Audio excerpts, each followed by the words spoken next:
Chapter 1. A world brimming with enchantment in a realm imbued with fantastical hues. Deep within the distant and enigmatic cosmos lies a world reminiscent of a resplendent pearl, forgotten by time, radiating an alluring and captivating light that entices countless intrepid adventurers and inquisitive explorers. With reverence and longing for the unknown, they embark upon this extraordinary land to unveil its layered, inscrutable mysteries. The sky of this realm is not the monotonous blue we are accustomed to, but rather a vibrant tapestry of ever-changing colors. During the day, vast clouds resembling cotton candy, shimmering with otherworldly brilliance, float above. These clouds seem to be animated by magic, morphing into various shapes and hues according to the time and weather. At tea times, they coalesce into a magnificent aerial castle, its walls, towers, and banners clearly visible, as though projecting a mysterious kingdom into the heavens. At other moments, they disperse, transforming into a herd of galloping steeds, manes billowing, hooves racing, as they thunder past in the sky, leaving trails of resplendent light. As night descends, the sky becomes adorned with a dazzling array of stars. Here, the stars shine brighter and are more densely clustered than those on Earth, forming wondrous patterns and constellations. Among them is the colossal dragon constellation, its serpentine body glimmering with a cold sheen, soaring through the night, and the fairy constellation, clad in a lavish gown, wand in hand, beaming a smile as if bestowing blessings upon the world. Besides the stars, mysterious meteors and vibrant auroras frequently grace the night sky. Meteors no longer merely flicker momentarily, they streak across the heavens with long tails, producing melodious sounds as if recounting ancient legends. Auroras display an array of shapes and colors, sometimes spiraling grandly, at other times unfurling like delicate ribbons, dancing and shifting in the sky, enveloping the entire world in a dreamlike ambience. On the enchanted soil of this world, the terrain is diverse and rich, brimming with endless surprises and challenges. The vast forests are a vital component of this realm, where towering ancient trees stand, their trunks so robust that dozens of people would struggle to encircle them. The variety of trees is astounding. Some boast golden leaves that shimmer under the sunlight, as if crafted from pure gold. Others bear enormous fruits that are not only delicious, but also possess magical properties, enhancing strength, healing ailments, and even granting fleeting magical abilities upon consumption. Within these woods dwell an array of peculiar creatures. Delicate fairies, adorned with translucent wings and bodies radiating a gentle glow, flit gracefully among the trees, harmoniously coexisting with nature. Masters of nature magic, they can coax flowers into bloom, encourage trees to grow, and communicate telepathically with animals. There are also fierce unicorns, their snow-white bodies crowned with a spiraled horn inscribed with mysterious runes. Possessing formidable magical prowess, their horn can dispel evil and heal wounds.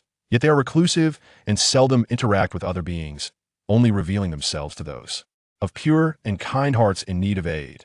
Beyond the forests, this world also boasts vast deserts. The sands here are not the ordinary yellow grains, but instead consist of multicolored particles that emit a soft glow.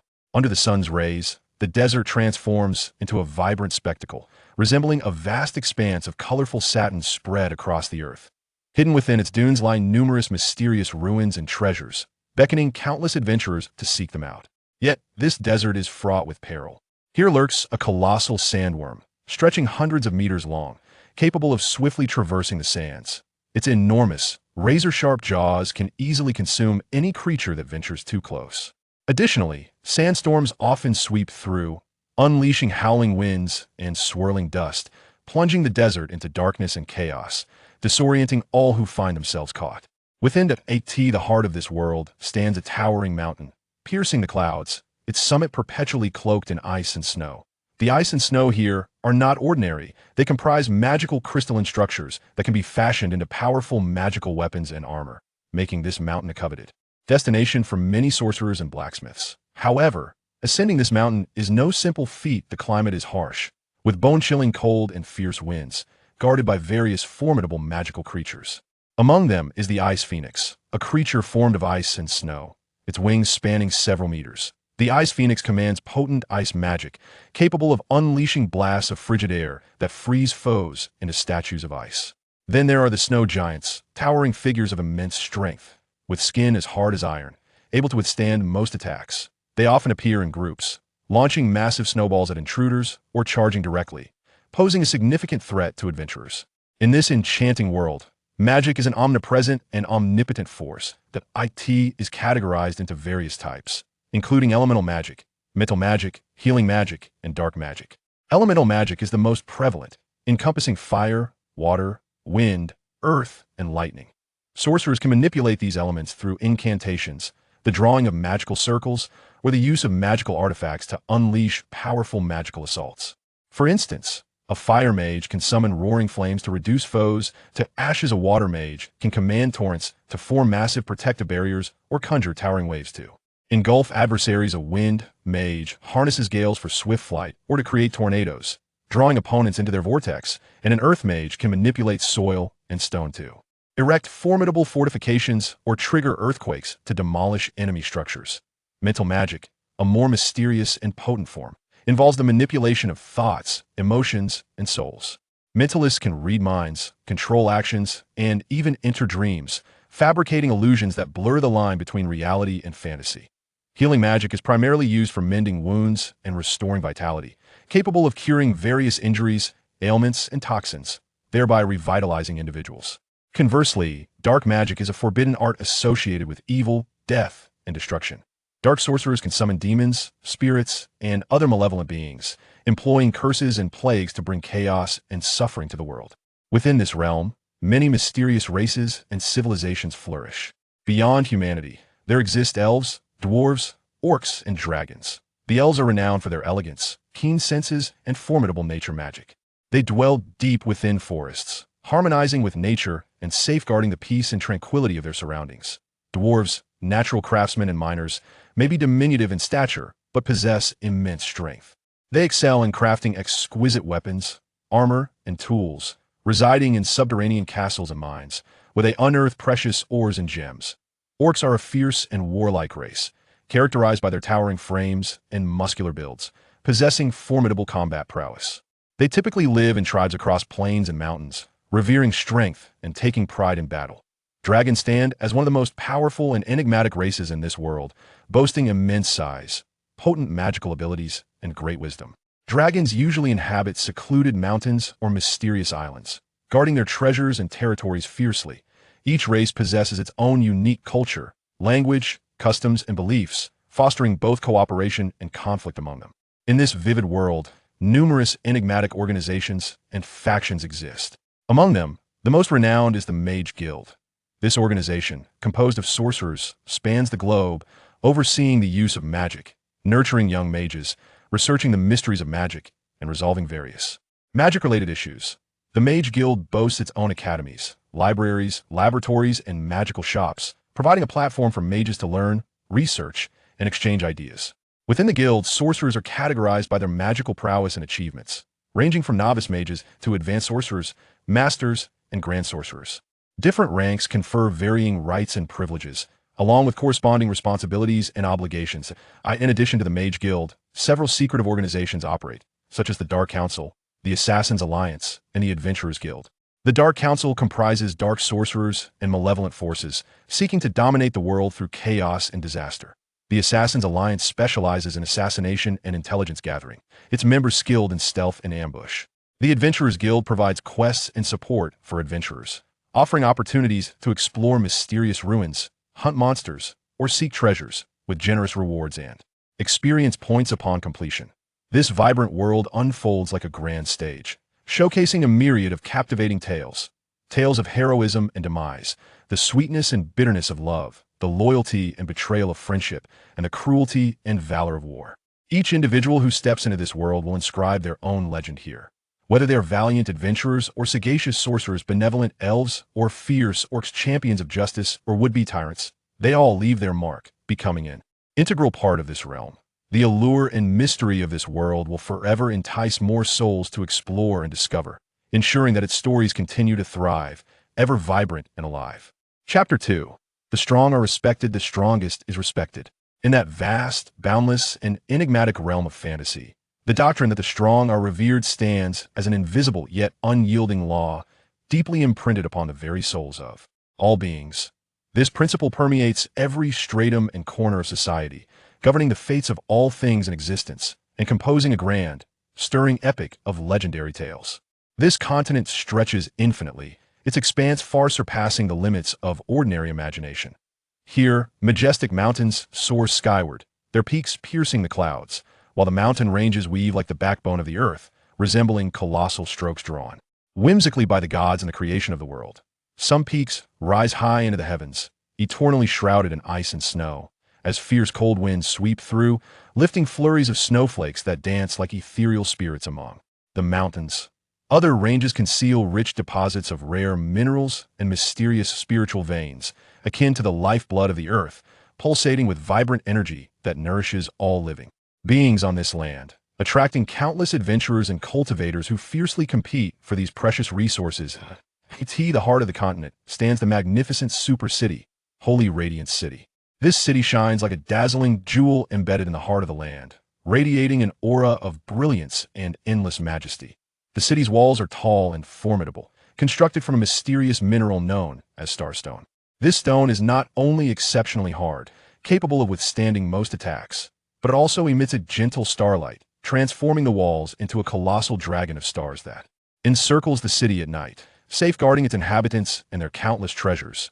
Perched atop the walls at intervals are towering watchtowers, their spires reaching into the clouds. From these heights, one can survey all activities within and beyond the city.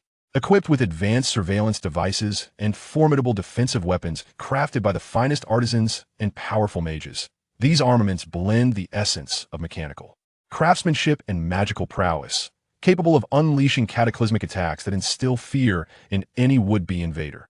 The interior of Holy Radiance City is meticulously organized, resembling an immense chessboard. The central area is dominated by a solemn and grand palace complex, the royal seat of the Holy Radiance Empire that rules this land. The palatial architecture is resplendent and imposing, adorned with abundant gold, gems, and rare woods, each palace a masterpiece of artistry that exemplifies royal prestige and dignity.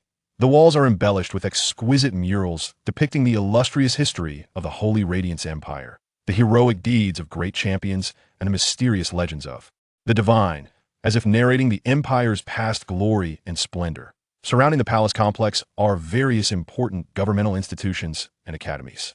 The empire's administrative center, the council hall, stands directly in front of the palace. This vast circular structure is topped with a gigantic transparent crystal through which sunlight pours, illuminating the hall and creating a bright and spacious atmosphere. Here, the emperor and his ministers convene daily to discuss state affairs, formulate policies, and determine the future direction of the empire. Adjacent to the council hall is the Holy Radiance Academy, the highest institution of learning in the empire. This esteemed academy serves as a sanctuary for scholars and talented individuals from all corners of the continent. The architectural style of the academy is simple yet functional, emphasizing a perfect blend of practicality and comfort.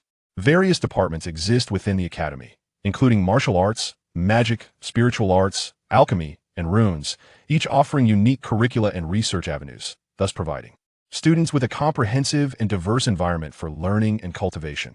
The Academy's library is a vast edifice housing countless precious tomes, ancient texts, secret manuals, and magical scrolls covering a myriad of subjects, from history, geography, and culture to martial arts, magic, alchemy, and runic studies. That IT also features dedicated reading areas and research rooms, providing a tranquil and comfortable setting for students and scholars alike. In the central square of the Academy stands a colossal statue depicting the founding emperor of the Holy Radiance Empire, the Radiant Emperor. Clad in battle armor and wielding a long sword, the emperor gazes resolutely into the distance, as if guarding the land and the Academy students. The statue's pedestal bears the emperor's famous saying, "The path of the strong is endless. Only by continually surpassing oneself can one master destiny." Beyond the city's walls lies a bustling commercial district and residential area. The marketplace is a vibrant hub of activity, filled with shops and throngs of people. Here, rare treasures, precious herbs, high-grade weaponry, magical artifacts, and various essentials converge. Merchants employ every tactic to attract customers, displaying exquisite items at their doors, hiring renowned entertainers, and launching various promotional activities and lotteries. That at the heart of the commercial district stand a shop known as Treasure Pavilion, a renowned establishment across Holy Radiance City and the continent.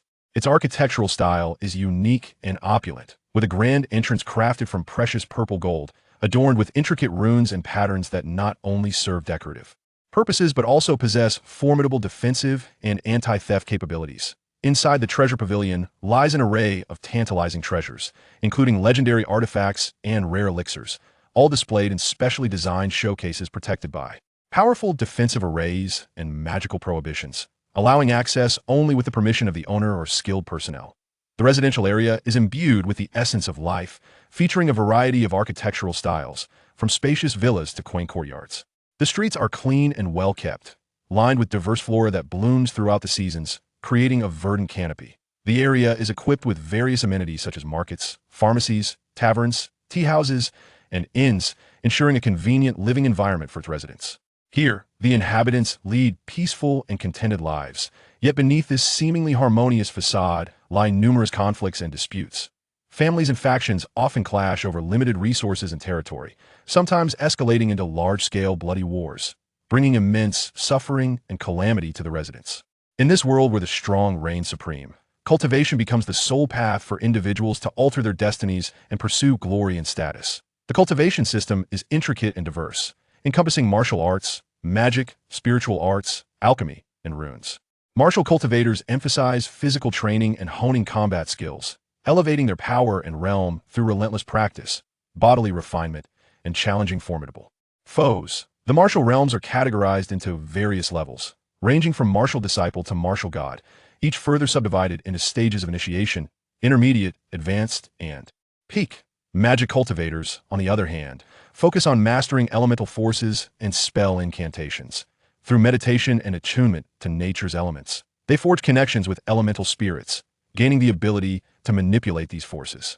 Magic is divided into various elemental categories, each with its unique attributes, from fire and water to light and darkness, with their respective powers and capabilities. Spiritual cultivators engage with spirits and souls, enhancing their abilities to perceive, communicate with, summon, and control various entities. Alchemists and rune crafters hold significant roles in the auxiliary fields of cultivation, creating potions with miraculous effects and crafting runes for diverse functions. From attack to defense, in this world, strength dictates everything. The powerful occupy the highest echelons of status, glory, and authority, wielding dominion over the fates of others and controlling the resources and wealth of the world. Conversely, the weak languish in the shadows of the strong, struggling for survival, in the streets of holy Radiant City. Instances of the strong bullying the weak are commonplace, with powerful cultivators often acting with impunity, seizing the possessions of the weak, usurping their homes, and even taking their lives without fear of retribution. For in this world, the only laws are those of strength and will. To ascend to power, countless youths leave their homes to embark on arduous paths of cultivation. Some enroll in academies, some apprentice under renowned masters, while others venture alone into the wilderness in search of opportunities and breakthroughs. Along this thorny and challenging road, only a select few emerge as true champions, while the rest fade into mediocrity or lose their lives during their training. Every year at the Holy Radiance Academy, a grand martial arts tournament is held. This event serves as a platform for showcasing the Academy's educational achievements and selecting outstanding talents, while also providing students an arena to display their prowess. The tournament garners the attention of the entire Academy, along with representatives from various powerful factions across the continent. The tournament's rules are stringent, with participants required to be within a specified age range and formally registered students of the Academy. The competition unfolds in stages, including preliminary rounds, semifinals, and finals, employing an elimination format. Contestants may utilize various weapons, gear, and skills, but the use of poisons and underhanded tactics is strictly forbidden. In the tournament arena, young cultivators strive valiantly for victory, showcasing their exceptional combat skills and formidable strength. Some display powerful martial techniques, creating fierce wins with their strikes, while others wield elemental powers, unleashing vibrant magical assaults that weave a tapestry of elemental fury. Additionally, some summon spirits to aid them in battle, creating a spectacle of collaboration that poses immense pressure on their adversaries. Among the many talented participants, the most dazzling is Lin Feng, a genius student from an ordinary background who possesses remarkable cultivation talent and unwavering determination. From a young age, he developed a profound interest in martial arts, and upon entering the Holy Radiance Academy, he dedicated himself to rigorous training, achieving astonishing accomplishments in the martial domain. During the tournament, Lin Feng triumphantly defeated numerous opponents, demonstrating extraordinary strength and a calm demeanor. His combat style is characterized by efficiency, often concluding battles swiftly with his signature technique, Phantom Fist, a skill that he perfected over years of training. In addition to Lin Feng, another standout is Su Yao, a prodigy for the magic department who possesses an innate affinity for elemental forces, particularly water magic. During the competition, her signature spell, Water Veil Heavenly Splendor, captivated all. With graceful movements and incantations, she conjured a massive protective water veil that not only shielded her from attacks, but also reflected them back toward her foes. In this world where strength is paramount, young cultivators like Lin Feng and Su Yao undoubtedly represent the future's hopeful stars. Their growth and development will profoundly impact the continent's landscape. However, they also face numerous challenges and dangers.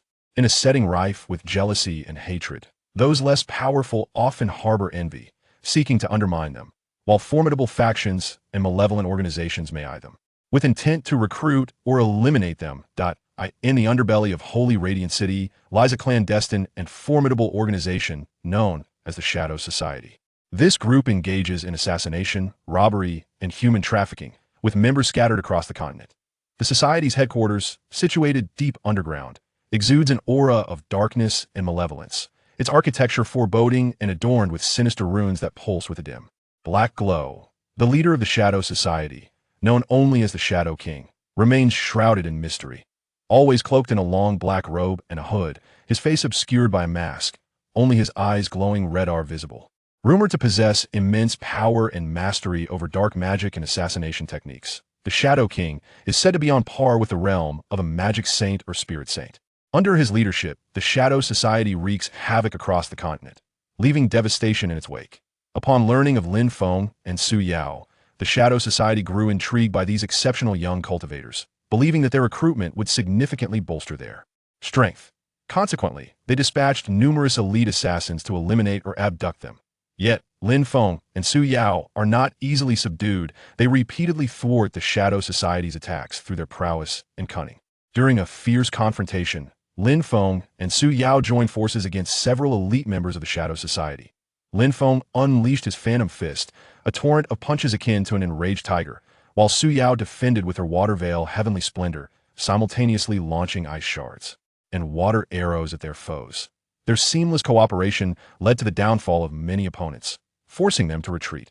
This battle illuminated the stark reality that the challenges they face far exceed their expectations. In this world where strength prevails, to survive and become true champions, they must continuously enhance their abilities while learning to navigate the treacherous schemes of malevolent forces. They resolve to depart from the Holy Radiance Academy and embark on an arduous journey of trials. Throughout this quest, they aim to explore the continent's mysterious corners, uncover powerful opportunities for growth, and confront various evil factions to uphold justice and peace. Before leaving the academy, Lin Feng and Su Yao bid farewell to their teachers, who expressed their understanding and support, offering valuable advice and guidance. The academy's esteemed headmaster, a revered and powerful cultivator, personally met with them. He expressed high hopes for Lin Feng and Su Yao, encouraging them to remain true to their aspirations and grow into champions who would contribute to the continent. The headmaster gifted each of them a precious item. Lin Feng received a sword named Star Radiance, forged from the rare starstone, its blade shimmering with a gentle celestial light. Chapter 3. The Power of Martial Souls in the Enchanting and Mystical Land of Douluo Continent. The power of martial souls shines like a brilliant and resplendent star, suspended in the firmament of every living being, emanating a unique and captivating glow that governs the fates of countless creatures, weaving grand and poignant legendary tapestries. The martial soul, as an innate and extraordinary ability within Douluo Continent, finds its origins deeply rooted in the ancient and enigmatic historical tapestry of this land. Legend has it that in the primordial era, when heaven and earth were newly formed and chaos reigned, cosmic energies flowed unrestrained, intertwining and converging. Following a cataclysmic transformation of the world, a mysterious and formidable force, akin to a seed brimming with boundless vitality and potential, was quietly buried beneath every inch of Douluo Continent. As time gracefully unfolded, this power, nurtured by the earth and the passage of years, gradually gave birth to the wondrous existence known as the martial soul.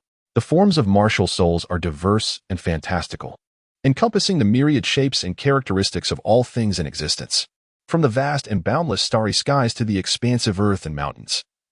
from the lively and vibrant creatures of the air and land to the flourishing flora, and even the abstract and mysterious elemental forces and the enigmatic souls of artifacts.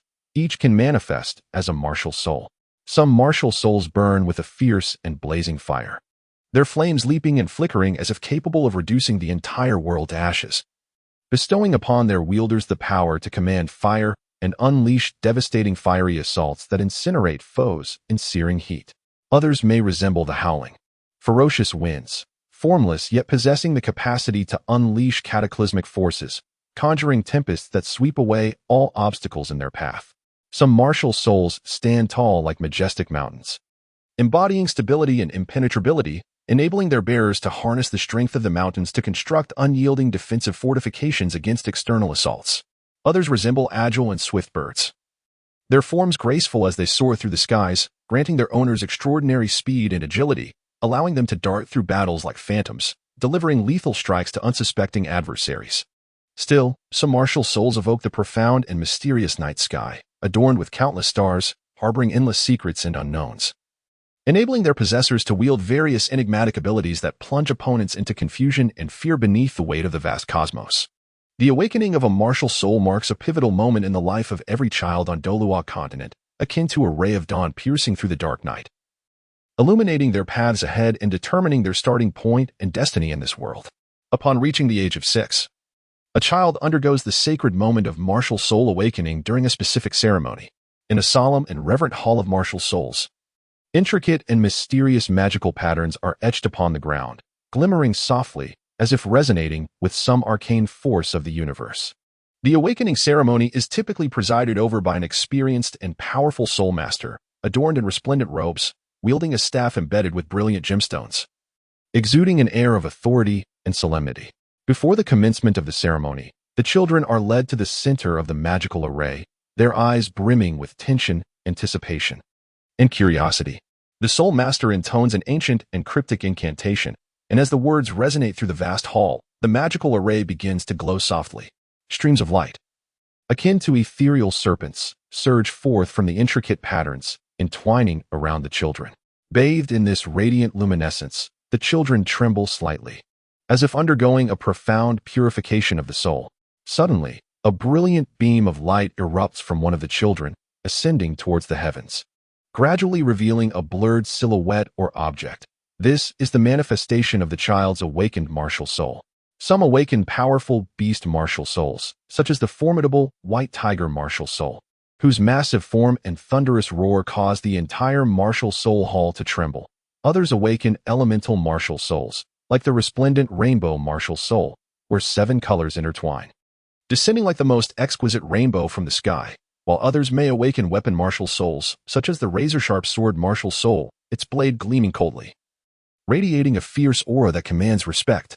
Upon the awakening of their martial souls, the children embark on the arduous journey to become soul masters. The path of a soul master is akin to a towering, steep mountain that pierces the clouds, with every step fraught with challenges and hardships, demanding countless sweat, effort, and sacrifice. Throughout their training, soul masters must engage in relentless practice and combat to elevate their soul power levels, while also hunting soul beasts to acquire soul rings, thereby enhancing their martial soul's strength and abilities. Soul power levels are categorized from the lowest to the highest as Soul Scholar, Soul Master, Great Soul Master, Soul Sovereign, Soul Ancestor, Soul King, Soul Emperor, Soul Saint, Soul Douluo, and Title Douluo, with each level further divided into 10 minor stages. As soul power levels rise, the prowess of the soul masters undergoes a transformative evolution.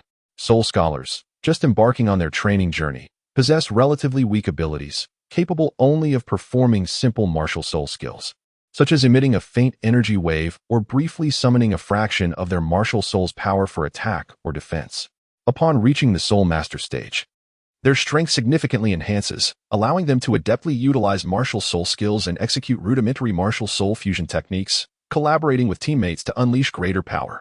At the Great Soul Master stage, they begin to exhibit extraordinary capabilities, able to condense their martial soul's true form, maximizing its power and gaining superior offensive and defensive abilities in combat. For advanced soul masters above the soul sovereign level, each elevation in soul power brings immense challenges and opportunities. They can unleash more potent and complex martial soul skills and master unique domain techniques to create favorable battle conditions and dominate the battlefield. Hunting soul beasts to acquire soul rings is a pivotal aspect of a soul master's training journey, and one of the most perilous and challenging endeavors. Soul beasts, mysterious creatures endowed with formidable power, inhabit the vast, untamed forests, the enigmatic mountains, the tumultuous oceans, and those scarcely trodden mystical realms of the Douluo continent. The prowess of soul beasts varies from feeble to formidable, categorized by their age into tiers such as 10-year, 100-year, 1,000-year, 10,000-year, and 100,000-year soul beasts. Each tier possesses distinct powers and intellect, with 10-year soul beasts being relatively weak yet abundant and widespread, serving as the primary targets for novice soul masters seeking soul rings. 100-year soul beasts exhibit a measure of offensive and defensive capabilities, requiring caution from intermediate soul masters. The 1,000-year soul beasts are formidable, endowed with unique skills and wisdom, presenting a challenge only to advanced soul masters.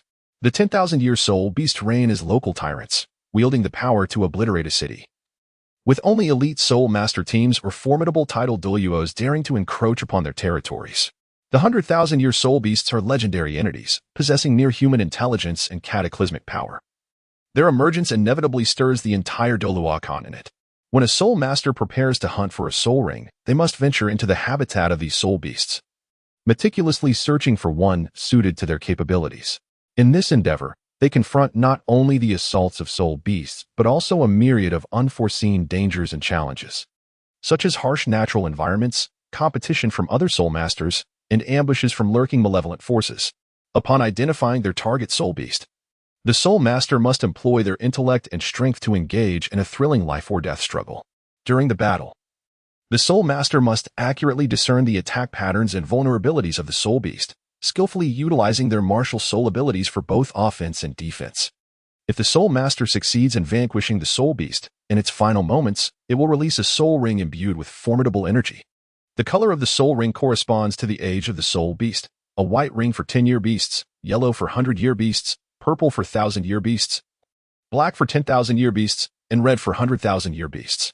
The soul master must quickly absorb the soul ring, integrating it into their martial soul to acquire a portion of the beast's power and skills, thereby enhancing the quality and strength of their own martial soul.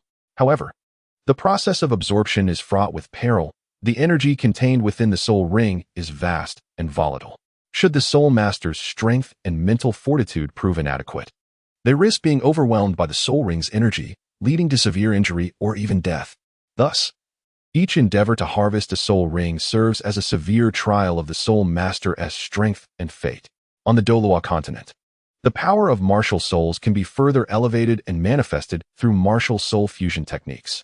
These techniques are exceedingly rare and potent, necessitating a high degree of synergy and cooperation between two or more soul masters, with their martial souls requiring complementary attributes or characteristics. When these conditions are met, the soul masters can blend their martial soul powers through a unique channeling of soul energy and combat collaboration, creating a wholly new and immensely powerful form of energy. For instance, a fusion technique known as Dragon and Phoenix presenting auspiciousness requires one soul master with a dragon martial soul and another with a phoenix martial soul to jointly execute it. During the manifestation, two soul masters simultaneously unleash their respective martial spirits. The dragon martial spirit spirals gracefully through the air, while the phoenix martial spirit spreads its wings nearby, soaring majestically. The powers of these martial spirits intertwine and resonate with one another, gradually coalescing into a colossal illusion of a dragon and phoenix. This magnificent entity possesses a formidable strength that surpasses that of a single martial spirit, capable of unleashing cataclysmic energy attacks, such as Dragon Phoenix Flames and Dragon Phoenix Storms, which can instantly engulf adversaries in a torrent of overwhelming energy. Simultaneously, it boasts extraordinary defensive capabilities, with its Dragon and Phoenix scales capable of withstanding all manner of assaults, providing solid protection to the soul masters. Moreover, there exists a martial spirit fusion technique known as the Judgment of Light and Darkness, executed in concert by a soul master wielding a light martial spirit and another with a dark martial spirit. Upon invoking this skill, the light martial spirit radiates brilliant illumination, while the dark martial spirit emanates a profound shadowy aura. The interplay of light and darkness collides and melds in midair, forming a colossal sword of light and shadow. This formidable weapon embodies the dual forces of light and darkness, capable of severing all evil and darkness while penetrating any defense of light and righteousness, rendering it an exceedingly terrifying instrument of attack. The advent of martial spirit fusion techniques not only equips soul masters with a potent means of achieving victory in combat, but also enriches the battle system and strategic tactics of the Douluo continent, rendering conflicts more spectacular and unpredictable. In addition to martial spirit fusion techniques, certain unique martial spirits possess distinct evolutionary paths, allowing them to transcend their limits and achieve a qualitative leap, transforming into even more powerful entities. These exceptional martial spirits often exhibit remarkable growth potential. Under specific conditions, such as absorbing rare natural treasures, undergoing life and death trials, or receiving the endowment of mysterious forces, they can undergo unexpected transformations, embarking on an evolutionary journey. For instance, there exists a plant-type martial spirit known as the Blue-Silver Emperor.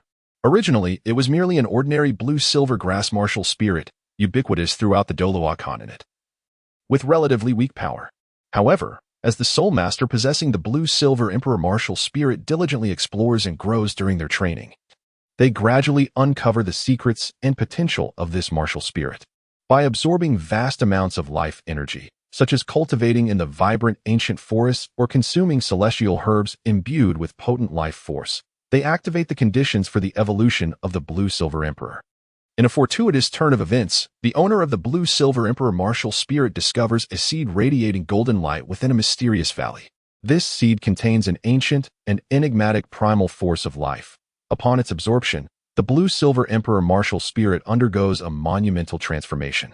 Its form evolves from the ordinary blue-silver grass into a towering and majestic golden Blue-Silver Emperor, with more abundant foliage, sturdier vines, and significantly enhanced power. The evolved Blue-Silver Emperor martial soul not only possesses enhanced offensive and defensive capabilities but also encompasses a range of unique skills. It can manifest a golden realm of life, within which the vitality recovery rate of all allies is significantly accelerated, while the life force of adversaries is gradually diminished. Furthermore, it has the ability to summon formidable Blue-Silver Emperor guardian spirits, endowed with exceptional combat prowess, which assists soul masters in battle, becoming invaluable allies. Throughout the annals of Douluo continent's history, those blessed with potent martial souls shimmer like brilliant stars, leaving behind a plethora of illustrious legends upon this land. Some, through their strength and wisdom, ascended as sovereigns, ruling over vast territories and establishing powerful empires or clans.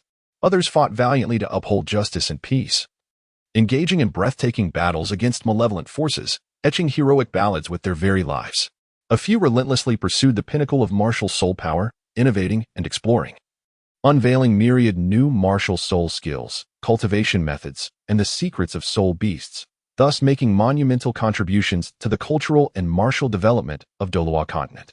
For instance, in ancient times, there was a formidable soul master named Township, who wielded the Haotian hammer martial soul, revered as the foremost weapon martial soul in the world. With the immense power of the Haotian hammer and his unparalleled talent, Township ascended to the pinnacle of title Douluo, becoming one of the most powerful beings on Douluo continent.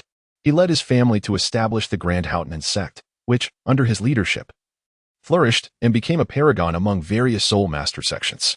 Township engaged in countless battles throughout his life. He once single-handedly infiltrated the lair of an evil force, using the formidable might of the Haotian hammer to slay its leader, contributing immensely to the peace and tranquility of Douluo continent. However, in his quest for higher realms, Township faced numerous setbacks and challenges. He heard whispers of a power in a distant, mysterious land capable of transcending the limits of tidal Douluo, and thus resolutely embarked on an exploratory journey. Throughout this arduous expedition, he encountered innumerable hardships, facing powerful soul beasts and assaults from sinister forces, yet he never wavered. Ultimately, he discovered clues regarding the breakthrough to higher realms within a mysterious ruin, but found himself ensnared in a grave crisis. Although Township ultimately did not succeed in transcending the limits of tidal Douluo, his legendary tale continues to inspire generations of soul masters, cementing his status as an immortal legend on Douluo continent. The power of martial souls, as the core system of strength on Douluo continent, not only shapes the unique social structure, cultural traditions, and values of this land, but also profoundly influences the fate and choices of every being. In this world that reveres martial souls, Each individual strives relentlessly to pursue greater martial soul power, continually exploring, growing, and challenging themselves on the path of cultivation, crafting their own legendary narratives. Whether it be the aspiring young soul masters, brimming with dreams, or the unparalleled champions who stand atop the pinnacle of martial souls, commanding respect across the realms, they are all acutely aware that the power of martial souls is the foundation of their existence and advancement in this world. It is the cornerstone upon which they realize their ambitions and pursue their glory. The Douluo continent, a land teeming with enchantment and mystery, shall continue to unfold countless captivating legendary tales under the illumination of martial soul power, its splendor and brilliance destined to endure eternally. Chapter 4. Bloodshed beyond the realm in the distant and enigmatic depths of the cosmos, within a vast expanse known as the Outer Domain. A thrilling and harrowing battle of blood is fervently underway.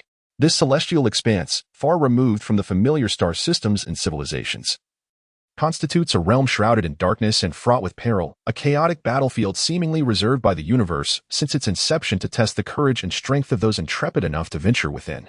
A coalition expeditionary force, composed of the foremost warriors from various star systems, embarks on a noble mission to explore the mysteries of the Outer Domain, repel unknown threats, and expand the frontiers of civilization. United in their common purpose, they form a formidable and resilient fighting force, despite their diverse appearances, cultures, and beliefs. Each of these formidable beings possesses unique skills. Some master the manipulation of elemental forces, summoning roaring flames, torrential waters, biting gales, or solid earth, transforming these natural powers into lethal weapons that unleash devastation upon the battlefield. Others excel in mental prowess, their thoughts sharp as blades, capable of piercing the defenses of their foes' minds, extracting thoughts, controlling actions, or unleashing powerful psychic shockwaves that plunge enemies into chaos, fear, and despair. Additionally, there are those who, armed with extraordinary physical strength and exquisite combat skills, demonstrate unparalleled ferocity and might in close-quarters combat, each strike seemingly imbued with the power to rend the very stars asunder, instilling dread in their adversaries. The expeditionary fleet's warships resemble colossal iron fortresses, glimmering with a cold metallic sheen against the dark void of space. These vessels incorporate the most advanced technological achievements from various star systems, amalgamating potent energy shields, formidable particle cannons, precise navigation systems, and efficient energy supply devices. The warships exhibit diverse designs. Some are streamlined, akin to immense whales gliding through the cosmos, capable of swift navigation across the universe to reach battlefronts in the blink of an eye. Others resemble towering mobile fortresses, fortified with heavy armor and formidable firepower, able to withstand fierce attacks during intense skirmishes while delivering powerful counterstrikes. Within the ships, myriad instruments flicker with vibrant hues as busy crew members navigate their respective stations, diligently monitoring the vessel's data and operational status. In the command room, the fleet commanders wore solemn expressions as they intently gazed at the immense display screen before them, which flickered with a myriad of battlefield information and the movements of the enemy fleet. Utilizing this intelligence, they swiftly devised strategic tactics and issued commands, orchestrating the entire fleet's maneuvers on the battlefield. Shortly after the expeditionary force ventured into the outer reaches of the cosmos, they encountered a mysterious and formidable hostile entity. The origins of this force remained shrouded in obscurity, yet the power it exhibited was sufficient to instill shock and vigilance in every member of the expeditionary force. Their warships bore unusual designs, emanating an eerie black luminescence, as if forged from the very fabric of darkness. These vessels exhibited remarkable speed and agility, darting through the starry expanse with an elusive grace akin to phantoms. Moreover, their weapon systems were exceptionally advanced, unleashing energy beams of tremendous destructive capability that easily breached the energy shields of the expeditionary fleet, inflicting severe damage upon the hulls. At the moment of their initial clash, the entire cosmos was illuminated by blinding energy radiance, the thunderous roars of warships, the explosive discharges of weaponry, and the fervent shouts of warriors intertwining to compose a harrowing symphony of war. The soldiers of the expeditionary force fearlessly plunged into battle, commanding their warships and wielding various weapon systems to launch a fierce assault against the foe. Elemental manipulators stood upon the decks of their vessels, hands gesticulating and incantations spilling forth, summoning powerful elemental forces to sweep toward the enemy ships. Flames coalesced into colossal serpents of fire, lunging at the adversary, incinerating everything in their path with searing heat. Torrents of water surged forth, crashing into enemy vessels with a force capable of capsizing them in an instant. Gusts of wind formed razor-sharp blades that sliced through enemy ships and flesh alike, and earthen elements coalesced into massive boulders, plummeting like meteors, each stone imbued with immense power, capable of breaching the enemy's hulls. Meanwhile, psychics sealed their eyes, focusing their mental energies to disrupt the enemy's thoughts and actions. Some infiltrated the interiors of the enemy ships, manipulating the minds of their crew to incite chaos among themselves. Others unleashed formidable psychic storms that engulfed the battlefield, plunging the adversaries into disarray and panic. Those skilled in close combat boarded small assault craft, charging towards the enemy vessels, armed with an array of melee weapons such as lightsabers, energy axes, and particle hammers.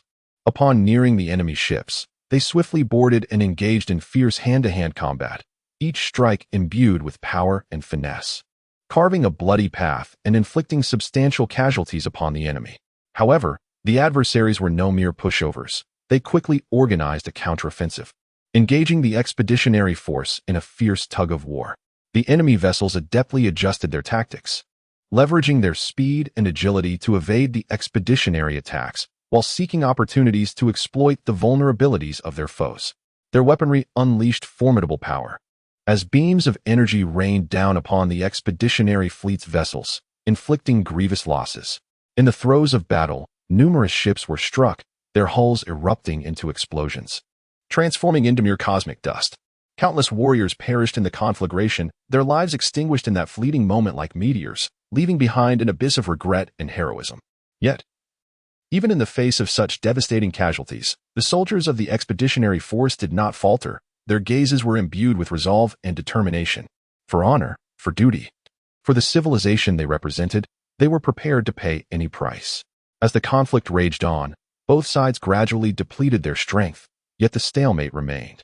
The expeditionary force recognized that to secure victory, they must undertake more decisive and effective actions. Thus, after an urgent council, the fleet commanders resolved to dispatch an elite strike team deep behind enemy lines to launch a surprise assault on the adversary's flagship or critical installations. This strike team was composed of the finest warriors from various races, endowed with exceptional combat prowess and rich battlefield experience, serving as the expeditionary force's last trump card. The members of the strike team boarded a specially modified stealth ship, quietly advancing towards the enemy stronghold. Approaching the enemy flagship, they encountered formidable defenses. Yet through remarkable piloting skills and formidable combat abilities, they repeatedly breached the enemy lines. Upon reaching the vicinity of the enemy flagship, they launched their assault without hesitation. The stealth ship instantly disengaged its cloaking, unleashing a barrage of weaponry upon the enemy flagship. The powerful energy beams sliced through the dark expanse of space, striking true upon their target. The energy shield of the flagship flickered under the unexpected onslaught, revealing cracks. Immediately, the strike team piloted their combat crafts, akin to a pack of ravenous falcons, towards the enemy flagship. Skillfully evading defensive fire, they successfully boarded the vessel. Once aboard, the strike team swiftly initiated their operations. Engaging the enemy crew in fierce close-quarters combat, they maneuvered through narrow corridors, exploiting the terrain to execute ambushes and strikes. Elemental manipulators unleashed their powers within the ship. Sowing chaos and panic, psychics infiltrated the minds of the foes, creating advantageous conditions for their comrades, while melee specialists wielded their weapons with deadly efficiency, cutting down enemies one by one. Amidst the valiant efforts of the strike team, the interior of the enemy flagship plunged into disarray. However, the adversary was not to be outdone. They rapidly organized a counteroffensive, surrounding the strike team. A fierce struggle for survival erupted within the flagship, staining every inch of the ship's interior with blood. The members of the strike team faced immense pressure and peril, yet they never wavered, coordinating and supporting one another in a desperate fight against the enemy. In a pivotal moment of battle, a valiant commando endowed with formidable elemental powers resolutely sacrificed himself. He converged all the elemental forces within him, unleashing a colossal elemental explosion. The immense energy from this detonation instantaneously engulfed the enemy flagship, utterly annihilating its core. As the enemy flagship succumbed to paralysis, chaos ensued within the opposing fleet, providing the expeditionary force with a fortuitous opportunity to launch a comprehensive counterattack. They maneuvered their warships like a pride of enraged lions, charging towards the adversary and achieving a resounding victory. This fierce extraterrestrial confrontation culminated in a hard-won triumph for the expeditionary force. However, the price of this victory was steep, as countless warriors perished in the fray, their blood staining the vast expanse of the starry sky. Weary and wounded, the expeditionary force gradually returned to their civilized star system, where they were met with fervent admiration and profound respect from their entire civilization. Grand funerals were held in honor of the brave warriors who had sacrificed their lives. Their names were etched into the annals of history, immortalized as eternal heroes. The experiences of this battle would become a treasured legacy for the entire civilization, inspiring future generations to relentlessly explore the mysteries of the cosmos and to face the unknown challenges ahead, striving tirelessly for the advancement and progress of their civilization. Chapter 5. Pursued by family in that prosperous yet tumultuous realm of the fantastical, the family, which should have served as a sanctuary linked by blood and a steadfast bastion of glory and heritage, had, for him, Aotian, transformed overnight into a terrifying nightmare. Thus began a heart-stopping drama of life and death, mercilessly thrusting him into the tumultuous waves of fate. Aotian was born into the esteemed and influential Ling family, a lineage that has stood the test of time for centuries on this vast continent. The Ling family, steeped in profound heritage, has produced countless formidable individuals, wielding control over abundant resources and expansive territories. Their ancestral residence resembles a magnificent castle, nestled within a bustling metropolis, adorned with intricate carvings and exquisite beauty, exuding an air of endless majesty and opulence. From a young age, the scions of the family undergo rigorous training and education, with the aspiration that they will inherit the family's glory and perpetuate the brilliance of the Ling clan. As a member of this illustrious lineage, Aotian exhibited remarkable talent for cultivation early on. His unique physique and keen spiritual roots rendered him far superior in understanding martial skills and techniques compared to his peers.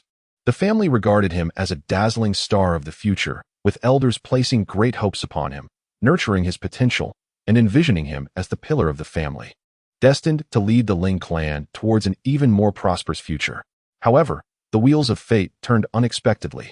During a mysterious expedition organized by the family to explore ancient ruins, Aotian inadvertently stumbled upon an ancient artifact radiating an extraordinary glow. This relic, resembling an archaic ring, was inscribed with esoteric runes and symbols. The moment he touched the ring, a powerful and enigmatic force surged into his body, causing a slight tremor, while vague images and information flashed through his mind, hinting at a monumental secret. Yet, Aotian chose to keep this matter concealed from his family, fully aware of the artifact's significance and sensing that its revelation could bring him untold troubles. Nevertheless, secrets have a way of escaping, for reasons unknown. News of Aotian's acquisition of the mysterious artifact spread, reaching the ears of certain greedy and ambitious individuals within the family. Enchanted by the artifact's enigmatic power, they were consumed by a fervent desire to possess it, secretly colluding to form a malevolent faction intent on seizing the treasure from Aotian. One moonless night, this nefarious group launched a surprise attack on him. Taking advantage of Aotian's practice within the confines of his residence, they dispatched a cadre of highly trained assassins, clad in dark garments and masked, who stealthily infiltrated his room. Upon sensing imminent danger, Aotian immediately heightened his vigilance. He swiftly rose to his feet and, employing his acute instincts and exceptional martial prowess, engaged in a fierce battle with the assassins. Despite his considerable strength, the sheer number of attackers and their exceptional skills soon found him embroiled in a desperate struggle. During the confrontation, Aotian began to discern that these assassins seemed to possess an uncanny understanding of his techniques and movements, as if someone were orchestrating them from the shadows, sending a chill coursing through him as he realized this assault was no mere coincidence. After an arduous struggle, Aotian finally discovered an opportunity. He unleashed his ultimate technique, the Phantom Gale Step, an advanced lightness skill he had fortuitously acquired, enabling him to burst forth with astonishing speed, his form flickering like a phantom. Utilizing this extraordinary ability, Aotian successfully broke through the encirclement of assassins and escaped the confines of his family estate. Yet he is acutely aware that his troubles have only just begun. The pursuers within his family will not easily relent. After Aotian fled from his family estate, he embarked on a journey of evasion. He was acutely aware that he must swiftly enhance his powers to survive the relentless pursuit of his kin. Thus, he embarked on a path laden with hardships and challenges in his cultivation. He scoured the land for resources, delving into desolate mountains and exploring mysterious valleys concealed with spiritual herbs and elixirs. he infiltrated ancient ruins, seeking wisdom and techniques from the murals, scriptures, and treasures within. He engaged in fierce battles with formidable magical beasts, honing his martial skills and combat techniques, while extracting the cores from these creatures to augment his strength. Throughout this endeavor, he encountered countless perils and obstacles. In the wilds, ferocious beasts roamed, their colossal forms and immense power posing a grave threat to the intruder, attacking Tion on sight. He had to remain ever vigilant, fighting for his life against these predators. In one encounter with a massive black bear, the creature's paw could unleash a gale, its might overwhelming Tion. Yet, he did not waver. He calmly observed the bear's attack patterns, searching for its vulnerabilities. Ultimately, he discerned that the bear's abdomen was relatively soft. Seizing the moment, he unleashed his martial technique, the Galebreak Fist, channeling all his strength into a decisive strike to the bear's midsection, sending it staggering back. While the bear was still reeling, he launched a series of relentless attacks, ultimately slaying the beast and claiming its core. In addition to the dangers posed by beasts, Tion also faced competition and rivalry from other cultivators. In this fantastical realm, cultivation resources were scarce and precious, and each practitioner yearned to acquire more to elevate their prowess. Upon learning of the potential treasures Tion possessed, many turned their greedy eyes upon him. Some practitioners banded together, hoping to seize his possessions while he was vulnerable. During one excursion to a mysterious valley in search of spiritual herbs, Tion encountered such a group, comprising 3 practitioners, all of whom were stronger than him. They obstructed his path, their eyes glinting with avarice and malice. One of them sneered, "Hand over your treasures, boy, or today shall mark your demise." Feeling a surge of caution, Tion recognized that a direct confrontation with these 3 would be futile. Thus, he attempted to parley. Feigning fear, he replied, "Brothers, I truly know nothing of any treasures. I am but an ordinary cultivator seeking a few herbs." However, the trio clearly did not believe him, advancing menacingly. Sensing the impending danger, Tion suddenly executed the Phantom Gale Step, darting into the nearby woods.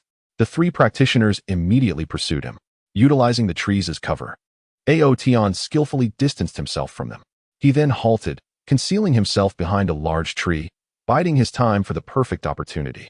As the 3 drew closer, he unleashed a sudden attack, employing his newly comprehended technique, the Spirit Shadow Sword, transforming his blade into a flurry of spiritual shadows that lunged toward the trio.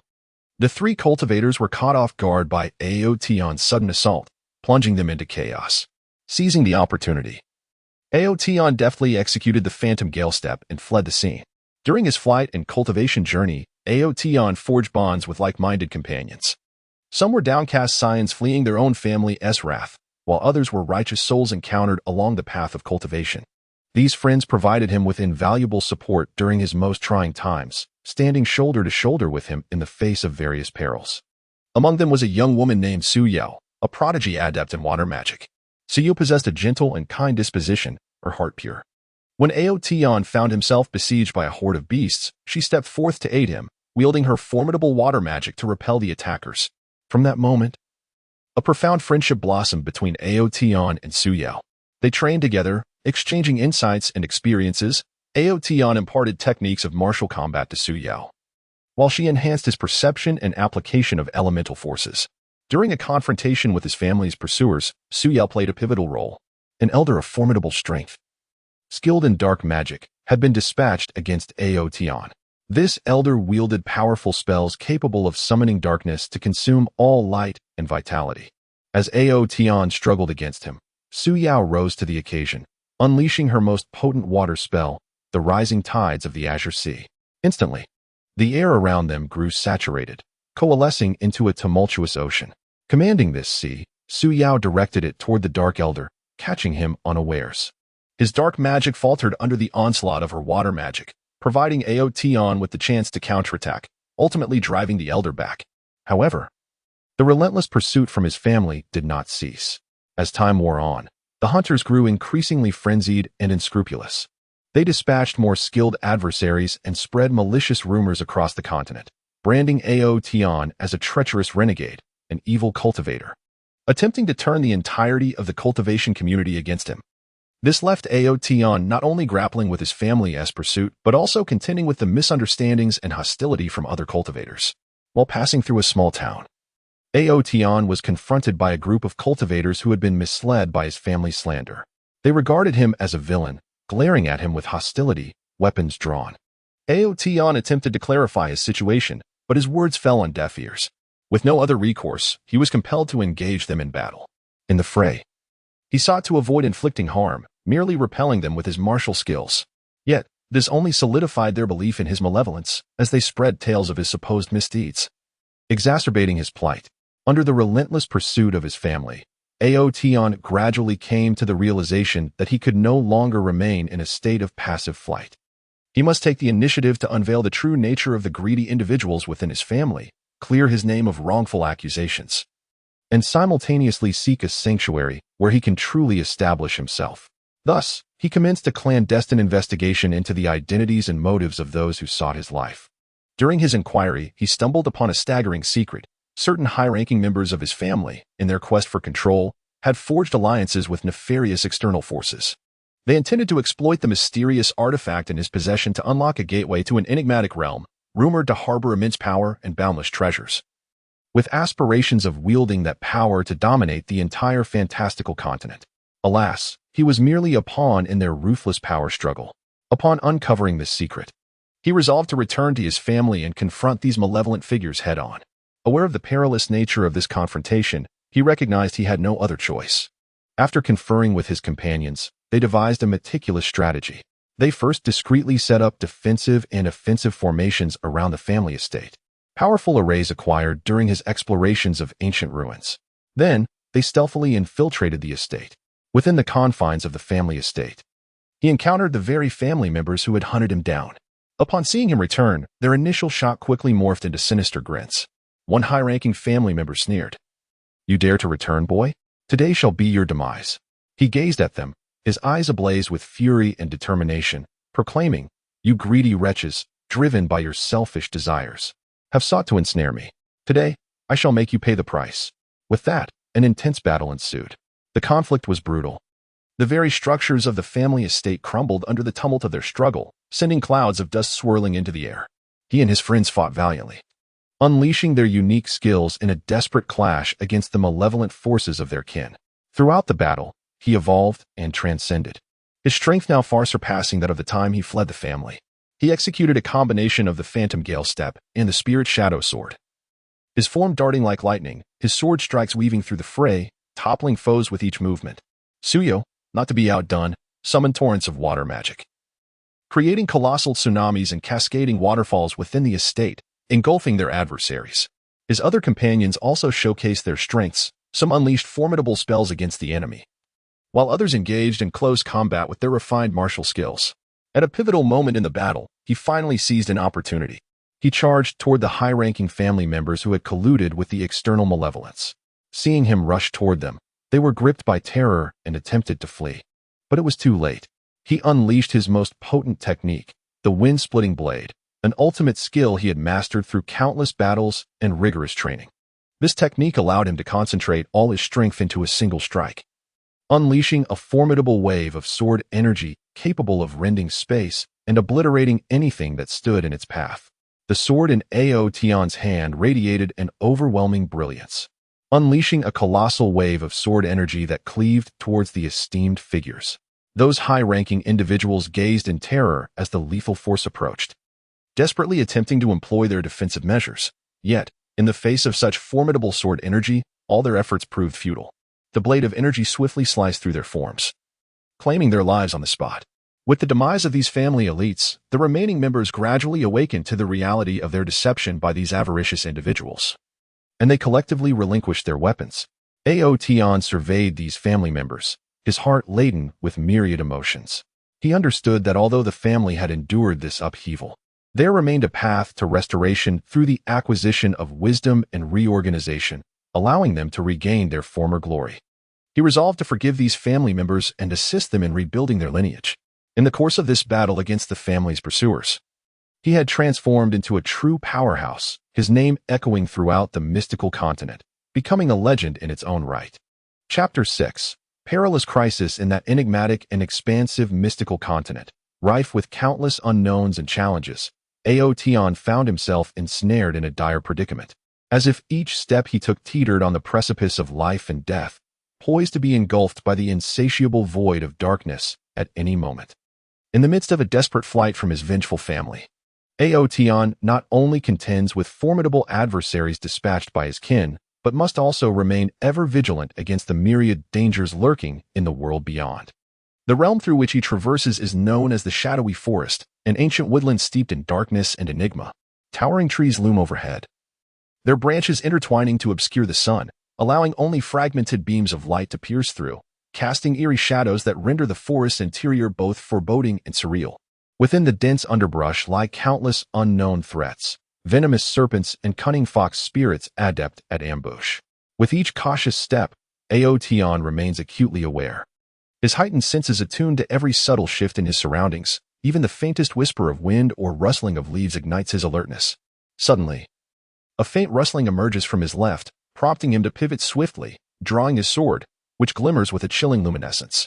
From the thicket, a colossal python emerges, its girth resembling that of a barrel, its scales reflecting a ghostly metallic sheen in the dim light. The serpent's eyes gleam like twin green lanterns, fixated on Aotion as it flicks its tongue, issuing a hissing warning to deter him from approaching.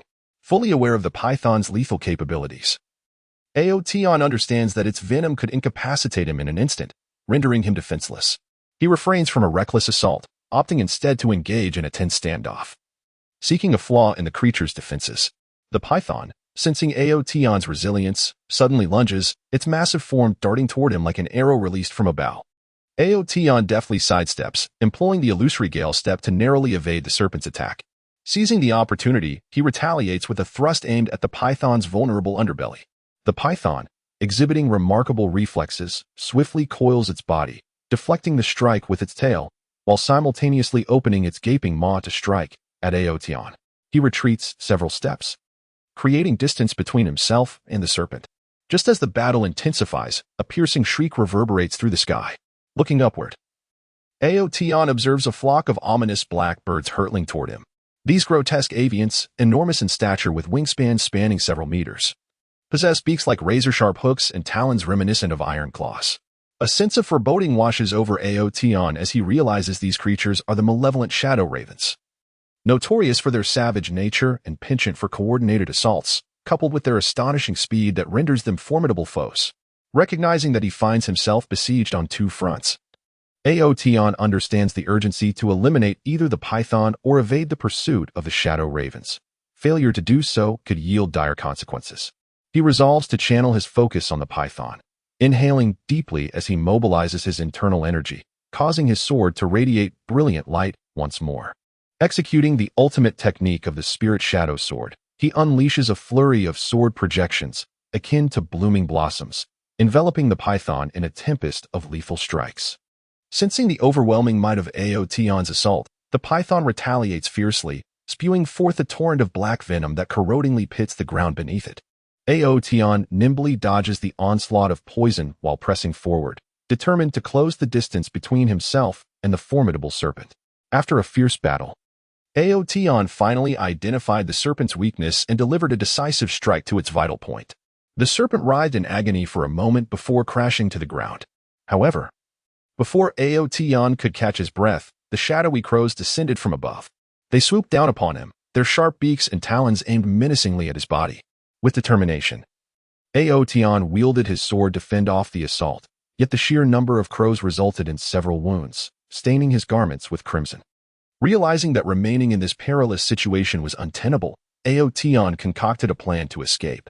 In a moment of inspiration, he decided to use the serpent's carcass as bait to divert the crows. He hurled the lifeless body into the distance, and as anticipated, the shadowy crows were drawn to it, flocking towards the remains.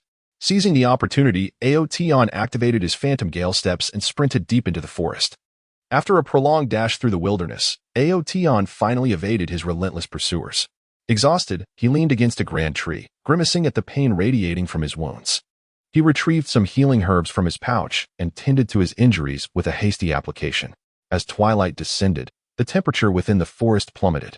Aotion understood that the shadowy forest became increasingly perilous at night, compelling him to seek a secure refuge for rest. Gritting his teeth against the pain, he continued his search, At long last, he stumbled upon a cave. Cautiously, he entered, maintaining a vigilant watch over his surroundings. The cave exuded a damp atmosphere, its walls adorned with lush moss. Finding a dry patch within, he settled down to rest. Unbeknownst to him, this cave was not a sanctuary. Deep within its recesses lurked a formidable beast, the rock-armored bear. This creature, a beast of the earth element, possessed a body as solid as stone and an immense strength. Typically slumbering in its cave, it became extraordinarily ferocious when disturbed. As Ao Yen rested within the cave, on the brink of slumber, he was suddenly struck by a formidable aura emanating from the depths of the cavern. Alarmed, he sprang to his feet, gripping his sword tightly. From the shadows emerged a colossal rock-armored bear, its eyes ablaze with fury upon spotting Ao Yen. It let out a deafening roar, the sound reverberating through the cave, leaving Ao Yen's ears ringing. Aware that a fierce battle was inevitable, Ao Yen took a deep breath, aligning his focus to attain peak condition. The rock-armored bear was the first to strike, swinging its massive paw towards Ao Yen. The force of the blow stirred the air with a whooshing sound, a testament to its might. Ao Yen, unwilling to confront such power head-on, executed the phantom gale step, evading the attack with agility. The bear's paw slammed into the ground, sending dust swirling around. Seizing the moment of the bear's miscalculated strike, Ao Yen lunged towards its eye with his sword. The bear reacted swiftly, blocking the thrust with its forearm, even as its other paw swept towards Ao Yen. Ao Yen deftly retreated, narrowly dodging the ferocious assault. Throughout the skirmish, he gradually discerned the bear's vulnerabilities. Despite its formidable strength and hardened exterior, its movements were relatively sluggish. Ao Yen resolved to exploit this weakness. He circled the rock-armored bear, executing the techniques of the shadow blade, creating flickering sword illusions that disrupted the bear's vision. Frustrated by Ao Yen's relentless onslaught, the bear's attacks grew more ferocious, yet increasingly erratic. At the opportune moment, Ao Yen unleashed the wind-splitting slash, sending forth a powerful wave of sword energy towards the bear. The creature, caught off guard, was struck in the abdomen, emitting a pained roar as a deep fissure marred its rocky armor. Seizing the advantage, Ao Yen pressed forward, employing the phantom gale step once more to close the distance, aiming for the bear's wound. Although injured, the bear fought back fiercely, grasping Ao Yen's sword with its paw and flinging him away with brutal force. Ao Yen crashed to the ground, blood spilling from his mouth. The rock-armored bear, relentless, charged at Ao Yen once more. Struggling to rise, he sensed he was teetering on the brink of life and death. His eyes shone with unwavering determination as he resolved to go all in. Channeling all his spiritual energy into his sword, its blade began to radiate an increasingly brilliant light. With a mighty shout, he unleashed his most powerful technique, the celestial blade as shadow. Countless sword apparitions erupted from Ao Yen's weapon, descending upon the rock-armored bear like a shower of stars. The bear, taken aback by this overwhelming assault, attempted to shield itself with its paw. But the sheer number of sword illusions was insurmountable. Each sword struck true, shattering its rocky armor. The bear let out a heart-wrenching cry before collapsing to the ground. Motionless at last, Ao Yen collapsed wearily onto the ground, his body utterly enervated. The battle with the rock-armored bear had nearly drained him of all his spiritual energy and physical strength.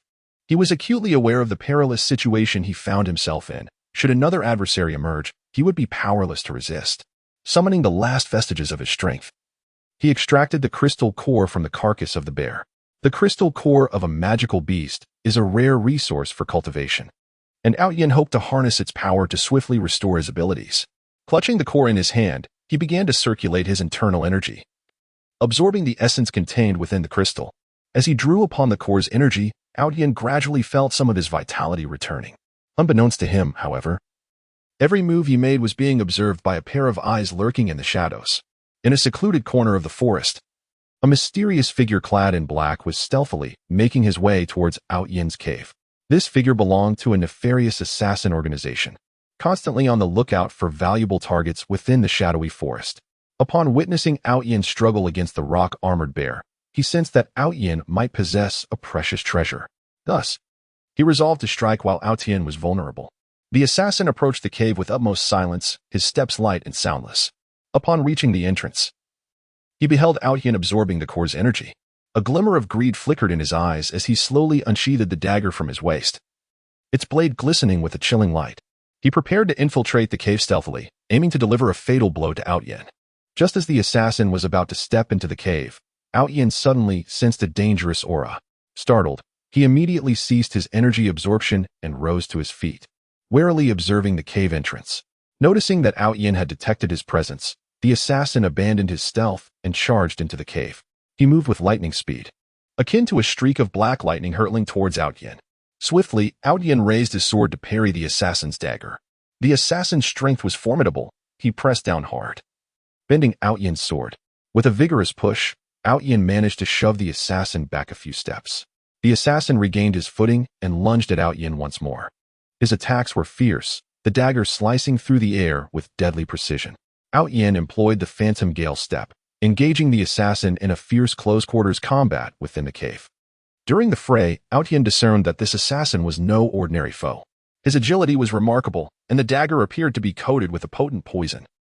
Yin dared not let the assassin close the distance. He relied solely on his speed and martial prowess to keep the assassin at bay. The assassin, seemingly growing anxious, had not anticipated that Yin could withstand him for so long despite his weakened state. He resolved to unleash his ultimate technique. Suddenly, he leapt high into the air. The dagger aimed directly at Yin's chest. The blade shimmered with a lethal light, its speed astonishing. Yin had no time to evade. He could only raise his sword in defense. At the moment of impending collision between the dagger and his sword, the assassin deftly twisted his wrist, redirecting the dagger towards Yin's arm. The blade grazed Yin's arm, causing blood to flow forth instantly. Yin felt a numbness spreading from the wound. Realizing he had been struck by the assassin's venomous weapon, a sudden weight settled in Yin's heart as he realized the perilous nature of his current predicament. He was compelled to locate the antidote without delay, otherwise his life would be forfeit. Enduring the agonizing pain of his wounds and the encroaching poison, he unleashed the Spirit Shadow sword, launching a fierce assault against the cloaked figure.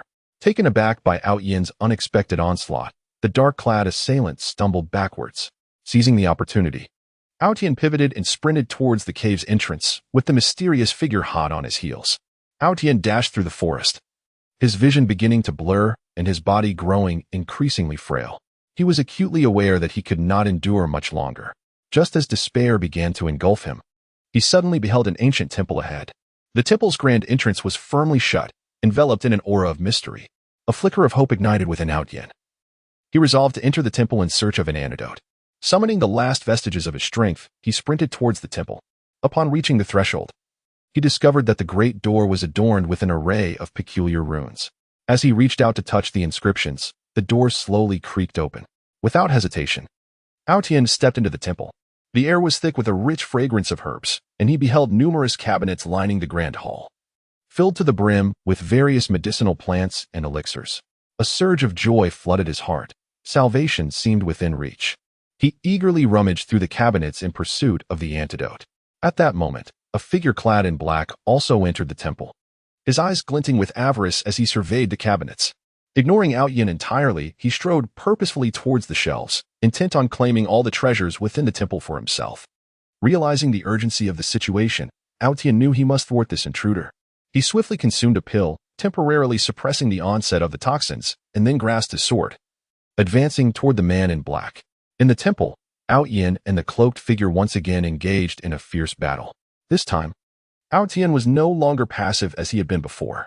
He adeptly utilized the temple's surroundings to maneuver against his adversary, employing the medicinal cabinet as a shield. He intermittently unleashed the techniques of the Spirit Shadow sword to strike at the cloaked figure.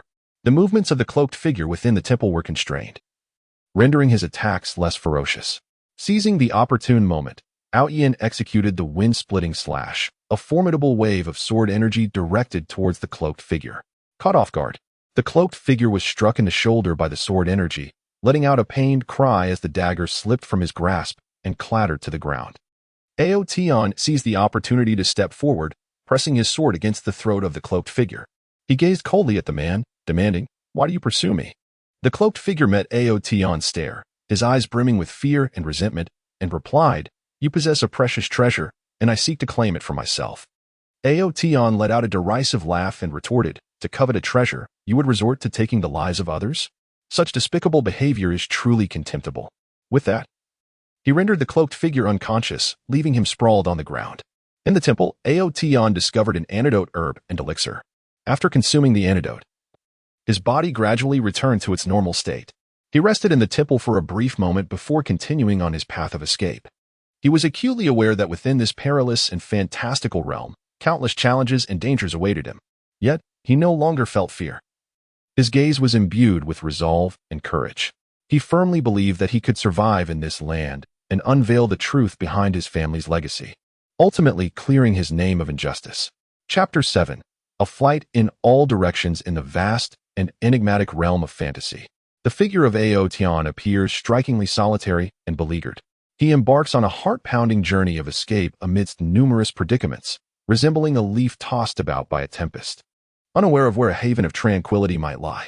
Once a celebrated prodigy within his family, the inexorable gears of fate have turned against him.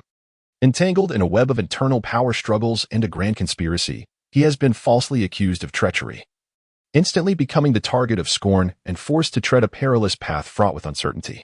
At the outset of his flight from the family estate, he is relentlessly pursued by a cadre of elite warriors from his clan. Each of them possesses formidable strength, vowing to capture him and bring him back for trial. Ao Tian understands that he cannot afford a moment's respite. He employs every ounce of his skill, darting swiftly through the undulating hills and mountains.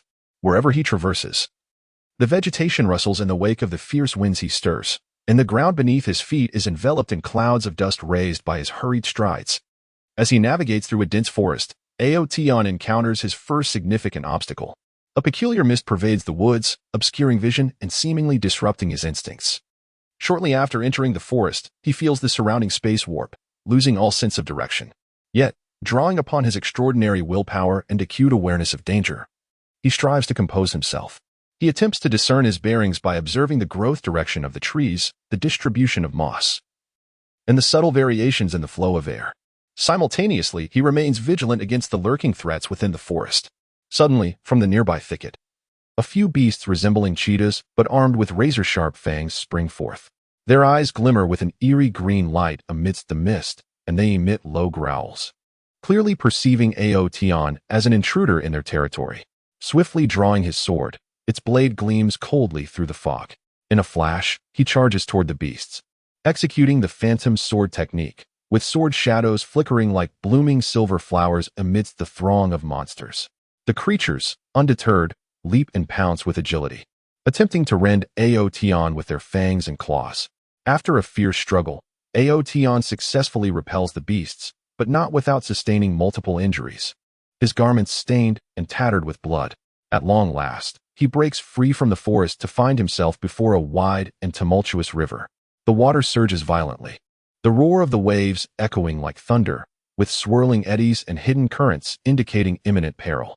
Meanwhile, the shouts of his pursuers grow ever closer behind him. In a state of frantic urgency, Ao Tian searches for a means to cross the river. Not far from the bank, he discovers a dilapidated small boat. Its hull ravaged by the passage of time, yet it stands as his only glimmer of hope. Ao Tian rushes toward the vessel. But just as he is about to board, a colossal water creature bursts forth from the depths. Its body resembles a small hill, covered in slick scales, with a massive maw lined with sharp teeth, unleashing a fierce torrent of water directly at Ao Tian. With no time to evade, he braces himself to endure the onslaught of the rushing water. His feet firmly anchored to the ground, he channeled the energy within him to its utmost limit, forming a fragile shield that barely withstood the onslaught of the water monster. Seizing the opportune moment, he leapt into the air, employing the wind step technique to deftly evade the creature's attacks, landing securely on the small boat. Grasping the oar, he paddled with all his might, the vessel trembling violently in the raging river, teetering on the brink of capsizing. Gritting his teeth, he relied on his indomitable will and remarkable rowing skills, ultimately managing to reach the opposite bank. Upon disembarking, he dared not relent, hastening onward into the distance. He found himself traversing a desolate expanse of desert. The blazing sun hung high in the sky, the heat unbearable, while the sand beneath his feet scorched like burning coals with every step. His stamina rapidly dwindled. Yet he understood that pausing could lead to being overtaken by pursuing family members. As he advanced through the desert, he encountered a fearsome sandstorm. When the storm struck, fierce winds howled, and yellow sand engulfed the world in an instant. Caught in its fury, he felt the stinging grains of sand slicing against his skin. He could only shield himself with his energy and painstakingly navigate through the tempest. Fortunately, amidst the storm, he discovered an ancient cave hidden behind a dune. He hurriedly sought refuge within, momentarily escaping the storm's wrath. Even in the cave, he remained vigilant, aware that beneath the seemingly tranquil surface of the desert lurked myriad unseen dangers. Indeed, from deep within the cavern, he discerned a faint rustling sound. Gripping the hilt of his sword, he cautiously approached the source of the noise. In the corner of the cave, he beheld a colossal sand serpent, its body blending seamlessly with the desert hues, nearly undetectable without careful inspection. Sensing his presence, the serpent launched a sudden attack, its form darting toward him like a flash of lightning. He swiftly sidestepped and slashed at the serpent with his sword. The serpent, agile and sinuous, evaded his strike and coiled around him tightly. He felt the constriction tightening, making it difficult to breathe. Concentrating fiercely, he summoned his energy to his arms, forcefully prying open the serpent's grip before unleashing the windbreak sword technique, driving his blade into the serpent's vital spot. The creature writhed in agony before collapsing to the ground. After leaving the cave, he continued his journey through the desert. After days of arduous travel, he finally emerged into a bustling town. Yet, he was acutely aware that this town was not devoid of peril. His family had eyes and influence in numerous places, and he could easily be discovered here. Disguising himself, he concealed his identity and blended into the throngs of townsfolk. In his search for a means or person to extricate him from his predicament, he stumbled upon whispers of a mysterious organization within a tavern. Allegedly, this organization opposed the dark forces of the various clans, and perhaps they could offer him sanctuary. He resolved to seek out this enigmatic group. However, in his pursuit of the mysterious organization, he encountered fresh troubles. Some local bullies had set their sights on the treasures he possessed.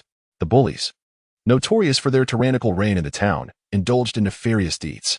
They dispatched minions to covertly trail Outyin, ultimately cornering him in a secluded alley.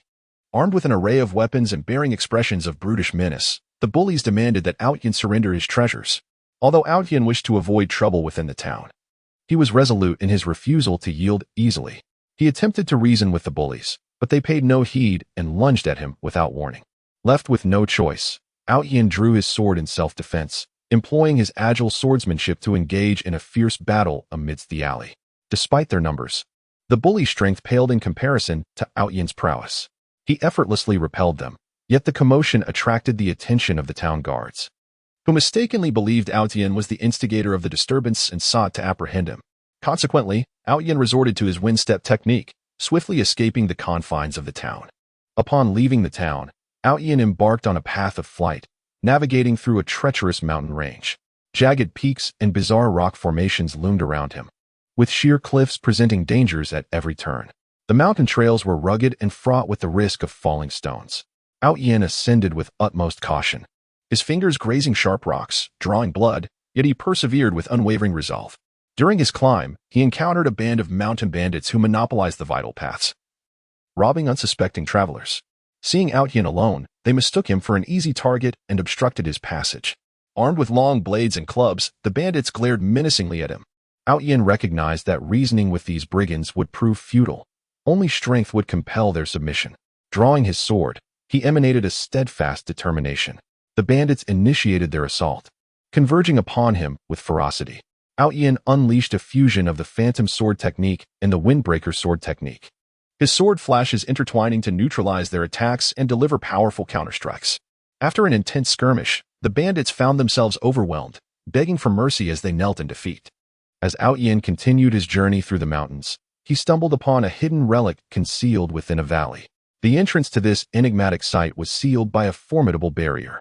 Intrigued by the mystery of the relic, Outyin speculated that it might harbor treasures or secrets capable of augmenting his strength or aiding him in evading his family's relentless pursuit. He resolved to attempt breaking the barrier to gain entry. Drawing upon his knowledge of formations and spiritual energy, he endeavored to dismantle the seal. After arduous effort, he triumphed, successfully penetrating the relic. Inside, an ancient and mysterious aura enveloped the atmosphere.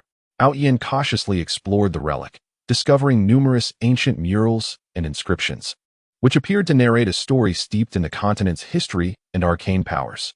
In the depths of the relic, he came upon a luminous spirit pearl radiating an extraordinary glow. The pearl contained immense spiritual energy, which Outyin sensed would significantly aid his cultivation. As he reached out to grasp the pearl, an alarm suddenly resonated throughout the relic. Originally, this spiritual orb served as the guardian treasure of the ruins. Its activation would trigger the defensive mechanisms within. In an instant, various traps and mechanisms were set in motion, unleashing beams of energy towards Outyin. He hurriedly evaded, employing the wind-soaring steps to swiftly maneuver through the ruins while parrying the energy beams with his sword. During his evasive maneuvers, he uncovered clues regarding secret passages and concealed chambers within the ruins. Following these leads, he hoped to discover a means of escape or perhaps more treasures. After a series of arduous explorations and fierce battles, Outyin finally located the exit of the ruins, successfully fleeing with the spiritual orb in hand. He understood the significance of this orb, recognizing it as a potential asset in his escape. However, he was also acutely aware that the pursuit by his family would not cease, necessitating greater caution on his part. As he continued his flight, Outyin arrived at a mysterious swamp, fraught with quagmires and marsh gas, where a moment's inattention could lead to entrapment. He cautiously traversed the periphery of the swamp, using a branch to probe for safe footing. Yet, lurking within the mire was a perilous beast known as the swamp venom crocodile. This creature, colossal in size, boasted skin as tough as iron and a maw filled with razor-sharp teeth, laced with potent venom. As Outyin advanced through the swamp, he suddenly heard a deep, resonant roar. Looking up, he beheld several swamp venom crocodiles gliding towards him. A sense of foreboding gripped him, and he knew a fierce battle was imminent. Drawing his sword swiftly, he infused it with spiritual energy, causing a faint luminescence to envelop the blade. The swamp venom crocodiles initiated their assault, opening their cavernous jaws to lunge at Outyin. He executed the phantom sword technique, his sword shadows flickering among the crocodiles in an attempt to thwart their advance. However, the crocodiles, with their formidable heights, remained undeterred by his strikes. They pressed closer, and one seized the opportunity to sweep its tail, catching Outyin off guard and knocking him towards a nearby quagmire. In a critical moment, he plunged his sword into the ground, stabilizing himself. Gritting his teeth against the agonizing pain in his leg, he unleashed the breaking windsword technique, piercing the eye of the swamp venom crocodile. The creature roared in agony, thrashing violently. The others, witnessing their comrade's injury, became even more frenzied in their assault. Outyin found himself embroiled in a grueling battle, his stamina rapidly waning, yet he persevered with indomitable spirit. Just as despair began to creep in, he remembered the spiritual orb he had acquired in the ruins. He retrieved it, attempting to merge the powerful energy within it with his own. As he fused the energies, he felt his strength surging. He then executed a combined technique of the phantom sword technique and breaking wind sword technique. This time, his sword shadows became sharper, and his attacks significantly more potent. He successfully repelled the swamp venom crocodiles and emerged from the swamp, battered but resolute. Through countless perils, Outyin traversed this fantastical continent, his journey resembling a harrowing nightmare, yet it continually forged his will and prowess. He was uncertain of the challenges that the future might hold, yet he harbored a steadfast belief within his heart to unveil the truth behind the family conspiracy, to vindicate himself, and to reclaim his lost glory and dignity. With this conviction, he resolutely continued down the path of the unknown, even if it led him through endless darkness and peril. Chapter 8. The heartlessness of the fiancé within the resplendent and intricately adorned hall of the Ling family. The atmosphere was as frigid and suffocating as the depths of winter.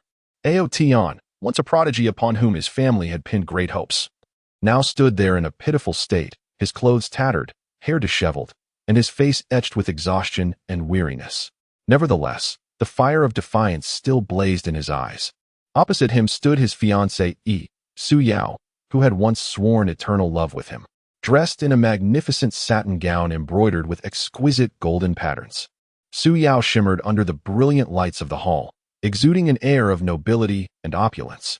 Her beauty remained ethereal, akin to a celestial being descended to earth, yet, in this moment, her gaze was as frigid as an eternal glacier, devoid of any trace of the tenderness and affection from days gone by.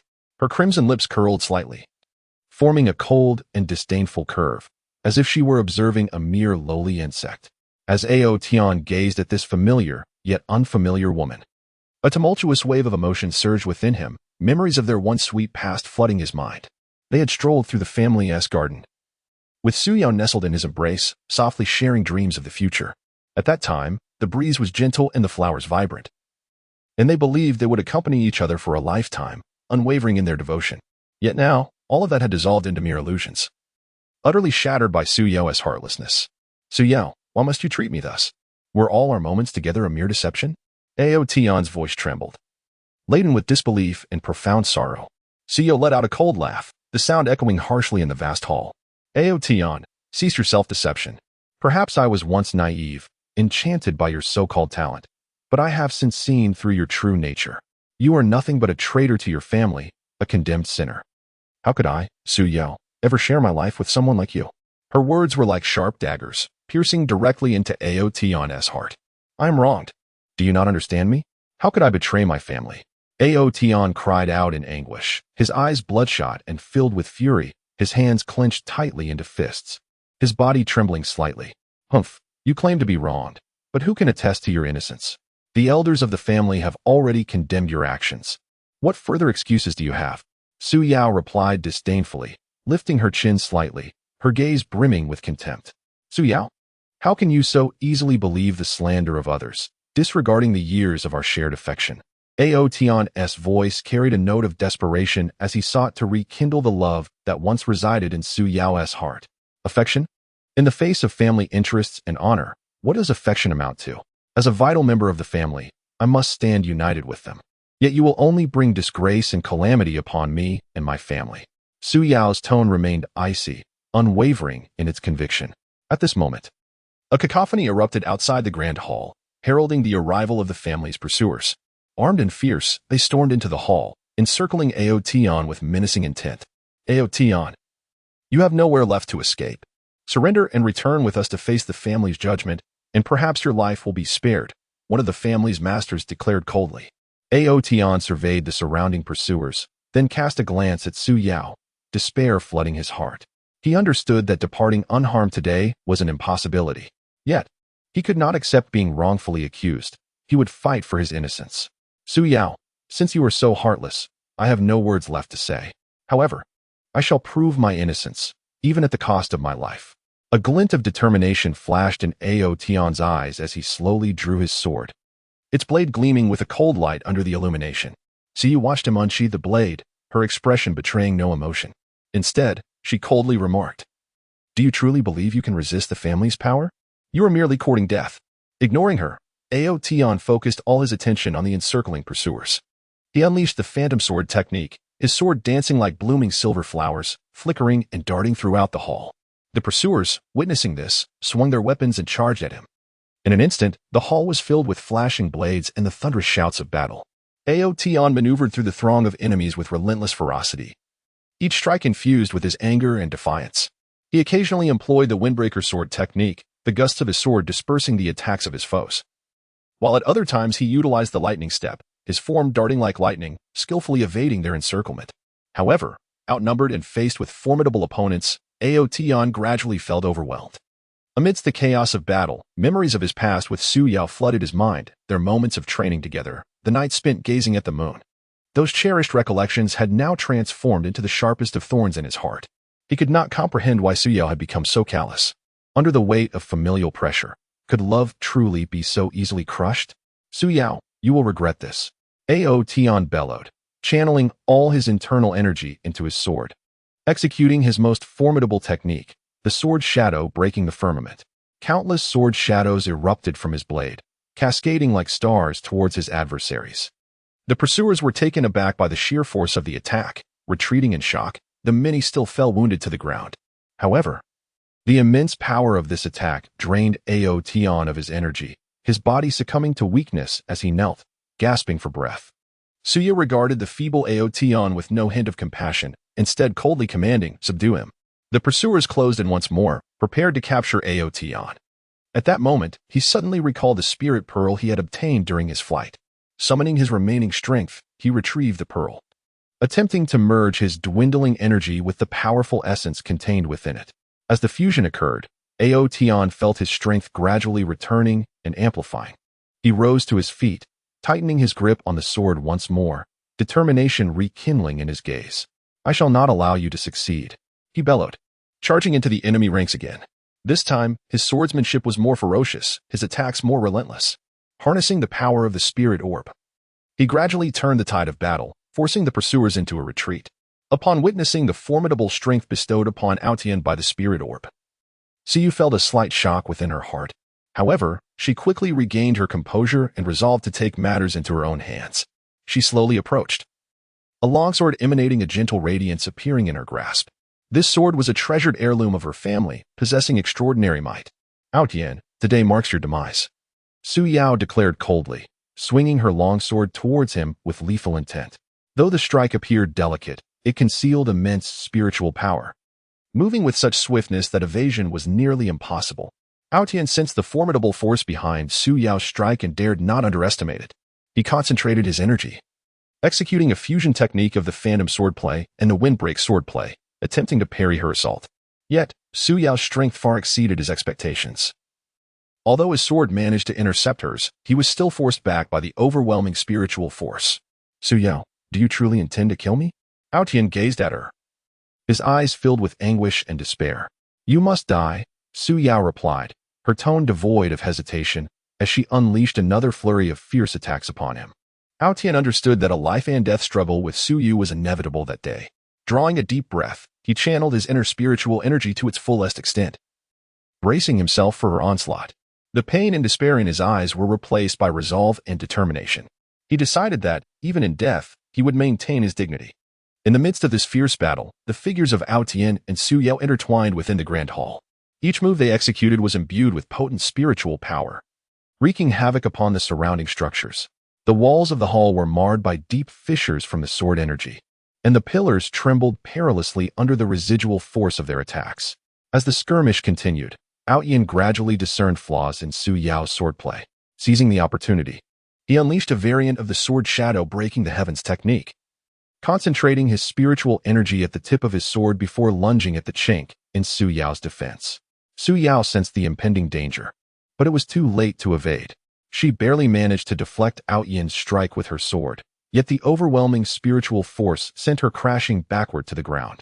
Outyan gazed down at the fallen Su Yao, his heart devoid of triumph, filled instead with bitterness.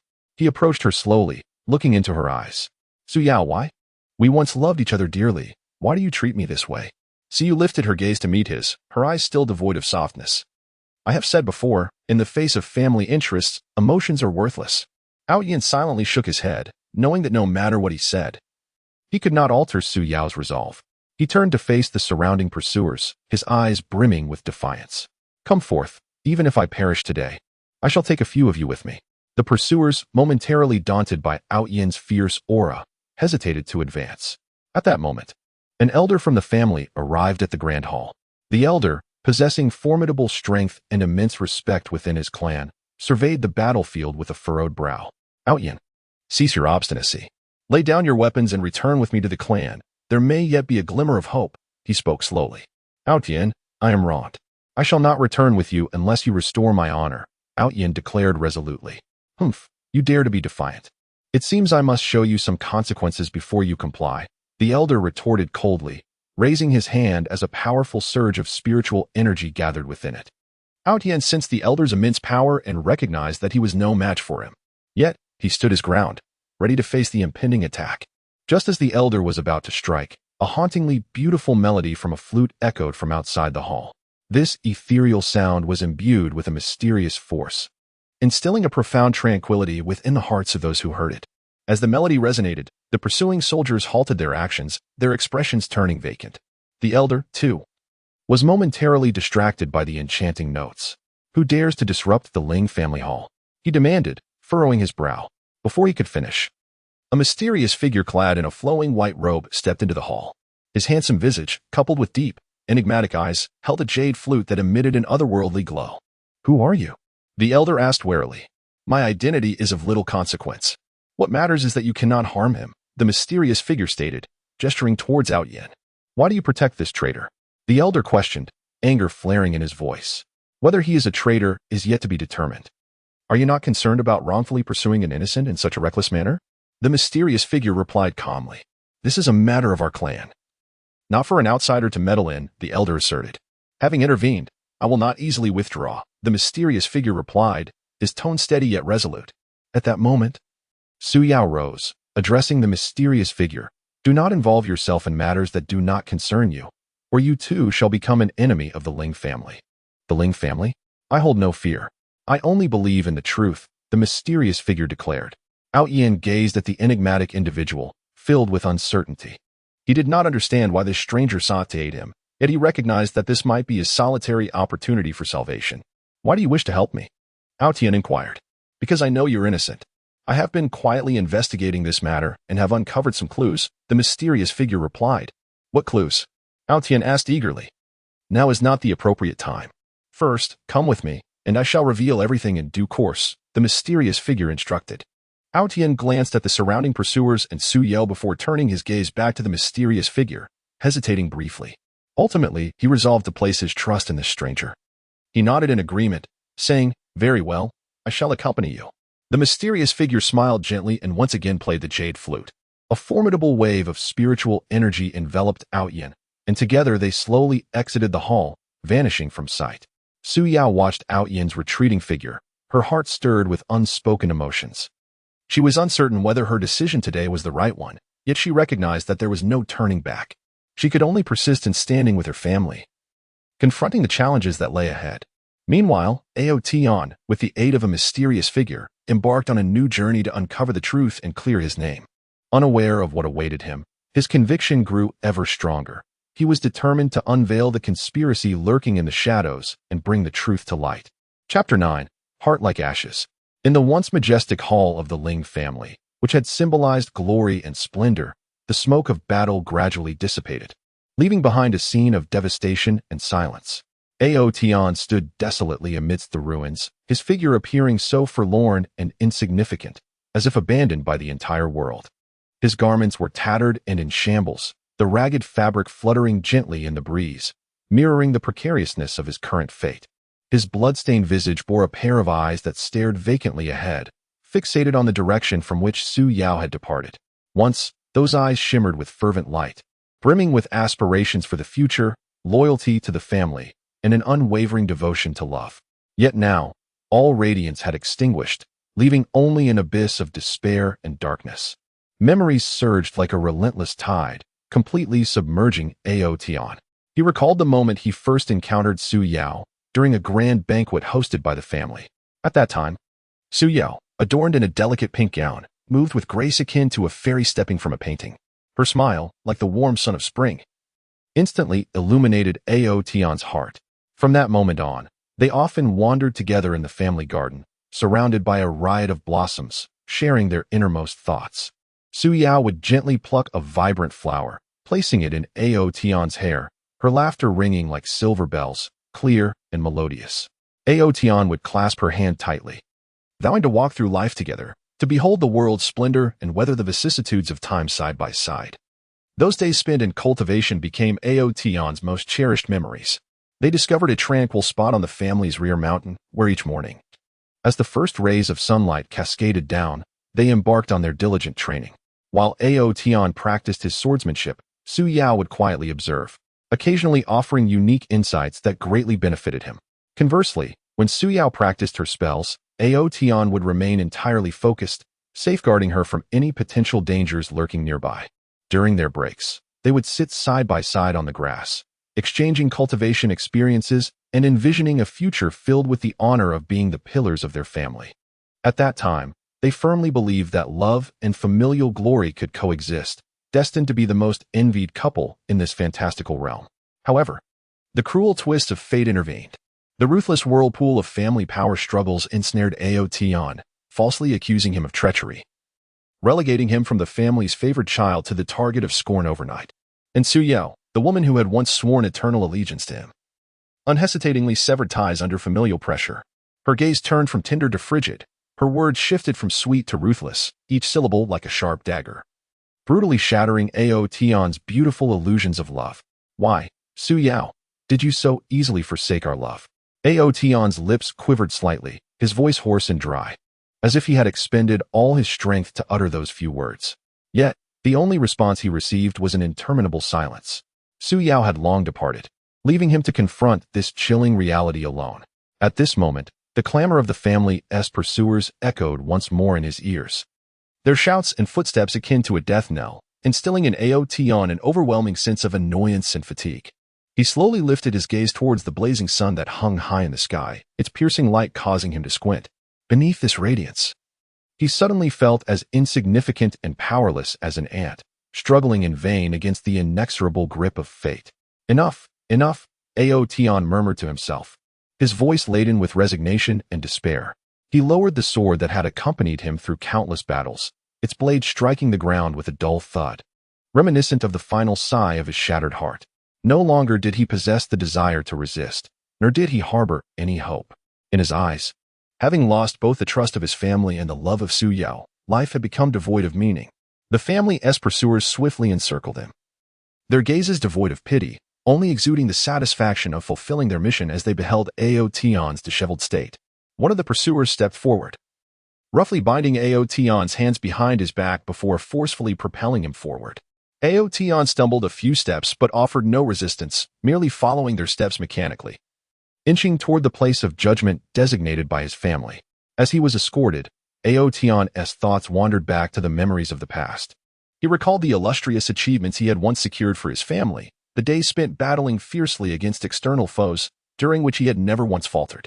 He had bravely infiltrated enemy lines, employing his exceptional swordsmanship and indomitable spirit to slay enemy leaders, securing victory after victory for his family. In those times, he had been the pride of his clan, a hero admired by all. Yet now, all of that had dissipated into mere wisps of smoke. The family no longer remembered his merits, only clung to unfounded accusations against him.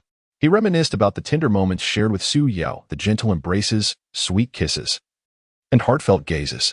He had once believed that these beautiful instances would endure eternally, that they would accompany each other until the end of time. But reality proved to be cruel, as love crumbled before the interests of the family, fragile and easily shattered. Su Yao's heartlessness extinguished any remnants of faith he had in love. No longer did he believe in the existence of true love. In his heart, the garden once filled with warmth and hope had transformed into a desolate ruin. With each step forward, Aotion was led to the family South Judgment Square. The plaza was already filled with numerous family members, their indifferent gazes fixed upon him as though he were a most heinous criminal.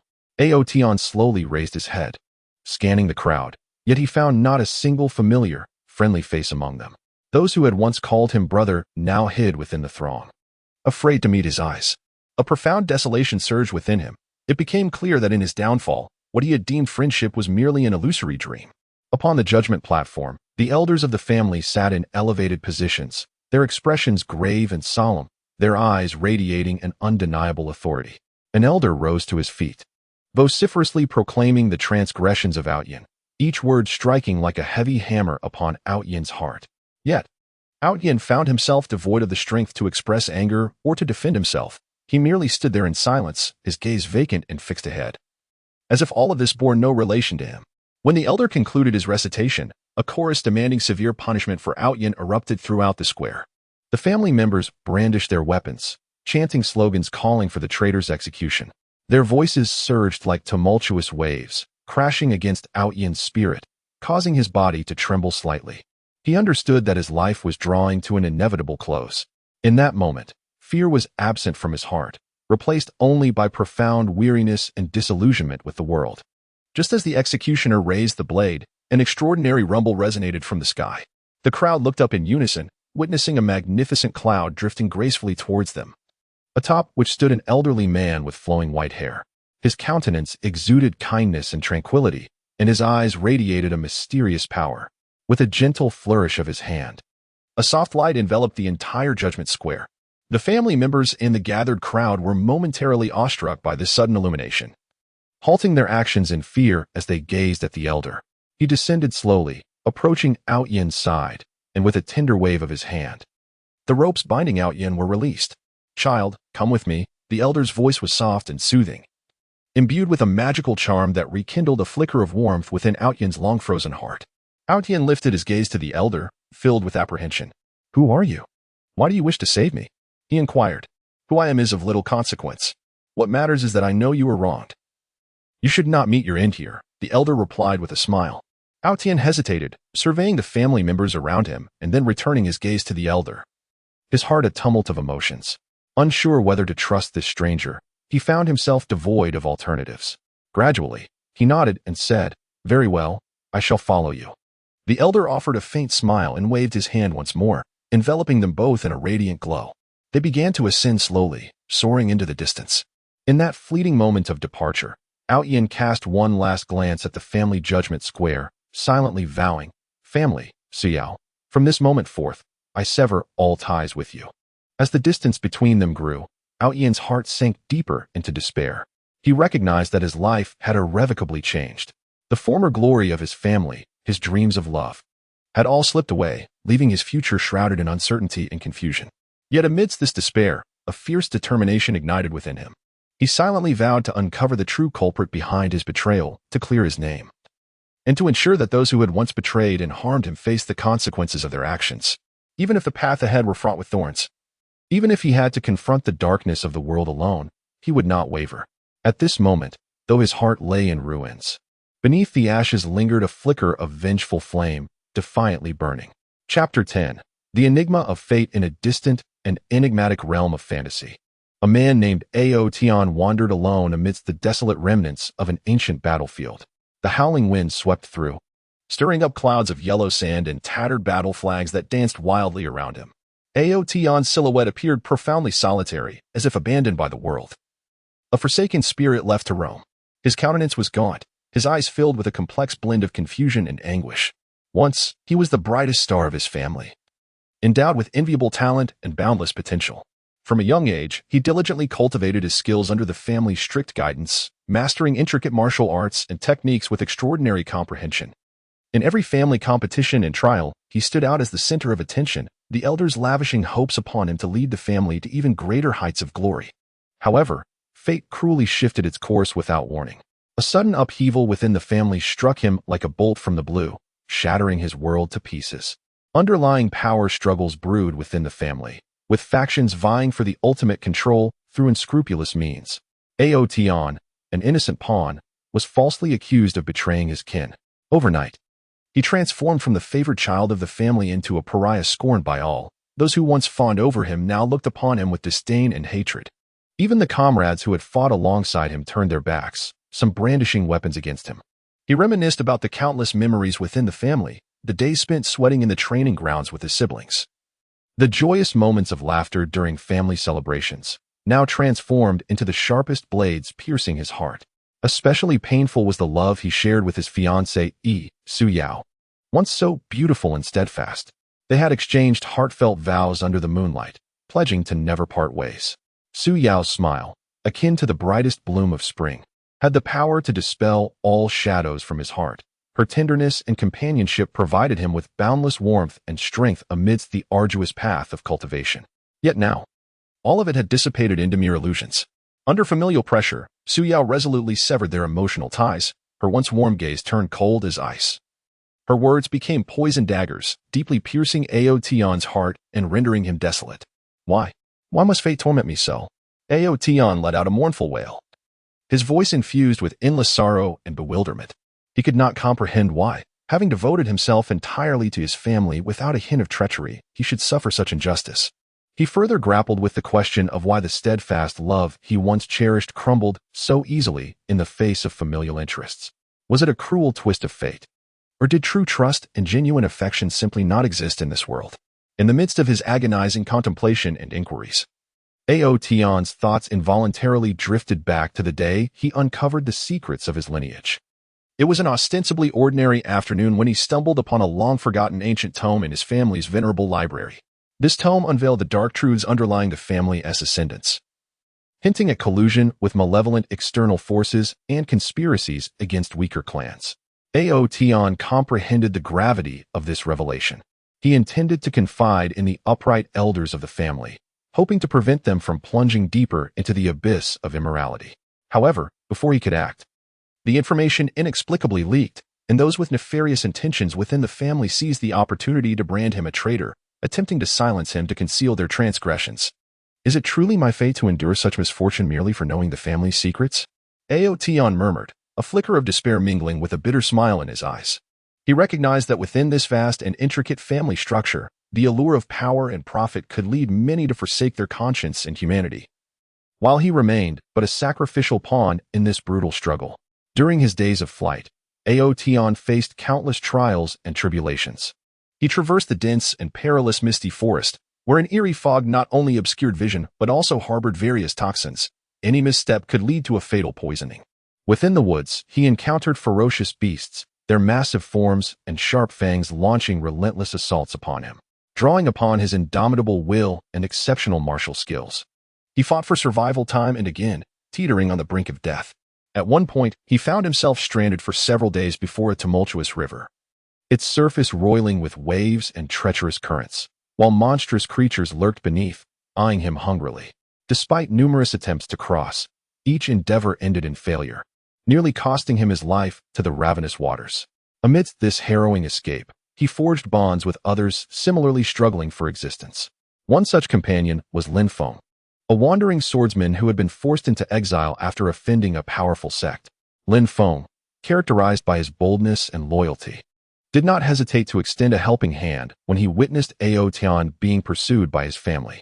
Together, they fought side by side, supporting each other through adversity, which solidified a profound friendship. Another ally, a mysterious sorceress named Ling Er, possessed the ability to manipulate various spirits. Her own past was shrouded in enigma, as she seemed to be fleeing from formidable forces. Moved by Ao Tian's resilience and kindness, she chose to accompany him on his journey. With their companionship, Ao Tian found fleeting warmth and hope amidst the bleakness of his fugitive existence. Yet, lingering in his heart remained the betrayal of his family and the loss of love. O fate, what manner of invisible hand do you wield, frivolously orchestrating the symphony of my life? Ao Tian gazed up at the luminous moon suspended in the sky, tears glistening in his eyes. He reminisced about every full moon night spent within the family, surrounded by loved ones, his heart brimming with joy and contentment. Now, he finds himself alone in this desolate wilderness, confronted by the chilling moonlight, his heart heavy with lamentations over the capriciousness of fate. By a twist of fortune, Ao Tian learns of an ancient and enigmatic temple of destiny at the edge of this continent. According to legend, within this temple lies a power that can unveil the mysteries of fate, accessible only to those truly destined and courageous enough to seek the truth. A flicker of hope ignites within Ao Tian. He resolves to embark on a journey to the temple of destiny, undeterred by the perilous and uncertain path ahead. He yearns for answers, to comprehend why fate has dealt him such a hand. Thus, Ao Tian bids farewell to his friends and sets forth alone on the arduous journey to the Temple of Destiny. He traverses searing deserts where the heat threatens to scorch him, each step on the blistering sand akin to walking on hot coals. He ascends treacherous snow-capped mountains where the biting wind and relentless snow pose constant threats of avalanches. Throughout this arduous trek, he encounters myriad dangers and difficulties, yet he remains resolute. At long last, after enduring countless hardships, Ao Tian stands before the majestic and imposing Temple of Destiny, which emanates an aura of ancient mystery. The grand doors are firmly shut, adorned with intricate runes and symbols that seem to narrate the enigmatic tales of fate. Taking a deep breath, Ao Tian approaches the temple's entrance. At the moment his hand grazes the door, a blinding light bursts forth, enveloping him in its radiant embrace. Ao Tian feels a weightlessness, as if he has entered a surreal realm. In this space, vivid scenes flash before his eyes. He witnesses the origins and evolution of his family, observing their gradual descent into corruption under the seductive allure of power and greed. He realizes that his own destiny has long been manipulated by certain forces within his family, who would sacrifice everything to achieve their aims. He also sees Su Yao, tormented and struggling under familial pressure, ultimately choosing the family's interests over her own. These revelations unravel the mysteries that have plagued Ao Tian, filling him with anguish and rage. It becomes clear that all of this is the orchestration of fate. Yet he refuses to submit. Ao Tian exclaims, his gaze ablaze with fierce determination. He resolves to no longer be a pawn of fate. He will shatter these chains and reclaim his justice, reshaping his own destiny. Emerging from the Temple of Destiny, Ao Tian's mindset undergoes a profound transformation. No longer the lost and tormented fugitive, he stands as a vengeful spirit imbued with unwavering resolve and formidable strength. He understands that the road ahead remains fraught with challenges, yet he is now fearless. Because he has grasped the truth of destiny, he intends to challenge those who once betrayed and harmed him, compelling them to pay a heavy price for their actions. Chapter 11. Injustice in the Realm of the Ling Family, where splendor and glory intertwine. One would expect an atmosphere of order, fairness, and justice to prevail. However, for Ao Tian, this place has descended into a purgatory rife with interminable darkness and inequity. Ao Tian, a once promising young talent who shone brightly within his family through exceptional gifts and relentless effort, has now been mercilessly cast into the abyss of fate. He stands in the grand council hall of his family, surrounded by a multitude of indifferent and scornful gazes, each one piercing his soul like a dagger. The lofty dome above is adorned with murals depicting the family's illustrious history. Images that once inspired him to forge ahead now serve as his greatest mockery. The elders of the family sit in judgment upon a raised platform, their expressions grave and stern, devoid of any semblance of compassion or fairness. Resolute in their condemnation of the so-called family traitor. Aotion, the evidence against you is irrefutable. Do you dare to defend yourself here? A white-haired elder thundered, his voice echoing throughout the vast hall, causing Aotion's ears to ring. I am wrongfully accused. I have never betrayed my family. Aotion cried out in anguish, his eyes bloodshot and filled with fury, resembling a beast ensnared in a dire predicament yet still struggling valiantly. His fists clenched tightly, nails digging deep into his palms. Blood trickling through his fingers to stain the polished marble floor below, forming glaring crimson blossoms. Nevertheless, to the elders, his protestations were mere futile thrashings of a dying man. The genesis of this calamity lay in Aotion's accidental discovery of clandestine ties between certain high-ranking family members and external malevolent forces during a secret family mission.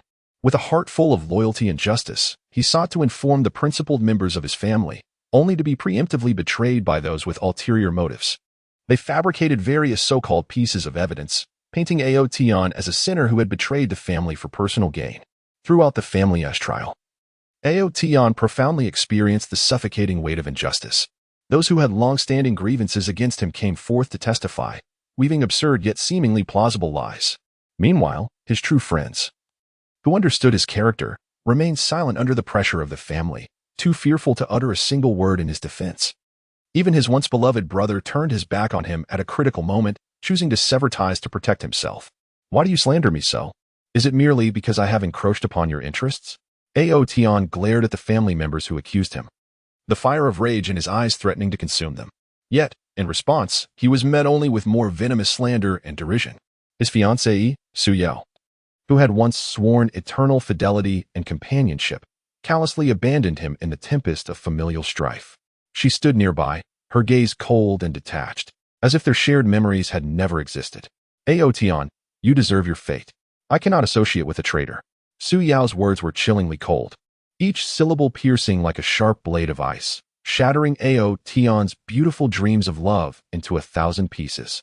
During his days of confinement by his family, Aotion endured inhuman torment. The dark, damp cell was permeated with a foul stench, while rats scurried in the corners, emitting spine-chilling squeaks. Bound by heavy iron chains, the metal sank deep into his flesh, and every struggle brought excruciating pain. The family's jailers unleashed their insults and brutal beatings upon him, lashing his body with whips, leaving behind ghastly streaks of blood. What you are doing is a violation of justice. One day, the truth will be revealed to the world. Despite his suffering, Aotion clung to his beliefs. Though his voice was faint, it resonated with unwavering determination. Yet, his cries seemed powerless in that dark cell, where no one cared for a traitor's plight. By a twist of fate, Aotion learned of a significant transaction that his family was about to engage in with an external malevolent force. Should this deal be realized, it would bring calamity not only to his family but to the entire mystical continent.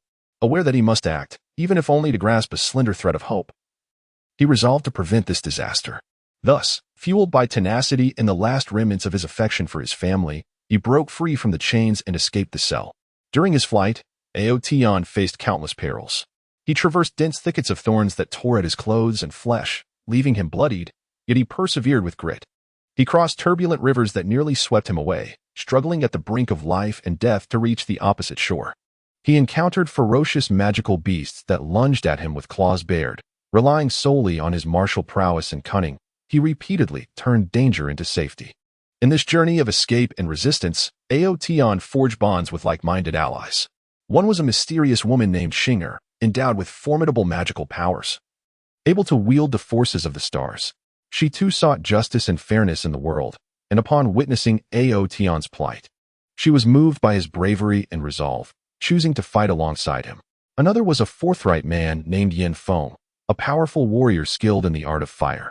Yin Feng, with his sense of righteousness, could not abide the injustices and evils of the world. Upon hearing Aotion's tale, he unhesitatingly joined his cause. However, the family's pursuit was relentless, sending wave after wave of skilled fighters to hunt them down. In a fierce confrontation, Aotion and his companions found themselves encircled by the family's elite. The air was thick with the acrid stench of smoke and blood. As the clashing of blades and the roar of magic intertwined, composing a brutal symphony of battle. Aotion, today marks your end. You have nowhere to flee. One of the family's masters sneered, brandishing his sword menacingly towards him. Outyin stood undaunted, unleashing his unparalleled skill, the Outyin Divine Sword Technique. The sword shadows resembled blossoming lotus flowers, effortlessly dissipating the enemy's attacks. Beside him, Xing'er invoked her stellar magic, gathering countless beams of starlight into formidable energy projectiles that surged toward their adversaries. Yanfeng brandished a flaming longsword, the inferno roaring around him, as he charged into the fray like a fiery deity, engaging in close combat with the foes. Despite their valiant resistance, the numerous masters of the clan began to overwhelm them, gradually plunging them into dire straits. In this critical moment of life and death, a profound sense of indignation surged within Outyin. Was there truly no justice in this world? They fought solely for righteousness. Why must they endure such persecution? He roared silently within his heart. Just as despair threatened to engulf them, a peculiar beam of light descended from the heavens.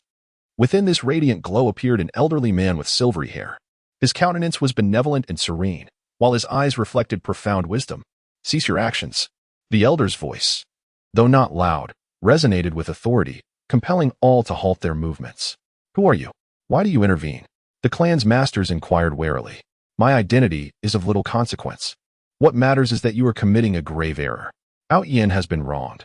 What you pursue are merely the machinations of those who have truly betrayed the clan. The elder stated gently. The clan masters exchanged glances, their faith in the elder's words wavering. Yet, the formidable aura emanating from him rendered them hesitant to act recklessly. You claim I am wronged. What evidence do you possess? Outyin asked, a glimmer of hope igniting in his eyes. The elder smiled faintly and waved his cane lightly. A flash of light revealed a series of images before them. The scenes vividly depicted the collusion between the clan's higher-ups and external malevolent forces, as well as the truth of how they had framed Outyin. Upon witnessing these images, the clan master's expressions morphed into shock and regret. They realized they had been deceived, wronging an innocent man. Outyin, we were mistaken. Please forgive us, they implored in unison. Outyin regarded them, his heart a tumult of emotions. He had endured so much suffering and injustice. Although resentment lingered within him, greater still was his concern for the clan's future. I can forgive you, but we must swiftly halt the clan's dealings with the forces of evil to save our family from ruin, Outyin declared. Thus, Outyin, along with his friends and the clan's masters, joined forces to devise a meticulous plan to avert the impending catastrophe. They understood that the path ahead remained fraught with peril and challenges, yet they no longer felt fear. For they believed that as long as justice and fairness resided in their hearts, they could overcome any adversity, bringing light and hope to their family in this enchanting realm. Chapter 12. The former glory. Once, in the vast and enigmatic fantasy realm, the Ling family shone like a resplendent star, towering above many clans and radiating a formidable brilliance. As the remarkably gifted and spirited young generation of the Ling family, Aotion once basked in unparalleled glory. His name resonated like a legend, celebrated both within and beyond the clan, becoming the object of admiration and envy for countless individuals. From a tender age, he exhibited astonishing talent for cultivation, as if the heavens had bestowed upon the Ling family an extraordinary blessing, endowing him with an exceptional aptitude for martial prowess. While other children were still taking their first steps and babbling their first words, Aotion was already demonstrating foundational martial techniques in the family training grounds with remarkable finesse. His gaze revealed a determination and focus that belied his years. Each punch and kick he executed was imbued with a yearning for strength and a profound understanding of martial arts. At the tender age of 5, he successfully condensed spiritual energy, becoming the youngest spiritual practitioner in the family, a feat that sent ripples of excitement throughout the clan. The elders marveled at his potential, viewing him as the beacon of hope for the family's future, and they placed boundless expectations upon him. In every martial arts competition organized by the family, Aotion was undoubtedly the star of the show. His physique was agile, akin to a cheetah racing across the arena. His movements flowed with natural grace, each technique appearing to meld seamlessly with the energies of heaven and earth. During a grand internal martial arts tournament, Aotion triumphed effortlessly, vanquishing numerous formidable opponents. The sword technique he wielded, known as the Alfing sword technique, was reminiscent of blooming azure lotuses, shimmering captivatingly in the sunlight. The sword wind howled like a tempest, tearing through the air and producing sharp, piercing sounds. Opponents fell before his relentless assaults, rendered powerless to counter. Ultimately, Aotion claimed victory without a hint of uncertainty.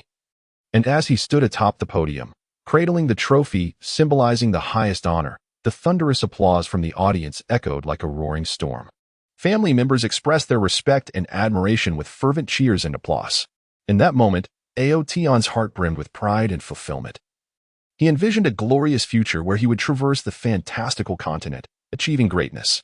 In addition to his remarkable accomplishments in martial arts, Aotion played a crucial role in the management of family affairs. His quick wit and exceptional intelligence allowed him to offer unique insights and keen perspectives on various matters concerning the clan.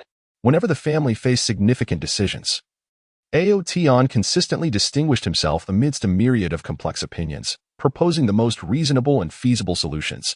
During a negotiation over resource disputes with external forces, the opposing side sought to impose stringent conditions to suppress the Ling family for maximum gain. The atmosphere at the negotiation table was tense and oppressive, with both parties at an impasse. In a pivotal moment, Aotion stepped forth. Utilizing his precise grasp of the situation and outstanding negotiation skills to methodically analyze the pros and cons, deftly countering the adversary's provocations and difficulties. His words were sharp and potent, each statement striking like a keen blade at the heart of the matter. Ultimately, through Aotion's efforts, the family successfully signed a highly advantageous agreement, safeguarding their core interests while securing additional resources and opportunities for growth. This incident elevated Aotion's prestige within his family to unprecedented heights. Family members were in awe of his leadership and wisdom, rendering him an indispensable figure within the family's decision-making echelon. In social settings, Aotion was equally the center of attention. With his graceful demeanor and dignified presence, he embodied the essence of nobility in every gesture. His smile was as warm and inviting as a spring breeze, effortlessly bridging the gap between himself and others. Whether at family banquets or engaging with other clans, Aotion navigated the complexities of social etiquette and interpersonal relationships with remarkable ease. He possessed a keen ability to listen to the opinions and ideas of others, forging strong communication and collaborative ties with individuals of diverse personalities and backgrounds. At a recent gathering with other esteemed families, Aotion captivated all present with his vast knowledge, witty repartee, and elegant mannerisms. He exchanged insights on personal cultivation with the younger generation of other clans, discussing family development and establishing a commendable image for the Ling family, thereby laying a solid foundation for future collaborations with other families. However, the twists of fate are often sudden and unforeseen. A tempest of internal power struggles swept through the family, akin to a relentless tide of darkness, dragging Aotion from the pinnacle of glory into the depths of despair. Those who once flattered and followed him, seduced by the allure of power and the lure of self-interest, swiftly turned against him, becoming his adversaries. Some malevolent forces within the family resorted to unscrupulous means to label him a traitor, weaving a tapestry of seemingly flawless lies. They fabricated evidence, bribed witnesses, and incited a tempest of public outrage against Aotion within the clan. Once brotherly bonds, now strained by familial pressure, led to a painful severance. The warmth that once characterized their gazes was replaced by indifference and estrangement. Aotion, I do not wish to be your enemy within the family. Take care of yourself. His brother's words struck Aotion's heart like a cold dagger, bringing forth an unprecedented sense of betrayal and anguish. His fiancée, Suyao, the woman who once vowed eternal love and whispered sweet nothings, also lost her way amid this familial tempest. Her gaze, once tender and affectionate, turned icy and piercing. Her unwavering support transformed into heartless abandonment. Aotion, you are no longer the favored child of the family. Our engagement is hereby annulled. Suyao's voice was like the chilling winds of winter, dispelling the last vestiges of warmth and hope within Aotion's heart. As he watched her retreating figure, a tumult of emotion surged within him. The once sweet memories felt like daggers, cutting deep and rendering him desolate.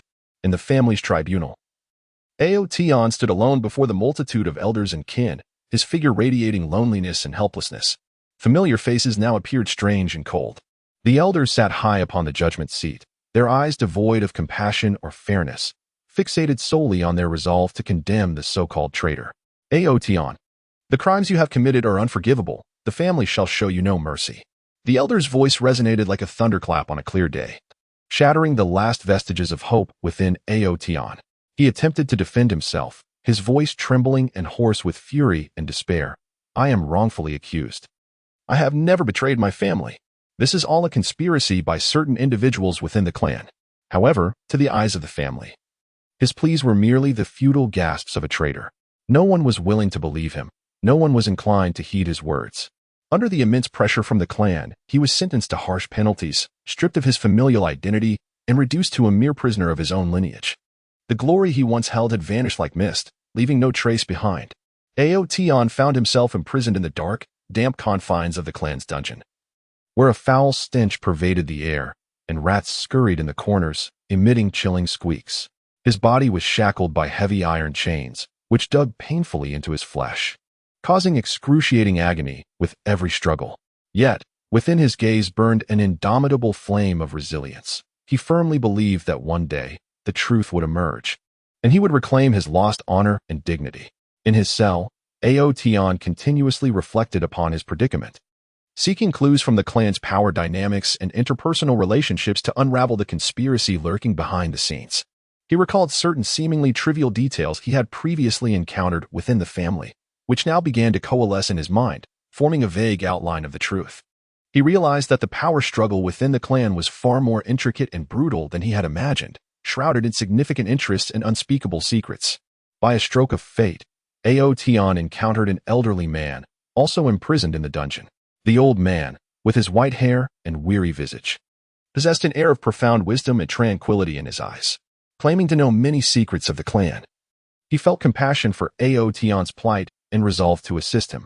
Under the old man's guidance, Aotion began to cultivate an ancient and mysterious practice that would enhance his abilities amidst adversity while fortifying his resolve. Day and night, Aotion persevered, disregarding the harsh conditions of his cell and the pain of his injuries.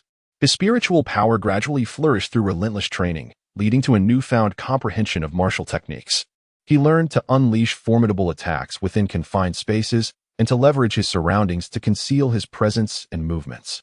Throughout this journey of cultivation, he also grasped many profound truths about life, transforming his initial anger and despair into a steadier and more composed demeanor.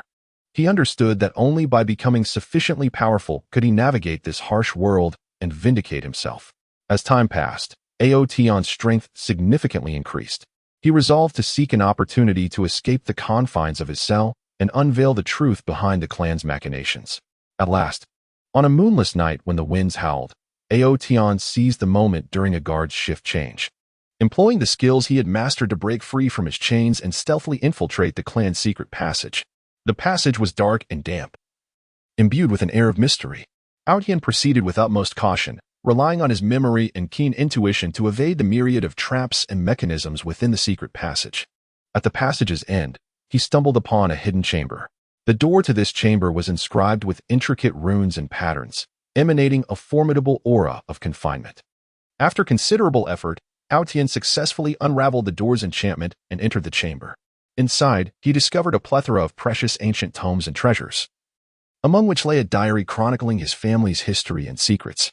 This diary meticulously documented evidence of collusion between certain high-ranking family members and malevolent external forces, as well as the entire scheme that had led to Aotion's wrongful persecution. Clutching the diary, Aotion was overwhelmed with a mix of anger and elation. He had finally unearthed proof of his innocence, yet he was acutely aware that his predicament remained perilous. He needed to escape the family swiftly and bring this evidence to light to fully vindicate himself. Thus, with the diary in hand, he stealthily departed from his family's domain, embarking on a treacherous journey fraught with uncertainty. During his flight, Aotion faced relentless pursuit from his family. They dispatched wave after wave of formidable adversaries to hunt him down. However, Aotion was no longer the same as before. Empowered by his training in confinement and his unwavering resolve, he transformed peril into opportunity time and again. In the forest, he engaged in fierce battles with the family's elite, moving like a flash of lightning through the trees. He unleashed the enhanced version of the Alfing sword technique, the Aotion Divine Sword Break, with formidable strikes akin to shooting stars, piercing the night sky toward his foes. The family's experts faltered and retreated under his relentless onslaught. In the midst of one such confrontation, Aotian unexpectedly encountered a girl named Xing'er, with whom he had previously crossed paths within the family. Xing'er was a kind-hearted and courageous young woman. Upon learning of Aotian's plight, she was deeply moved and resolved to assist him. Gifted with a unique ability to sense surrounding dangers and concealed presences, she guided Aotian in evading multiple assassination attempts by the family. Together, they embarked on a quest for truth, aiming to clear Aotian's name. As time progressed, Aotian and Xing'er gradually unraveled that the conspiracy behind the family extended beyond mere internal power struggles. It was intricately linked to the safety of the entire fantasy continent. They discovered that those within the family who conspired with external malevolent forces were orchestrating a grand scheme to upend the order of the fantasy realm and establish a dark world under their dominion. To thwart this nefarious plot, Aotian and Xing'er resolved to unite all possible forces for justice. They traversed the land, seeking out righteous individuals and those persecuted by the family. Throughout their journey, they forged alliances with many like-minded allies, including powerful warriors, enigmatic sorcerers, and sagacious strategists. Together, they formed an organization known as the Justice Alliance, standing united against the malevolent forces within the family and the encroaching darkness from outside. Through the tireless efforts of the Justice Alliance, they gradually unveiled the truth behind the family's conspiracy and brought forth the evidence to the public. The entire fantasy continent was left in shock, and the malevolent factions within the family became the target of widespread condemnation. Under the relentless pursuit of righteous forces, the nefarious elements within the family were ultimately eradicated. With the assistance of Aotian and the Justice League, the family underwent a profound transformation, embarking anew upon the path of justice and light. Aotian, having endured countless tribulations and trials, reclaimed the glory that was rightfully his. His name once again shone brilliantly across the mystical continent, revered as a hero in the hearts of the people. Yet he understood that such honor was hard-earned, and he vowed to cherish it dearly, employing his strength to safeguard the peace and righteousness of this land, ensuring that past tragedies would never be repeated. Chapter 13. Happiness in that tranquil town. Tenderly caressed by the passage of time, sunlight cascaded like shards of gold upon every ancient street and alley. A gentle breeze wafted through, carrying the delicate fragrance of blooming flowers and the earth's fresh scent, meandering leisurely between white walls and dark tiles.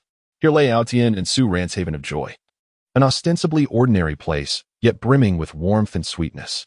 As dawn broke, the first playful rays of sunlight filtered through the sheer curtains, casting dappled shadows upon the wooden floor of the bedroom. Aotian stirred awake in this gentle light, while Su Ran remained lost in a sweet slumber, her serene visage reminiscent of blossoms in spring. Her long lashes cast soft shadows beneath her eyelids, and a hint of a smile graced her lips. Aotian gazed at her quietly, his heart overflowing with tenderness and love, as if the entire world had come to a standstill, leaving only the woman he adored before him. He rose softly, careful not to disturb her beautiful dreams, and tiptoed out of the bedroom into the kitchen. Though modest in size, the kitchen was meticulously organized, and the utensils gleamed with a pristine shine in the morning light. Aotian skillfully tied on an apron, opened the refrigerator, and retrieved fresh ingredients to prepare a heartfelt breakfast for Su Ran. His movements were graceful and fluid, akin to a silent art performance.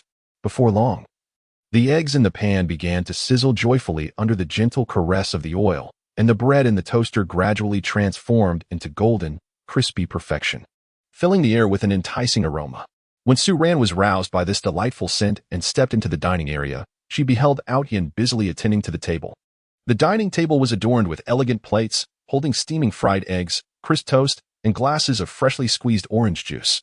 Aotian turned at the sound, his face illuminated by a gentle smile, his eyes brimming with affection. "Good morning, my dear. Come and enjoy breakfast." A wave of warmth surged within Su Ran as she rushed to Aotian's side, wrapping her arms around his waist and resting her head against his back. "Darling, having you is truly wonderful." These simple words were like the most enchanting love declaration in the world, filling Aotian's heart with a profound sense of bliss. After breakfast, they strolled hand in hand along the streets of the town. The shops along the way gradually opened, with enthusiastic shopkeepers greeting them warmly. They entered a flower shop, where a riot of colors blossomed vibrantly. Aotian carefully selected a bouquet of Su Ran's favorite pink tulips and presented it to her. This bouquet, is as beautiful as you. Su Ran accepted the bouquet, her cheeks tinged with a delicate blush, her eyes shimmering with the light of happiness. They lingered for a moment in the flower shop, enveloped by the fragrance and beauty that surrounded them, as if time itself paused to honor their love. After leaving the shop, they arrived at the park on the outskirts of town. The park was adorned with lush greenery, and the trees stood tall and flourishing. A crystal-clear brook babbled gently, flanked by weeping willows that danced lightly in the breeze. They strolled along the path beside the stream, occasionally pausing to admire the fish frolicking in the water. Aotion pulled some breadcrumbs from his pocket and scattered them into the stream, causing the fish to gather eagerly, competing for the morsels and splashing droplets of sparkling water around. Su Ran watched this delightful scene, unable to suppress her laughter, which rang out like the chime of silver bells, echoing through the air. Aotion gazed at her, his heart brimming with joy. He gently took her hand, drawing her close, and placed a tender kiss on her forehead. At noon, they made their way to a quaint little restaurant they often frequented. The familiar aroma of delectable dishes wafted through the air, and upon seeing them, the owner greeted them warmly. Aotion, Su Ran, it's been a while. What would you like to eat today? They ordered several signature dishes and settled into a windowside table, quietly awaiting the arrival of their meal. The restaurant was not crowded, creating a serene and cozy atmosphere as sunlight streamed through the windows, wrapping them in a golden glow. Before long, the dishes began arriving, each a feast for the senses.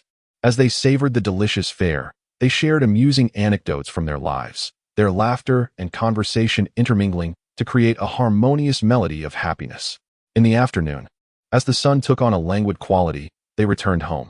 Su Ran settled onto the sofa in the living room, opening a beloved book and immersing herself in its pages. Aotion, meanwhile, brewed her a rich cup of coffee before taking his guitar, sitting opposite her and playing softly. The melodious notes of the guitar flowed through the room like a gentle stream, harmonizing with the rustling of pages as Su Ran read. Occasionally, she would glance up at Aotion, her eyes filled with love and admiration. In that moment, they were enveloped in a tranquil and beautiful atmosphere, relishing the bliss of each other's company. As evening descended, they ventured to the town square. The square was aglow with lights, and people gathered, dancing, strolling, or chatting. Aotion and Su Ran joined the dancers, moving gracefully to the lively rhythm of the music. Aotion's steps were light yet firm, while Su Ran fluttered around him like an elegant butterfly. Their eyes met, conveying profound love and mutual understanding. Those around them were captivated by their joy, casting envious glances their way. When night fully enveloped the town, they walked home hand in hand. The moonlight cascaded over them, outlining their figures in a silver hue. They walked in quietude, exchanging few words, simply savoring the tranquility of the moment and the warmth of each other's presence. Upon returning home, they washed up together and then embraced as they lay down in bed. Aotion held Su Ran tightly in his embrace, softly whispering in her ear, "My dear, today has been a joyous day. I love you." Su Ran gently nodded in his arms, replying, "I love you too. Good night." In this warm atmosphere, they gradually drifted into a sweet slumber, dreaming of the happiness they shared. However, the blissful moments were not always smooth sailing. One day, Aotion's company faced a significant crisis, threatening his job security. The news loomed over them like a dark cloud, casting a shadow on their hearts. Aotion was engulfed by deep anxiety and concern. He feared he could not provide Su Ran with a stable life, and that their happiness would be jeopardized.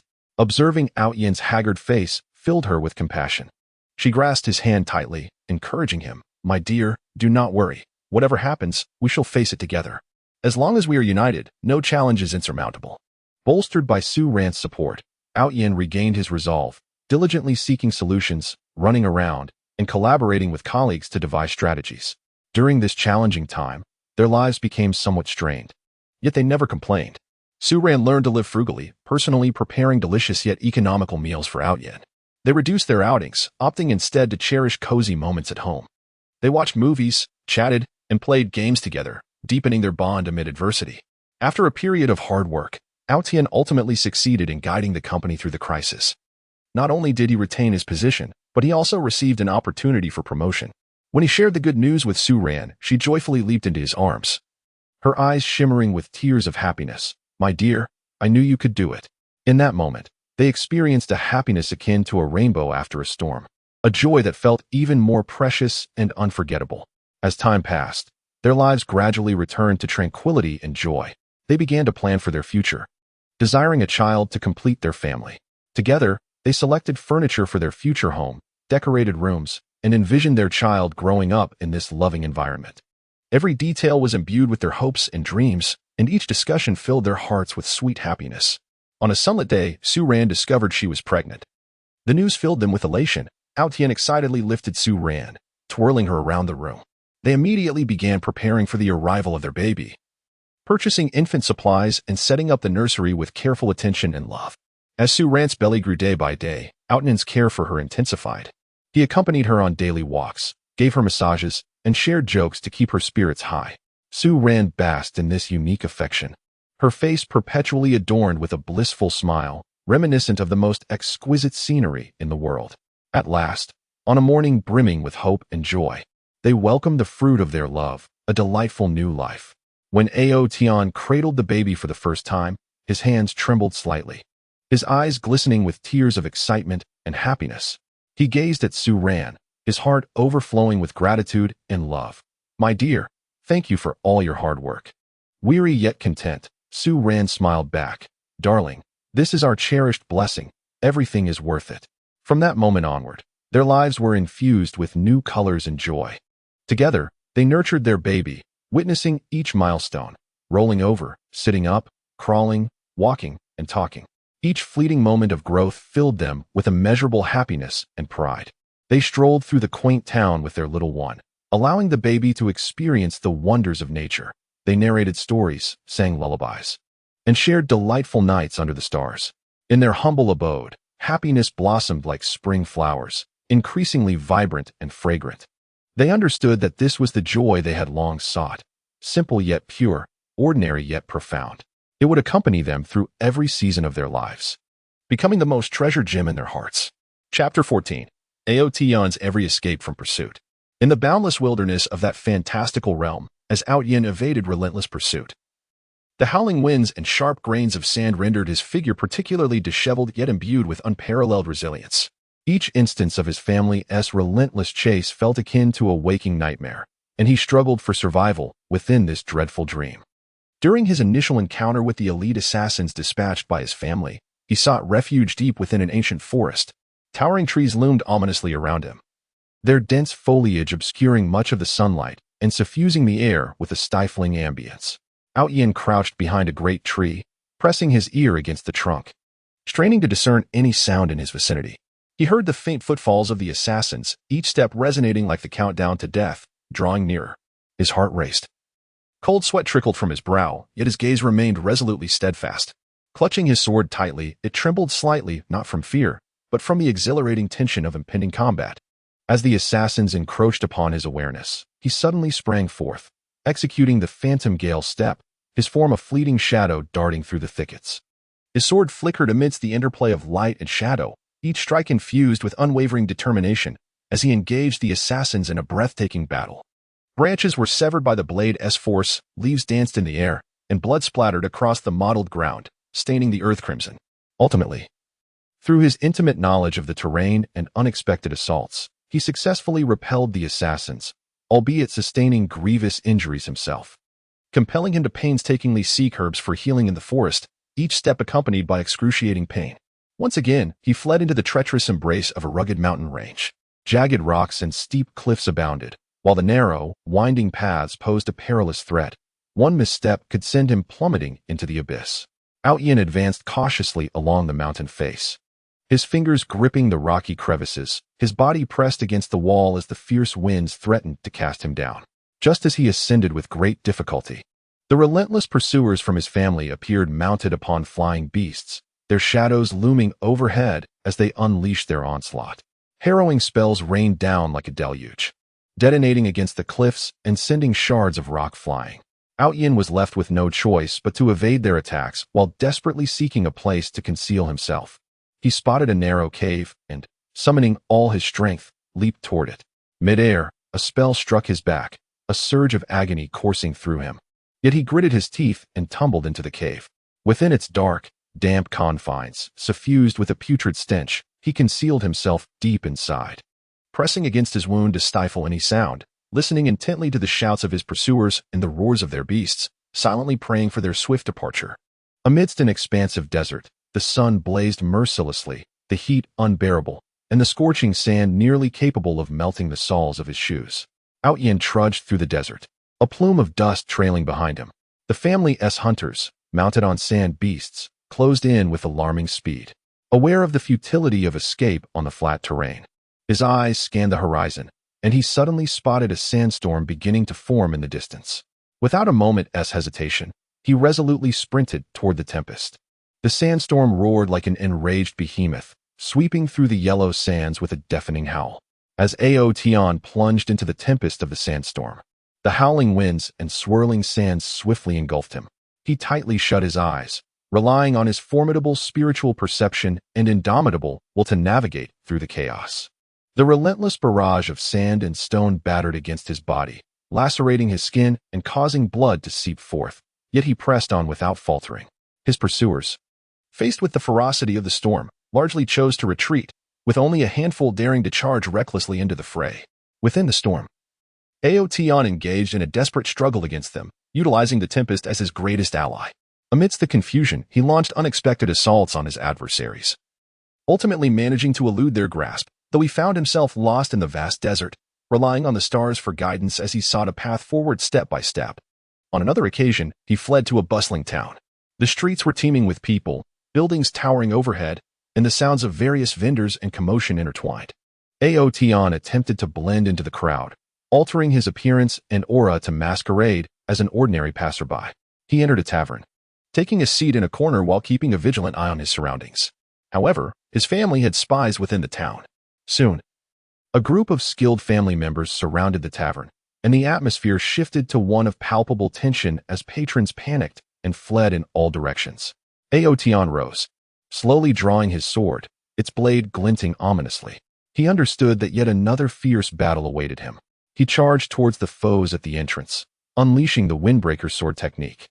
The blade's wind howling as it forced the enemies back. Yet, they continued to pour in relentlessly, and he fought while retreating, using the tavern's furniture as obstacles to engage them.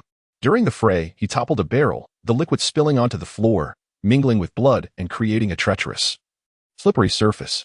In this chaotic environment, he sought a glimmer of hope and suddenly spotted a small door in the tavern's back courtyard. He fought fiercely to carve a bloody path and dashed towards the door, escaping the tavern.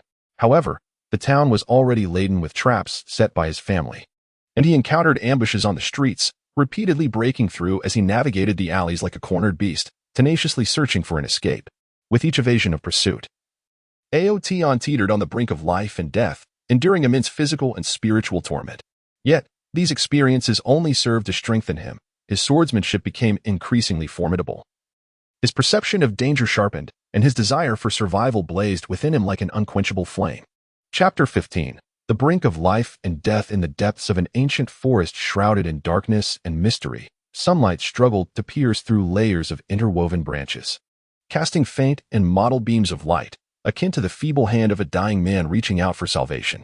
Aotian, once the pride of his family, now resembled a wounded lone wolf, fleeing for his life in this eerie environment, each step teetering on the edge of existence, heart-stoppingly tense. His garments, soaked with sweat, clung tightly to his back, stained with splotches of blood, both his own and that of his foes. Disheveled strands of hair fell carelessly across his cheeks, obscuring his once handsome visage, now etched with fatigue and resolve. His breath came in rapid, labored gasps, reminiscent of a bellows, reverberating with unsettling clarity through the stillness of the forest. With each inhalation, a wave of excruciating pain surged from his chest, a remnant of the fierce battle against his family's pursuers that had left its mark. Behind him, the shouts and clamor of his relentless pursuers echoed ominously, each sound akin to a death knell. Their footsteps trembled the ground beneath him, the sharp crack of broken twigs serving as a grim countdown to his demise. He was acutely aware that should they catch up, he would plunge into an abyss from which there was no return. Gritting his teeth against the agony and fatigue, he pushed himself forward with desperate determination, his eyes radiating defiance and unwillingness to succumb. The thick carpet of decaying leaves beneath his feet threatened to trip him. Yet his indomitable spirit allowed him to maintain his balance, showing no sign of faltering. Suddenly, a wide and turbulent river appeared before him. The water roared like a frenzied beast, surging relentlessly eastward. Waves crashed violently against the shore, sending white froth high into the air, accompanied by a deafening roar. A heavy dread settled in Aotion's heart. He recognized this river as a formidable barrier on his path to escape. However, with his pursuers closing in, he had no time to seek an alternative crossing. With a fierce resolve, he silently shouted within himself, gritted his teeth, and sprinted towards the riverbank. The instant he stepped into the icy water, a bone-chilling cold enveloped him, causing him to shudder involuntarily. The furious current felt like invisible hands gripping his legs, fiercely attempting to drag him under. Each step he took was a Herculean effort, as the water relentlessly pulled him back, threatening to sweep him away at any moment. As Aotion struggled in the river, his pursuers reached the bank. Upon spotting him battling against the current, they halted, drawing their bows. In an instant, a hail of arrows rained down upon him. With no refuge to escape, Aotion brandished his sword, desperately parrying the onslaught. The clash of metal reverberated across the water's surface, sending up small splashes. Despite his valiant defense, several arrows grazed his body, slicing through his skin and causing blood to seep into the river, staining it crimson. In that critical moment, Aotion felt his foot press against a solid stone beneath the water. A surge of hope filled him. He pushed off with all his might, using the newfound leverage to swim forward. After a grueling struggle, he finally reached the opposite bank.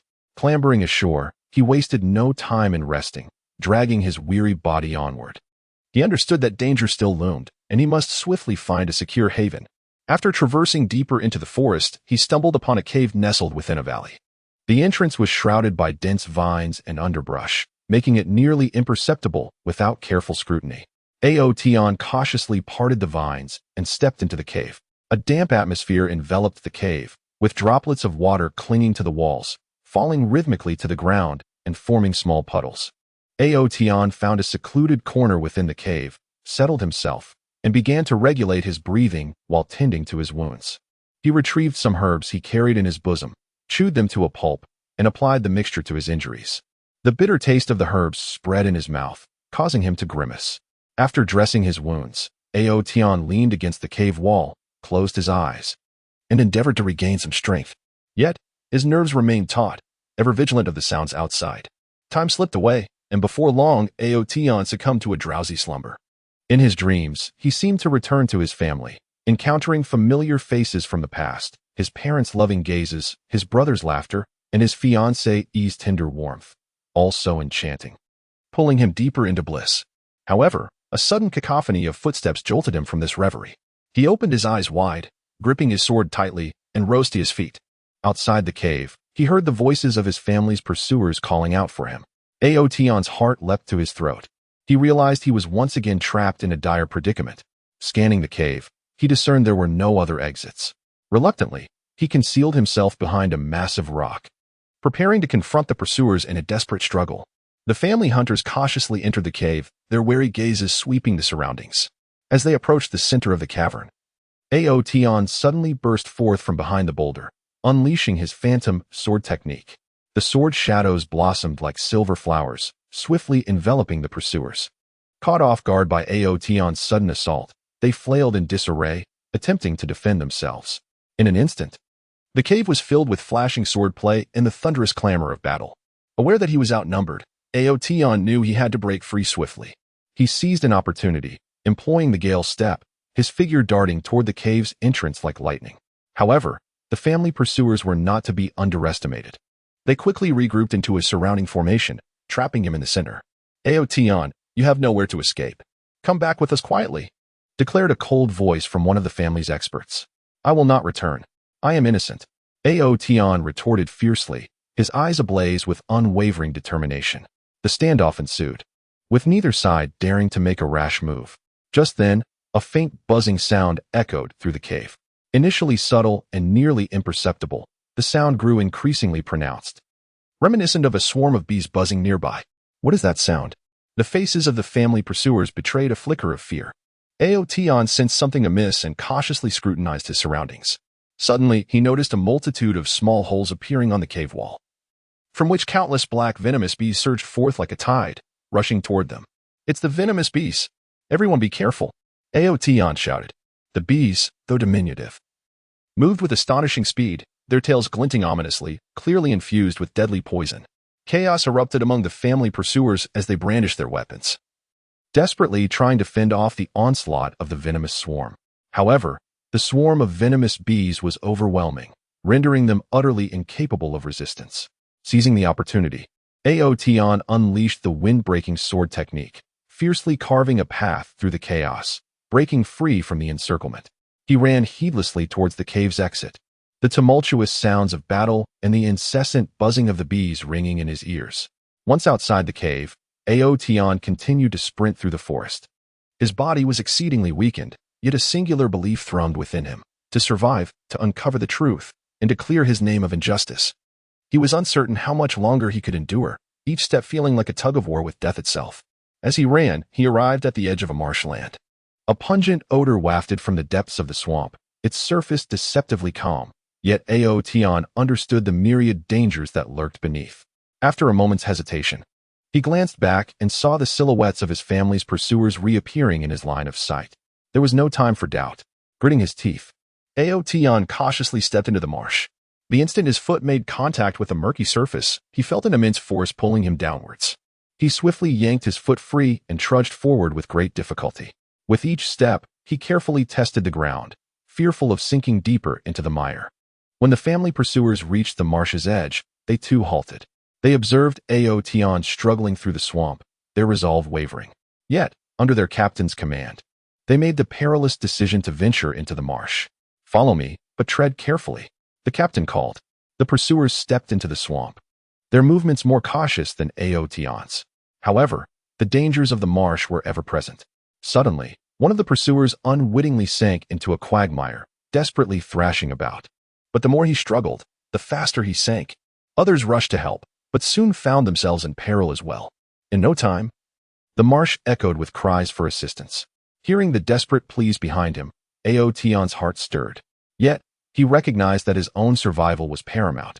He could not afford to turn back. He pressed onward, hoping to escape the marsh swiftly. After enduring the treacherous terrain for what felt like an eternity, Aotion finally glimpsed the edge of the swamp. Elation surged within him, and he quickened his pace. As he emerged from the marsh, he collapsed to the ground, gasping for breath. His body had reached its limit, but he knew he could not rest yet.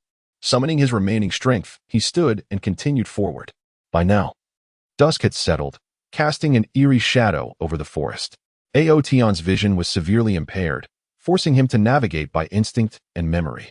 Suddenly, his foot slipped, and he tumbled down a steep slope. His body rolled down the incline, colliding with rocks and trees, pain radiating throughout him. When he finally reached the bottom of the slope, he was battered and bruised, his consciousness wavering. Was he destined to perish here? Aotion pondered silently, despair flickering in his eyes.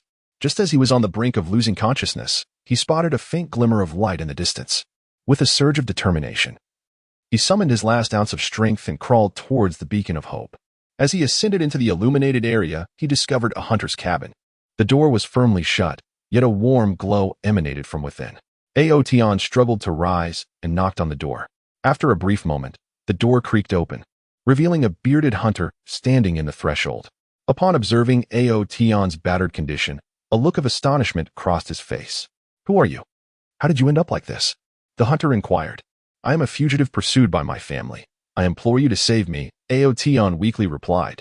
The hunter hesitated for a moment, then assisted Aotion into the cabin.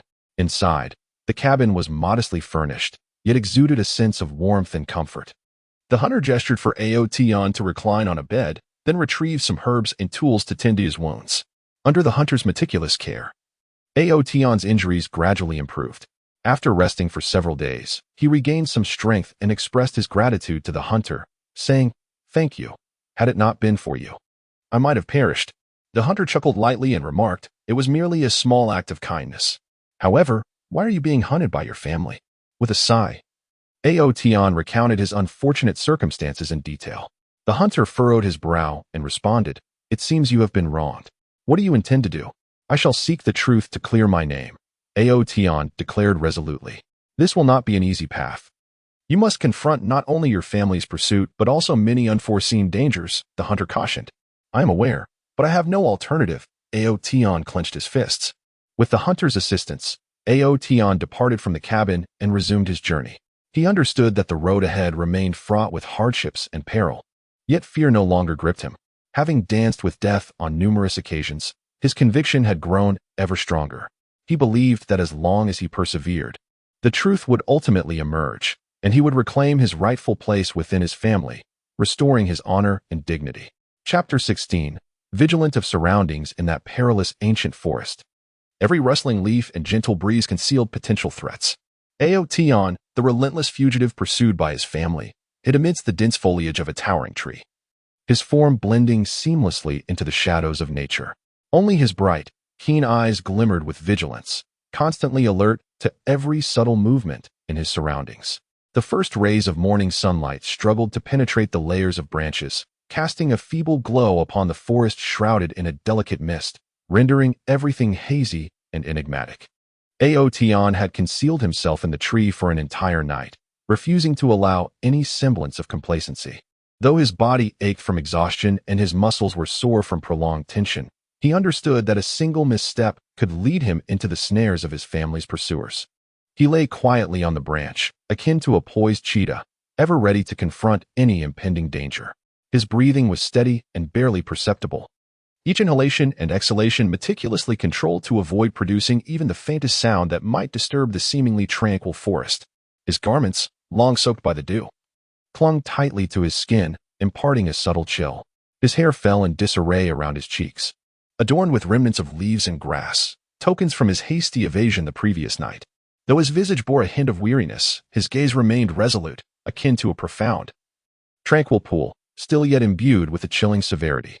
He narrowed his eyes slightly, peering through the interstices of the leaves, meticulously scrutinizing the movements beneath the trees. His field of vision was constrained, yet he overlooked not a single potential hiding place of an adversary.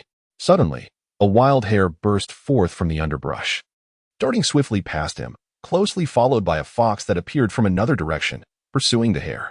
This seemingly mundane scene heightened his senses, for he understood that in this forest, the unusual behaviors of animals often heralded the approach of peril. Abruptly, a faint sound of footsteps echoed from afar, a sound so delicate. It was almost imperceptible, yet in the profound silence of the forest, it resonated in his ears like thunder. His body tensed immediately, muscles coiling like a drawn bow, his hand instinctively tightening around the hilt of his sword. He held his breath, focusing intently on the direction and rhythm of the footsteps. The steps were light and irregular, rendering it difficult for him to ascertain the number and identity of the approaching figures. His heartbeat quickened involuntarily, blood coursing through his veins as if striving to break free from their confines. He contemplated strategies in his mind. If it were pursuers from his family, how should he evade them? Should he engage directly in combat, or exploit the terrain of the forest to conceal himself once more? As the footsteps drew closer, he finally discerned the silhouettes of the newcomers, a group of strangers clad in black attire, their expressions austere, their eyes radiating a palpable aura of menace. Armed with various weapons, they meticulously scoured the forest, evidently in search of someone. A knot tightened in his chest. He was uncertain whether these individuals were sent by his family. Yet he dared not take chances. Silently, he adjusted his position, pressing himself more closely against the branch, striving to remain undetected. His gaze remained fixated on the strangers, observing their every movement. They paused beneath the trees, surveying their surroundings, seemingly in pursuit of some clue. One of them knelt to examine the footprints etched in the earth, then stood and gestured in his direction. A surge of alarm gripped him. He realized he had been discovered. Without a moment's hesitation, he leapt from the tree, akin to a bolt of black lightning, hurtling toward the group of strangers. Drawing his sword midair, its blade shimmered with a cold gleam under the sun's rays. He unleashed the phantom sword technique, the sword's shadows blooming like silver flowers, enveloping the group in an instant. Caught unawares by his sudden assault, the strangers were momentarily stunned. Yet they were seasoned warriors, and soon rallied, raising their weapons to counter his onslaught. In an instant, the forest was ablaze with flashing blades and the cacophony of battle cries. In the midst of the crowd, Aotion surged forward with a remarkable agility, his swordplay exuding an unparalleled ferocity, each strike imbued with a lethal threat. His figure resembled a wraith, effortlessly weaving through the encircling enemies, eluding capture with exquisite finesse. At times, he soared high into the air to launch his attacks. At others, he crouched low to strike at his adversary's foundations. Employing his agile movements and masterful sword technique, he gradually gained the upper hand. However, his assailants were not mere novices. They quickly regained their composure and began to orchestrate a counteroffensive, coordinating their efforts. They formed a tight encirclement, intent on trapping Outyin within. Throughout the fierce skirmish, Outyin remained acutely vigilant. While he engaged his foes, he remained attuned to his surroundings, wary of any lurking threats. His eyes, sharp as a hawk's, could detect even the slightest movements of his enemies. He noticed one adversary stealthily maneuvering behind him, attempting to strike from the shadows. Without turning, he relied on his keen intuition and thrust his sword backward. The blade sliced through the air like a shooting star, precisely piercing the enemy's chest. With a cry of agony, the foe crumpled to the ground. As the battle raged on, Outyin gradually felt his strength waning. He realized he could not persist in this manner and needed to break free swiftly. Seizing an opportunity, he executed the wind-step technique, darting toward a vulnerable point in the encirclement with electrifying speed. His velocity was so great that his enemies could scarcely react. He successfully burst through the surrounding ranks and sprinted deeper into the forest. The strangers pursued him relentlessly, but Outyin, well acquainted with the forest terrain, gradually widened the gap between them. He ran through the woods for an extended period, only pausing once he was certain no pursuers remained. Leaning against a sturdy tree, he gasped for breath, his body utterly exhausted and drenched in sweat. The wounds he bore throbbed painfully from the exertion, but he paid them little mind. Acutely aware that danger still lurked, he retrieved some herbs from his pocket, tending to his injuries with haste before continuing his journey. As night descended, the forest grew increasingly ominous. The darkness enveloped everything like a vast shroud. Outyin tread carefully through the shadows, his eyes having adjusted to the murky surroundings. Yet he remained cautious. He relied on the faint light of the moon and stars to discern his path. His steps were light, each footfall preceded by a careful assessment of the ground's safety. He listened intently to the sounds around him, fearful of hidden foes lurking in the darkness. Suddenly, he perceived a faint buzzing sound. Initially subtle, it crescendoed over time, resembling a swarm of bees buzzing near his ear. Outyin's heart raced. He recognized it was not bees, but a species known as shadow bees, venomous insects that, though diminutive, possessed deadly toxins capable of inducing paralysis or even death upon a sting. He quickly came to a halt, scanning the area with heightened alertness. He spotted a swarm of black, venomous bees approaching him, their bodies glimmering with a chilling metallic sheen under the moonlight. Without hesitation, Outyin turned and fled in another direction. The venomous bees pursued relentlessly, their speed astonishing and their numbers overwhelming. As Outyin ran, he wielded his sword in an attempt to fend off the attackers. But the bees seemed utterly undeterred by his weapon, continuing their relentless assault. Outyin's heart raced with anxiety. He understood the urgency of finding a safe haven from the onslaught. He searched frantically through the forest until he finally stumbled upon a cave. The entrance was narrow, barely accommodating a single person. Without hesitation, Outyin dashed inside. The cave was permeated with a damp atmosphere, its walls adorned with glistening droplets that fell rhythmically. He settled into a corner, remaining vigilant as he watched the entrance. The bees circled for a while, seemingly unwilling to relinquish their pursuit, before gradually dispersing. Outyin exhaled with relief, knowing he was momentarily safe. Yet, sleep eluded him. The specter of other dangers loomed large in his mind. He sat quietly in the cave, attuned to the sounds outside. He heard the rustling of leaves in the wind, the hooting of an owl, and the distant murmur of flowing water. In the stillness of the night, these sounds resonated with unsettling clarity, amplifying his unease. He remained in the cave throughout the night, only emerging at dawn. Continuing his journey through the forest, his vigilance remained unyielding. He was acutely aware that danger could strike at any moment, and he must remain alert to navigate the precarious edge between life and death. Uncertain of how long he would linger in this forest or if he would ultimately escape the relentless pursuit of his family, one conviction burned brightly within him: to survive, uncover the truth, and clear his name. Chapter 17. Relentless vigilance in that twilight-shrouded, enigmatic forest. Every breath of air seemed to crystallize with tension and peril. Outyin, the fugitive mercilessly hunted by his kin, moved like a startled bird through the dense woods, each motion light as a feather, ever mindful of the slightest lapse in vigilance.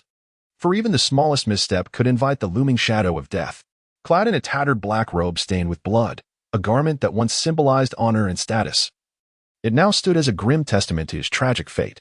The robe fluttered gently in the night breeze, producing a soft rustle that seemed magnified in the silence, tightening the strings of his nerves. His visage was gaunt yet resolute, with eyes resembling profound, icy pools. Though they reflected boundless fatigue, they sparkled with a vigilant light, akin to the brightest star in the night sky, ever watchful of his surroundings. Strands of disheveled hair, dampened by sweat, clung to his forehead and cheeks.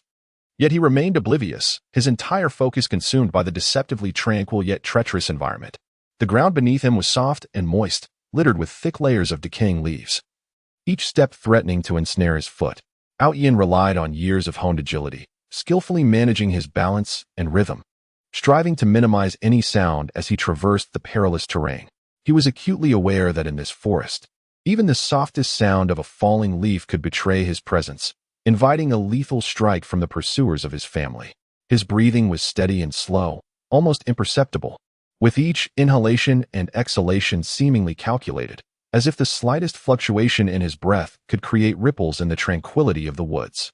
Suddenly, a gentle breeze swept through, causing the branches to sway lightly and the leaves to rustle together, producing a faint whispering sound. His body tensed instantly, akin to a bowstring drawn taut. And he swiftly halted, kneeling on one knee, concealing himself behind the sturdy trunk of a grand tree. His right hand instinctively grasped the hilt of the sword at his waist, his trembling fingers resting lightly upon it, ever prepared to draw the blade in the face of imminent danger. His eyes, sharp and vigilant like those of a hawk, scanned the surroundings through the gaps in the leaves, leaving no corner unexamined for potential hidden foes. The tension and focus in his gaze seemed capable of piercing through the encroaching darkness, unveiling every unknown threat. In this forest, time appeared to lose its significance. Each moment of waiting felt like an agonizing eternity. He remained crouched behind the tree, as still as a statue, with only the constant movement of his eyes betraying his alertness. His ears were attuned to the ambient sounds, capturing even the faintest chirp of an insect or the call of a night owl, which his keen auditory senses analyzed with precision. At that moment, a wild rabbit darted from the underbrush nearby, startling a cluster of fallen leaves. His heart raced suddenly, his grip on the sword hilt tightening, knuckles whitening from exertion. Yet, he quickly realized it was merely a false alarm, gradually loosening his fingers and exhaling a sigh of relief, though his vigilance remained unwavering. After a brief interval, faint footsteps echoed in the distance. The sound was so soft, akin to leaves brushing against the ground, yet in the profound silence of the forest, it resonated in his ears like thunder. His body tensed once more, muscles coiled like hardened stone, each sinew brimming with latent energy, poised to spring into action. He rose slowly, pressing his body against the tree trunk, striving to meld his silhouette into the shadows. His gaze fixated on the source of the footsteps, attempting to discern the identity of the approaching figure through the veil of darkness. As the footsteps drew nearer, he finally caught sight of the intruders. They were a group of family pursuers clad in black attire, their faces stern and their eyes glinting with a cold, murderous intent, armed with an array of sharp weapons. They gleamed ominously in the moonlight, reminiscent of harbingers from the underworld. The pursuers fanned out in a crescent formation, meticulously scouring the forest, leaving no potential hiding spots unchecked. Their movements were agile and graceful, clearly the result of rigorous training, each step taken with utmost caution to avoid triggering any traps or alarming their quarry. A knot tightened in his stomach. He knew he was facing a life-and-death trial. His mind raced, contemplating strategies for survival. Should he confront the foes head-on, relying on his extraordinary martial prowess to carve a bloody path, or should he skillfully evade their pursuit by taking advantage of the forest's intricate terrain? A flicker of hesitation danced in his gaze, quickly supplanted by resolute determination. He understood, well, that regardless of the path he chose, he must not exhibit the slightest carelessness, for to do so would be to invite utter ruin. In this critical moment, Aotion made a swift decision to utilize the advantages of the forest landscape to conceal his movements. He executed the phantom gale step, his form transforming into a spectral shadow, weaving rapidly through the trees. His footsteps were as light as if he were gliding upon water, each step landing upon branches and leaves without a whisper of sound. Ingeniously, he took cover behind the trees, continuously shifting his position, rendering his pursuers perplexed about his whereabouts. However, the family's pursuers were no ordinary adversaries. They quickly discerned Aotion's intent. They hastened their search, their coordination becoming increasingly harmonious. One of the pursuers caught sight of Aotion's silhouette flitting through the woods and immediately emitted a sharp whistle, signaling alarm to his comrades. Upon hearing the whistle, the other pursuers swiftly converged towards Aotion's direction. Realizing that his cover had been compromised, Aotion's heart sank. He understood that he must extricate himself from the encirclement without delay. No longer concealing his strength, he unleashed his ultimate technique, the Aotion Divine Sword Art. His sword erupted with a blinding radiance, the sword shadows blooming like exquisite lotus flowers, illuminating the night sky with their resplendent glow. He brandished his sword and charged at the pursuers, each strike imbued with formidable sword energy, as if capable of tearing the very air apart. In an instant, the forest was alive with flickering sword shadows and the cacophony of battle cries. Aotion weaved through the throng, his swordplay ruthlessly precise. Each thrust aimed at the enemy's vital points. He would leap high into the air, launching fierce assaults from above. At other times, he would crouch low, executing unexpected strikes to undermine his foes. His movements were akin to a bolt of lightning, darting swiftly within the encirclement, leaving his adversaries struggling to counter his onslaught. Yet, the family's pursuers were numerous. They quickly formed a tight encirclement, seeking to ensnare Aotion within their grasp. Throughout the fierce combat, Aotion maintained a heightened sense of vigilance. While he unleashed his full might upon his enemies, he remained acutely aware of his surroundings, wary of any potential ambush from other foes.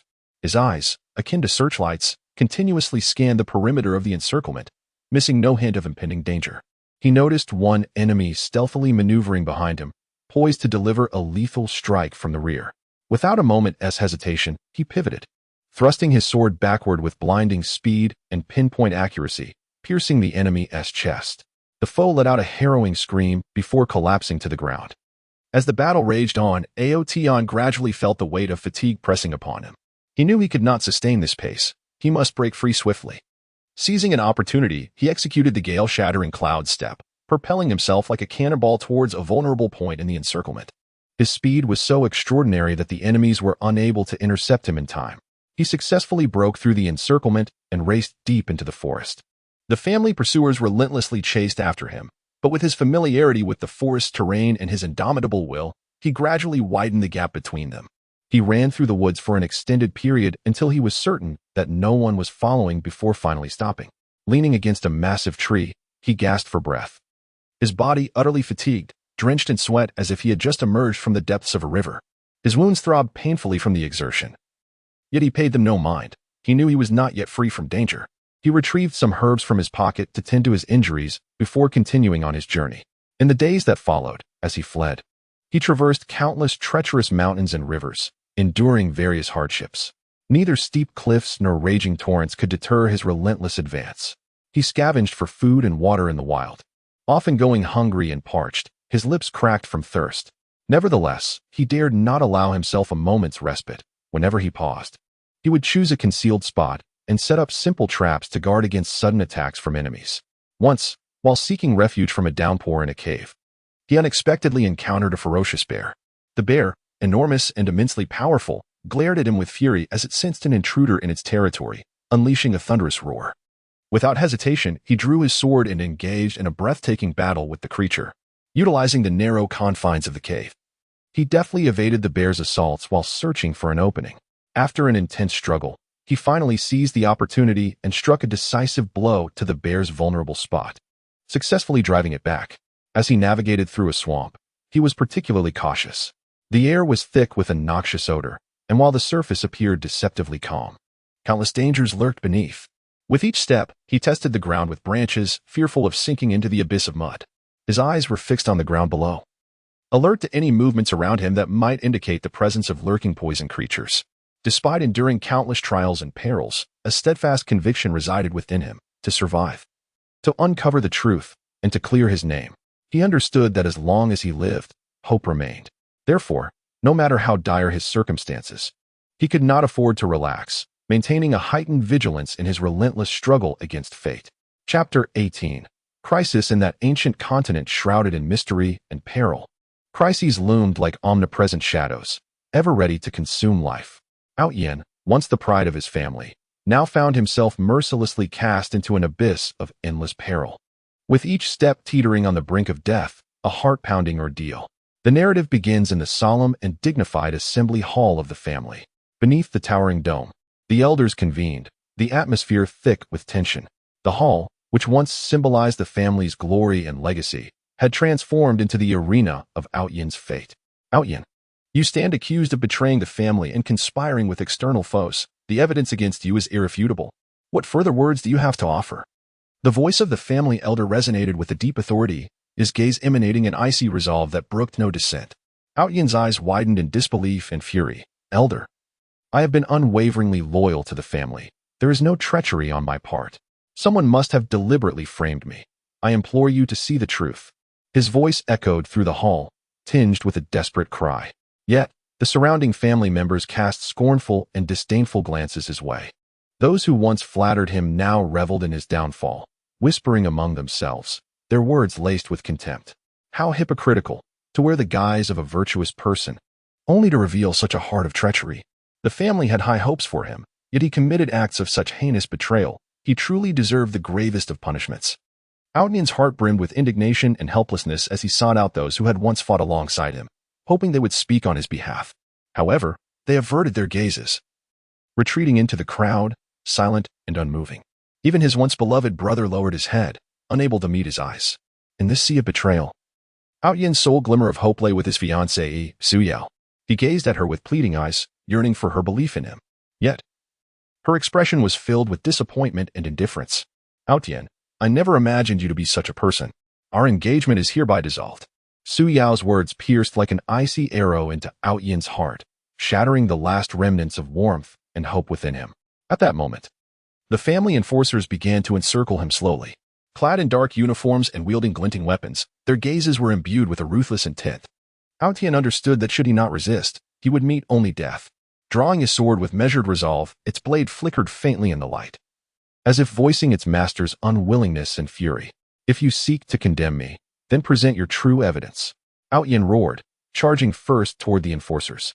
He unleashed the family's ultimate technique, the Alfing sword art, his blade dancing like a blooming blue lotus throughout the hall. The enforcers, undeterred, coordinated to form a tight encirclement, intent on trapping Outyen within. The clash of battle erupted instantaneously, the cacophony of shouts and the clashing of weapons reverberating throughout the hall.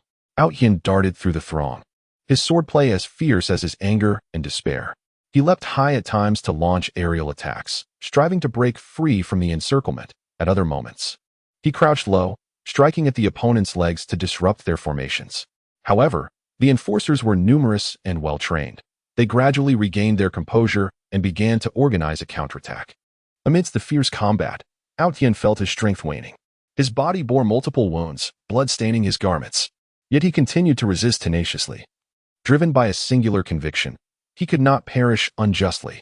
Just as Outyen found himself on the brink of despair, a mysterious shadow surged into the hall like a bolt of lightning. The shadow moved with astonishing speed, and before anyone could react, it had arrived at Outyen's side. Grasping a black staff, the figure waved it gently, sending the surrounding enforcers staggering back. Follow me, the shadow commanded in a low voice, imbued with an undeniable authority. Although Outyen was filled with confusion, he recognized that this was his only chance for survival. Without a moment's hesitation, he followed the shadow as they swiftly fled the assembly hall. The shadow led Outyen through the family's intricate architecture, deftly evading guards and patrols.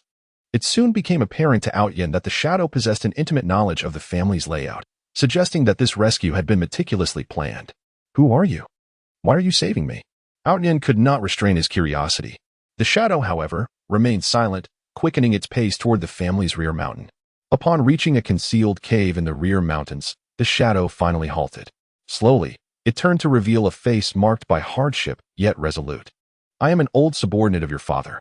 He once bestowed kindness upon me, and I cannot stand by and watch you be wronged. The shadow spoke softly.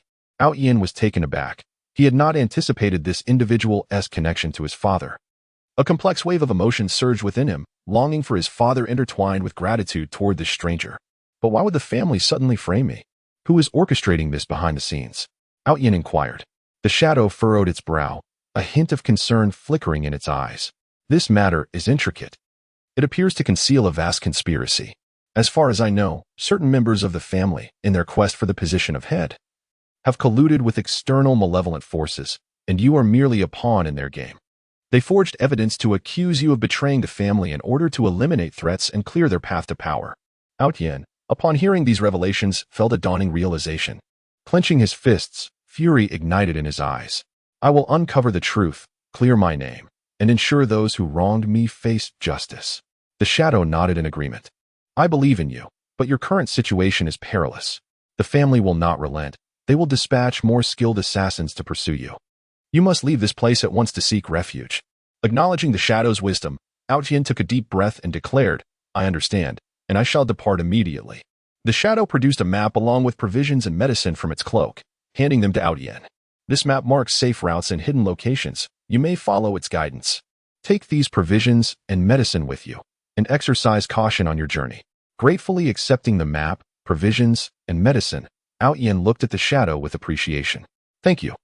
Your kindness shall not go unreturned. Once I clear my name, I will return to repay you. The shadow offered a faint smile. Go forth, child, and may you find success. With a final farewell, Aotian embarked on his journey, delving deeper into the rear mountains, guided by the map's directions. He was acutely aware that the path ahead was fraught with uncertainty and peril, yet there was no turning back. He must confront everything with courage in order to seek a glimmer of hope amidst the overwhelming crises. During his passage through the mountainous backwoods, Aotian encountered a multitude of dangers. First, he stumbled upon a pack of ferocious wolves. Under the moonlight, their sharp fangs glistened as they surrounded him with menacing growls. Swiftly drawing his sword, Aotian remained vigilant, scanning his surroundings. The wolves launched their assault first, converging upon him in a relentless attempt to bring him down. Employing the Ao Feng's sword technique, the flickering shadows of his sword clashed violently with the wolves. Though his swordsmanship was formidable, the sheer number of wolves and their cunning tactics left him somewhat overwhelmed. During the fray, one of the wolves bit into his arm, causing blood to flow freely. Yet, he endured the pain and continued to fight. After a fierce struggle, Aotian finally managed to repel the wolves. But he was left utterly exhausted and wounded in multiple places. Subsequently, he encountered a treacherous pitfall. As he traversed a grassy expanse, he suddenly felt the ground give way beneath him, plunging into a bottomless pit. The pit was littered with sharp wooden stakes, and as he fell, his body was grazed by them. He landed heavily at the bottom, feeling as though his bones might shatter. Struggling to rise, he sought an escape route. The walls of the pit were exceedingly smooth, making it nearly impossible to climb. After a thorough search, Aotian finally discovered a concealed passageway in one corner of the pit. Cautiously, he navigated through the passage, unaware of how long he had been walking until he finally emerged from the abyss. After a grueling journey, Aotian finally exited the family's back mountain, finding himself in a dense forest. An air of mystery enveloped the woods, with towering trees blocking out the sun, casting the interior into shadows. He treaded carefully into the forest, fully aware that it might harbor even greater dangers. Within the depths of the woods, he encountered a mysterious elder. Clad in a flowing white robe, with hair as white as snow and eyes that conveyed profound wisdom, the elder sat beneath a great tree, quietly meditating. Young man, why do you intrude upon this forest in such a disheveled state? The elder inquired, slowly opening his eyes to regard Aotian. Startled, Aotian could not discern whether the elder was friend or foe. Nevertheless, he resolved to speak truthfully. Senior, I have been wrongfully accused by my family and pursued, which led me here. The elder nodded slightly. I can sense the unjust aura surrounding you. However, this forest is not a sanctuary either. It is inhabited by powerful beasts and mysterious forces. If you are not cautious, you may easily find yourself in peril. A sense of urgency gripped Aotian. Senior, what should I do? The elder rose slowly and approached Aotian, saying, I can assist you, but you must agree to a condition. What condition? Aotian asked. I require your help in locating a lost spirit pearl. This pearl is of great significance to me, hidden deep within this forest. If you can retrieve it, not only will I help you evade your family's pursuers, but I will also aid you in enhancing your strength, enabling you to seek the truth and clear your name. The elder declared. Aotian hesitated for a moment, fully aware that the quest for the spirit orb would undoubtedly be fraught with peril, yet he found himself with no alternative. Gritting his teeth, he declared, Very well, I accept your proposition. The elder smiled faintly. Excellent, then let us embark at once. Thus, Aotian followed the elder into the forest. Commencing their journey in search of the spirit orb, they traversed a winding path, flanked by an array of peculiar flora and creeping vines. As they walked, the elder enlightened Aotian about the forest's characteristics and essential precautions. This realm was inhabited by numerous formidable magical beasts, each varying in strength. Some could unleash flames. Others commanded ice and snow, while yet others could emit toxic vapors. Exercise utmost caution when encountering them. Do not provoke them lightly, the elder advised. Outyin listened intently, inwardly vigilant. He understood that he was on the brink of an unprecedented challenge, but he felt prepared. After a considerable trek, they finally reached the heart of the forest. The atmosphere here was even more enigmatic and perilous, infused with a potent energy that permeated the air. The spirit orb lies within the valley ahead. Yet a powerful guardian beast resides there. We must proceed with caution, the elder cautioned. Outyin nodded, gripping his sword tightly as he followed the elder into the valley. The valley was eerily silent, save for the echo of their footsteps. Suddenly, a thunderous roar erupted from the depths of the valley. Almost immediately, a colossal beast emerged before them. Its body loomed like a small hill, covered in hard scales that gleamed with a metallic sheen. Its eyes shone like two gigantic lanterns, radiating a fierce glare. Its maw was lined with sharp fangs, dripping with a green venom. This is the guardian beast of the spirit orb, the flame demon behemoth. Its power is immense. We must tread carefully, the elder warned.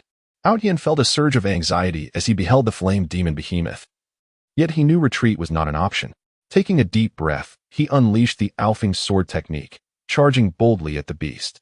The flame demon behemoth, noticing Outyin's advance, opened its cavernous mouth and exhaled a torrent of searing flames. The fire surged like a raging wave toward Outyin. He swiftly sidestepped, the flames grazing his body and incinerating a patch of forest behind him into ashes. The elder, undeterred, formed intricate hand seals, murmuring incantations. A radiant white light materialized in his hands, coalescing into a luminous sword. He swung the light sword toward the flame demon behemoth. The beast pivoted, striking at the elder with its enormous claws. The elder deftly evaded the attack, then countered with a thrust aimed at the beast's eye. The flame demon behemoth howled in pain, its massive form trembling, causing the ground to quake beneath them. Seizing the opportunity, Outyin executed the ultimate move of the Alfing sword technique, the Alfing cloud-shattering slash. He leapt high into the air, his sword radiating a dazzling brilliance, resembling a colossal beam of light as it descended upon the head of the flame demon behemoth. The infernal beast sensed an imminent threat above it. It raised its head, using its formidable forehead to deflect the attack from Aotion. The luminous blade collided with the beast's brow, producing a thunderous sound and scattering sparks in all directions. Under the combined assault of Aotion and the elder, the infernal beast gradually began to show signs of fatigue. Nevertheless, it continued to resist tenaciously, unwilling to relinquish its duty of guarding the spirit pearl. We must conclude this battle swiftly. Otherwise, should it unleash a more powerful attack, we will be in grave danger, the elder remarked. Aotion nodded in agreement, focusing intently as he channeled all his spiritual energy into his sword. The blade's radiance intensified, resembling a blazing sun. Alfing Annihilation Sword. Aotion bellowed, executing his most potent technique. He charged towards the infernal beast with all his might. The sword, imbued with formidable spiritual energy, surged forth like a bolt of lightning, aiming directly for the beast's heart. The infernal beast attempted to evade, but its colossal size rendered it cumbersome. The blade struck true, piercing the heart of the beast. It let out a mournful roar, its massive body gradually collapsing and stirring up a cloud of dust. We have succeeded, Aotion exclaimed with exhilaration. The elder beamed with satisfaction. Indeed, you have shown great courage. Now, let us seek the spirit pearl. They discovered the lost spirit pearl nestled within the lair of the infernal beast. It emanated a gentle glow, resembling a beautiful gemstone. The elder took the pearl, a look of contentment gracing his features. Young man, you have aided me immensely. As per our agreement, I shall help you evade your family's pursuit and assist in enhancing your strength, the elder declared. Aotion gazed at the elder with gratitude. Thank you, esteemed elder. The elder led Aotion to his dwelling hidden deep within the forest. The residence was a small cabin concealed within a valley, fortified with numerous defensive formations, ensuring its safety. The elder instructed Aotion to rest within the cabin while he began concocting elixirs to bolster Aotion's power. With the elder's guidance, Aotion's strength experienced remarkable enhancement. He not only mastered new sword techniques and spells but also gained a deeper understanding of spiritual energy. However, tranquility was short-lived. The family's pursuers located the forest, scouring the area and gradually closing in on the elder's abode. They are coming. Are you prepared for battle? The elder inquired, observing Aotion. Aotion nodded firmly, gripping his sword with unwavering resolve in his eyes. I am ready. This time, I will not flee. I shall make them understand that I am innocent." The elder smiled slightly. "Very well, then let us face them together." Aotion and the elder emerged from the cabin, awaiting the arrival of the family's pursuers. Before long, the pursuers appeared before them, their faces twisted into menacing grins upon spotting Aotion. "Aotion, do you think you can escape? Today marks your demise," one of the pursuers shouted. Without uttering a word, Aotion unleashed the Alfing sword technique, charging at the pursuers. The elder also cast spells beside him, aiding Aotion in the fray. The battle erupted once more, the sounds of clashing weapons, cries of combat, and explosions of magic intertwining and reverberating throughout the forest. In the midst of battle, Outyin exhibited his formidable prowess. His swordsmanship was extraordinarily fierce, each stroke capable of repelling a pursuing foe. The elder's spells were equally potent, emanating a radiant glow like a protective barrier that shielded Outyin from enemy assaults. Amidst the fierce skirmish, Outyin discerned a leader among the pursuing family members, whose strength was evidently superior to that of the others, showcasing exquisite sword techniques and ruthless moves. Outyin resolved to vanquish the leader first, intending to disrupt the enemy's formation. He unleashed the Alfing Poison Slash, charging at the leader with all his might. The leader, perceiving Outyin's advance, swiftly raised his weapon to defend. The clash of their weapons resonated with a thunderous sound, igniting a shower of sparks. During the intense confrontation, Outyin gradually gained the upper hand. Seizing a pivotal moment, he executed the Alfing Mishi sword, successfully defeating the leader. As the leader fell to the ground, the remaining pursuers, witnessing their leader's defeat, instantly fell into disarray, retreating in an attempt to flee the battlefield. Thinking of escaping?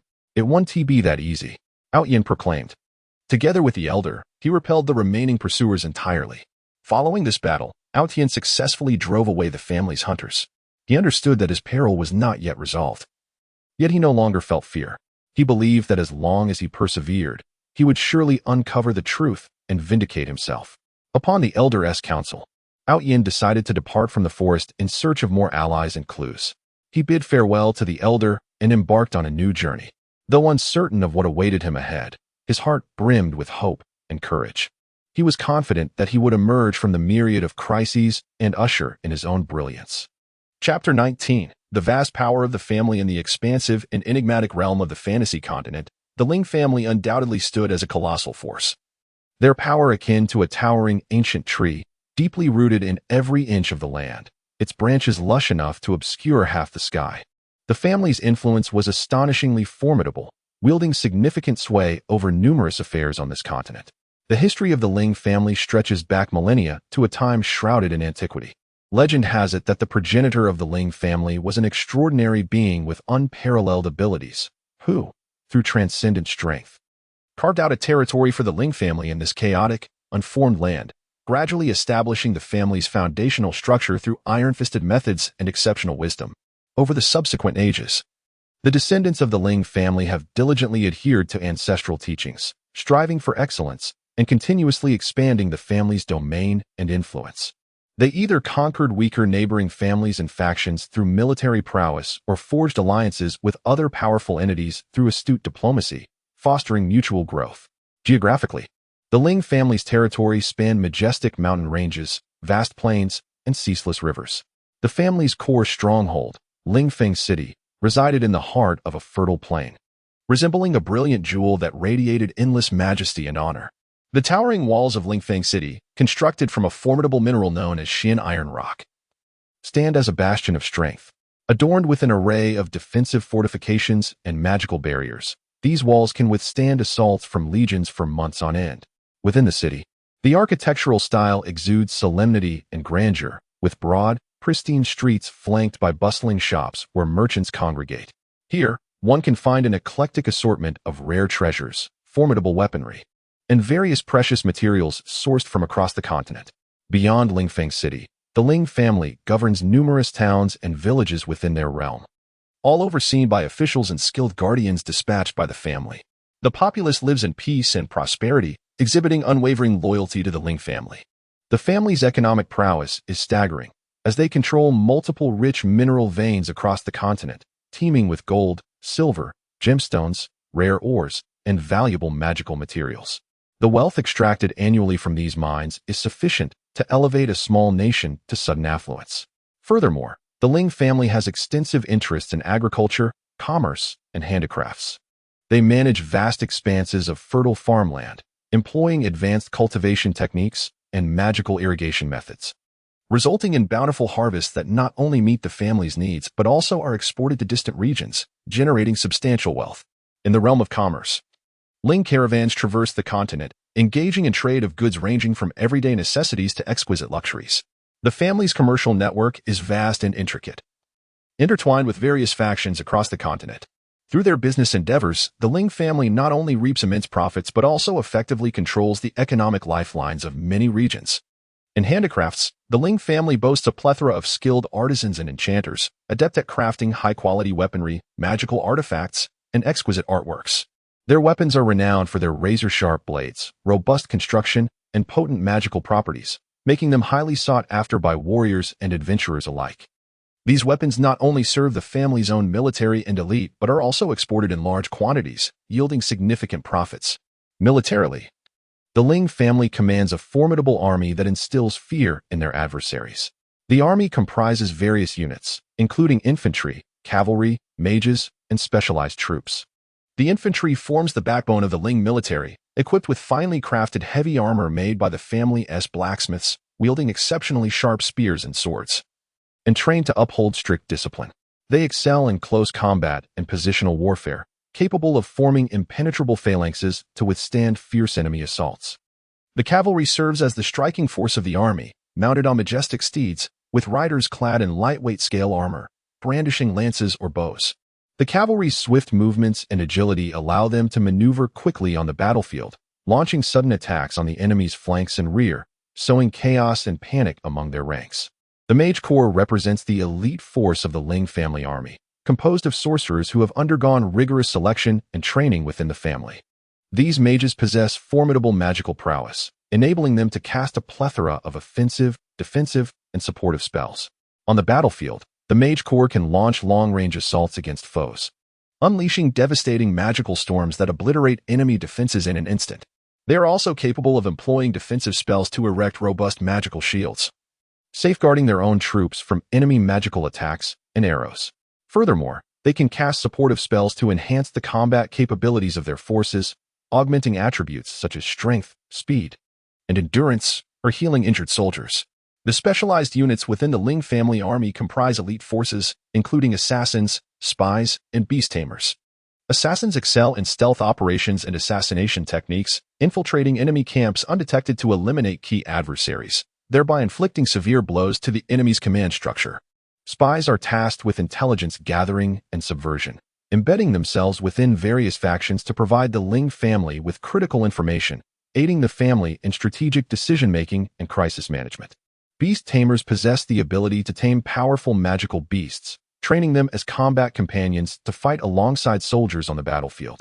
These beasts, endowed with immense strength and unique skills such as fire breathing, venom spitting, and flight, deliver unexpected strikes against adversaries. The Ling family is replete with exceptional talents, boasting numerous formidable warriors and mages. Among the warriors, the family has cultivated many top-tier experts, each proficient in diverse and profound martial arts. Some are adept in powerful and aggressive fist techniques, capable of shattering mountains with a single blow. Others specialize in agile and graceful swordplay, their strikes as swift as lightning. While some master enigmatic and unpredictable knife techniques, their blades flashing with an inconceivable speed that leaves opponents defenseless. These warriors have consistently achieved remarkable success in martial gatherings and competitions across the continent, garnering countless honors and prestige for the Ling family. In terms of mages, the Ling family similarly boasts a cadre of exceptionally skilled sorcerers, whose command over magical elements reaches extraordinary heights, allowing them to wield an array of potent spells. Some mages excel in manipulating fire, conjuring fierce flames to incinerate their foes. Others are adept at controlling water, shaping torrents into formidable protective barriers or launching flood assaults. Some harness the power of wind, enabling rapid flight or executing razor-sharp wind blades, while others manipulate earth, inducing tremors or erecting solid earthen barriers. These mages have also made remarkable contributions to magical research and innovation, perpetually exploring the mysteries of magic and developing new spells and magical artifacts, significantly enhancing the Ling family's magical might. Beyond their substantial influence in their homeland, the Ling family extends its reach across the continent, establishing extensive diplomatic relations with numerous powerful families, sects, and empires, serving as allies, partners, or competitors. In terms of alliances, the Ling family has forged close ties with several like-minded clans and sects to collectively confront external threats and challenges. These allies provide mutual support and assistance, engaging in extensive cooperation regarding resource sharing, intelligence exchange, and military collaboration. In the realm of partnerships, the Ling family has established cooperative relationships with numerous commercial organizations, magical guilds, and adventurer teams, working together in fields such as trade, magical research, and exploration, achieving a mutually beneficial symbiosis. Regarding rivalries, the Ling family finds itself in competition with several equally formidable clans and sections. They engage in fierce contests over territorial expansion, resource acquisition, and talent competition, which drives the Ling family to continually enhance its strength and competitiveness. The family structure of the Ling clan is both sophisticated and stringent, featuring a clear hierarchy and delineation of responsibilities. The highest authority rests with the family patriarch, an esteemed elder wielding significant power, who oversees all family affairs and formulates strategic development and major decisions.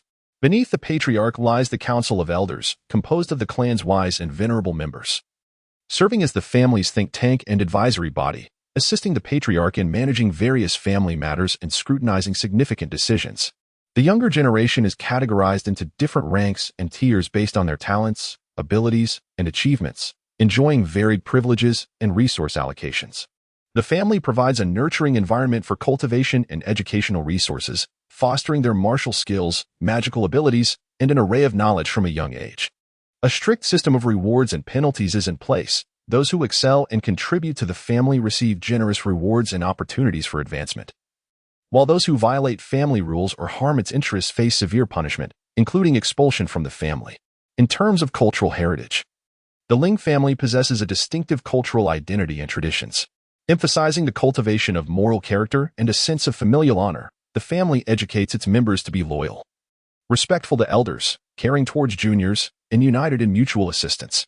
The family also maintains its own teachings, regulations, and historical records, serving as vital vessels of its culture. These teachings and regulations guide members' behaviors and moral standards, while the historical texts chronicle the family's development, illustrious achievements, and the heroic deeds of ancestors, allowing the younger generation to comprehend the family's past and inherit its spirit. Moreover, the Ling family has made unique contributions in the fields of art, literature, and music, nurturing many distinguished artists, writers, and musicians whose works resonate throughout the continent, adding a vibrant hue to the family's cultural influence. However, the immense power of the family has also brought forth certain challenges. As the clan continues to grow, internal power struggles have intensified. Various branches and factions within the family often engage in overt and covert conflicts to vie for more resources and authority. Such internal strife not only drains the family's considerable energy and resources but also undermines its unity and stability. During the course of its external expansion, the Ling family has amassed numerous enemies, forging deep-seated grievances with various other clans and factions. These adversaries frequently unite to launch assaults against the Ling family, posing a significant threat to its development. Furthermore, the family's vast enterprises and intricate affairs necessitate a considerable pool of talent for effective management and operation. Thus, the selection and cultivation of exceptional managerial personnel remain a pressing challenge for the Ling family. Despite confronting an array of issues and obstacles, the Ling family stands resilient on this fantastical continent, bolstered by its illustrious history, robust economic strength, formidable military power, a plethora of skilled practitioners, and a well-structured family system enriched by a unique cultural heritage. Its influence is so profound that it commands the attention of the entire continent, establishing itself as a formidable force that cannot be overlooked.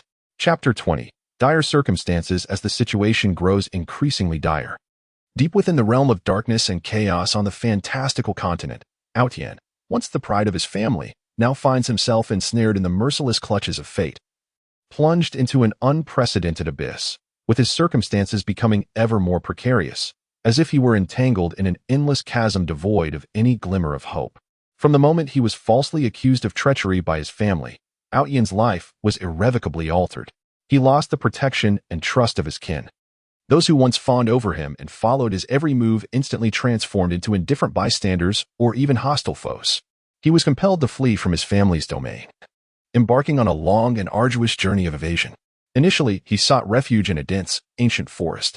The forest exuded a damp, ominous atmosphere, permeated by a foul stench. The thick foliage obscured much of the sunlight, casting the glade into a twilight gloom. Outyen concealed himself within the narrow confines of a colossal tree's hollow, curling his body to endure both physical discomfort and emotional torment.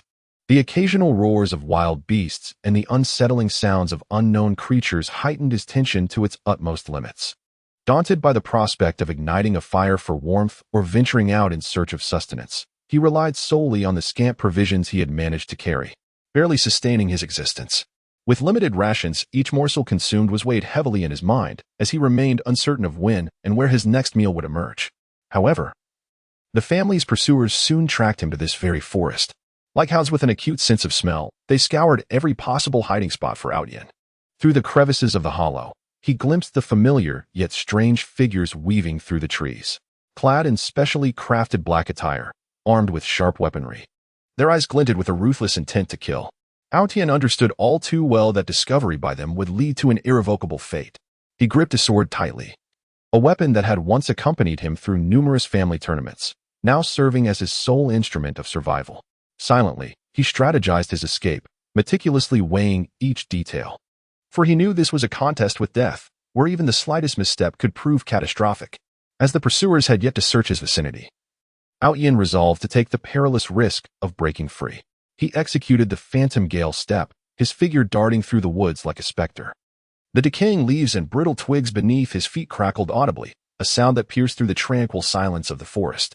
He endeavored to control his movements, striving to minimize the noise, yet the tension coursing through him rendered his actions somewhat frantic. The pursuing family members swiftly detected the disturbance and converged upon the source of the sound. Outyen, you have nowhere left to flee. Surrender yourself, one of the pursuers bellowed, his voice echoing through the forest, imbued with an undeniable authority. Outyen remained silent, his mind consumed by a singular conviction: survival. He quickened his pace, utilizing the shelter of the trees, constantly shifting his position. At times, he leaped high, grasping branches to propel himself through the air. At others, he crouched low, crawling through the underbrush.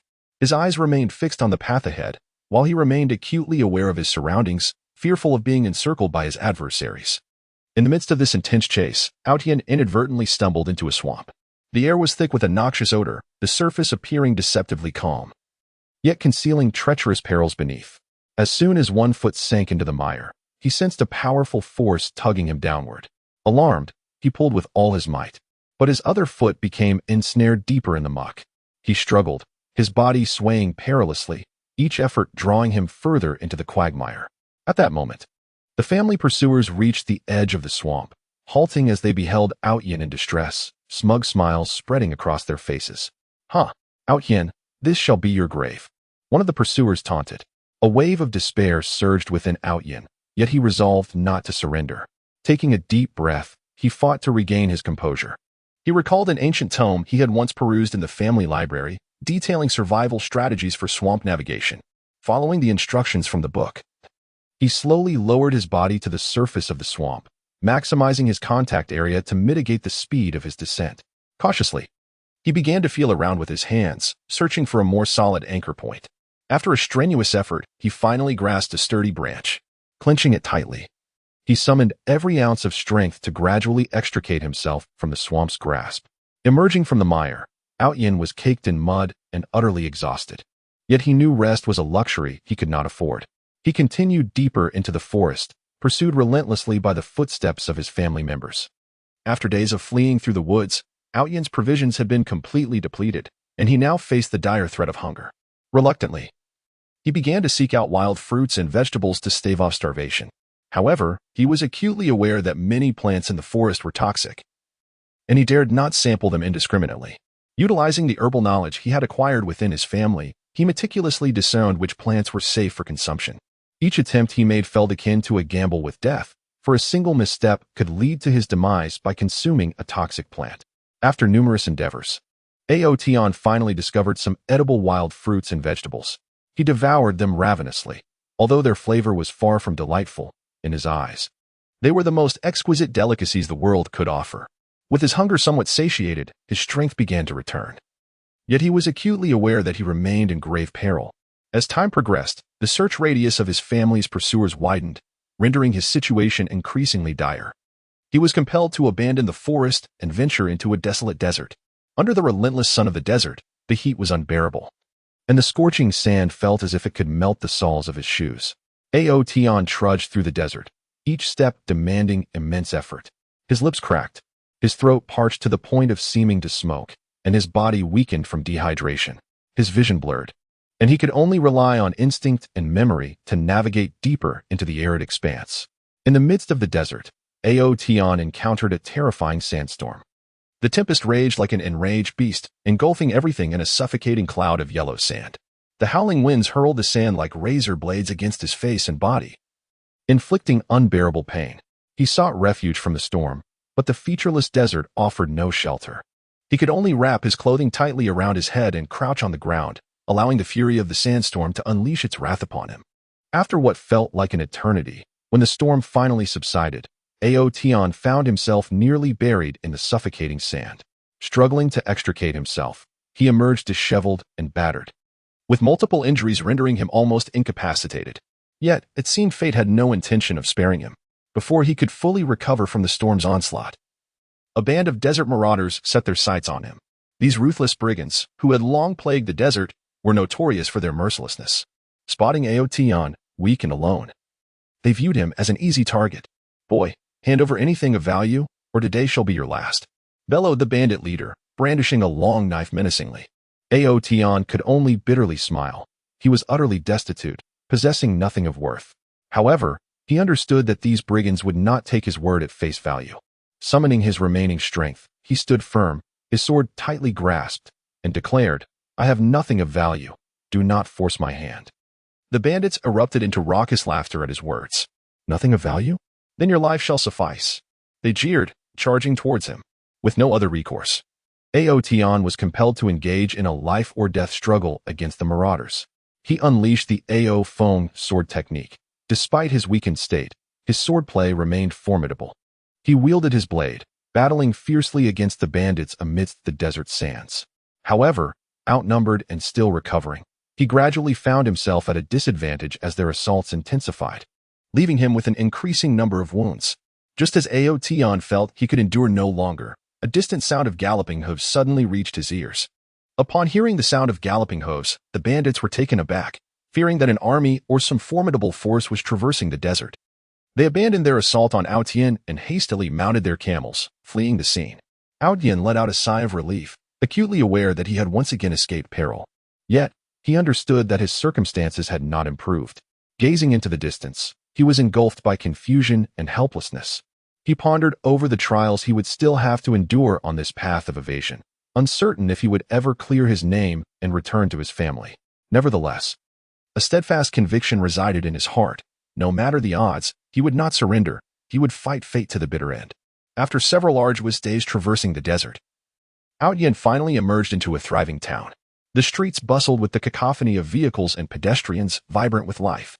Aotion initially believed he could find assistance and refuge within the town, but soon realized how naive his thoughts were. His family wielded considerable influence in this town, having already established a network of spies closely monitoring any leads related to Aotion.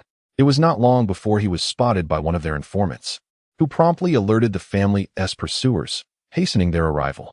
Sensing the encroaching danger, Aotion sought a place to conceal himself within the town. He navigated the narrow alleys, hoping to find a secluded corner to hide. However, the townsfolk, noticing his bloodied and disheveled appearance, cast suspicious glances his way, with some even alerting the authorities.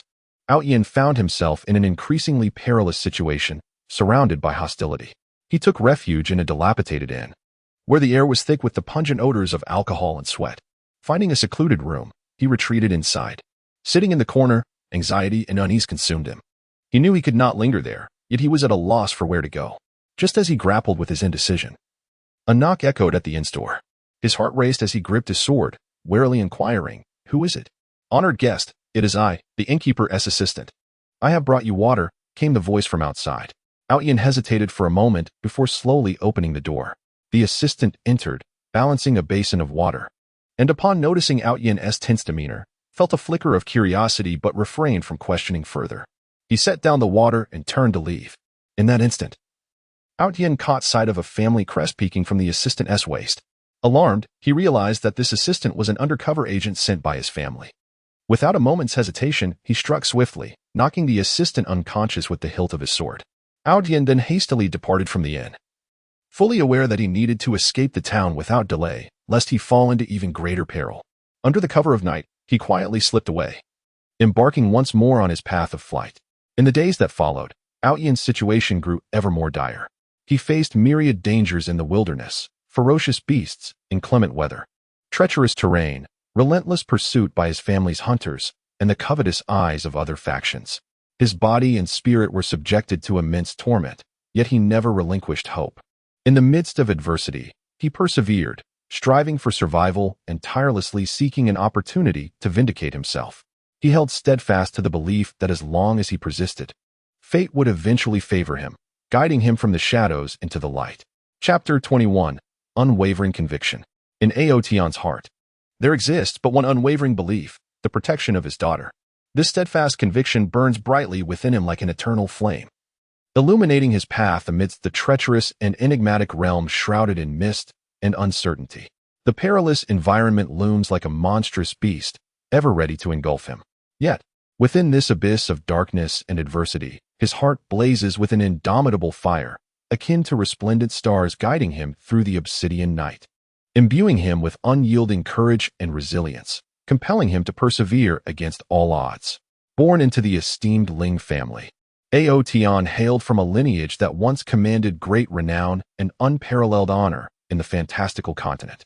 The family's dominion was vast, their castle towering majestically, and masters of martial arts flourished within their ranks, their influence spanning far and wide.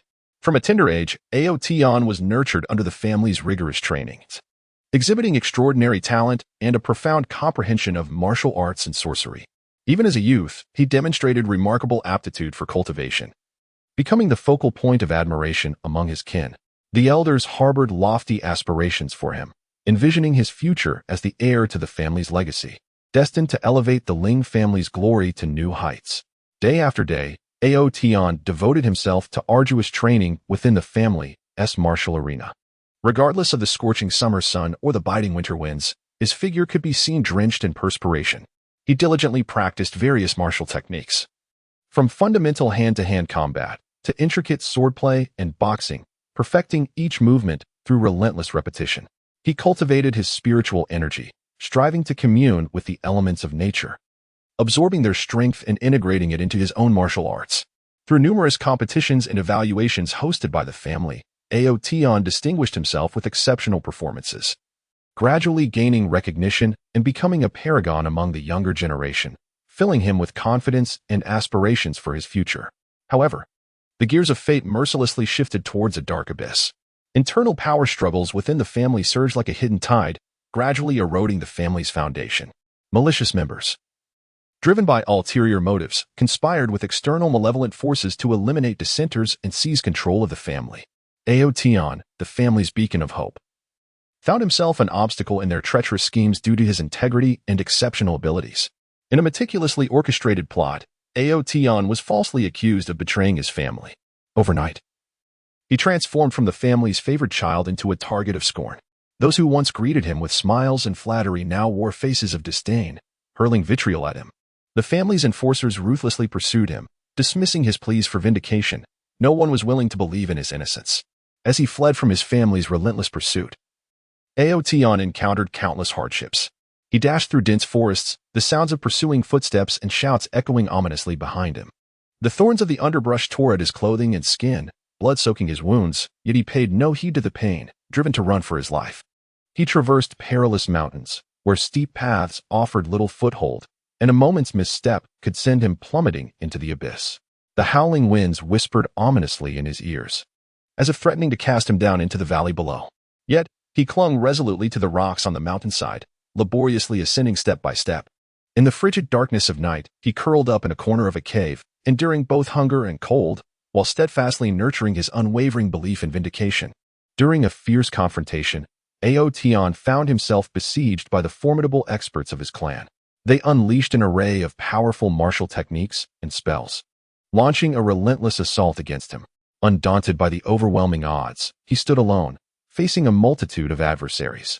He executed the most formidable sword technique he had mastered, the Aotion divine sword art, with sword shadows blooming around him like a myriad of blossoming lotuses. His gaze was resolute and focused, with a singular conviction in his heart to break through the encirclement and survive. Navigating through the onslaught of enemies, he adeptly dodged and counterattacked, each strike infused with his fury and indomitable spirit. Despite numerous wounds marring his body, he refused to surrender, driven by his tenacity and exquisite swordsmanship. He ultimately tore a breach in the enemy's encirclement and successfully escaped. On his flight from danger, Aotion encountered several like-minded companions. Among them was Linyu, an assassin skilled in the art of stealth, who chose to leave his family due to its dark forces. Su Yao, a compassionate healer, who always tended to Aotion's injuries with unwavering kindness, and Hu Li, a powerful warrior from the barbarian tribes, whose robust character and loyalty were stirred by Aotion's plight, leading him to vow to fight alongside him. Together, they wandered the continent, facing various perils and challenges.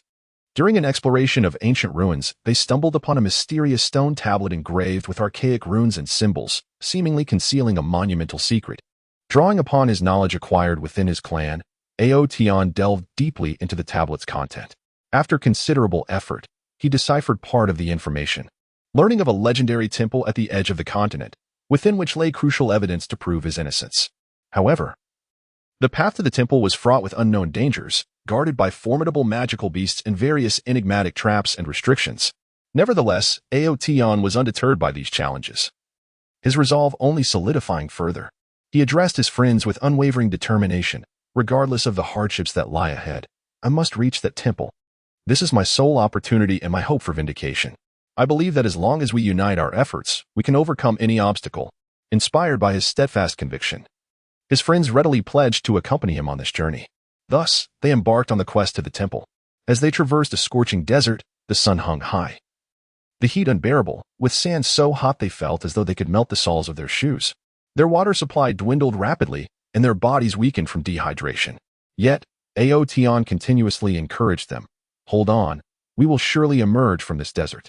Supporting one another, they persevered with unyielding determination, ultimately discovering an oasis amidst the sands, replenishing their water and food, and restoring their strength. Upon entering a mysterious valley, they were confronted by a horde of formidable magical beasts. These creatures loomed large and were ferocious in nature, launching a savage assault against them. Aotion led his companions into a desperate struggle against the monstrous beasts. He unleashed the upgraded version of his renowned sword technique, the Aotion Chaos Sword, with powerful sword energies intertwining and repelling the beasts. Linyu, utilizing his stealth skills, stealthily maneuvered behind the creatures to launch a surprise attack. Meanwhile, Siyo cast healing spells, mending the wounds of her injured comrades. Hu Li brandished his formidable battle axe, engaging the beasts head-on, each of his strikes imbued with such force that the monsters dared not underestimate him.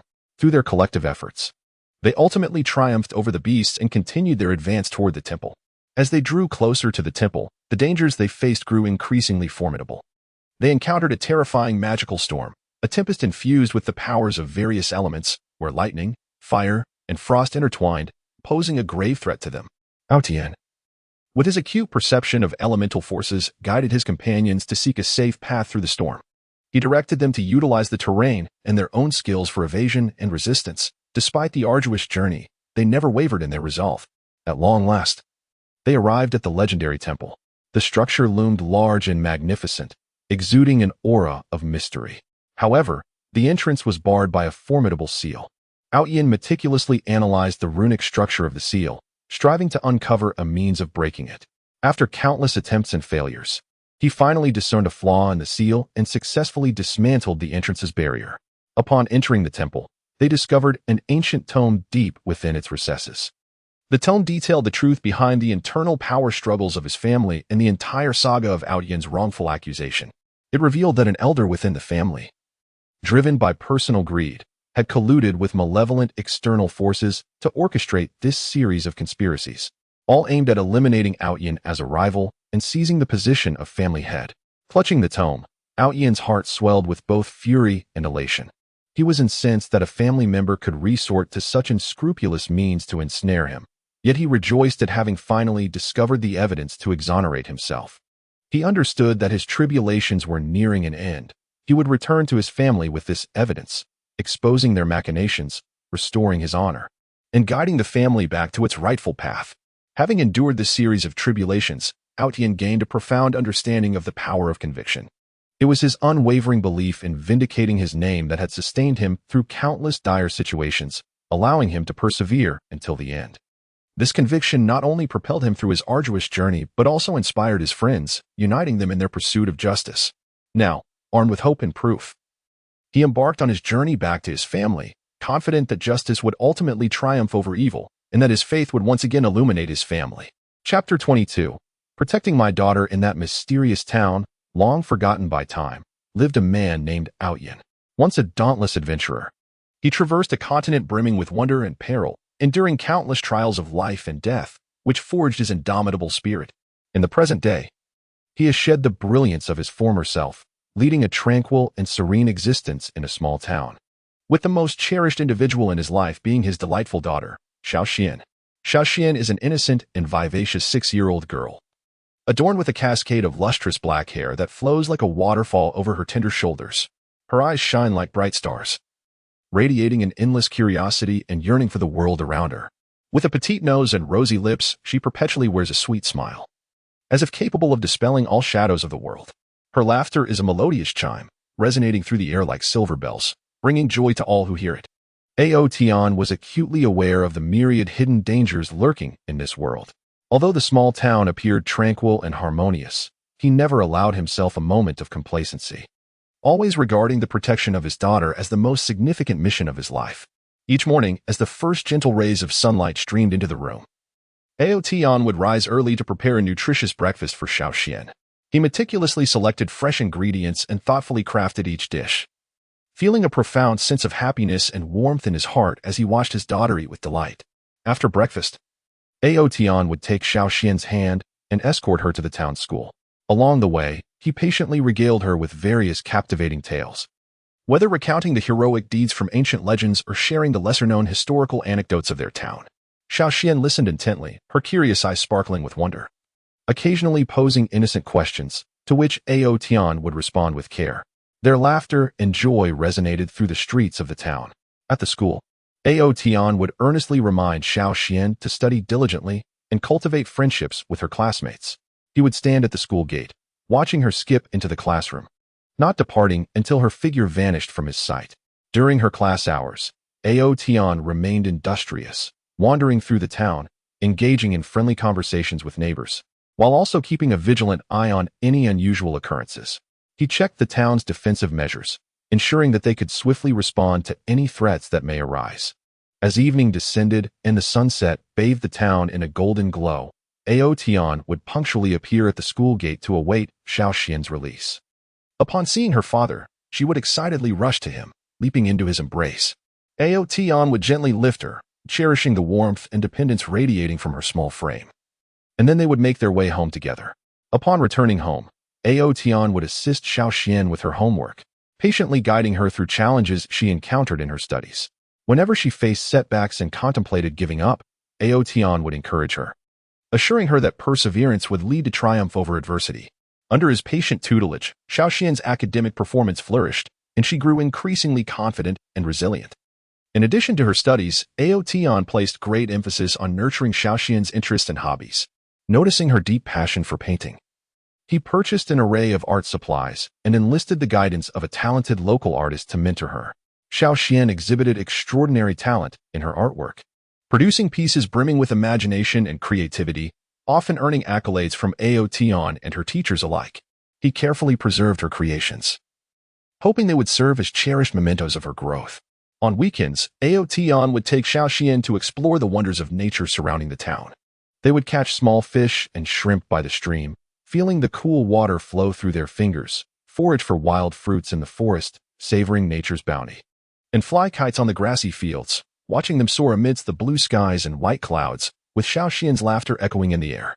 During these splendid moments, Yin not only allowed Xiaoxian to experience the allure of nature, but also deepened the bond between father and daughter. However, the tranquility of life is often shattered by unforeseen events. One day, a group of enigmatic figures clad in black suddenly appeared in the town.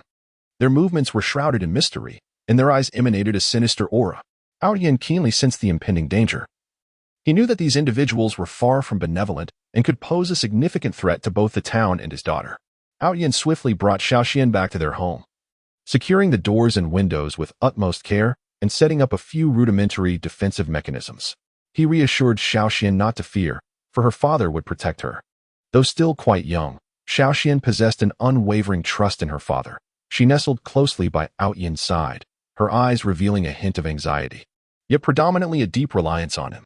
Meanwhile, the group of dark-clad individuals began scouring the town in search of something elusive, meticulously inspecting each household and leaving no corner unchecked. As they approached the vicinity of Yin's home, his heart raced with trepidation. He gripped his sword tightly, an old companion from his past adventures that had accompanied him through countless life and death battles. Now, it would once again be drawn to safeguard his daughter. Yin quietly concealed himself behind the window, keenly observing the movements of the cloaked figures. He witnessed them ransacking his neighbor's home, seizing valuables, and even inflicting harm upon those who dared to resist. His heart swelled with indignation, yet he understood that impulsiveness was not an option. He must approach the situation with calm resolve to ensure Xiaoxuan's safety. Suddenly, one of the dark-clad intruders detected the defensive mechanisms of Yin's home. He called out loudly to his companions, and a throng of assailants swiftly converged. They endeavored to forcibly breach the defenses and invade Yin's sanctuary. Yin realized that a confrontation was imminent. Taking a deep breath to steady his emotions, he carefully concealed Xiaoxian in a hidden corner, instructing her to remain silent and steadfast, regardless of what transpired. Tion stepped out of the room and into the courtyard, confronting the group of cloaked figures with unwavering resolve in his gaze. "Who are you? Why do you commit nefarious acts in this town?" Tion demanded loudly. The leader of the black-clad men snickered disdainfully. "We are in search of a certain item, and it is rumored to be hidden in this town. If you are wise, you will hand it over promptly. Otherwise, today shall mark your demise. I have no knowledge of what you seek. Depart from here at once, or I shall not be merciful." Tion replied, unyielding in his stance. "You bring this upon yourselves. Attack." With a wave of his hand, the leader commanded his followers to charge towards Tion. Tion swiftly unsheathed his sword, confronting his adversaries with unwavering resolve. He executed his exquisite swordsmanship, the blade's trajectory resembling blooming lotus flowers dancing gracefully within the courtyard. Each thrust he delivered was both precise and forceful, aimed directly at the vital points of his foes. Despite being outnumbered, the cloaked assailants underestimated Tion's formidable prowess. He deftly maneuvered amidst the chaos of battle, artfully evading their assaults while simultaneously launching devastating counterattacks. Throughout the fierce confrontation, Tion remained composed, his sole conviction being to safeguard Xiaoxian. He continually adapted his strategy, leveraging the courtyard's terrain and defensive structures, gradually gaining the upper hand. However, the dark-clad adversaries proved to be no mere trifles. They quickly discerned Tion's intentions and began to alter their tactics, surrounding him with coordinated assaults. Tion gradually felt a sense of exhaustion, yet he resolutely continued to resist. His body bore numerous wounds, blood staining his garments, but his gaze remained unwavering. At that moment, a figure clad in black stealthily circled behind him, attempting to launch a surprise attack. "Father, be careful." Just as the assailant was about to strike, Xiaoxian suddenly dashed out from the shadows, calling out loudly. A startled Tion quickly turned around, using his sword to parry the attack of the cloaked assailant. However, his momentary distraction left him vulnerable, and he was struck on the arm by another figure clad in black. Gritting his teeth against the pain, he pulled Xiaoxian behind him for protection. "Xiaoxian, why did you not obey my instructions? I told you to stay put," Tion exclaimed, a note of frustration evident in his voice. "Daddy, I cannot bear to see you hurt," Xiaoxian cried, tears streaming down her face. A surge of emotion welled up within Tion as he gently caressed Xiaoxian's head. "My dear daughter, do not fear. Your father is here and will not allow them to harm you." At that moment, the cloaked figures caught sight of Xiaoxian, their eyes gleaming with intrigue. "So, you have concealed the item within this little girl. Hand her over." The leader of the black-clad men bellowed. "You shall not lay a finger on her," Tion exclaimed, clutching Xiaoxian tightly, his heart brimming with righteous anger. He understood that these individuals must have misunderstood something, but he would never permit them to harm even a single hair on Xiaoxian's head. Aotian resolved to no longer conceal his prowess. He unleashed his ultimate technique, the Phantom Sword Dance. In an instant, his figure transformed into countless illusions, and the sword shadows surged forth like a tempest, sweeping towards the cloaked adversaries. Caught off guard by this sudden onslaught, the black-clad assailants found themselves wounded and collapsing to the ground. Observing the dire turn of events, the leader of the black-clad faction hastily retreated with the remaining members, fleeing the scene. Aotian gazed at the retreating figure of the man in black. Letting out a sigh of relief, he gradually sheathed his sword and then knelt down to look at Xiaoxian. "Xiaoxian, are you all right? Have you been hurt?" Aotian inquired with concern. Xiaoxian shook her head. "Father, I am fine, but you are injured. Allow me to tend to your wounds." As Aotian gazed upon his daughter's understanding demeanor, his heart swelled with a profound sense of gratification. He was acutely aware that this peril was merely the inception of greater threats. He must exercise utmost caution and vigilance to safeguard Xiaoxian. Henceforth, Aotian intensified his protective measures over her. He imparted to Xiaoxian some fundamental self-defense techniques, empowering her with a degree of capability to protect herself in times of danger. Moreover, he rallied several residents of the town to form a self-defense team, united in their commitment to preserve the safety of their community. Through Aotian's relentless efforts, the town gradually regained its former tranquility. Yet, he remained cognizant that danger could re-emerge at any moment. He would steadfastly remain by Xiaoxian's side, dedicating his very life to her protection, ensuring she flourished in a secure and joyful environment, regardless of the myriad challenges and adversities that the future may hold. His conviction would remain unshaken, for in his heart, his daughter represented his everything. Chapter 23. The most important person. Aotian is acutely aware that his daughter is the most significant person in his life. Aotian is acutely aware that his daughter is the most significant person in his life. Amidst the tumultuous and ever-changing landscape of that fantastical realm, Aotian, a man who had once been plunged into despair by familial conspiracies and betrayals, has, after enduring countless trials, found a brilliant and precious light in his life, his daughter, Linger. Aotian will forever cherish the moment of Lingo's birth. It occurred deep within a secluded valley, in a humble wooden cabin, where his wife, Su Yao, endured hours of excruciating pain and torment. Amidst the mingling of sweat and blood, she summoned every ounce of strength to finally bring Linger into this world. When that faint yet vibrant cry broke the silence, Aotian's heart was instantaneously filled with an unprecedented emotion. Trembling hands carefully cradled the small, delicate form. Gazing at her wrinkled little face, tightly shut eyes, and the breath that came in gentle whispers, tears involuntarily blurred his vision. In that moment, he silently vowed that regardless of how treacherous the path ahead might be, he would devote himself entirely to protecting this fragile life. For she was his most treasured gem in this world, the sole beacon of hope in his dark existence. From a young age, Linger displayed remarkable intelligence and vivacity. As she took her first wobbly steps, she could keenly sense the subtle changes in her surroundings. Whenever a stranger approached, a flicker of caution would flash in her bright eyes, instinctively retreating behind Aotian, clutching the hem of his garment, as if in her innocent heart. Her father was her most steadfast protector. With him by her side, no harm could befall her. Yet, when alone with Aotian, she transformed into a lively and endearing little angel. She would joyfully run across the verdant meadow, chasing colorful butterflies, her laughter ringing like crystalline chimes, echoing throughout the valley.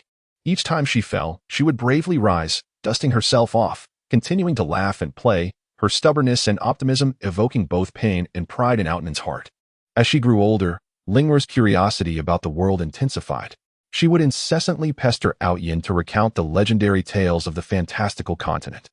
Aotian would sit beneath the ancient tree in front of their cabin, gently holding Linger in his arms, and in a deep yet gentle voice, narrate the glory and decline of their ancestral lineage, the fearless adventures of gallant heroes amidst perilous peaks, and the awe-inspiring spectacles of enigmatic sorcerers wielding elemental powers. Linger would listen with rapt attention, her eyes sparkling with curiosity and longing, her mind brimming with infinite imaginings of the world beyond.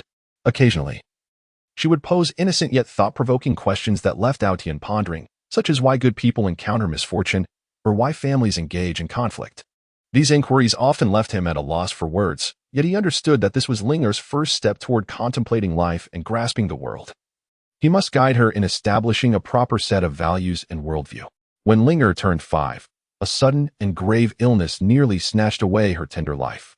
During those days, she suffered from a relentless fever, her small face flushed, and she lay in a state of unconsciousness, occasionally murmuring in pain. In a state of frantic urgency, Aotion clutched Lingo tightly as he sprinted through the torrential downpour, traversing dozens of miles in search of a doctor in the town. Soaked to the bone, he faced the treacherous, muddy roads, falling repeatedly yet rising without pause. When he finally located the physician, exhaustion weighed heavily upon him. Yet his eyes remained resolute and anxious. Throughout Lingo's illness, Aotion vigilantly stayed by her bedside, never daring to divert his gaze from her delicate face. He personally prepared her medicine, meticulously concocting each bowl with careful precision. Gently, he propped her up, cooling the medicine before patiently coaxing her to drink. His eyes overflowing with tenderness and love. Under his devoted care, Linger gradually began to recover. In that moment, Aotion profoundly realized that his daughter's health and happiness constituted the very essence of his existence. If it were possible, he would willingly exchange everything for Lingo's safety. However, Aotion was acutely aware that the world was fraught with peril. Although his family had once wronged him, their influence remained formidable, with their spies scattered across the continent. He feared that one day, his family would uncover their whereabouts, putting Linger in jeopardy. To safeguard his daughter, he resolved to impart some self-defense techniques to her. In the Serene Valley, he dedicated time each day to instruct Linger in the cultivation of her spiritual energy. He began with the most fundamental breathing techniques, patiently guiding her to sense the spiritual energy in the air and draw it into her body for her own use. Linger approached her studies with utmost seriousness, rising early each morning to meditate quietly in the valley. With her eyes tightly shut and her small face tense, she diligently controlled her breathing and the flow of her energy. Despite the arduous and monotonous nature of her training, she never entertained the thought of giving up. She understood that only by becoming strong could she protect herself in this perilous world, alleviating her father's worries. In addition to cultivating her spiritual energy, Aotion also taught Lingo the art of swordsmanship. He crafted a delicate sword tailored for her, its hilt adorned with a glistening gemstone that sparkled enchantingly in the sunlight. With the sword in hand, Aotion demonstrated the basic movements of the technique, while Linger, wielding her small sword, mimicked his actions with focused determination. Though her movements were still immature, each strike was imbued with strength and resolve. Aotion observed her closely, correcting her mistakes as they arose. He imparted to her the wisdom that swordsmanship was not merely a combat skill, but a form of spiritual discipline. In the face of adversaries, one must maintain a calm mind, unwavering faith, and fearless courage. Linger etched her father's words deeply into her heart, practicing tirelessly, never ceasing even when her arms ached and her clothes were drenched in sweat. In daily life, Aotion attended to Linger's needs with meticulous care. Each morning, he would lovingly style her silken hair into an exquisite bun adorned with a vibrant flower. He crafted beautiful garments for her, pouring his love into every stitch. Together, they would venture to the creek in the valley, rolling up their trousers and wading into the cool waters to catch fish. Holding a harpoon, Aotion fixed his gaze intently upon the water's surface, ready to strike swiftly upon detecting the slightest trace of fish. Beside him, Linger cheered with unrestrained enthusiasm, reveling in her father's every catch. They would bring the fish back to their wooden cottage, where Aotion, with his remarkable culinary skills, would transform the catch into a delightful feast. Watching Linger savor each bite filled his heart with profound joy and contentment. On Linger's 8th birthday, Aotion meticulously orchestrated a surprise. He adorned a serene glade in the valley with a stunning display of vibrant flowers and colorful ribbons, transforming the surrounding trees into a whimsical celebration. He crafted a beautiful birthday cake, topped with 8 candles symbolizing Linger's age. As night fell and stars twinkled in the sky, Aotion led Linger to this enchanting scene. She stood awestruck by the beauty before her, her eyes glistening with tears of emotion and joy. Bathed in candlelight, Linger made her birthday wish, hoping for her father's eternal presence by her side and for them to forever dwell in this tranquil and splendid valley. Yet, Aotion's heart was heavy with guilt. He knew he could not provide Linger with a complete family or the carefree life that other children enjoyed in bustling cities. Nevertheless, he vowed to devote all his strength to create a safe and happy little world for her. However, fate seemed to delight in tormenting him. One day, while Aotion and Linger ventured into town to procure daily necessities, he suddenly sensed a familiar and menacing presence as they walked through the bustling streets. Alarmed, He instinctively pulled Ling Er behind him, scanning the surroundings with caution. At that moment, a group of men clad in black appeared before them, assassins sent by Ao Tian's family to hunt him and his daughter. Ao Tian, do you truly believe you can escape? Today marks the end for you and your daughter, declared the leader of the assassins coldly. A flash of anger and determination crossed Ao Tian's eyes. You shall not harm my daughter, he proclaimed, swiftly unsheathing his sword, its blade glinting ominously in the sunlight. The assassins responded by brandishing their weapons and lunging towards Ao Tian and Ling Er. Shielding Ling Er behind him, Ao Tian faced the onslaught alone. He unleashed his unparalleled martial arts technique, the Ao Tian sword art, with sword shadows blooming around him like exquisite lotus flowers. Each strike was imbued with immense power and unparalleled speed, making it difficult for the assassins to close in on him. Yet, outnumbered, they continuously altered their tactics, seeking to breach his defenses. As the fierce battle raged on, Ao Tian began to feel the strain. Realizing that persistence would lead to peril for both himself and Ling Er, he knew he had to find a way to break free. Seizing a fleeting opportunity, he executed the wind step technique, darting towards a weak point in the encircling assassins. Taken aback by a sudden maneuver, they inadvertently created an opening. Ao Tian seized the moment, grasping Ling Er's hand, and they sprinted towards the outskirts of the town. The assassins pursued relentlessly, their speed closing the distance between them and the fleeing pair. In the depths of anxiety, Ao Tian felt an overwhelming urgency, for he understood that should the assassins catch up with them, the consequences would be dire. Just then, they arrived at the edge of a dense forest. Without a moment's hesitation, Ao Tian grasped Ling Er's hand and plunged into the woods. The forest, with its thick trees and intricate terrain, provided them with a measure of concealment. Ao Tian maneuvered through the underbrush with Ling Er, skillfully utilizing the trees for cover while continuously altering their escape route. The assassins, losing their target within the forest, were compelled to search aimlessly. After what felt like an eternity of running through the woodland, Ao Tian and Ling Er finally evaded their pursuers. They hid in a secluded cave, where Ao Tian held Ling Er tightly, feeling her rapid heartbeat against him. A wave of guilt and fear washed over him. Had it not been for his negligence, Ling Er would not have found herself in such perilous circumstances. From that moment onward, Ao Tian became even more vigilant in safeguarding Ling Er.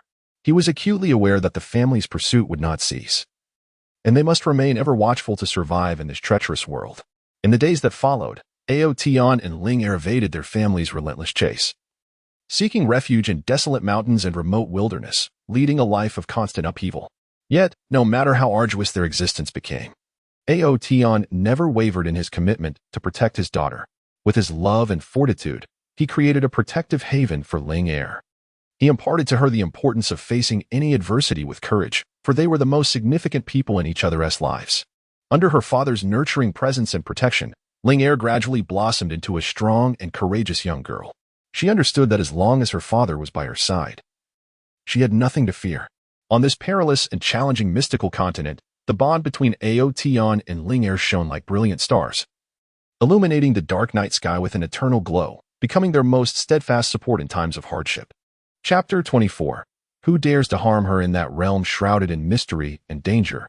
Ao Tian, a resolute man who had endured countless trials and tribulations, discovered a precious glimmer of hope amidst the heavy shadows of life. His daughter, Xiaoyu. Her birth was akin to a radiant star quietly illuminating his darkened world. And from that moment on, she became the softest and most cherished presence in Ao Tian's heart, embodying all the warmth and hope he could find in this frigid existence. From a young age, Xiaoyu exhibited a brightness and innocence reminiscent of a warm spring sun. Her expressive eyes sparkled like crystal-clear lakes, reflecting the beauty of the world around her, filled with boundless curiosity and kindness. Whenever she laughed, her melodious giggles echoed like silver bells in the air, capable of dispelling all gloom and darkness. On a spring afternoon of her 5th year, the gentle sunlight bathed their small courtyard. Dressed in a pink floral dress, Xiaoyu joyfully chased after colorful butterflies amidst the blossoms. Her petite figure danced like a flower swaying in the breeze, light and graceful. As the butterflies fluttered among the blooms, Xiaoyu excitedly called out, "Butterflies, wait for me." Her delicate face flushed with a rosy hue from the exertion of running, tiny beads of sweat glistening on her forehead, yet her eyes sparkled with an extraordinary brilliance. Ao Tian sat quietly on a stone bench nearby, observing his daughter at play, a smile unconsciously gracing his lips, his gaze filled with love and tenderness. In that moment, he felt as though all the hardships and tribulations of the world dissipated in the joyful sound of his daughter's laughter. As Xiaoyu grew, her thirst for knowledge about the world intensified. She would often cling to Tian, eager to hear him recount the legendary tales of the mystical continent, the secrets of arcane magic, and the valorous deeds of fearless heroes. Thus, in the tranquil nights when moonlight cascaded like water upon the window, Tian would gently cradle Xiaoyu in his arms, sitting by the warm hearth, and with a deep, resonant voice, he would narrate enchanting stories. He spoke of ancient sorcerers wielding formidable elemental powers to create astonishing wonders, of brave knights charging into perilous battlefields to defend their homes in honor, of the enigmatic elven race harmoniously coexisting with nature in the lush forests. Xiaoyu listened with rapt attention, her eyes fixed intently on her father's face, at times widening in suspense at the thrilling moments of the tales, and at other times breaking into joyous smiles at the hero's victories. These stories planted seeds of courage and kindness in her young heart, igniting a desire to possess the mighty strength of the heroes within the tales, to explore this wondrous world, and to aid those in need. However, Tian was acutely aware of the world's cruelty and danger. His family, once a source of pride, had ruthlessly cast him out due to a conspiracy and betrayal, plunging him into a prolonged life of evasion. Their influence loomed like a colossal beast lurking in the shadows, vast and menacing, with spies scattered across every corner of the continent. Tian constantly feared that his family would uncover his and Xiaoyu's whereabouts, posing a threat to her safety. To protect his daughter, he resolved to impart self-defense techniques and survival skills to her. In that serene valley, each morning as the first rays of sunlight pierced through the mist, Tian would take Xiaoyu to an open meadow to commence her training. He began with the fundamentals of physical conditioning, teaching her to enhance her strength and agility through running, jumping, and climbing. Despite her tender age, Xiaoyu exhibited remarkable determination, diligently completing every task her father assigned. She gritted her teeth, persevering through lap after lap, never complaining even as sweat soaked her garments. In addition to physical training, Tian devoted himself to teaching Xiaoyu the intricacies of spiritual energy cultivation. He patiently explained the mysteries of this energy, guiding her on how to sense the ethereal currents of spiritual power in the air and channel them into her being.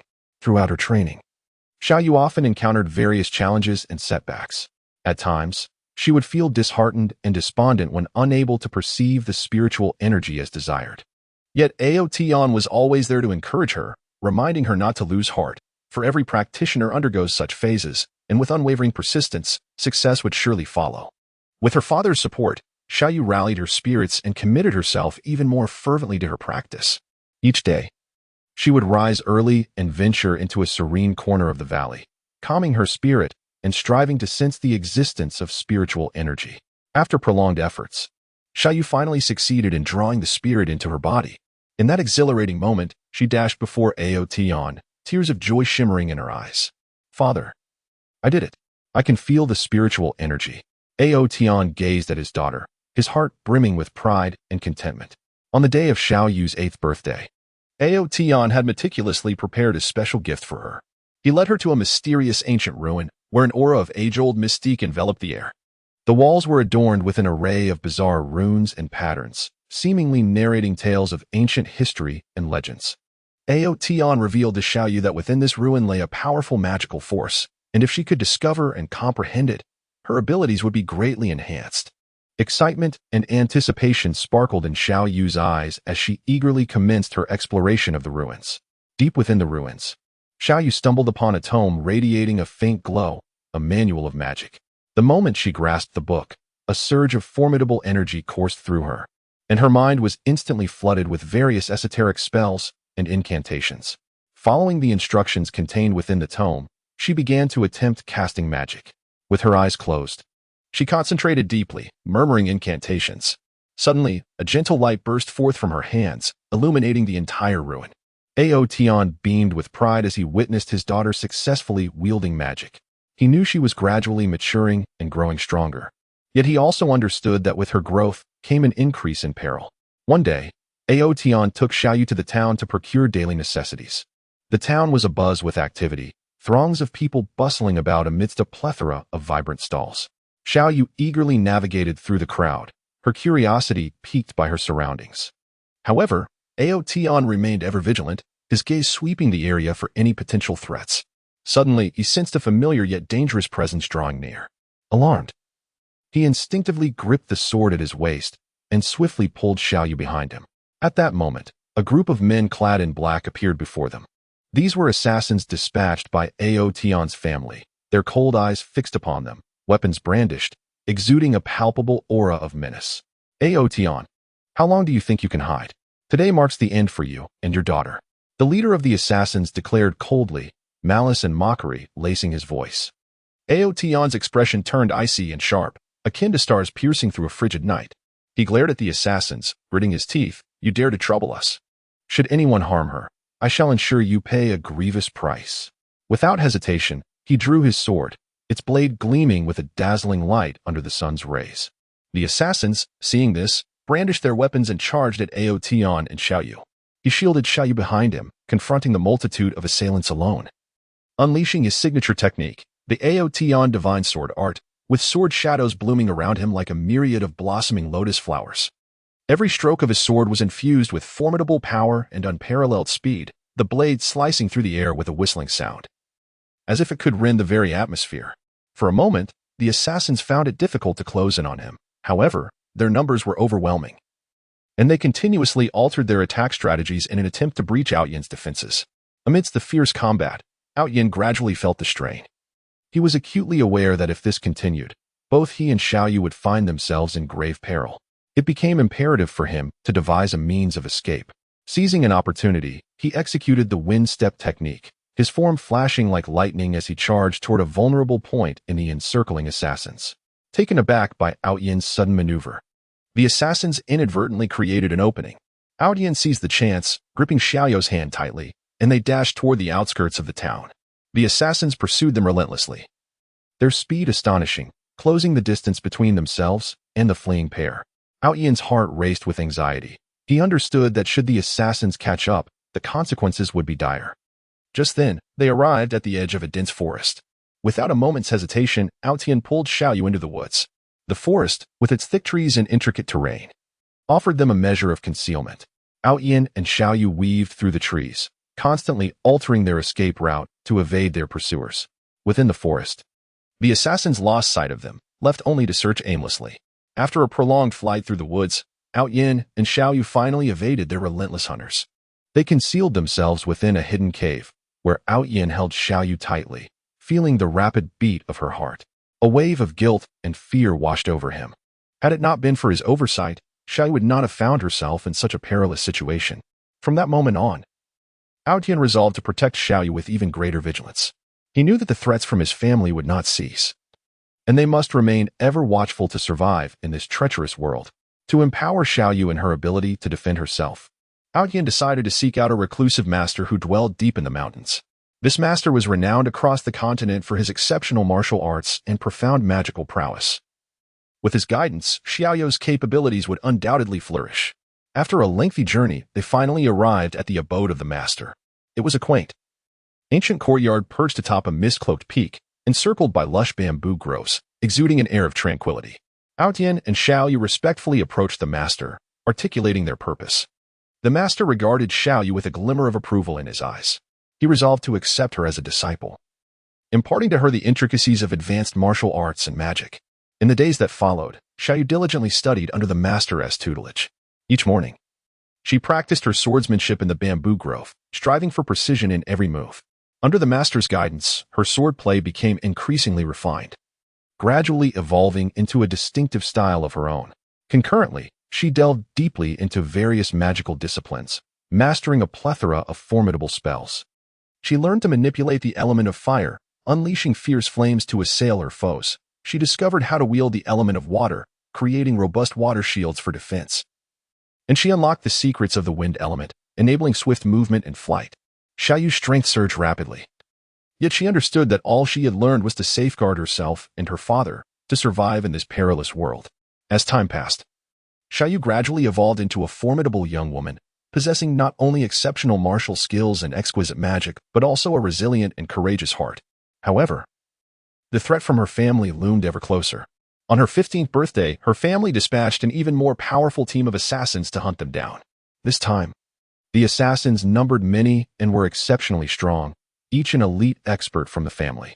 When the assassins appeared before them, Aotion and Xiaoyu exhibited no signs of retreat. Aotion gripped his sword tightly, his gaze revealing unwavering resolve. Xiaoyu, do not fear. We shall face them together. Xiaoyu nodded, her hand conjuring a magic staff that radiated a blue glow. Taking a deep breath, she gathered her inner spiritual energy into the staff, preparing for the imminent battle. The assassins launched their assault first, unleashing a torrent of powerful martial techniques and spells towards Aotion and Xiaoyu. Aotion executed the most potent form of the Aotion Divine Sword technique, the Aoshur Chaos Sword, with a fierce sword aura intertwining like a surging flood aimed at the enemy. Meanwhile, Xiaoyu wielded her magic staff, chanting incantations to unleash a barrage of potent magical attacks. Flames, frost, and lightning intertwined under her command, creating a dazzling and deadly magical storm. The battle raged fiercely, with neither side yielding. Through their harmonious collaboration and formidable strength, Aotion and Xiaoyu gradually gained the upper hand. Yet, the assassins did not relent. They began to employ a sinister formation, attempting to ensnare Aotion and Xiaoyu within its grasp. Once activated, the formation distorted the surrounding space, an overwhelming pressure enveloping them. Dad, what should we do? Xiaoyu inquired anxiously. Aotion contemplated the strategy calmly, his gaze fixated on the formation's flaws. Suddenly, he discerned a weak point within the array. Xiaoyu, concentrate your power and strike the northeastern corner of the formation, he commanded, heeding her father's instructions. Xiaoyu gathered all her strength into the magic staff and unleashed her most potent attack towards the northeastern corner of the formation. A radiant beam of light streaked across the sky like a meteor, striking the formation's weak point with tremendous force. With a resounding crash, the formation shattered, and the assassins were thrown to the ground by the overwhelming power. Seizing the opportunity, Aotion and Xiaoyu launched their final assault, eliminating the remaining assassins. After the battle, they embraced each other, tears streaming down their faces. They understood that this was merely one of many confrontations against their family's pursuit. Yet they firmly believed that as long as they stood united, nothing could obstruct their path forward. Whoever dared to harm either of them would inevitably pay a grievous price for their audacity. In this perilous and challenging realm of fantasy, the bond between father and daughter shall endure like an immortal legend, eternally recounted. Chapter 25. A harrowing price to pay amidst the depths shrouded in mystery and danger within this fantastical land lies the ancient and magnificent city of Lingyang. Once, the Ling family reigned as the unassailable sovereigns, their influence vast, their masters abundant, with enterprises sprawling across every corner of the continent. The head of the Ling family, Ling Aofeng, was a renowned pinnacle of strength, his name inspiring fear in the hearts of many. Ling Aofeng had a son named Ling Xian. From a tender age, Ling Xian exhibited extraordinary talent in cultivation, deemed the future beacon of hope for the family. Within the spacious and opulent training grounds of the Ling household, the mere 10-year-old Ling Xian effortlessly executed the rudimentary Ling family sword techniques, displaying a burgeoning aura of ferocity with each flicker of his blade. His dedication to practice was unwavering, regardless of the sweltering heat of summer or the biting chill of winter. His eyes radiated a steadfast determination, as if proclaiming to the world his destined rise as a legendary figure on this continent. As the years passed, Ling Xian's prowess continued to grow. During a martial arts tournament organized by the family for the younger generation, he triumphed over numerous competitors, ultimately claiming the championship title. Standing at the center of the arena, sword in hand, his tall stature and confident smile shone brilliantly under the sun, garnering nods of approval from the family elders who harbored even greater expectations for him. However, the gears of fate began to turn unexpectedly, ushering in a grand conspiracy.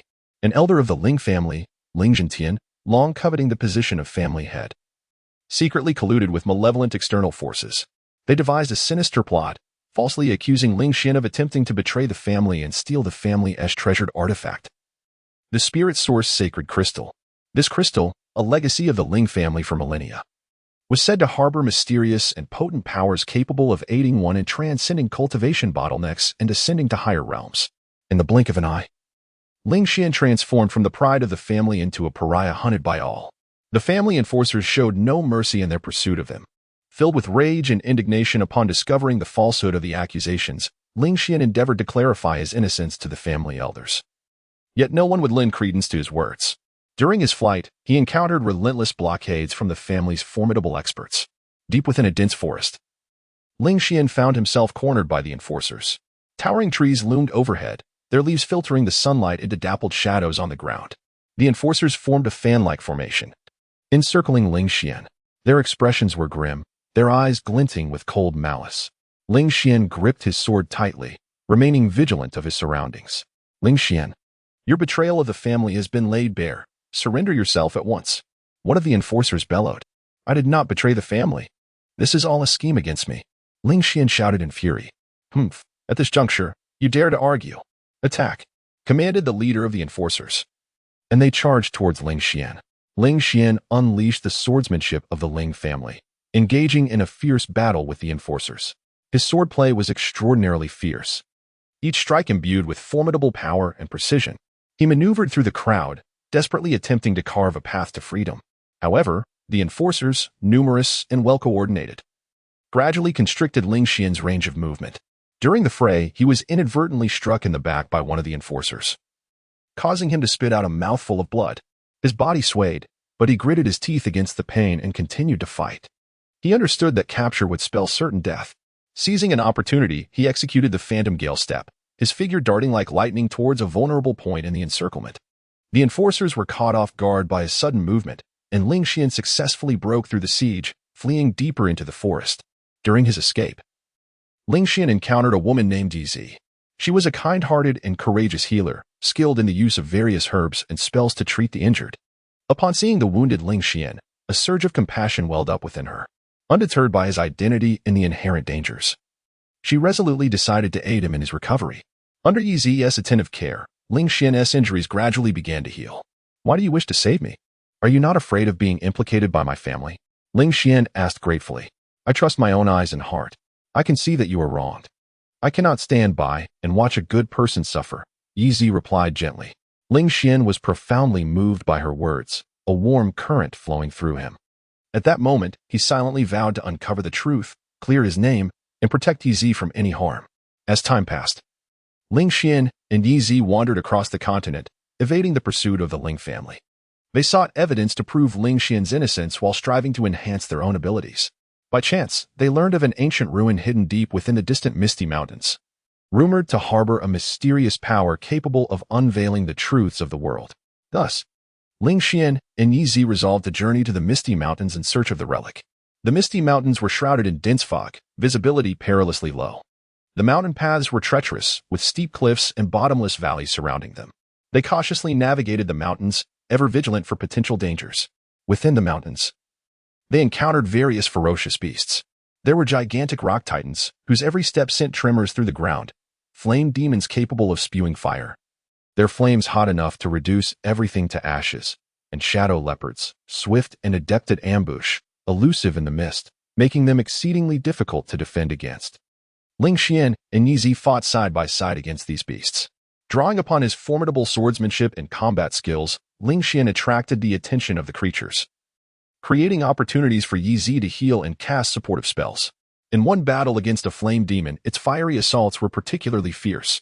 As Ling Xian evaded the flames, he was accidentally struck in the leg by a burning boulder, sustaining a severe injury that rendered him immobile. Upon witnessing this, Yi dashed forward without hesitation, casting healing spells to mend Ling Xian's wounds. Her eyes radiated determination and concern, while the magic in her hands shimmered with vibrant light. Through Yi's efforts, Ling Xian's condition stabilized, yet they found themselves in an extremely perilous situation. The flame demon, noticing Yi tending to Ling Xian, seized the opportunity to launch a more ferocious attack. It opened its gaping maw and unleashed a colossal pillar of fire, sweeping toward Ling Xian and Yi. Fully aware of the devastating power behind this strike, Ling Xian disregarded his injuries, forcing himself to rise and shield Yi behind him. He executed the ultimate move of the Ling family swordsmanship, the Ling Tian Divine Sword Break, channeling all his spiritual energy into the longsword, which erupted in a dazzling radiance. He charged toward the fire pillar, striking with his sword. The formidable sword aura collided with the flames, producing a thunderous roar that resonated throughout the area. Through Ling Xian's valiant resistance, the flame demon's fiery assault was temporarily repelled. However, the toll of his injuries and the depletion of his spiritual energy left him on the brink of collapse. Yi rushed to support him, tears glistening in her eyes. Ling Xian, why must you be so foolish? I cannot allow you to be harmed. If I cannot protect you, what kind of man am I? Ling Xian replied weakly. After an arduous battle, Ling Xian and Yi ultimately triumphed over the flame demon. They continued their journey through the misty mountains, overcoming countless trials and tribulations, until they finally discovered the ancient ruins. The ruins were filled with various mysterious mechanisms and traps. They cautiously explored the site, unraveling one mechanism after another. Deep within the ruins, they stumbled upon a massive crystal ball. The orb emitted a gentle glow, and as Ling Xian approached it, it suddenly flickered to life, displaying a series of images that vividly depicted Ling Juntian colluding with malevolent external forces to frame Ling Xian. At last, I have found it. I can finally prove my innocence, Ling Xian exclaimed with excitement. However, just as they prepared to leave the ruins, Ling Juntian arrived with a cadre of experts. It turned out that he had been secretly tracking them, fearing Ling Xian would uncover evidence, and thus intended to eliminate them within the ruins. Ling Xian, do you really believe you can find proof?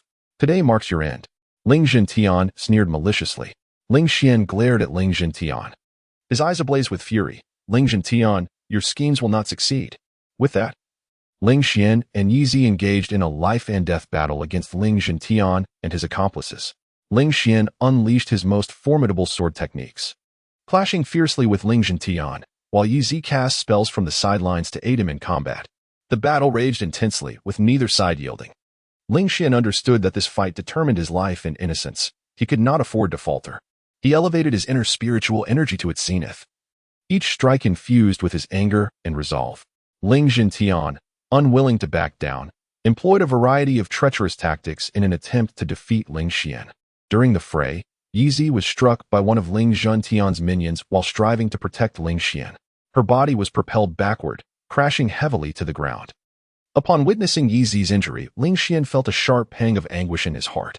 With a fierce roar, he unleashed an unprecedented surge of power, swiftly defeating several of Ling Juntian's subordinates. Ling Juntian, observing Ling Xian's formidable courage, felt a twinge of fear. He resolved to employ his ultimate technique, the Shadow Demon Arts.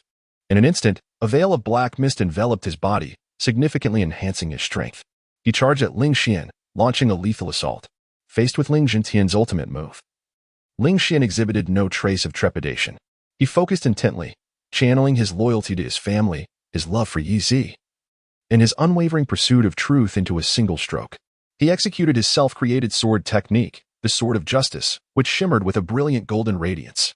This strike consolidated all his strength and conviction as it cut toward Ling Juntian.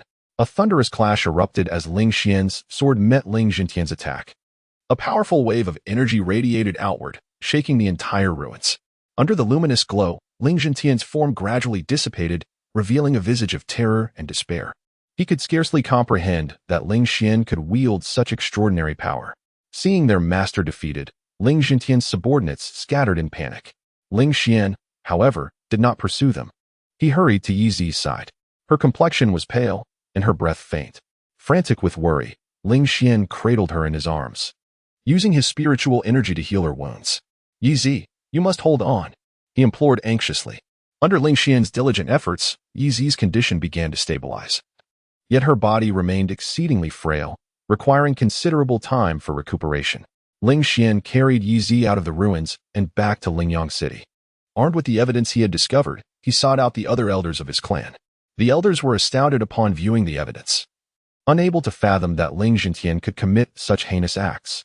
They cleared Ling Xian of his unjust accusations and purged the remnants of Ling Juntian's faction.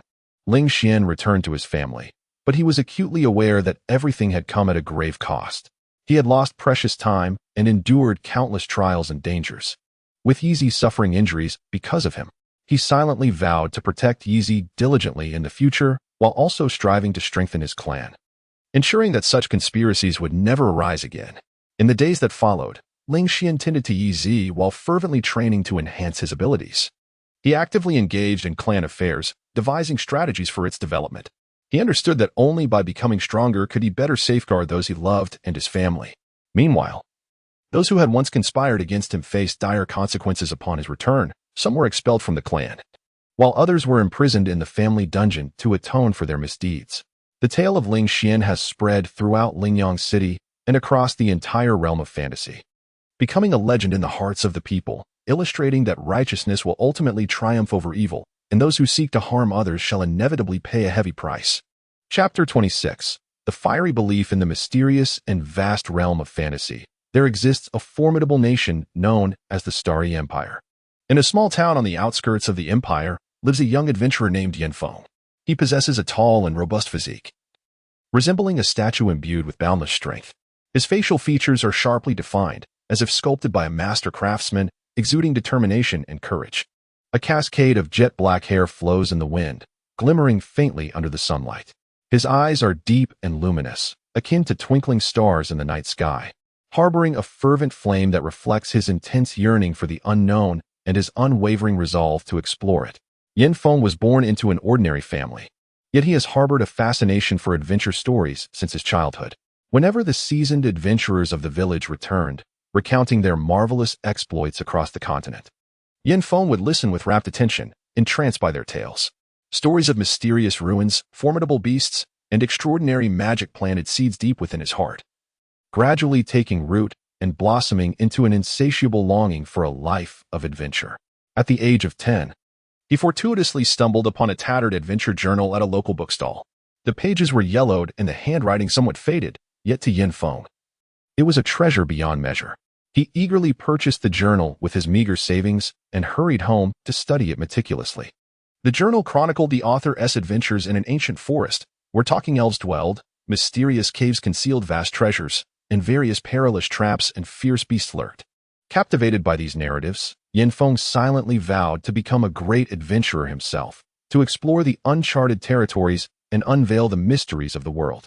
To realize his dreams, Yanfeng began rigorous training from a young age. Every morning, he would rise early to train his body on the hills outside the town. He would sprint up steep slopes, drenched in sweat, yet he never faltered in his dedication. He also engaged in strength training, lifting heavy stones to build his muscular power. Throughout his training, Yanfeng faced numerous challenges and setbacks. His family was not affluent enough to provide him with quality training resources, lacking expensive weapons and equipment. He could only practice with a worn-out iron sword. Moreover, the town lacked professional martial arts instructors, compelling him to rely solely on his exploration and understanding to continuously refine his training methods. Nevertheless, Yanfeng was undeterred by these hardships. With tenacious willpower and unwavering belief, he advanced step by step toward his aspirations. At the age of 16, Yanfeng finally embarked on his adventure. He bid farewell to his family and friends, shouldered a simple pack, grasped his weathered iron sword, and left the town, venturing into the depths of the continent. His first destination was a verdant forest, shrouded in the enigmatic legends of the Starry Empire, rumored to conceal formidable beasts and rare herbs within its depths. The moment Yanfeng stepped into the woodland, he was enveloped by a rich essence of nature. Towering trees stretched skyward, casting a canopy that allowed only fragmented rays of sunlight to filter through the leaves, creating a mosaic of light and shadow. A gentle mist lingered in the air, imparting an ethereal quality to the surroundings. As Yanfeng cautiously traversed the forest, his eyes remained vigilant, surveying the area, while his ears attuned to any potential sounds. Within the forest, Yanfeng confronted various perils. He encountered a pack of ferocious wolves, their eyes glimmering with an eerie green light, baring their sharp fangs as they lunged at him. Drawing his iron sword with swiftness, he engaged in a fierce battle.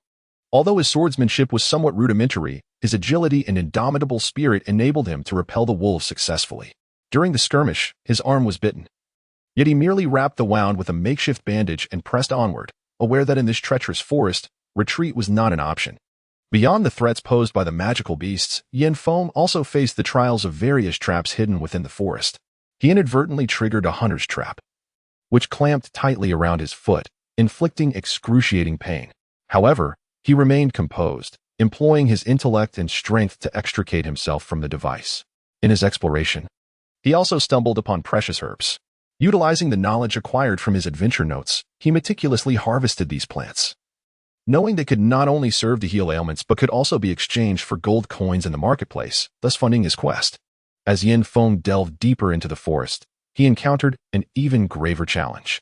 he discovered a mysterious cave hidden within a valley, emanating a potent wave of magical energy. A surge of curiosity welled up within him, compelling him to enter the cave for further investigation. Upon stepping inside, he found the ambience dimly lit. The walls adorned with pulsating runes. A pungent aroma pervaded the air, causing a sense of discomfort. Deep within the cave, Yanfeng confronted a colossal spider beast. Its massive form was encased in a hard exoskeleton, and its 8 eyes glimmered with a sinister light.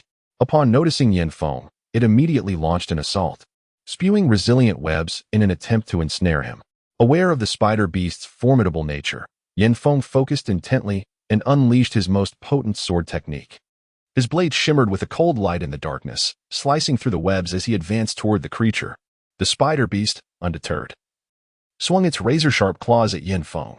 He nimbly dodged its attacks while searching for an opening. Amidst the fierce combat, he gradually discerned that the beast's abdomen was its vulnerability. Seizing the moment, he leaped high, channeling all his strength into a decisive strike aimed at the spider's underbelly. The creature let out a tortured roar as its massive body collapsed to the ground. Yanfeng triumphed over the spider beast and continued his exploration of the cave, where he stumbled upon a gem radiating with a mysterious luminescence. This gem harbored formidable magical power, coursing through him like a vibrant stream. He understood that this gem would be an invaluable asset on his adventurous journey. With great care, he secured the gem and departed from the cave. Upon exiting the forest, Yanfeng arrived at a bustling city, the commercial heart of the Stellar Empire. The streets teemed with a cacophony of vehicles and throngs of people, creating an atmosphere of unparalleled vibrancy. In the city, Yanfeng beheld many marvels he had never encountered before: towering edifices, exquisite wares, and a diverse array of crowds. He lingered there for a time, bartering the herbs and gem he had gathered in the forest for gold coins and superior weaponry. He also forged connections with like-minded adventurers, exchanging tales of their exploits and sharing invaluable insights. While in the city, Yanfeng heard a legend about the Flame Mountains.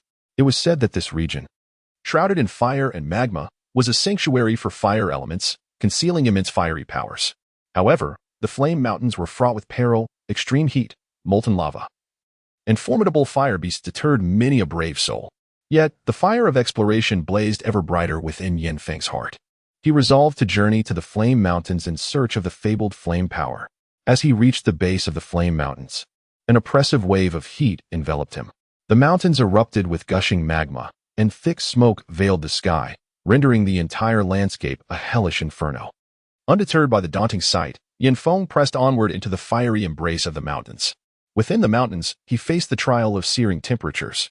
The scorching air made breathing laborious, evaporating his sweat within moments and reddening his skin.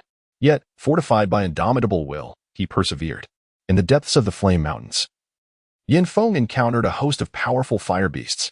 There were flame lizards capable of spewing scorching fire, their heat sufficient to reduce all to ash, a fire phoenix, ablaze and soaring through the air with piercing cries, frequently launching attacks at him, and colossal fire giants, whose heavy footsteps shook the ground, brandishing enormous flaming hammers that descended upon him with devastating force.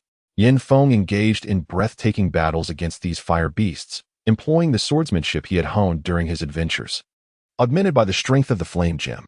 In his confrontation with the fire phoenix, he harnessed the gem's power to conjure a flaming shield around himself, successfully fending off the phoenix's fiery onslaught. Seizing the moment, he unleashed a powerful thrust of his sword, striking the fire phoenix. The creature emitted a mournful cry before retreating into the sky.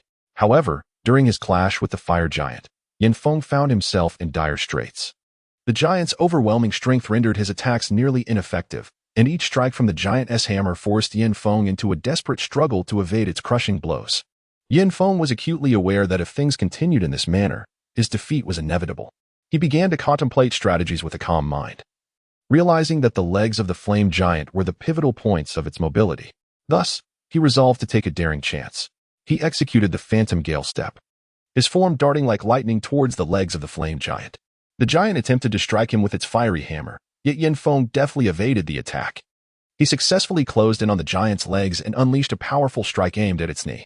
The flame giant's leg suffered a grievous blow, and its colossal body crashed to the ground, raising a cloud of dust. Within the Flame Mountains, Yanfeng continually challenged himself, overcoming one difficulty after another. His strength was significantly enhanced through battle, and his comprehension of the fiery forces deepened progressively. In the depths of the mountains, Yanfeng finally discovered the fabled source of flame power. It was a vast pool of fire, ablaze with roaring flames that contained formidable energy. Feeling the call of the flames, he approached the fiery pool with deliberate steps. As he entered, a surge of potent flame energy coursed through him. His body felt as though it were ignited by the flames, his blood boiling with intensity. He experienced unprecedented agony. Yet the fervent belief within him to explore the unknown and pursue strength burned like an unquenchable fire, sustaining him through the ordeal. He devoted himself to rigorous training within the fiery pool, merging the flame power with his body and swordsmanship. After extensive practice, Yanfeng successfully mastered the flame energy, and a layer of searing flames enveloped him.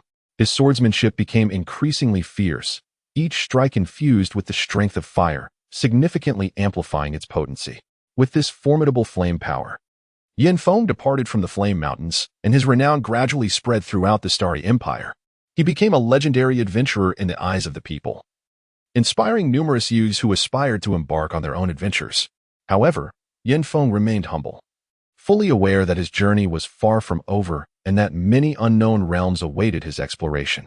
The burning conviction within him would continue to guide him across this mysterious and vast fantasy continent, crafting his own legendary tale.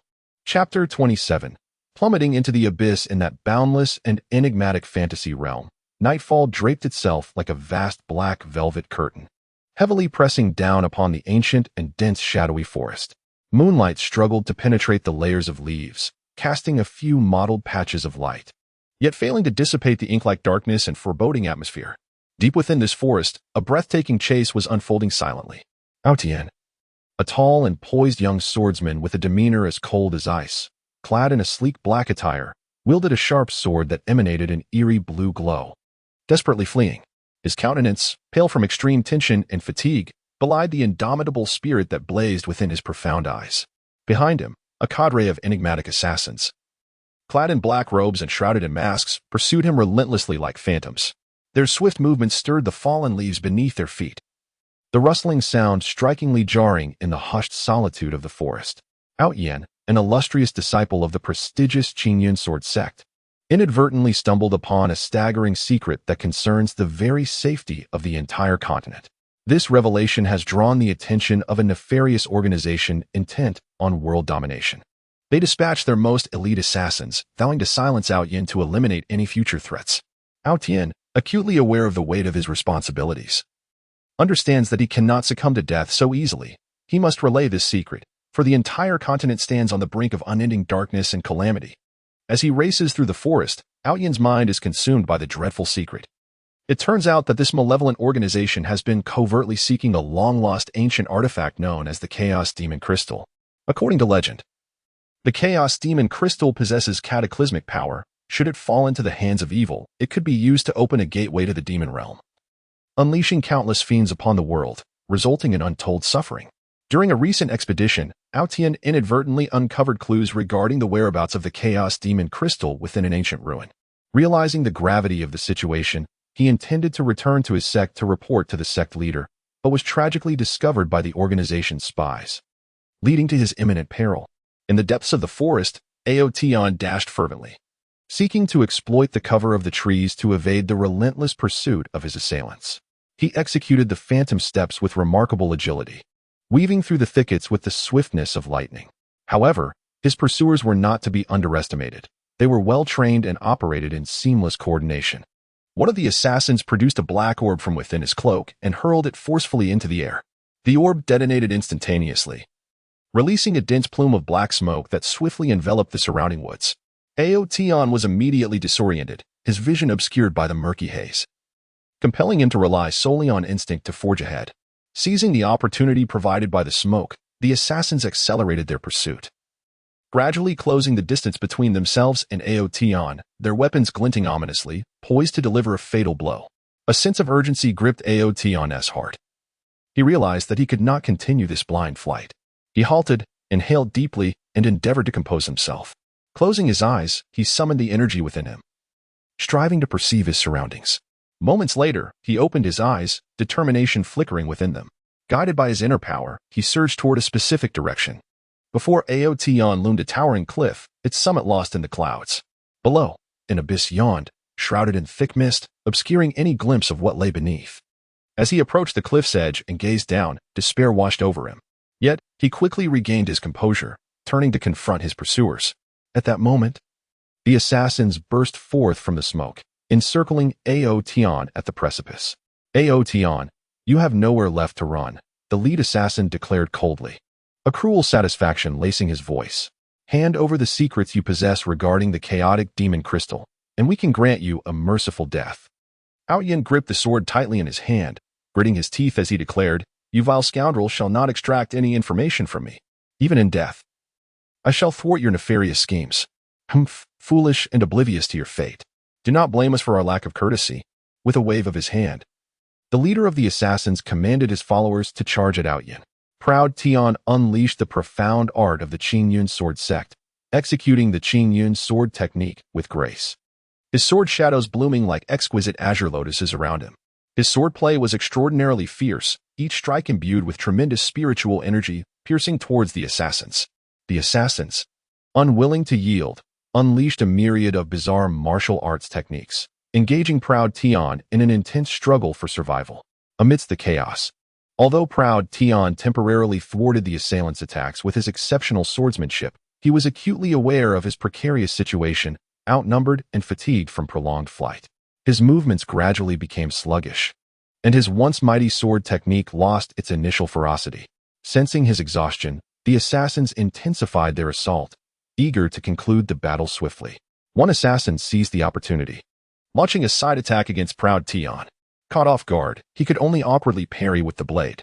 The assassin's weapon struck his shoulder with a resounding impact, sending a jolt of agony through him, almost dislodging the treasured sword from his grasp. Gritting his teeth against the pain, he stumbled back a few steps, his back now against the precipice.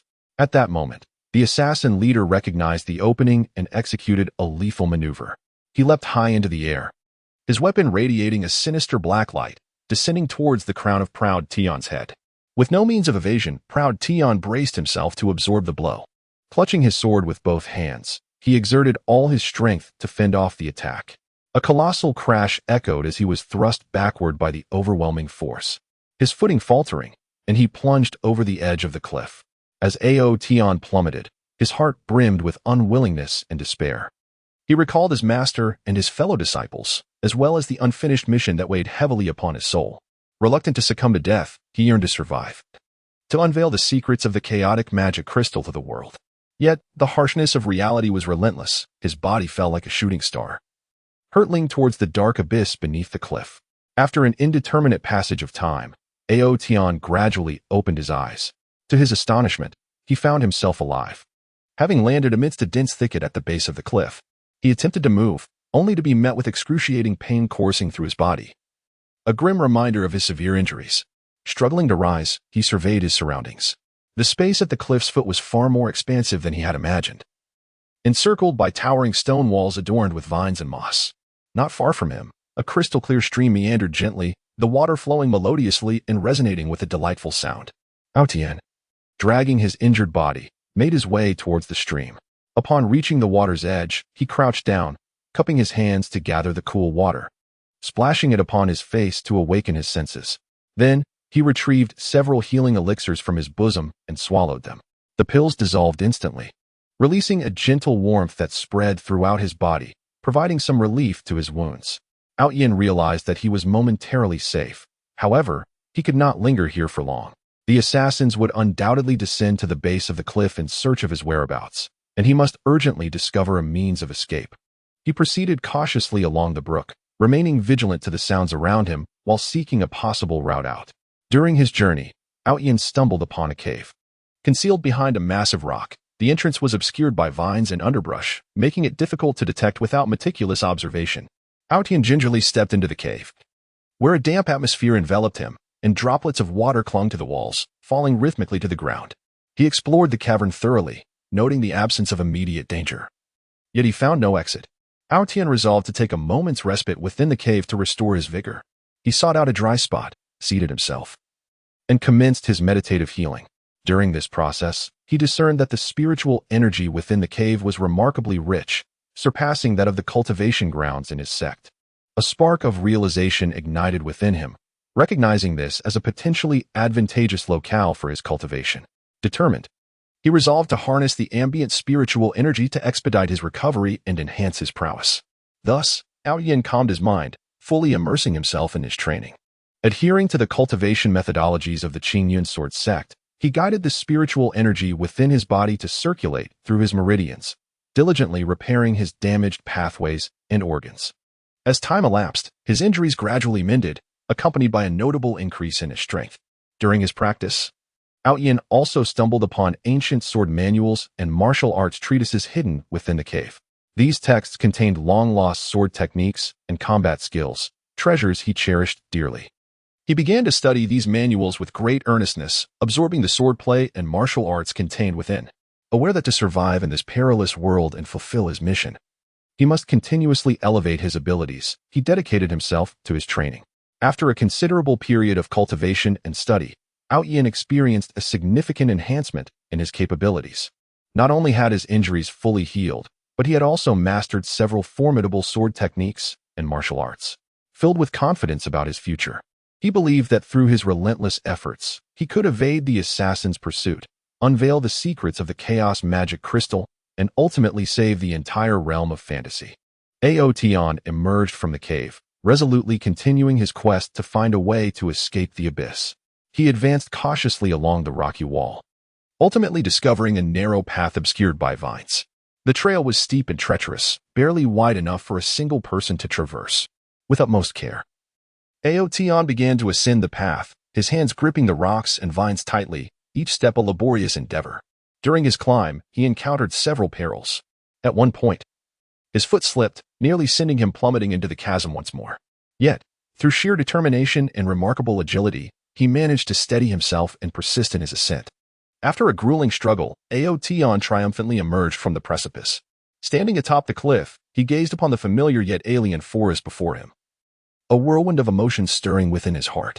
He understood that his trials were far from over, but he was no longer the beleaguered fugitive he once was. His strength had grown, and his resolve was unwavering. Clutching his treasured sword tightly, he set forth towards the forest's edge, intent on locating the lair of the nefarious organization, thwarting their sinister schemes, and fighting for the peace and tranquility of the entire fantastical realm. Chapter 28. A fierce pursuit in that realm shrouded in mystery and danger.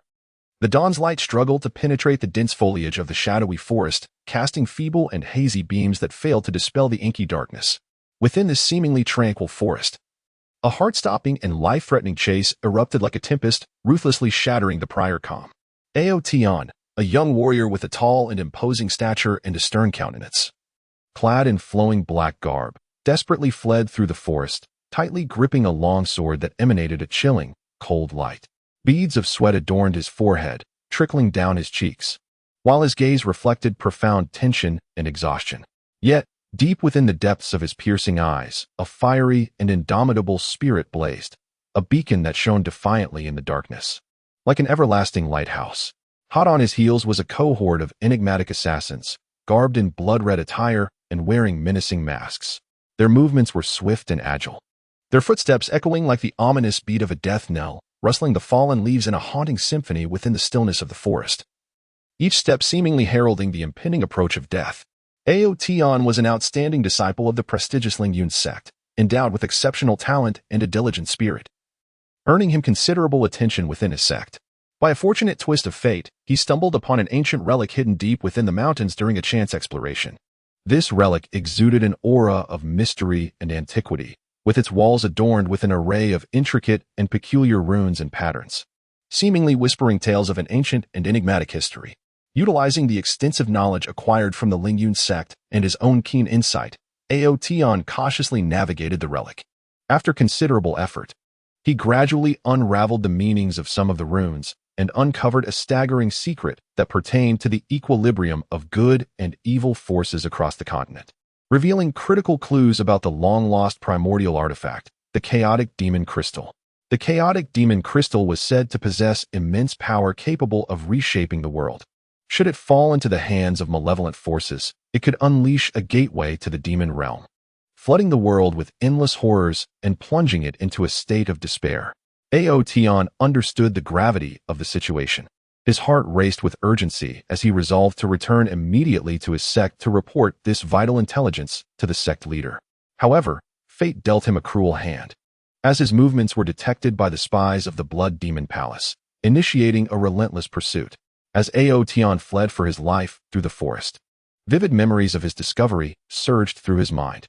He distinctly recalled the mysterious and oppressive atmosphere of the relic, as well as the shock and exhilaration he felt upon deciphering the runes. At that moment, he had been filled with joy, believing he had made a monumental contribution to his sect and the entire continent, unaware that this very revelation would ignite the flames of his persecution. In the forest, Aotion evaded left and right, attempting to use the trees as cover to escape the relentless pursuit of the assassins. He executed the unparalleled technique of Lingyun's sect, the Phantom Wind Steps, renowned for its swiftness and elusive form.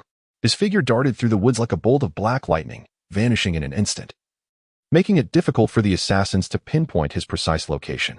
With each light touch of his feet on the ground, he utilized the springy branches to shift direction midair, merging seamlessly with the forest with every leap, skillfully employing the natural surroundings to obscure the enemy's line of sight. However, the assassins from the Blood Demon Hall were no ordinary foes. Each was meticulously trained, working in perfect harmony, seasoned from countless battles. One assassin swiftly retrieved a black spherical device from his pocket and, without hesitation, hurled it into the air. The orb detonated instantly, releasing a thick plume of black smoke that surged like a torrential tide, swiftly enveloping the surrounding woods. This smoke was no ordinary fog. It was a carefully concocted, obscuring smoke from the Blood Demon Hall, infused with a unique toxin capable of severely disrupting one's sensory perception and spiritual awareness. Aotion found himself in dire straits, as his vision was completely shrouded by the smoke, rendering everything before him a blur, and he could only rely on his vague senses and memory to continue his flight. His breaths grew rapid and labored. With each inhalation, a sharp, acrid scent invaded his nostrils, piercing his lungs like a blade, making it increasingly difficult to breathe and move. Taking advantage of the obscuring smoke, the assassins hastened their pursuit. They resembled a pack of ravenous wolves, gradually closing the distance between themselves and Aotion, their weapons glinting with a chilling light, as if eagerly thirsting for blood. Aotion's heart raced with anxiety. He knew he could not continue to flee blindly, or death would be inevitable. With resolve, he came to an abrupt halt. Striving to regain his composure, he closed his eyes tightly, focusing all his mental energy and channeling his internal spiritual power, attempting to pierce through the smoke's interference and perceive the environment around him. Despite the surging spiritual energy within him, the formidable barrier of the obscuring smoke only allowed him to vaguely sense the general direction of the assassins, leaving him in a state of extreme passivity. After a brief pause, Aotion suddenly opened his eyes, a glimmer of determination flashing within. Guided by the faintest hint of spiritual power, he charged recklessly toward a specific direction. As he ran, he continuously adjusted his breathing rhythm and stride frequency, striving to minimize the consumption of spiritual energy. He understood that in this life and death struggle, spiritual energy was his lifeblood. Should it be exhausted, he would lose all capability to resist, becoming a mere lamb waiting for slaughter. Ahead of Aotion lay a broad river, surging tumultuously, its waters murky and filled with debris. Occasionally, massive whirlpools roiled within, resembling gaping mouths eager to devour, exuding a chilling aura. When Aotion reached the riverbank and looked down, a wave of despair washed over him. Yet, he swiftly emerged from the depths of despair, pivoting with resolve, his back against the river, confronting the advancing assassins. At that moment, the killers surged forth from the haze, enveloping Aotion like a black tide, encircling him in an impenetrable grip. Aotion, you have nowhere left to flee. Surrender the secrets you possess regarding the chaotic demon crystal, and we shall grant you a merciful death, the lead assassin coldly declared, his voice laced with cruelty and arrogance, as if Aotion were already the prey upon their chopping block, ready for slaughter. Aotion gripped his longsword tightly, his teeth clenched as he declared, "You vile villains shall not extract any information from my lips. Even in death, I shall not allow your nefarious schemes to succeed." His gaze revealed an unwavering resolve, as steadfast as steel. "Humph, a fool unaware of his impending doom. Do not blame us for being merciless." With a mere gesture, the leader of the assassins commanded his followers, who charged at Aotion like ravenous wolves descending upon their prey. Aotian unleashed the Qingfeng sword technique of the Lingyun sect. With sword shadows blooming like azure lotuses in the darkness, radiantly flourishing around him. Although this technique is a fundamental sword style of the Lingyun sect, in Aotian's hands, it manifested extraordinary power. His swordsmanship was fierce and formidable, with each strike imbued with potent spiritual energy, akin to a nimble viper darting swiftly towards the assassins. The assassins, undeterred, employed an array of sinister and deceptive combat techniques, resembling phantoms in the dark, engaging Aotian in a fierce life-and-death struggle. Initially, Aotian managed to withstand the frenzied assaults of the assassins with his exceptional swordplay and agile movements. Yet, he was acutely aware of his disadvantage in numbers, and the prolonged escape had drained much of his stamina, rendering his body increasingly heavy and his movements less nimble than at the outset. The assassins, keenly perceptive of Aotian's fatigue, exchanged glances filled with ruthless intent and escalated their attacks, seeking to swiftly conclude the battle and eliminate him. One assassin seized the opportunity, attacking Aotian from the side with the stealth of a wraith. Due to his waning strength, Aotian's reflexes were sluggish, leaving him no time to evade. He could only feebly parry with the blade. The assassin's weapon struck heavily against Aotian's shoulder, a searing pain coursing through him like an electric shock, almost causing him to lose grip of his sword. Gritting his teeth against the agony, he staggered back several steps until his back pressed firmly against a great tree by the river, finding himself in a dire predicament with no retreat left. In this moment of peril, the leader of the assassins seized the chance to unleash a lethal strike. He leaped high into the air, resembling a cannonball hurtling towards Aotian, his weapon gleaming with a blood-red, eerie light, akin to the scythe of death itself, aimed menacingly at Aotian's head. With no means of escape, Aotian understood the magnitude of this blow and braced himself to confront it. Gripping his sword tightly with both hands, he summoned all his strength to deflect the oncoming force. A thunderous crash resonated, akin to thunderclaps ringing in his ears. As Aotian was propelled back by the sheer power of the strike, his footing slipping, and he found himself uncontrollably plummeting into the river. As Aotian plummeted, his heart was ensnared by an overwhelming sense of reluctance and despair. Memories of his master's teachings, the camaraderie of his brothers, and the unfinished mission he bore flickered incessantly in his mind. He could not accept the thought of perishing in such a manner. He cried out within himself countless times, "I must survive. I shall unveil the secret of the chaos demon crystal to the world." However, the harshness of reality was unforgiving. As his body descended like a fallen meteor toward the turbulent waves of the river, gradually engulfed by the encroaching darkness of the water, time passed, though he could not measure it, until Aotian slowly opened his eyes. To his astonishment, he found himself alive, swept downstream to a sandy bank.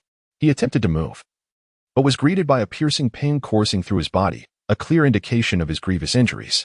Struggling to rise, he surveyed his surroundings.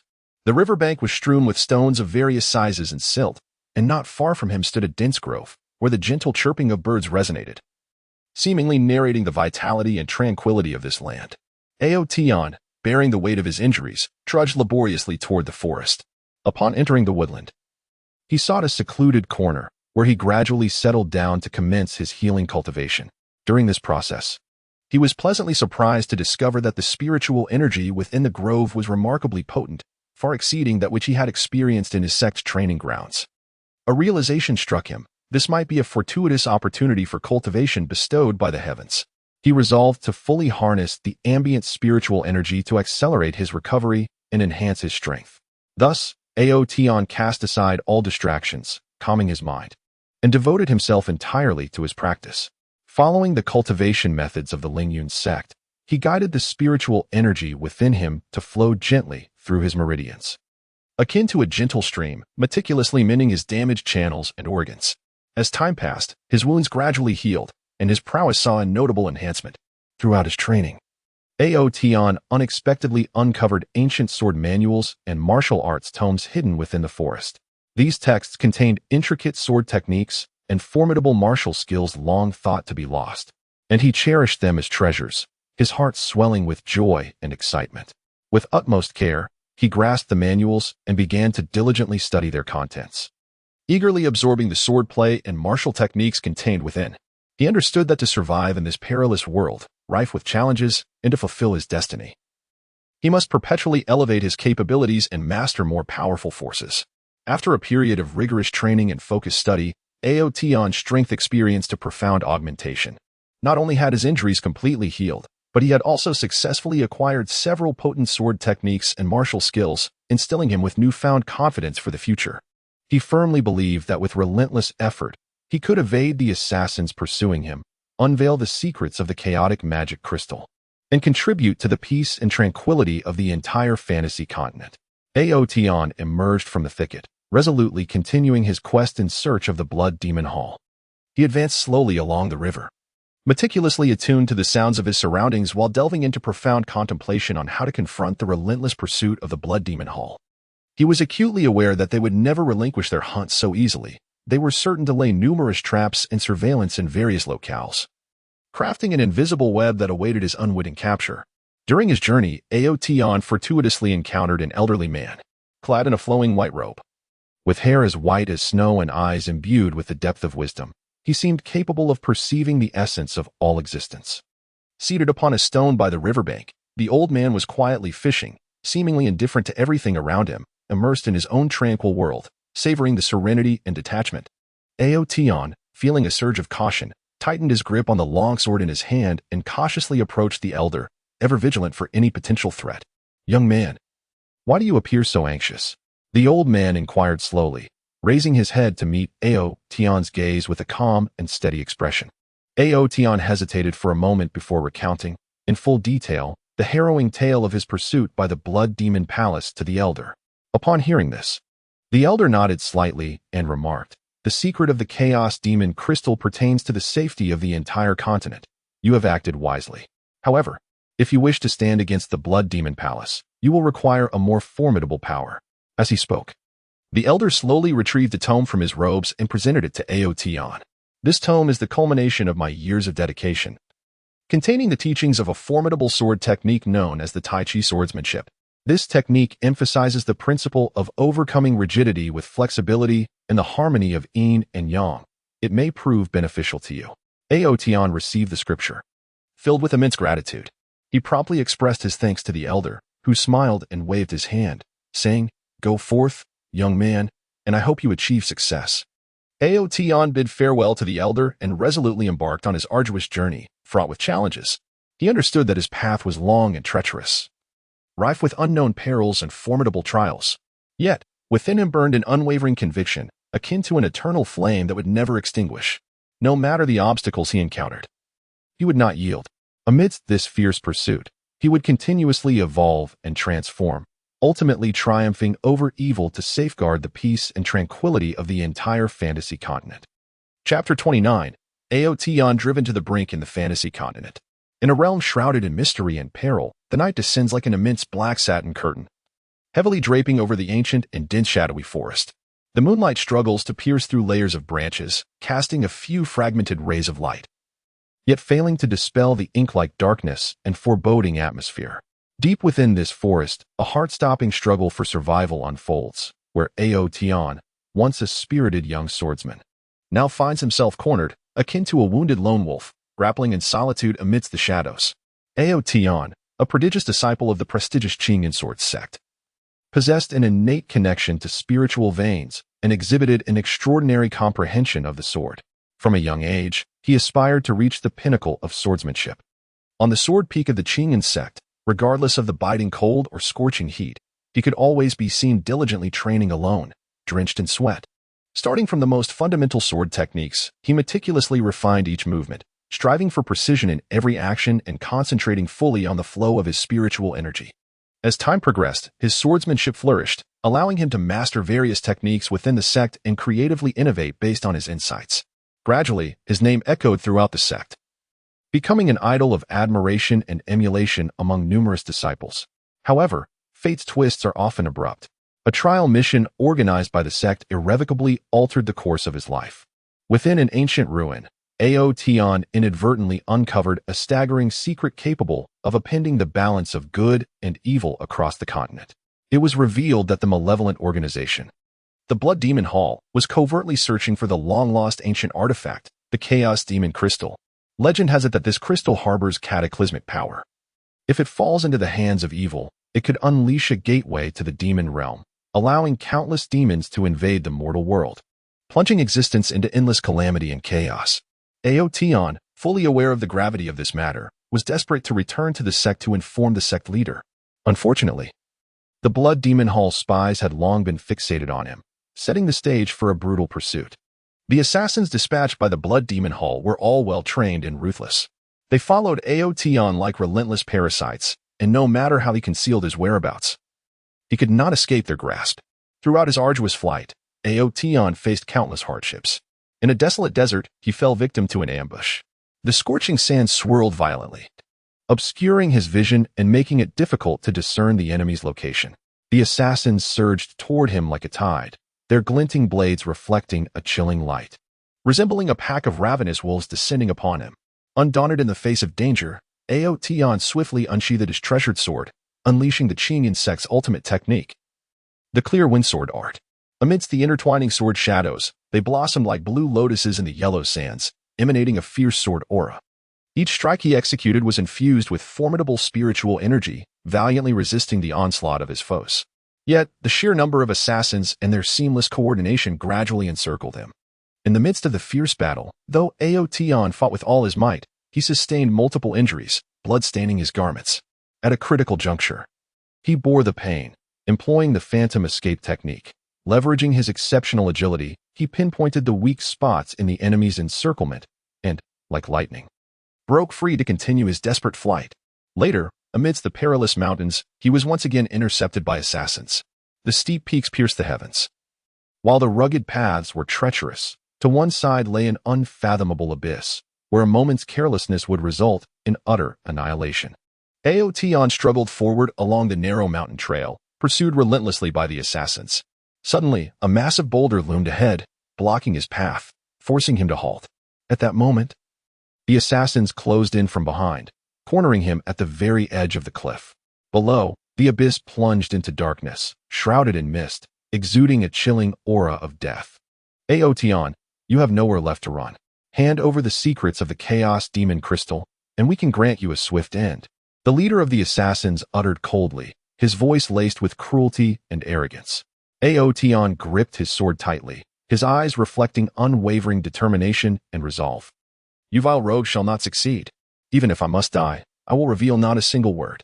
Humph, ignorant of your own mortality. Do not blame us for being impolite. With a wave of his hand, the assassin leader signaled the others to charge towards Aotion. In an instant, Aotion unleashed the advanced sword technique, the skyward swordplay, employing the skills he had honed. The sword's shadow glimmered like silver lightning, slicing through the night sky. His technique was more ferocious, with each strike infused with his profound understanding of the sword and his fearless courage in the face of death. The assassins, not to be outdone, unleashed a plethora of sinister and treacherous martial arts, engaging Aotion in a life-and-death struggle. Though Aotion momentarily fended them off with his superior swordsmanship, the prolonged escape had severely drained his stamina.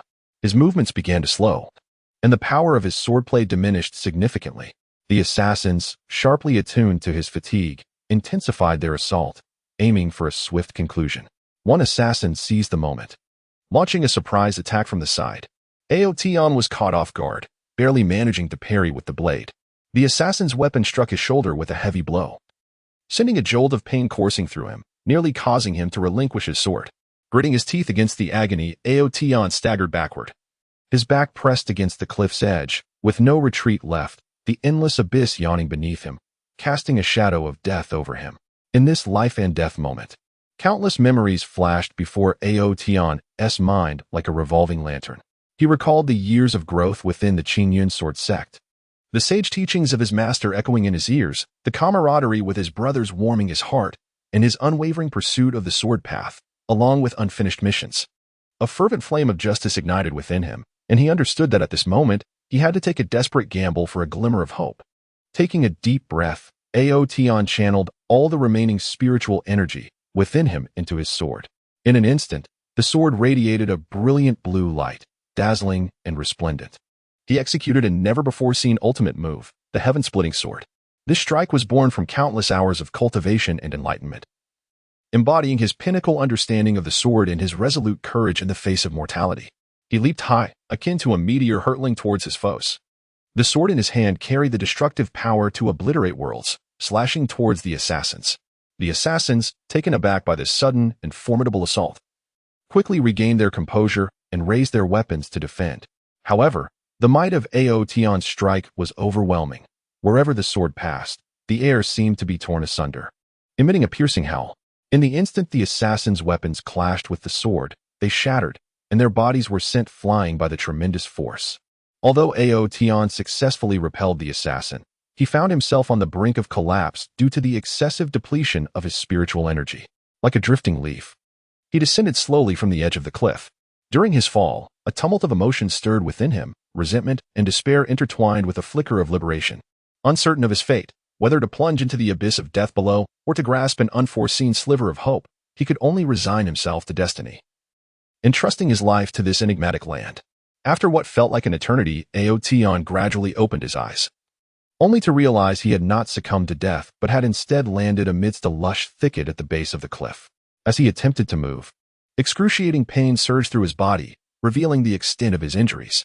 Struggling to rise, he surveyed his surroundings. The space beneath the cliff was more expansive than he had anticipated, with towering stone walls adorned with vines and moss. Not far away, a crystal-clear stream flowed gently, the sound of its waters a melodious symphony. Dragging his injured form toward the stream, Aotion crouched by the water's edge, cupping his hands to wash his face, feeling somewhat revitalized. Subsequently, he retrieved a healing elixir from his robe and swallowed it. The potion dissolved instantly, sending a warm current coursing through him, alleviating his wounds to some degree. He understood that this place offered only temporary safety, as the assassin would inevitably pursue him. He needed to find a means of escape swiftly. As he followed the stream, he remained vigilant, searching for a possible route out. Along the way, he stumbled upon a cave, hidden behind a massive rock, its entrance obscured by twisting vines and thorns, nearly undetectable without careful scrutiny. Aotion cautiously stepped inside, where the dampness enveloped him and water droplets dripped steadily from the cave walls.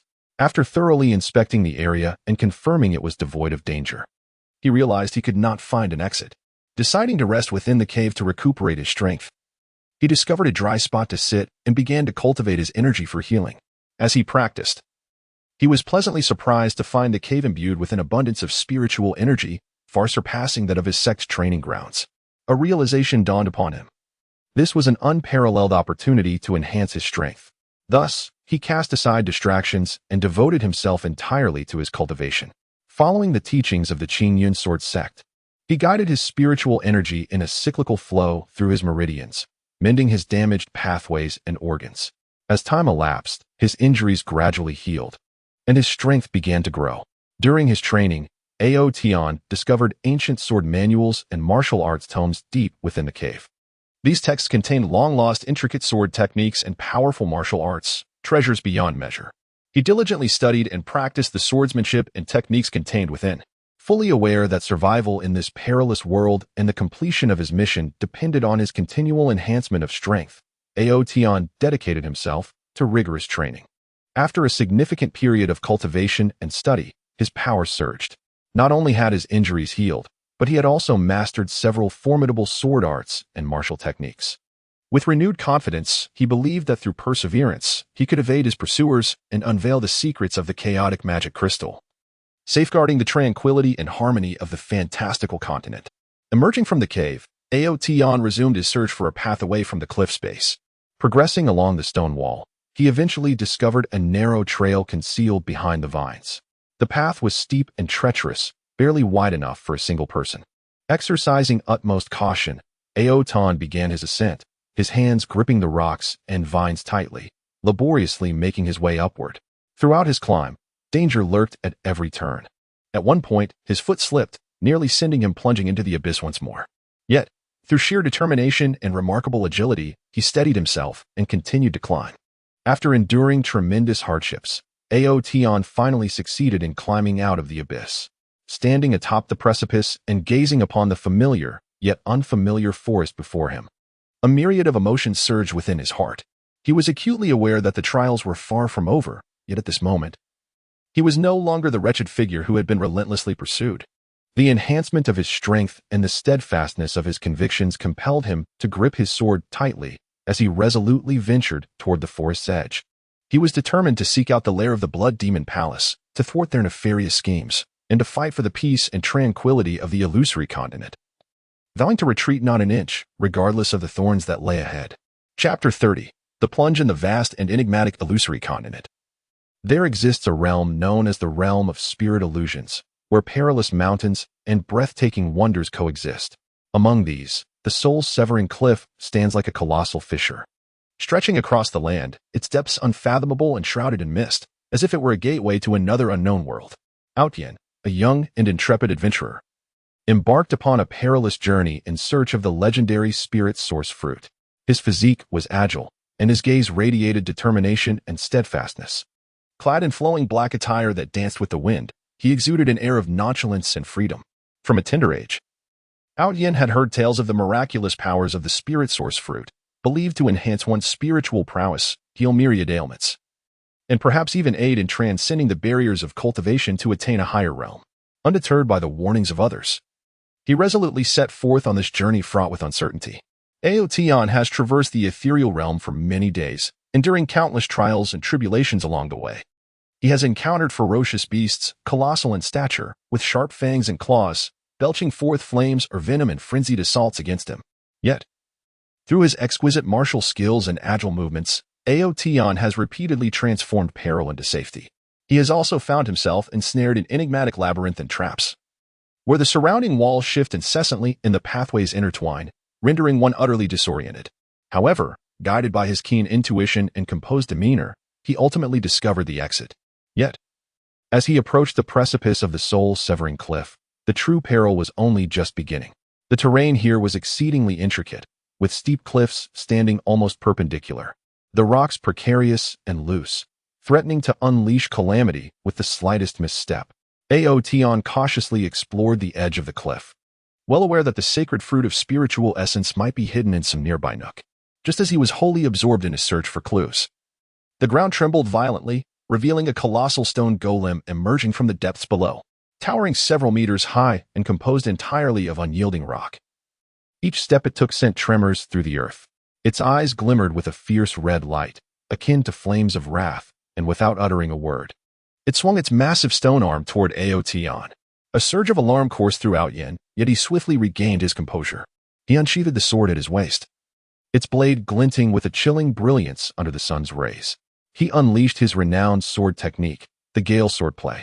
As shadows of his blade whirled around him like a tempest, Aotian darted forward, akin to a streak of black lightning, charging towards the rock golem. Each strike he delivered aimed precisely at the golem's vital points. However, the creature's body was impervious, and his assaults merely etched shallow marks upon its surface. Enraged by Aotian's onslaught, the rock golem let out a thunderous roar, swinging its arms in unison to conjure a formidable storm of attacks. Caught off guard, Aotian was struck by one of the golem's blows, sending his body flying backward like a severed kite. In that critical moment, he found himself plummeting towards the abyss of souls. As Aotian descended, his heart brimmed with a sense of unwillingness and despair. He watched, helplessly, as he drifted farther from the precipice, while below him lay an abyss of unfathomable darkness. Memories of his homeland flooded his mind, alongside thoughts of the comrades who had once shared adventures with him, and the dreams he had yet to fulfill. He could not resign himself to perish in such a manner. He reached out in a desperate attempt to grasp the vines or jutting rocks along the cliffside. Yet the swiftness of his fall rendered his efforts futile. Time became an indistinct blur until, at last, he landed heavily in a dense thicket at the base of the soul fragment cliff. A searing pain coursed through his body, as though every bone within him had been shattered. With great effort, he managed to open his eyes, discovering that he had been caught by a tangle of branches and vines, preventing a direct impact with the ground. Nevertheless, he understood that his predicament remained perilously precarious, for a moment's carelessness could see him plummeting once more. Aotian, enduring the excruciating pain, began to assess his physical condition. He discovered that his left leg was fractured, his right arm severely injured, and his body bore numerous abrasions and bruises. From his bosom, he retrieved some healing herbs and elixirs, which he had collected during his adventures. He crushed the herbs and applied them to his wounds before swallowing the elixirs, commencing his recuperation through meditation. During this process, Aotian sensed the verdant aura that permeated the jungle, far richer than any he had encountered in the outside world. A realization dawned upon him. This might be an auspicious locale for cultivation, despite his grievous injuries. He resolved to harness the abundant spiritual energy to expedite his healing and enhance his capabilities. Thus, Outden calmed his mind, immersing himself entirely in his practice. Following the techniques he had learned, he guided the spiritual energy within him to flow gently through his meridians, mending his damaged pathways and internal organs. As time passed, his wounds gradually healed, and his strength began to elevate. In the course of his cultivation, Outyen also uncovered hidden ancient relics and treasures within the jungle. These artifacts were imbued with formidable magical power and rare resources for cultivation. Cautiously, he explored these remnants, discovering ancient tomes of magic and weaponry. The tomes contained long-lost incantations and methods of cultivation, while the weapons possessed immense destructive capabilities and unique attributes. Aotion, akin to a treasure trove, began to diligently peruse these arcane tomes, immersing himself in the intricacies of the magical incantations and techniques within. He was acutely aware that to thrive in this perilous realm and fulfill his adventurous aspirations, it was imperative to incessantly enhance his prowess. He devoted copious amounts of time and energy, ultimately mastering several formidable spells and cultivation methods. Concurrently, Aotion engaged in the research and refinement of ancient weaponry. With his ingenuity and craftsmanship, he maximized the potential of these armaments. He forged for himself a brand new sword, one that not only possessed unparalleled sharpness, but also had the capability to absorb and unleash spiritual energy, amplifying its striking power. After a period of rigorous training and preparation, Aotion experienced a significant augmentation of his strength. His injuries fully mended, he had acquired several potent spells and cultivation techniques, along with a formidable weapon. Filled with confidence regarding his future, he believed that with relentless effort, he could navigate through the jungle, continue his adventurous journey, and one day discover the sacred fruit of spiritual origin to realize his dreams. Aotion commenced his quest to escape the jungle, embarking on an exploration that led him to a secret passage concealed behind a waterfall. This passage, narrow and treacherous, was fraught with myriad dangers and challenges. Yet, undeterred by the perils that lay ahead, Aotion resolutely stepped into the passage. Within, he encountered an array of traps and formidable creatures. There were mechanisms that launched poisonous darts, magical traps capable of unleashing powerful arcane assaults, and diminutive yet ferocious beasts. Utilizing his intellect and strength, Aotion skillfully navigated the traps and vanquished the monsters one after another. After considerable toil and perseverance, Aotion ultimately emerged from the passage, finding himself on the other side of the soul fragment cliff. As he gazed upon the vista before him, his heart swelled with profound reflections. He recognized that he had undergone a trial of life and death, yet emerged with immense growth and invaluable insights. Clutching his treasured sword, he ventured forth into the distance, continuing his odyssey in pursuit of the fabled spirit source sacred fruit, along with the myriad mysteries and challenges that awaited him. Chapter 31. The End of Life in the Mystical and Expansive Realm of Fantasy, where the clangor of battle reverberates and the air is thick with smoke. Various factions embroil themselves in ceaseless conflict and bloodshed, all in pursuit of scarce resources and supreme power. Here, the once revered and formidable warrior, Aotion, finds himself ensnared in a dire predicament. On this land shrouded in the shadow of death, he perceives the inexorable approach of his own demise. Aotion hails from an ancient and illustrious martial arts lineage, exhibiting prodigious talent from a tender age. While other children frolicked in play, he diligently practiced in his family's training grounds, unwavering in his quest for martial excellence. Neither the sweltering heat of summer nor the biting cold of winter could deter his steadfast resolve. Mastering various weapons, his prowess in fist techniques, swordsmanship, and spear techniques is nothing short of astonishing. Yet, it is the fierce and relentless wind-severing blade technique, a treasured skill of his family, that he wields with unparalleled mastery. Each strike is swift as lightning, capable of slicing through the very fabric of space, accompanied by a howling wind that instills terror in his foes. Through remarkable talent and relentless dedication, Aotion carved out a formidable reputation in the martial world at a young age. He single-handedly infiltrated the lairs of nefarious forces, vanquishing numerous villains and rescuing countless innocents from oppression. His name became synonymous with justice and strength, celebrated far and wide. Heroes from all corners of the realm sought his companionship or guidance in the art of combat. Generously, Aotion imparted his knowledge and experiences, inspiring a new generation of valiant warriors who upheld the values of justice and chivalry, collectively safeguarding the peace of the realm. However, this prosperous chapter was not to last. As Aotion's fame magnified, he attracted the attention of a mysterious and malevolent organization known as the Shadow Sect. This sinister force, lurking in the depths of darkness, sought to dominate the entire fantasy continent, subjugating all to their will. Recognizing Aotion as a formidable obstacle to their ambitions, they meticulously orchestrated a conspiracy to eliminate him. The Shadow Sect clandestinely colluded with Aotion's enemies and envious rivals, spreading malicious rumors that he harbored treasonous intentions, inciting hostility among various factions against him. Simultaneously, they dispatched a cadre of elite assassins to launch relentless attempts on his life. Each assassin, skilled in lethal arts and ruthless in their methods, set elaborate ambushes along Aotion's path, employing poisons, concealed weapons, and traps in a bid to extinguish his life. Initially, Aotion regarded these assassination attempts with a degree of nonchalance. Utilizing his exceptional martial skills and keen instincts, he deftly averted crisis after crisis. Yet, as time passed, he discerned an alarming escalation in the frequency and depravity of these attacks. Gradually, he came to the realization that he was ensnared in a vast conspiracy, underpinned by an immensely formidable malevolent force. During an arduous journey, Aotion found himself ensnared in a meticulously orchestrated ambush laid by the Shadow Cult. Traversing a dense forest, he was suddenly enveloped by an ominous chill, accompanied by a cacophony of sinister laughter. In an instant, countless shadows erupted from the thickets, surrounding him completely.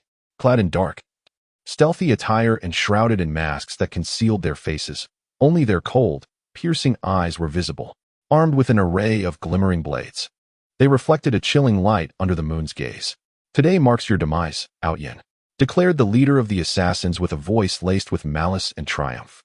Aotion's heart quickened, yet he gripped his long blade tightly, casting a vigilant gaze upon his foes. He understood that this battle would be extraordinarily arduous, yet he remained undaunted.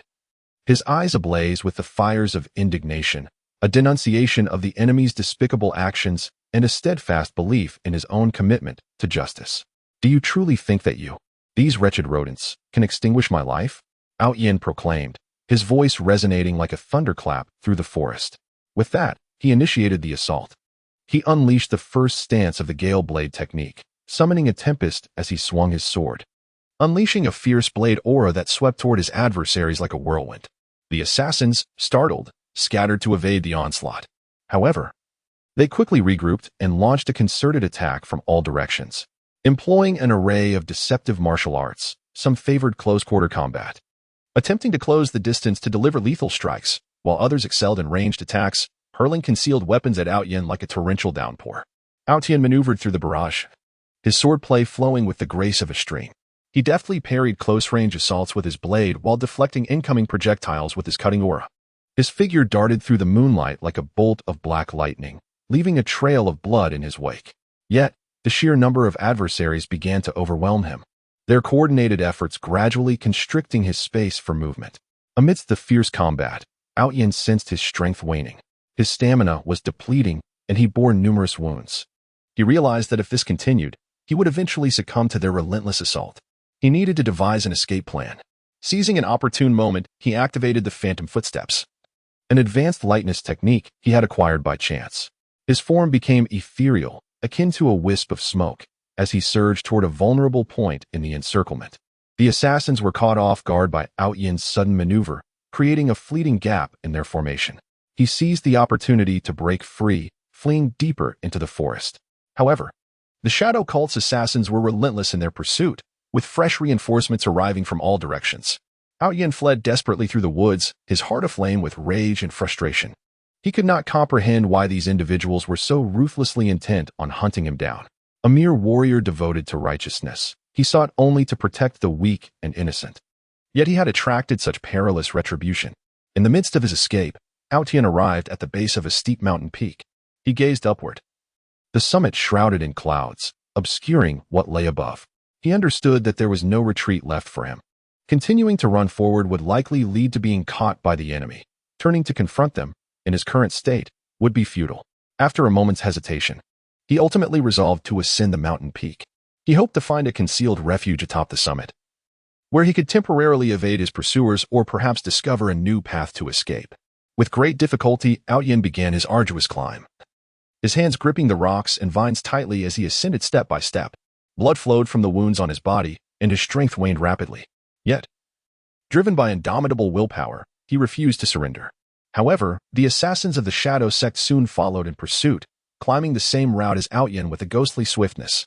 As Outyin reached the edge of a cliff on the peak, he found himself with no way forward.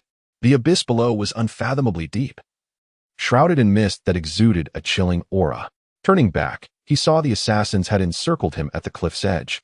Outyin, there's no escape for you. Surrender to your demise, the leader of the assassins proclaimed, his voice brimming with triumph. Outyin gazed at his adversaries, his heart heavy with despair. He realized that escaping today was unlikely, and his life was poised to conclude here. Memories of his family and friends flooded his mind, as well as the moments of joy he had experienced in the martial world. A profound sense of reluctance surged within him. Yet, he knew he could not simply capitulate. As a warrior, he must face death with dignity. You wicked villains, even if I perish here today, I shall not grant you victory. Outyin roared, his voice echoing through the valley, a defiant stand against fate. With that declaration, he summoned every ounce of strength within him and unleashed the most powerful technique of the Gale Blade, breaking wind and shattering void. This technique was the culmination of his lifelong martial insights and all his spiritual energy manifested in a singular, mighty strike. As he swung his blade, a vast wave of energy shot forth like a brilliant beam toward his foes. The assassins felt the tremendous force of the attack and recoiled in terror. However, the power of the blade was overwhelming, and several assassins were struck down in an instant. Yet, this final effort drained Outyin of all his physical and spiritual energy. His body swayed precariously, and his vision began to blur. He understood that his life was nearing its end. Slowly, he closed his eyes, awaiting the arrival of death. In the twilight of his consciousness, he envisioned scenes from his childhood, diligently practicing in the family's martial arts courtyard, saw himself upholding justice in the martial world, and the smiling faces of friends and family who had fought by his side. A faint smile crept upon his lips, a semblance of solace in his heart. Though he was on the brink of death, he felt no regret for his life, having remained true to his beliefs and the ideals of justice and chivalry. Chapter 32. The Daughter's Concern in a Realm Torn Asunder by War and Discord. Aotion, once a revered hero who roamed the martial world with unparalleled prowess, now finds himself ensnared in a dire predicament, consumed by an overwhelming longing for his distant daughter. Aotion hails from a prestigious lineage, renowned throughout the martial arts community for producing prodigious talents across generations. Under the stringent tutelage of his family, Aotion embarked on a formidable journey of martial cultivation from an early age. Rising with the dawn, he would sweat profusely in the training grounds, diligently mastering the ferocious techniques of boxing, the unpredictable maneuvers of swordplay, and the intricate strategies of staff combat, striving for absolute proficiency. After countless days and nights of relentless training, he ultimately achieved extraordinary martial prowess, emerging as a beacon of the younger generation within his family and carving a niche for himself in the martial world. His daughter, Ling was born on a sun-kissed spring day. When Aotion first cradled the delicate, rosy infant in his arms, his heart overflowed with an unprecedented tenderness and love. Ling inherited her mother's sparkling, expressive eyes, clear and luminous as if they held the vastness of the cosmos, while also bearing the resolute features of her father, displaying an early hint of nobility. Throughout Ling's formative years, Aotion endeavored to be by her side as much as possible. He would stroll with her amidst the floral splendor of the family's mountains, regaling her with tales of the martial realm, legendary sagas of heroes and gallant figures, as well as the lore of mystical techniques and extraordinary treasures, planting seeds of boundless curiosity about the world beyond in her tender heart. He also patiently taught her the fundamentals of martial arts, and witnessing her earnest attempts to replicate each move filled Aotion's eyes with pride and hope. However, tranquility proved fleeting. A tempest of bloodshed and turmoil erupted in the martial world as a nefarious force stealthily ascended, intent on dominating the entire fantastical continent, ruthlessly eliminating all opposition. As a champion of justice, Aotion naturally became a target for these malevolent entities. To safeguard his family and the peace of the martial realm, Aotion had no choice but to rise and confront the evil forces in a harrowing battle for survival. On the eve of his departure, he entered Ling's chamber, gazing at her serene, sleeping visage, his heart a tumult of emotions. With a gentle kiss upon her forehead, he was enveloped in reluctance and concern. Ling, your father must undertake a very important mission, and I may be away for some time. You must be good, And listen well to your mother and the elders, Aotion whispered, his voice tinged with a quiver. The following dawn, Aotion resolutely embarked on his journey. Fighting alongside various heroes, he engaged in fierce battles, employing his exceptional skills and indomitable spirit to repel the adversaries time and again. Yet, the malevolent forces were cunning, persistently dispatching increasingly formidable foes and laying intricate traps. In one particularly fierce confrontation, Aotion was lured into a mysterious, illusionary formation. Within the depths of the fog-laden array, phantoms danced and assaults came from all directions. Aotion struggled valiantly, but despite his utmost resistance, he gradually succumbed to the encroaching peril. Meanwhile, his heart ached with an ever-growing concern for Linger.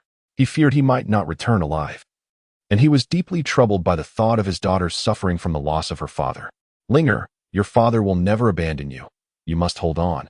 Aotion silently vowed, enduring the pain and fatigue as he sought a way to break the illusionary formation. After countless attempts and struggles, Aotion ultimately discerned the flaw in the Mirage Array through his profound understanding of martial arts and unwavering faith, successfully breaking free. However, he emerged gravely wounded and his body was exceedingly weak. During his convalescence, Aotion received distressing news from home. Linger had gone missing while out for a stroll. This revelation struck him like a bolt from the blue, igniting a frantic urgency within him. Ignoring his own injuries, he immediately embarked on a journey to find his daughter. He inquired about Lingo's whereabouts, traversing towns and villages, questioning countless passers-by. His eyes were filled with anxiety and exhaustion, yet he never surrendered a glimmer of hope. Throughout his search, he faced numerous formidable challenges. On one occasion, he encountered a horde of ferocious beasts in a desolate mountain. Despite his injuries, Aotion fought valiantly against the creatures, driven by the desperate need to locate his daughter. Linger, where are you? Father is coming for you. He cried out amidst the battle, as if her name were the very essence of his strength. After a fierce struggle, he finally repelled the beasts. But at the cost of worsening his injuries, dragging his weary body onward, he persevered. At last, in a remote little mountain village, he caught a whisper of information regarding Linger. Someone had seen a girl resembling her being taken by a group of mysterious figures toward the northern mountains. Without hesitation, Aotion set his course toward the northern peaks. The terrain was treacherous, the climate harsh, with biting winds and snow covering the ground. Yet, his sole focus was on finding his daughter. He trudged through the mountains, scaling steep cliffs and traversing deep ravines, overcoming one obstacle after another. Deep within the mountains, he stumbled upon a concealed cave shrouded in an eerie aura. Cautiously, he entered the cavern. At the end of the cave, he beheld a group of nefarious individuals encircling Linger. Her face was etched with fear and helplessness, but upon seeing her father, a flicker of joy illuminated her eyes. Father! Linger cried out with all her might. In that instant, Aotion's fury ignited, transforming him into an enraged lion charging toward the villains. He unleashed his ultimate techniques, engaging in a fierce battle with his adversaries. In his fervor to rescue his daughter, he disregarded his own safety. Each strike he delivered was imbued with power and resolve, causing the enemies to retreat under his relentless onslaught. Ultimately, Aotion triumphed over the foes, rescuing Linger. He held her tightly in his embrace, tears streaming down his face. Linger, do not fear. Father is here, and I will never let you go again, he choked out. After enduring this harrowing ordeal, Aotion cherished every moment spent with Linger even more deeply. He is acutely aware that in this tumultuous and unpredictable fantasy realm, the safety of his daughter is his paramount concern, regardless of the challenges and dangers that may lie ahead. He is resolute in his determination to safeguard her with his very life, accompanying her as she grows and allowing her to flourish under the warm embrace of love. Chapter 33, Reluctance to Surrender in that perilous and enigmatic land of Linghuan. Every inch of soil seems to conceal untold secrets and threats. In the far northern reaches of this continent lies the towering Frostblade Mountains, perpetually cloaked in snow and ice. Here, the climate is harsh. The biting winds cut through the skin of any who dare to intrude, while the rugged terrain features peaks that pierce the clouds and canyons that yawn like the jaws of a monstrous beast, ready to devour life at any moment. Moreover, fearsome ice-based magical beasts roam freely in this frozen expanse, becoming the nightmares of countless adventurers. Linyu, a young and resolute adventurer, embarks on a journey to explore the Frostblade Mountains, driven by an intense yearning for the unknown and an unwavering pursuit of glory. He stands tall, akin to a venerable pine steadfast amidst the tempest, his deep-set eyes ablaze with fervent passion for adventure. Clad in a specially crafted leather armor, though worn by the elements, it clings closely to his form, offering a measure of protection against the frigid air. The intricate patterns on the armor seem to narrate the myriad hardships it has endured alongside its master. Hailing from an ordinary village nestled in the hills, Lin Yu has always been captivated by the world beyond its borders. Whenever the village elders recounted tales of distant mysteries and perilous exploits, he would listen with rapt attention, his eyes sparkling with longing. However, tragedy struck when he was merely 10 years old, as a band of malevolent mountain bandits descended upon his village, plundering its resources and mercilessly slaughtering many innocent lives. Powerless, Lin Yu watched as his loved ones suffered before his very eyes. In that moment, he silently vowed to become powerful enough to protect all that he held dear. To fulfill this promise, Lin Yu commenced rigorous training. Each morning, he would rise early to practice swordsmanship in the woods beyond the village. He began with the most fundamental techniques, repeating each movement until they were executed with precision and grace. He utilized the trees as obstacles to hone his agility and reflexes. Throughout his training, he persisted tirelessly.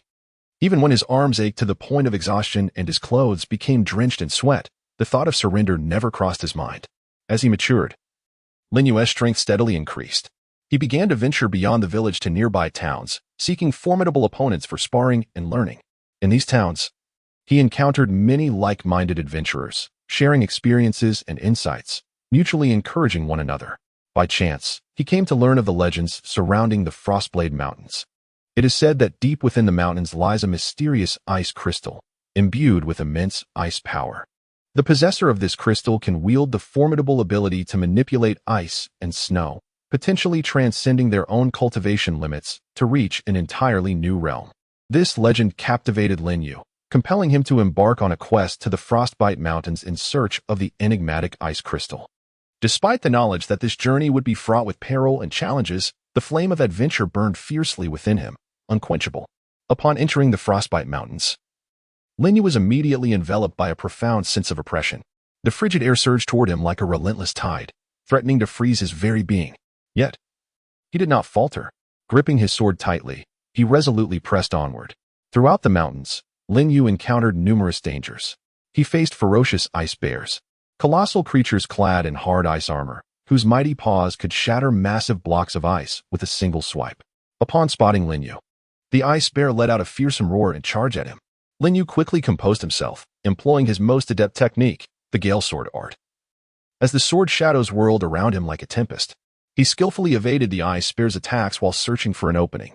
In the midst of the fierce battle, Lin Yu discerned that the bear's abdomen was its vulnerability. Seizing the moment, he leaped high into the air, delivering a powerful thrust aimed at the bear's underbelly. The ice bear emitted a pained roar as its enormous body crashed to the ground, sending snow and ice flying.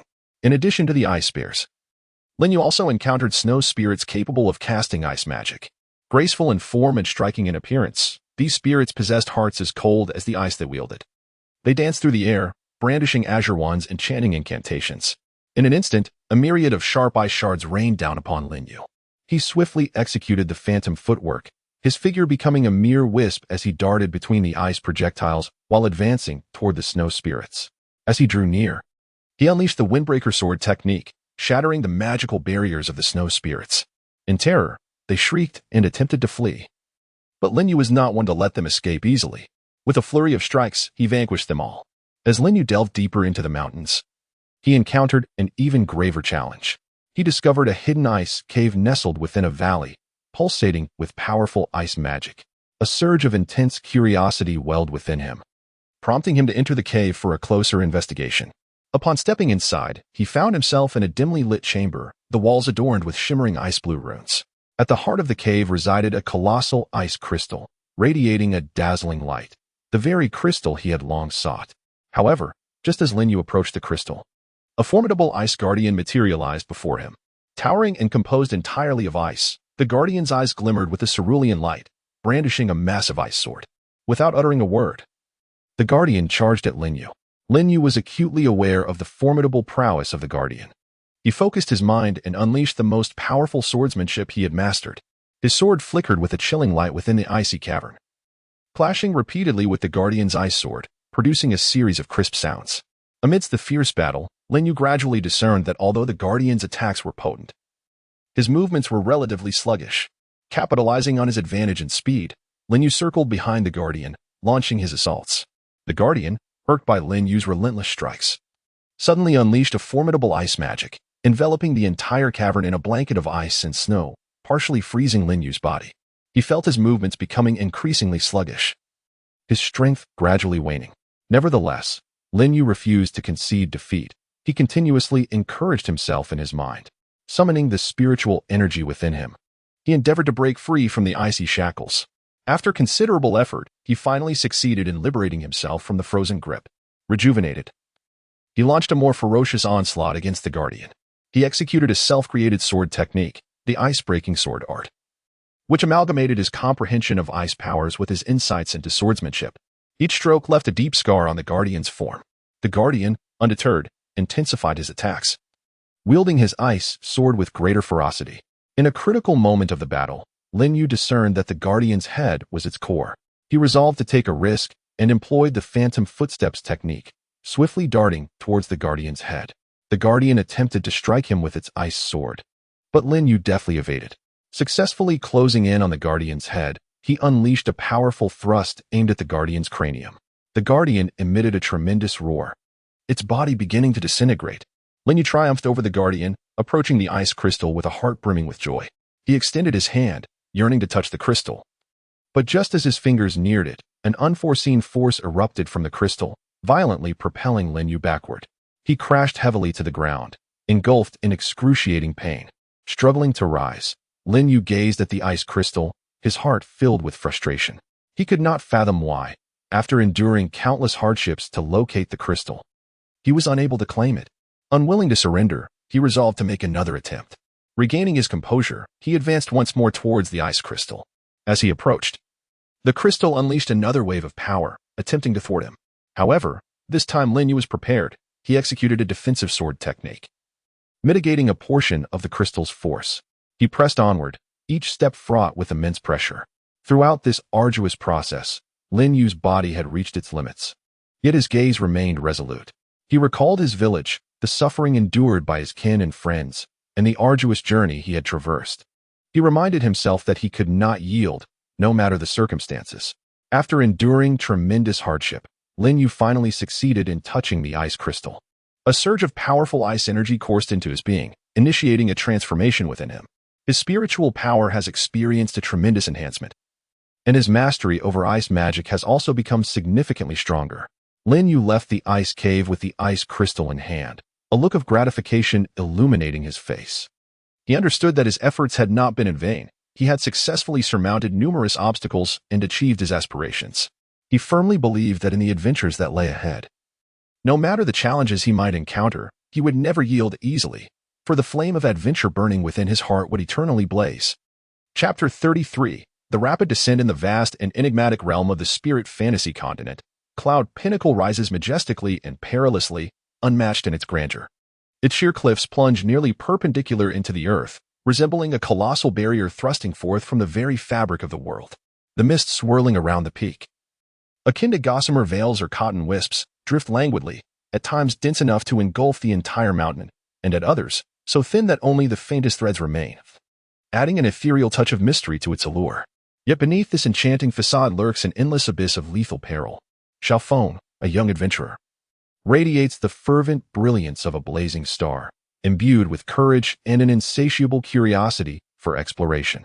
Upon hearing tales of the spirit fantasy artifact, the star's shining divine stone, hidden at the summit of Cloud Pinnacle, an object said to possess the power to upend the universe and reshape the order of existence, he resolutely embarked on this perilous journey fraught with uncertainty. His physique was agile and robust, each step taken with unyielding determination, and within his deep, luminous eyes burned an intense yearning for the unknown coupled with an unwavering pursuit of adventure. Xiaofeng began his ascent along the winding, treacherous mountain path. Sharp rocks jutted out like jagged teeth, and loose gravel threatened to tumble at any moment, necessitating careful exploration of footholds with every advance. The fierce winds roared like a ferocious beast, their might seemingly intent on tearing this insignificant human from the mountainside. Gripping the nearby vines tightly, his fingers turned pale from the strain, while he clung resolutely to the protruding stones to stabilize his precarious stance. During this arduous climb, Xiaofeng encountered a series of ferocious aerial beasts launching savage assaults. A colossal griffin, its wings unfurled like a dark cloud overshadowing the sun, possessed talons that glinted with a chilling sheen in the light, resembling blades of ice.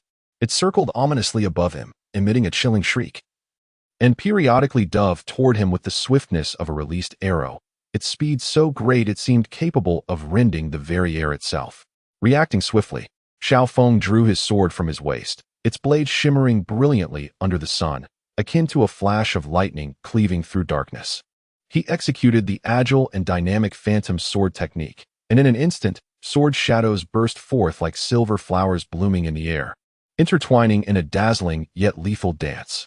At times, he evaded the griffin's fierce onslaught with the grace of an elusive specter, and at others, he counterattacked with the ferocity of a mighty warrior, each strike precisely aimed at the enemy's vulnerable points, his movements fluid and seamless.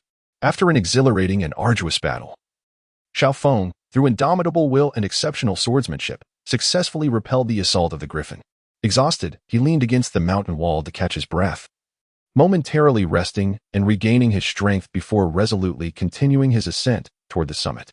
As the altitude increased, the air grew increasingly thin, each breath a strenuous struggle against the sparse atmosphere. The frigid air thickened, penetrating his garments like a chilling specter, mercilessly piercing his very marrow. Yet, there was no hint of retreat in Xiaofeng's gaze. He gritted his teeth and steadily advanced, step by determined step, toward the goal that resided in his heart. As he approached the pinnacle, a precarious suspension bridge loomed before him, spanning a bottomless chasm. Beneath the bridge lay a tumultuous sea of clouds, swirling like relentless waves, obscuring the depths of the gorge and evoking the sense of an entrance to an unknown and terrifying realm. The ropes of the bridge, weathered by time, were frayed and worn, with several sections perilously damaged. The wooden planks exhibited signs of decay, creaking ominously in the howling wind as if heralding the countdown to death itself. Gazing at the perilous bridge, a flicker of hesitation surged within Xiaofeng. Yet, he understood that in order to obtain the celestial starstone, he must traverse this bridge. It was the sole path to his aspirations. Taking a deep breath, he endeavored to dispel the fears and doubts within him, summoning immense courage as he cautiously stepped onto the bridge. His footfalls were as light as a feather, each step taken with utmost care, fearful that his weight might be the final burden to collapse the structure. However, fate has a penchant for mischief. As he reached the center of the bridge, a fierce wind, akin to a demonic roar, swept through. The bridge trembled violently, resembling a fragile life struggling helplessly against the tempest. Xiaofeng's body lost its balance, his feet desperately sliding on the slick planks as he sought a semblance of stability, but all efforts were in vain. In this critical moment, fraught with life and death, Xiaofeng's body began to plummet rapidly. Terror and despair filled his heart in an instant, and countless thoughts flashed through his mind like lightning. He recalled his warm homeland, the elderly parents with white hair and gentle smiles, the innocent and adorable younger siblings, and the adventurous dreams yet to be fulfilled, the unexplored mysteries and the formidable challenges that still awaited him. A sense of unwillingness surged within him. How could he succumb so easily to death? He flailed his arms, attempting to grasp anything within reach, even a gossamer thread, but only the empty, frigid air surrounded him, mocking his desperation. Xiaofeng's form plummeted like a meteor ablaze with the flames of despair, descending rapidly into the abyss of darkness. His hair danced wildly in the tempest, and his garments flapped violently, composing a terrifying symphony of death. His eyes were tightly shut, unwilling to behold the terrifying spectacle below that could instill dread and consume one's very soul, as if a mere glance would submerge him in an abyss of unrelenting fear. During his rapid descent, Xiaofeng's body collided violently with the jagged rocks and protruding branches of the mountainside. His skin was lacerated by the sharp stones, blood seeping forth like a gentle stream, while pain surged through him in relentless waves, threatening to drown his consciousness entirely. Yet, he had no time to dwell on the excruciating agony. A singular, unwavering thought dominated his mind: to survive, no matter the cost. It was unclear how long he plummeted, an eternity, perhaps, but eventually, Xiaofeng's body landed heavily amidst a dense thicket of trees. An intense pain enveloped him, as though every bone in his body had been mercilessly shattered and every muscle torn asunder. Struggling to open his eyes, he realized he had been caught by branches and vines, sparing him a direct fall to the ground. However, he was acutely aware that his situation remained perilous. One misstep could send him plummeting into the depths of death once more, gritting his teeth against the nearly overwhelming pain. Xiaofeng began the arduous task of assessing his injuries. He discovered his left leg was fractured, the broken bone piercing through flesh in a ghastly manner. His right arm was gravely injured, hanging limply by his side, while numerous abrasions and bruises marred his body, bloodstains staining his clothing. Trembling, he retrieved from his bosom the precious healing herbs and elixirs he had painstakingly gathered during his journey. He crushed the herbs with great difficulty, applying the bitter paste to his wounds, the acrid taste mingling with the sharp agony contorting his features. Then he swallowed the elixir and commenced his healing meditation. As he focused his energy, Xiaofeng was pleasantly surprised to discover that the air in the woods was saturated with an almost palpable spiritual essence, far richer than what he had encountered in the outside world. An idea flickered in his mind. This could be a fortuitous opportunity, an exceptional place for cultivation. Despite his grievous injuries, he resolutely decided to harness the ambient energy to expedite his recovery and enhance his strength. Thus, he cast aside all distractions, calming his mind and immersing himself wholly in his practice. Following the techniques he had learned, he guided the spiritual energy within him to flow gently through his meridians, nourishing the damaged channels and organs, gradually mending his wounds.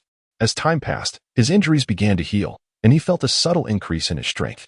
During his cultivation, Xiaofeng unexpectedly discovered that the woods concealed ancient and mysterious relics and treasures. These artifacts contained formidable magical powers capable of shaking the world and invaluable resources for cultivation. With a heart full of reverence and curiosity, he cautiously explored these remnants and treasures. In a secluded corner, he stumbled upon a collection of ancient spellbooks and weapons. Within these arcane tomes lie long-lost incantations and unique cultivation methods, their inscriptions seemingly infused with a mysterious allure that beckons Xiaofeng to delve deeper. The weapons exude formidable power and distinct luminescence, evoking both trepidation and desire. Like a treasure found, Xiaofeng eagerly immersed himself in the study of these magical texts, dedicating himself to learning the spells and techniques with an insatiable hunger. He understood that in a world fraught with peril, only by relentlessly honing his abilities could he hope to survive and pursue his adventurous aspirations. He devoted immense time and energy, and after countless trials and failures, he finally mastered several potent spells and cultivation techniques. Simultaneously, he applied his intellect and skill to meticulously research and refine the ancient weapons. Through his unique comprehension and exquisite craftsmanship, he maximized their potential. He forged a brand new sword, its blade gleaming with a chilling light and unparalleled sharpness, capable of effortlessly severing steel and endowed with the extraordinary ability to absorb and release spiritual energy, significantly amplifying his offensive prowess in battle. After a period of diligent training and careful preparation, Xiaofeng experienced a remarkable enhancement in his capabilities. Not only had his injuries completely healed, restoring him to his former state, but he had also acquired several powerful spells and cultivation methods, alongside a weapon of exceptional might. Renewed hope and confidence flickered within him, as he firmly believed that with unwavering persistence, he would emerge from the woods, continue his adventurous journey, and one day discover the Stellar Stone to fulfill his grand ambition. Xiaofeng began actively seeking a way to escape the forest, exploring every nook and cranny. At last, he uncovered a hidden passage behind a waterfall, narrow and treacherous, its walls shimmering with eerie light, fraught with dangers and challenges. Undeterred by the daunting obstacles, he resolutely stepped into the passage. Within, he encountered a myriad of traps and monsters.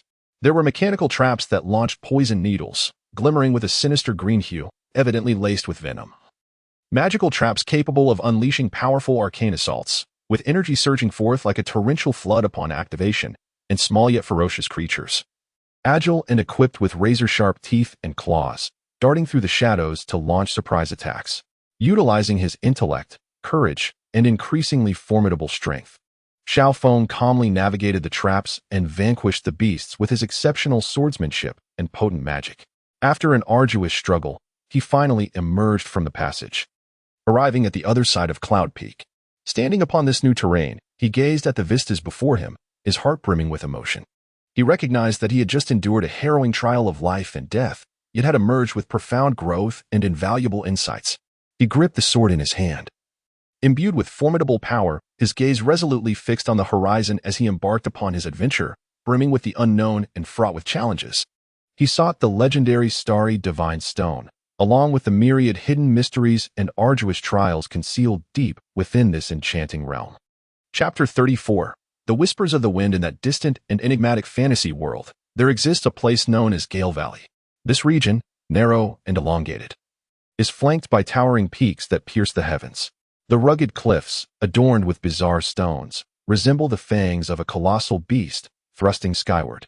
Within the valley, fierce winds rage ceaselessly, as if nature itself unleashes its boundless fury. Aotion, a young and intrepid adventurer, had heard whispers of a rare treasure concealed within the depths of Gale Valley, the heart of the spirit wind.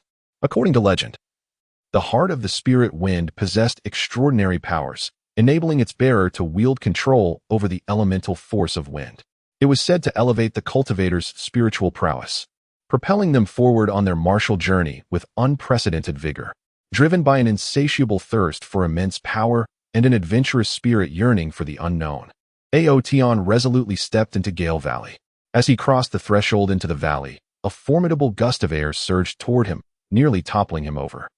He quickly regained his balance, pressing his feet firmly into the ground, his body leaning slightly forward to counter the ferocity of the gale.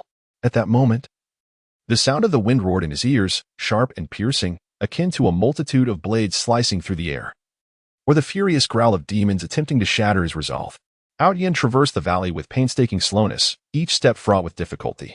The raging winds relentlessly battered his body, rendering his progress akin to rowing against a powerful current. With each inch gained demanding considerable effort.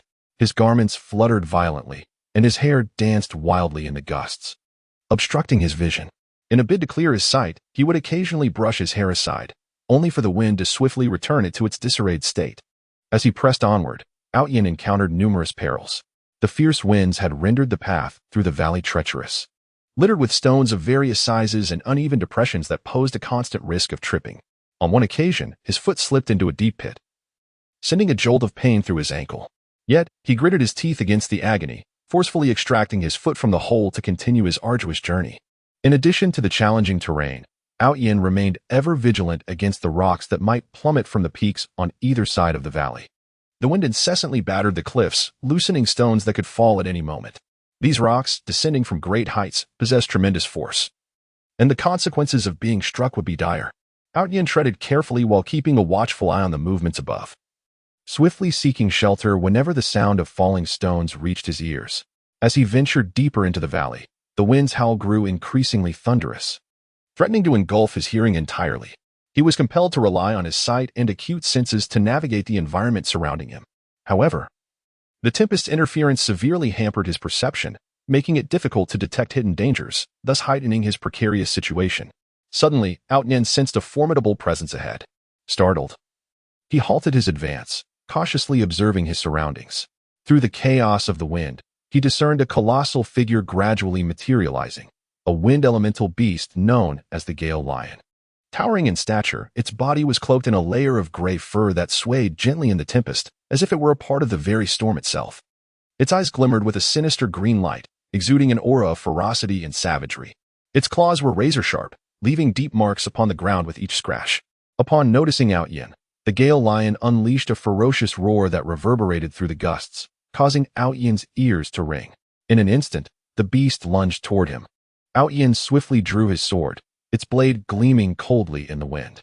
He executed the techniques of his learned wind sword art, the blade's shadows resembling blooming azure lotuses, swaying gracefully amidst the storm.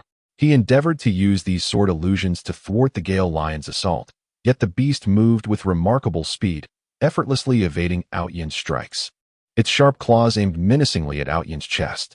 Aotion swiftly sidestepped, evading the fierce onslaught of the Gale Lion. Seizing the moment while the creature was still regaining its composure, he retaliated with remarkable speed. Employing the phantom footsteps technique, his form transformed into an ethereal shadow, swiftly maneuvering behind the Gale Lion. Then, with a powerful leap, he plunged his sword downwards towards the creature's vulnerable back. Sensing the impending strike, the Gale Lion abruptly turned, swinging its tail in an attempt to thwart Aotion's assault. Caught off guard, Aotion was struck by the forceful sweep of the tail, sending him hurtling through the air like a marionette with severed strings. He crashed heavily to the ground, pain radiating through his body. Struggling to regain his footing, He noticed blood seeping from the corner of his mouth.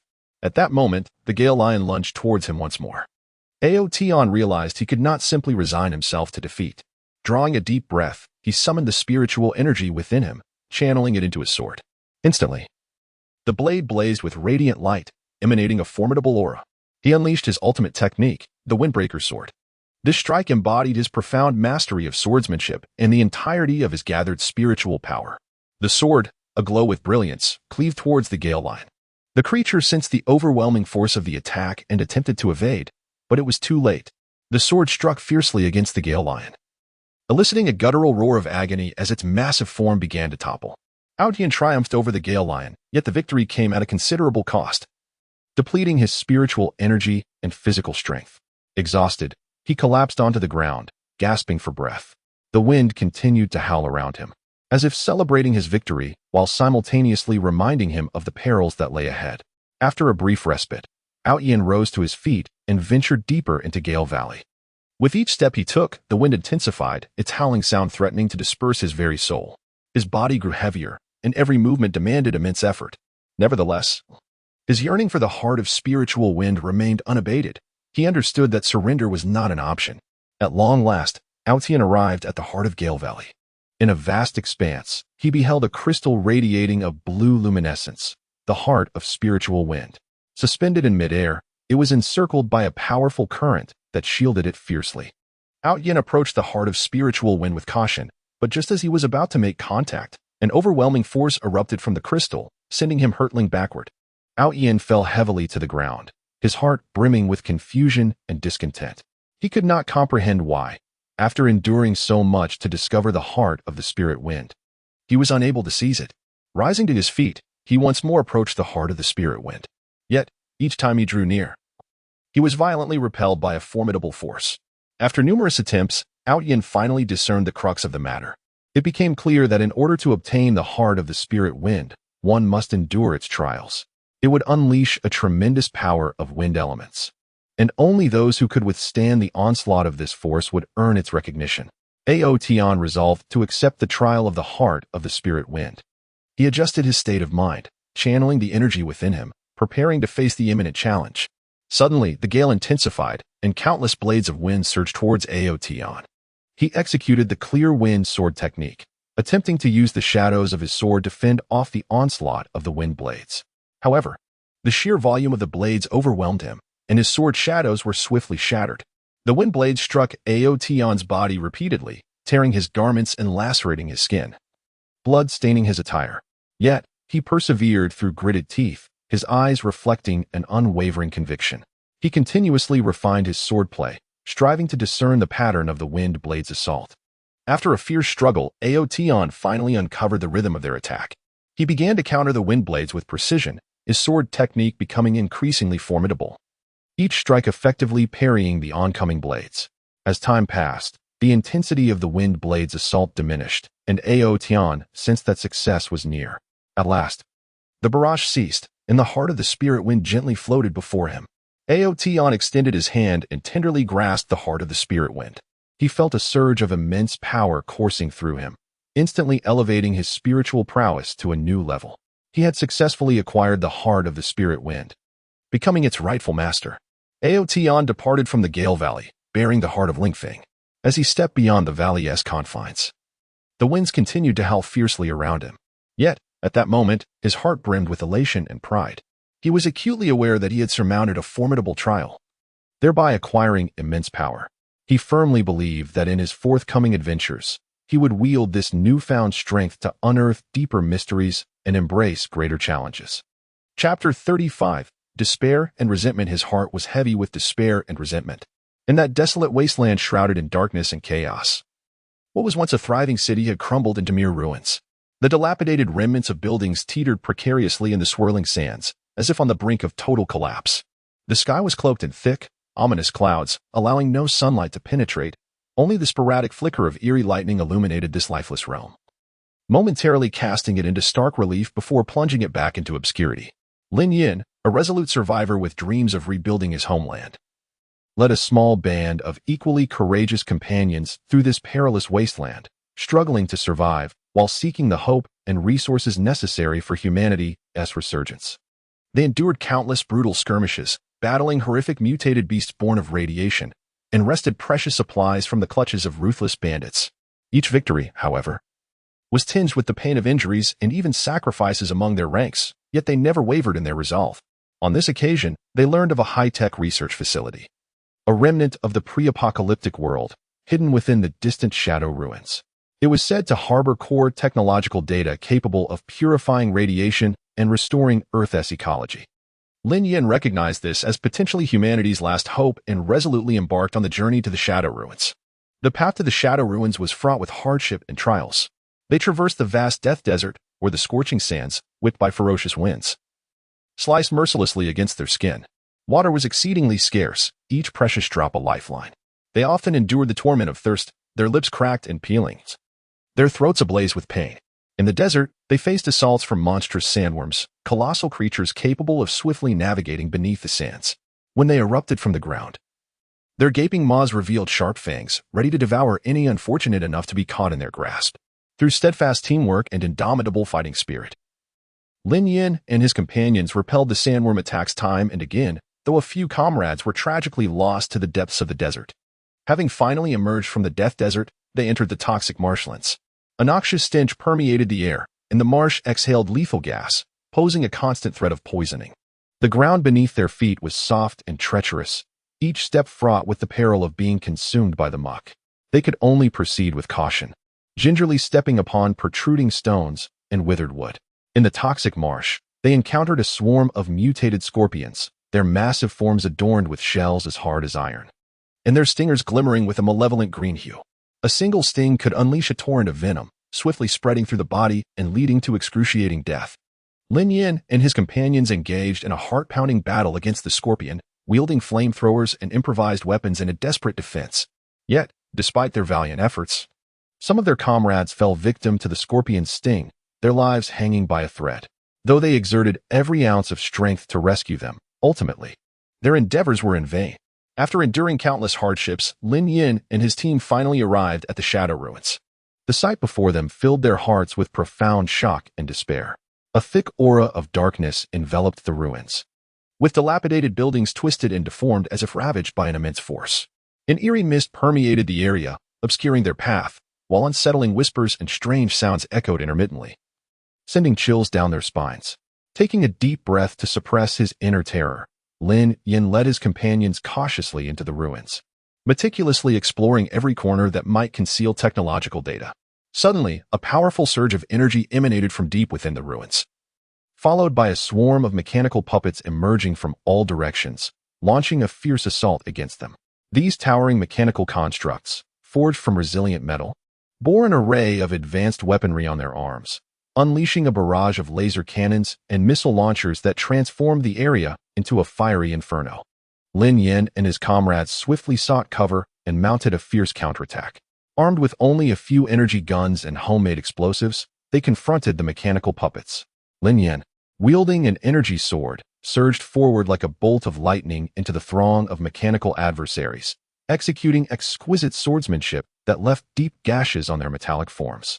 However, the sheer number of mechanical puppets and their formidable defenses rendered Lin Yin and his team's attacks largely ineffective. As the battle raged on, one by one, Lin Yin's companions fell. Some were incinerated by the puppets' laser cannons, reduced to ashes. Others were torn to shreds by the explosions of missiles, limbs scattering in all directions. Lin Yin watched in agony and fury as his comrades perished before his eyes. In a reckless surge of determination, he charged toward the leader of the mechanical puppets, a colossal, more advanced super puppet, its eyes gleaming with cold red light, seemingly mocking Lin Yin's audacity. A breathtaking duel ensued between Lin Yin and the super puppet. He unleashed his most formidable technique, channeling all his strength into his energy sword, striking fiercely at the super puppet. The massive metal arm of the puppet deflected Lin Yin's assaults while retaliating with powerful energy beams. Gradually, Lin Yin began to tire, his body sustaining multiple injuries. His clothing was scorched by energy blasts, and his skin bore numerous cuts, blood flowing incessantly. In a final, desperate effort, Lin Yin summoned every last ounce of strength and successfully severed one of the super puppet's arms. Yet, just as he prepared to deliver a fatal blow, the super puppet initiated its self-destruct sequence. Lin Yin, filled with horror, watched as the light emanating from the puppet intensified, realizing he had no time left to escape. With a thunderous roar, the colossal mechanical puppet erupted in a magnificent explosion. The overwhelming shockwave hurled Lin Yin into the air, and he crashed heavily to the ground, feeling as though every bone in his body had been shattered. He struggled to rise, yet his body betrayed him. His vision began to blur, revealing a scene of utter devastation. The lifeless bodies of his comrades lay scattered, and the once legendary high-tech research base was reduced to nothingness. A profound sense of despair and indignation filled Lin Yin's heart. He gazed hopelessly at the place that had once brimmed with promise, now transformed into a desolate wasteland, where all efforts had evaporated in an instant. He could not accept that he and his companions had paid such a steep price, only to have their dream of rebuilding their homeland slip through their fingers. He recalled the teammates who had fallen along their journey, the laughter they shared, the battles they fought side by side, and the beautiful visions he held for the future. Reluctant to surrender, he endeavored to rise once more, but the searing pain forced him back down. Lying on the ground, he stared into the dark clouds above, tears streaming down his cheeks. He realized he might be one of humanity's last hopes, yet now, everything was at an end. His heart overflowed with helplessness and resentment towards fate. He could not fathom why destiny had to treat them so cruelly, snatching everything away just as they were on the cusp of hope. In his final moments, images of the once beautiful earth flooded his mind, the azure skies and verdant landscapes seeming like a distant dream. He hoped that even in death, humanity would not face complete extinction, that one day, someone would discover the true means to save the earth, allowing this land to once again flourish with life and vitality. Chapter 36. A blank white. In that distant, frigid northern realm, there exists a mysterious world ruled by ice and snow. It is the Kingdom of Frost, where the biting winds gallop like untamed stallions across the boundless terrain, emitting a chilling howl. The sky hangs heavy like a colossal leaden plate, perpetually shrouded in gloom, casting sunlight far away. As far as the eye can see, the land is enveloped in silver white. Towering snow-capped mountains rise and fall like a slumbering white dragon. Its massive form sprawled between heaven and earth, with steep peaks piercing the sky, their sharp summits appearing somewhat menacing under the ravages of the fierce winds. The snow atop the mountains remains eternal, layered upon itself. Each snowflake is a meticulously crafted masterpiece of nature, clustering together to form a hard yet smooth ice sheet, glimmering with a cold radiance in the faint light. The vast ice fields resemble a gigantic mirror, extending infinitely in all directions, devoid of any impurities, pure enough to evoke a sense of solitude. The accumulated snow on the ice plains is swept by the gales, sculpting snowdrifts of various shapes, some resembling enormous mushrooms, others like sinuous serpents arranged in a picturesque disorder, adding a touch of the extraordinary to this monotonous white world. In this frigid expanse, a resilient tribe known as the Iceborn resides. They're tall and robust, their skin is pale as snow, their eyes radiating determination and courage. Sustaining themselves through hunting and fishing, they navigate the harshness of their environment with grit. Among them is a young and valiant warrior named Actu. From a tender age, he has apprenticed under the elders of his tribe, mastering the arts of hunting and survival, honing remarkable skills. He wields an ice spear, a formidable weapon crafted from the hardest ice blocks of the tundra, its tip glistening with a piercing blue light under the sun. On this particular day, Actu embarked on his hunting expedition as per usual, clad in a heavy fur coat, with his bow and ice spear slung across his back. He ventured alone into the vast icy wilderness. The fierce winds cut across his face like blades, yet he remained unfazed, his steps resolute and powerful. After a prolonged search across the tundra, he finally uncovered the tracks of a herd of snow deer. The snow deer, among the most agile creatures of the tundra, move with an ethereal grace, their white coats blending seamlessly with the snowy landscape, making them nearly invisible. Cautiously, Actu approached the herd, concealing himself behind a snow mound. His gaze fixed intently on his quarry, his grip tight on the ice spear, hardly daring to breathe. When he drew near enough, he sprang up, hurling the ice spear with all his might. The spear sliced through the air like a bolt of lightning, aiming for a larger snow deer. However, the deer seemed to sense the impending peril, gracefully leaping aside just as the spear was about to strike. Undeterred, Actus swiftly drew his bow, nocked an arrow, and with a swift motion, released it, sending the arrow soaring like a meteor towards the snow deer. Yet, the deer's speed was astonishing, and the arrow merely grazed its flank, embedding itself in the snow beside it. Startled, the herd scattered in all directions. Refusing to concede defeat, Actu pursued them relentlessly. sprinting across the snow, the ground crunching beneath his feet. His figure appeared diminutive against the vast, white expanse, yet his eyes shone with unwavering resolve. In his pursuit, Acta unknowingly wandered into unfamiliar territory. Here, the snow was deeper, the winds more ferocious, and the sky had darkened ominously.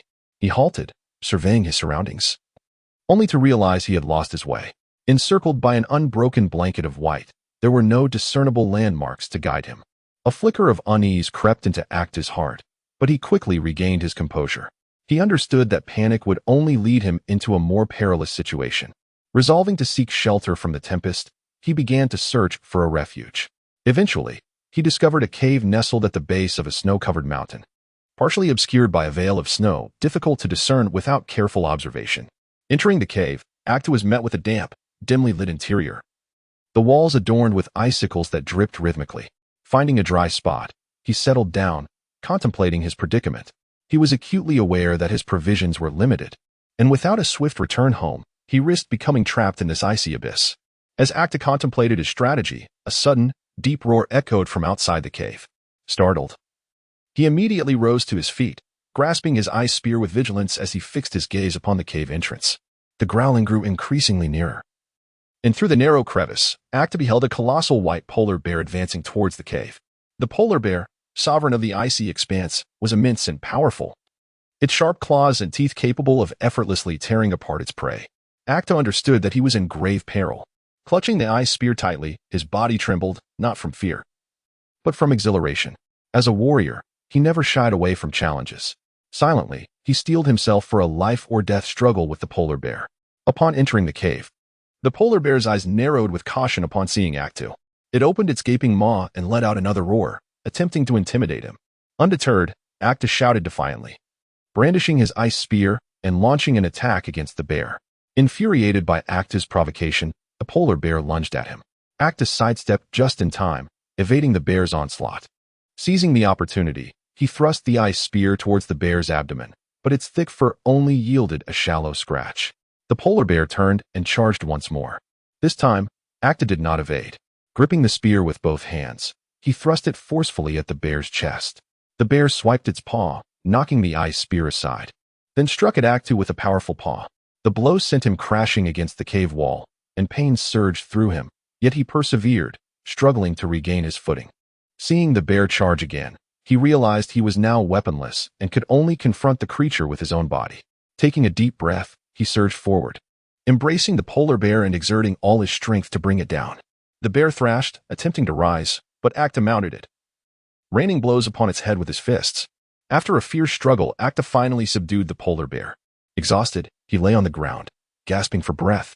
His body bore numerous wounds, blood staining his garments, yet a victorious smile graced his face. After resting for a moment, Acta stood up. He knew he could not linger here for long. Exiting the cave, he continued his quest to find his way home. At that moment, the sky began to snow heavily, large flakes cascading down and soon enveloping his figure in a blanket of white. Nevertheless, Acta's gaze remained resolute.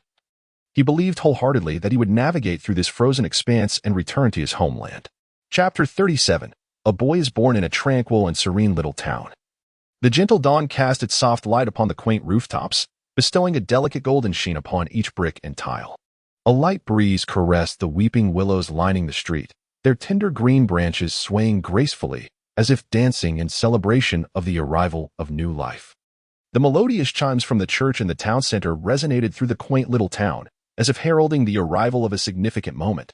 In an ancient manor at the edge of the town, a young woman lay in a lovingly arranged delivery room, her face slightly pale from the pain, beads of sweat clinging to her forehead.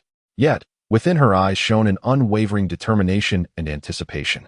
She bit her lower lip tightly, her hands gripping the sheets with fervor, each contraction bringing forth waves of excruciating pain, but she steadfastly refrained from uttering a single cry. Beside her, her husband held her hand tightly, his gaze filled with concern and anxiety, softly comforting his wife, though his voice trembled slightly.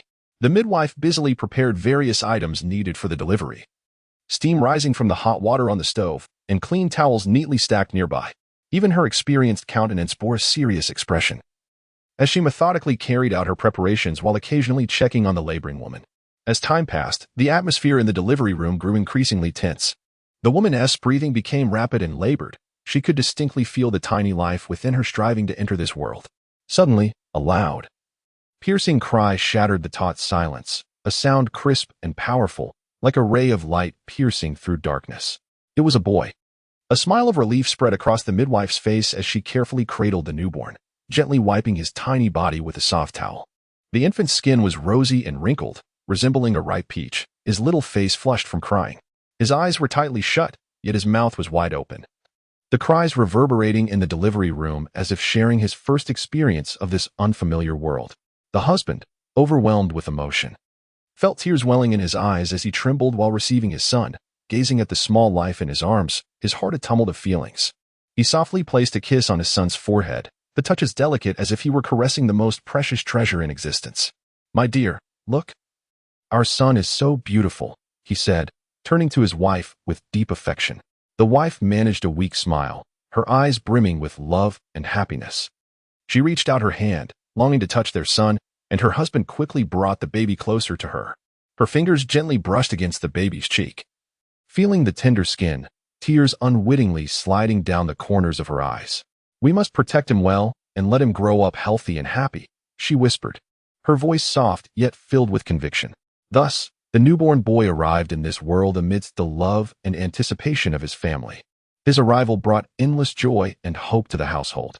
In the days to follow, he became the focal point of everyone's attention. His father crafted a warm and cozy little cradle for him, intricately carved with exquisite patterns, resembling a tiny fairy tale realm. Meanwhile, his mother stayed by his side day and night, nursing him and changing his diapers, cherishing every subtle change in his expression as the most beautiful thing in the world.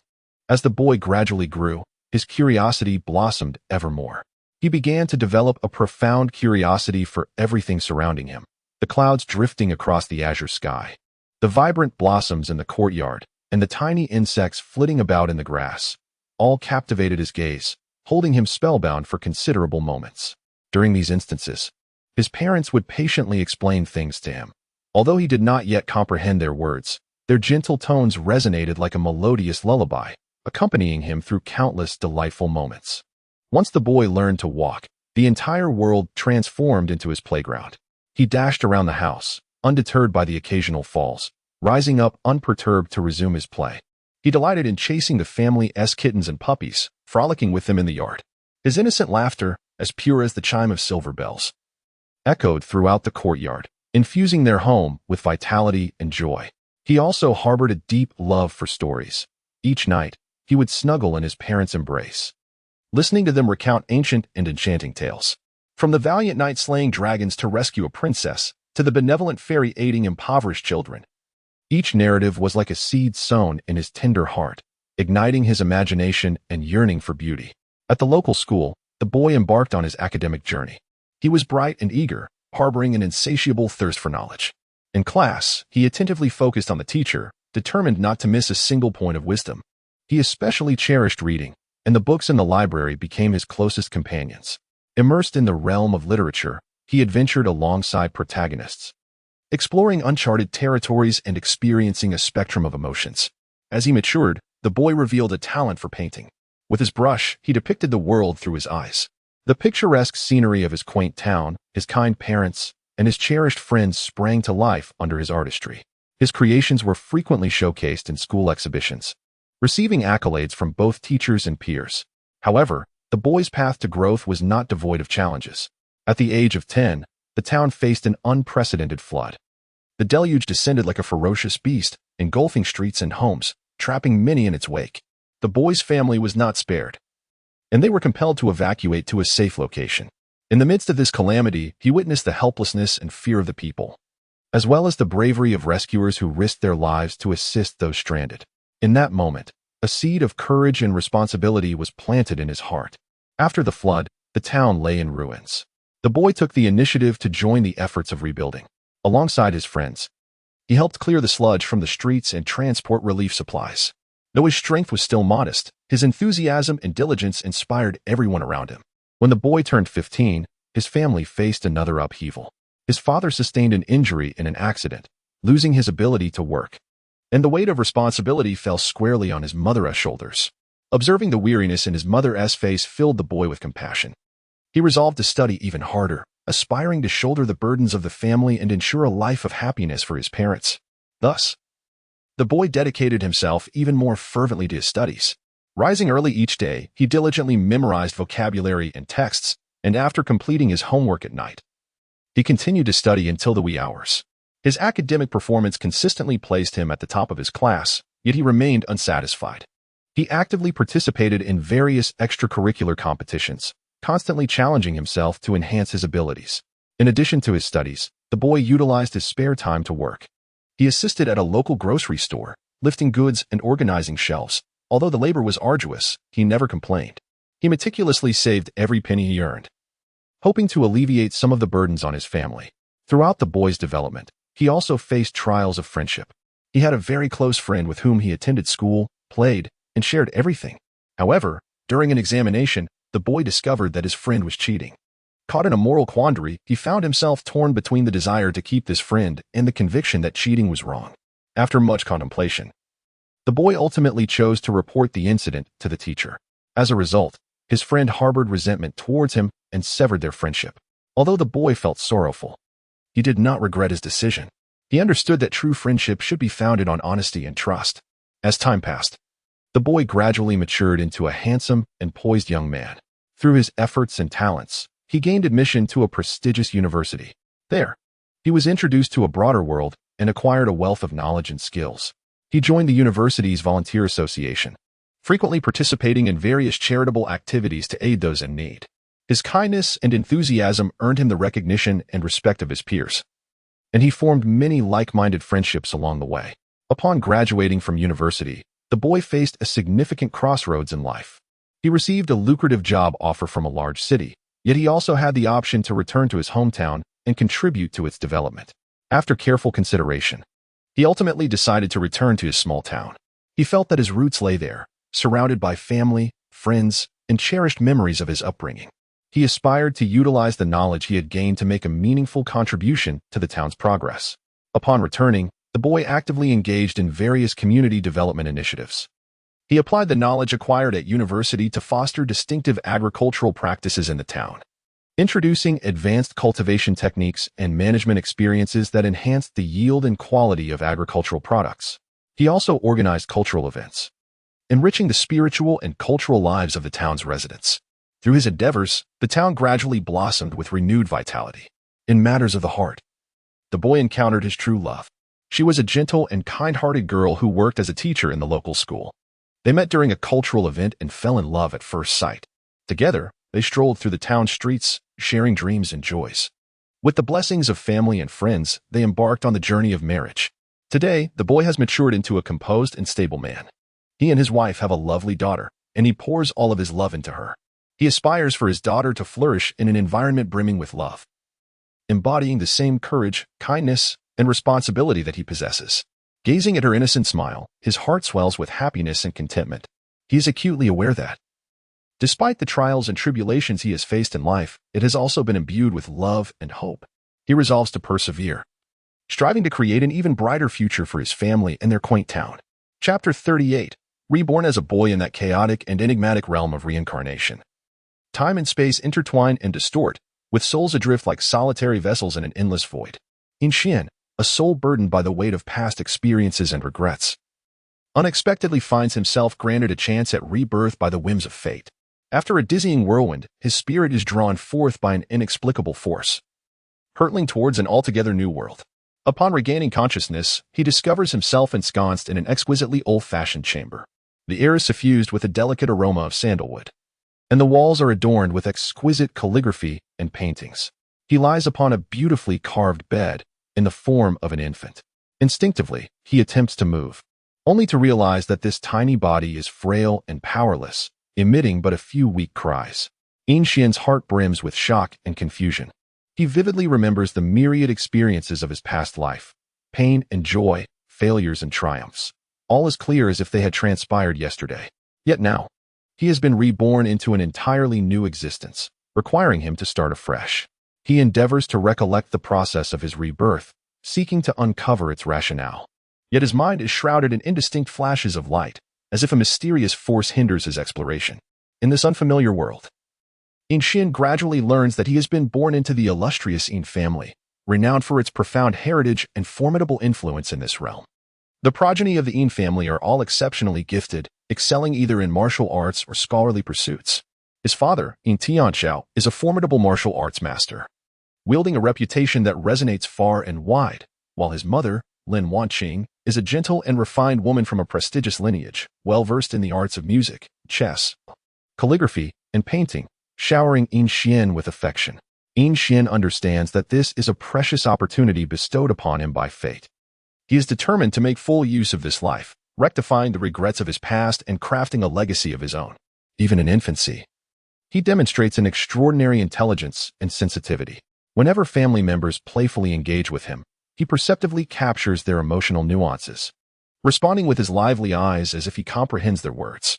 As he matures, Yin reveals a profound interest and innate talent for martial arts. At the tender age of 3, his father, Yin Tianxiao, hosts a modest apprenticeship ceremony, formally accepting him as a disciple and imparting the ancestral martial arts of the Yin family. Each morning, he rises early, accompanying his father to the family's training grounds. A spacious arena with a solid stone floor, surrounded by an array of weapon racks displaying a dazzling assortment of arms, swords, spears, halberds, axes, and more. Under his father's tutelage, Yin begins with the foundational stances and punches of martial arts, embarking on a journey of mastery. The practice of the horse stance may appear deceptively simple, yet it demands an extraordinary level of endurance and focus. In the center of the training ground stood the diminutive figure of Yin, his feet shoulder-width apart, knees slightly bent, with his center of gravity lowered and fists clenched at his waist. Initially, he could only endure for a few minutes before his legs began to tremble. But a resolute conviction burned within him, compelling him to persevere. As time progressed, his stamina gradually improved, allowing him to sustain the position for increasingly longer durations. While practicing his martial arts, Yin diligently emulated every movement of his father. His father's martial techniques were vigorous and forceful, each punch cutting through the air with a resounding whoosh. Although Yin lacked the same strength, he relied on his agile physique and keen reflexes to execute the techniques with precision and fluidity. He understood that a solid foundation was essential for advancing further along the path of martial arts. In addition to his physical training, Yin also devoted himself to the pursuit of cultural knowledge. His mother, Lin Wanqing, personally guided him in reading, writing, poetry, and painting. In the study, Lin Wanqing held a scroll, patiently elucidating the principles contained within the texts. Seated at the desk, Yin listened intently, his gaze fixed upon the scroll, occasionally posing questions that showcased his sharp intellect and remarkable capacity for absorption, often leading to enlightening discussions that brought great satisfaction to his mother. When Yin turned 6, he stumbled upon an ancient tome entitled Lingfeng Ju in the family's library. This manuscript detailed an esoteric internal cultivation technique, reputed to grant mastery over the wind element, significantly enhancing the practitioner's speed and strength. Captivated by the promise of this text, Yin recognized it as a splendid opportunity to elevate his own abilities. Yet, the cultivation of Lingfeng Ju was notoriously challenging, requiring exceptional insight and unwavering perseverance. Undeterred by the daunting nature of the practice, Yin resolved to attempt the cultivation of Lingfeng Ju. Each night, he stealthily ventured to a secluded cave in the family's rear mountains, where he commenced his internal training in accordance with the manuscript's instructions. The process was arduous. He had to guide the energy within his body along specific pathways, each cycle of energy flow bringing with it excruciating pain. Nevertheless, he gritted his teeth, enduring the discomfort to persist in his training. Simultaneously, Yin did not neglect his family's martial arts. He began to integrate the techniques he learned from his family with the principles of Lingfeng Ju, ultimately forging a distinctive style of his own.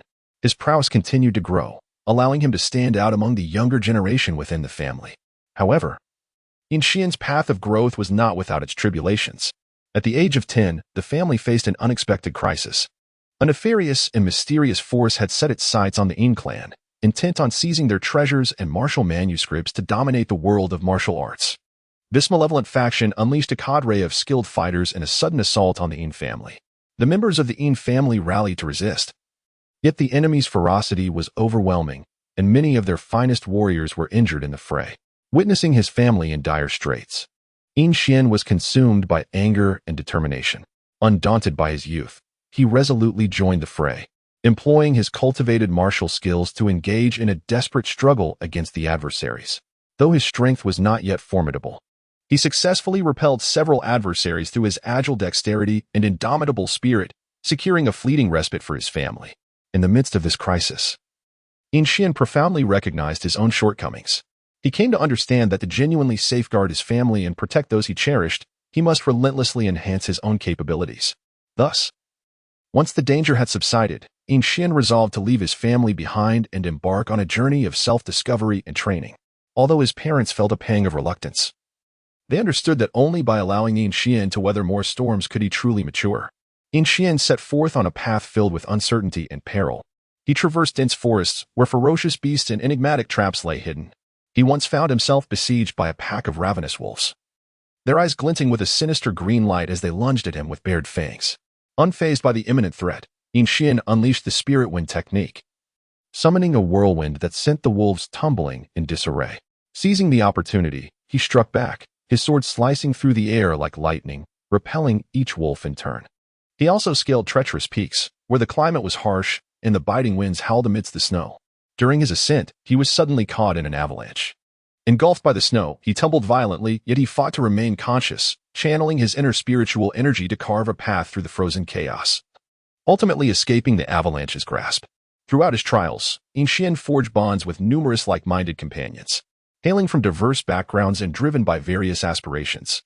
They shared a common heart dedicated to reaching the pinnacle of martial arts. Together they fought side by side, confronting myriad challenges and adversities. In the camaraderie of his friends, Xian learned the virtues of teamwork, trust, and friendship. As time progressed, Xian's prowess saw remarkable advancement.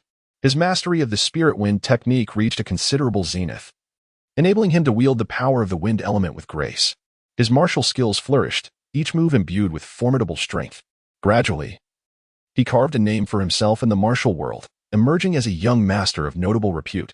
However, Xian remained humble and unassuming. He recognized that his ambitions were far from fulfilled. He persevered in his training, perpetually exploring the higher realms of martial arts. He sought out renowned masters, absorbing the essence of various martial schools and seamlessly integrating them into his own practice. Upon reaching the age of 20, Xian uncovered a secret about his past life. It turned out that his previous existence was intricately intertwined with this world. In a bygone era, he had been a great guardian, who sacrificed himself in a fierce battle to protect this realm. His soul lingered in the cycle of reincarnation, ultimately granted the chance to be reborn for the purpose of safeguarding this world once more. Upon learning this truth, Xian's resolve deepened. He pledged to undertake the mission of his former self, to uphold peace and tranquility in this world. He began to rally the righteous individuals within the martial community to unite against the forces of evil.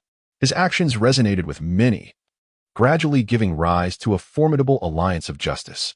In the ultimate confrontation against the forces of evil, Xian led the Justice Alliance into a breathtaking battle against their adversaries. The battlefield was ablaze, and the cacophony of war cries resonated through the air. Xian unleashed his most formidable martial skills, engaging in a one-on-one duel with the enemy's leader.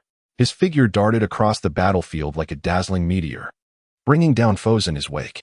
After an intense struggle, Xian ultimately triumphed over the enemy leader, causing the nefarious forces to crumble into disarray.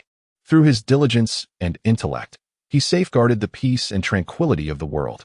His name became a legend, celebrated far and wide. Although his life was fraught with hardships and challenges, it was also replete with countless honors and joys. He successfully rectified the regrets of his past life, forging a resplendent legacy of his own. Chapter 39. Memories of a Past Life in the Distant and Enigmatic Realm of Linghuan. There lived a young woman named Su Yao. She resided in a tranquil village, leading a life that was both ordinary and fulfilling. However, a sudden accident acted as a key, silently unlocking the door to her sealed past. On a sunlit afternoon, Su Yao ventured as usual into the forest at the village's edge to gather herbs. The air was fragrant with the scent of fresh vegetation as sunlight filtered through the dense foliage, casting dappled shadows upon the ground. She hummed a cheerful tune, her mood exceptionally bright, completely oblivious to the impending danger. Suddenly, a ferocious beast leapt from the underbrush. The creature was colossal, its body bristling with sharp quills, and its eyes glinted with a menacing light. It opened its gaping maw and let out a chilling roar, lunging towards Su Yao. In a state of sheer terror, she attempted to flee but stumbled and fell to the ground. Just as the beast's claws were about to descend upon her, a mysterious light surged from within her, instantly repelling the creature. Shaken yet bewildered, Su Yao rose to her feet, staring in astonishment at her own hands, unable to comprehend what had just transpired. At that moment, a torrent of unfamiliar yet familiar images flooded her mind. These visions crashed over her consciousness like waves, causing her immense pain. She beheld a prosperous ancient dynasty, where she donned resplendent attire, standing within a magnificent palace. In this past life, she was a princess, endowed with noble status and boundless wealth. Yet, her existence was not as blissful as it appeared. The court was rife with intrigue and treachery, and she had to navigate various dangers with utmost caution each day. Among her memories from the past, there was a man named Lingyu. He was a remarkably talented general, tall and handsome. He had known Su Yao since childhood, and their bond was profound. They often strolled through the palace gardens, confiding in one another. Lingyu would pluck a blooming flower for Su Yao, gently placing it in her hair, and then gaze at her with a smile filled with love.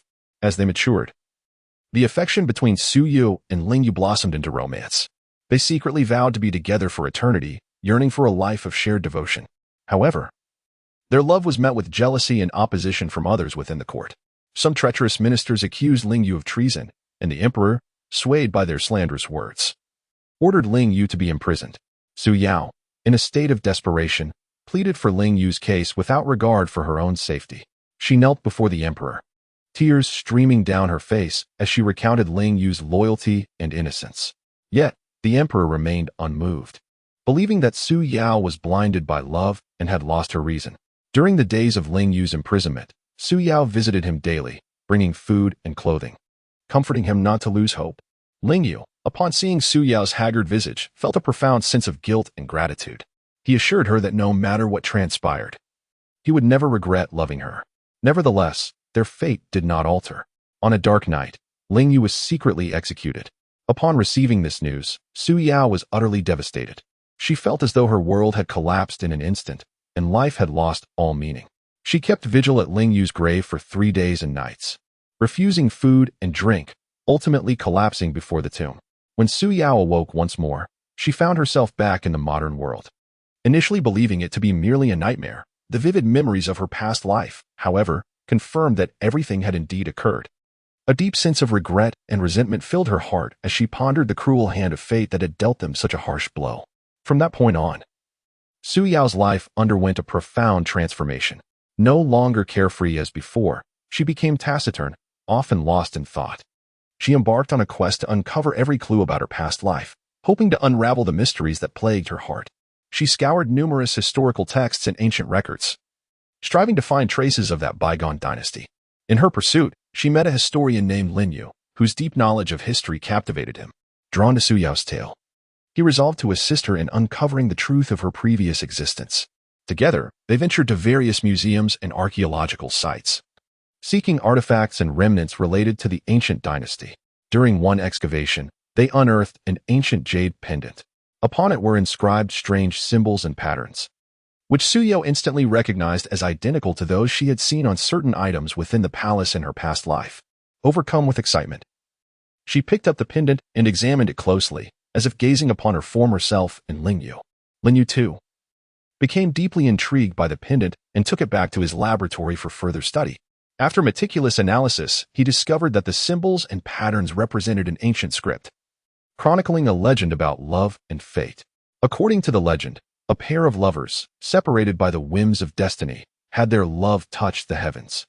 The heavens decided to grant them a chance at rebirth, allowing them to reunite in a future life.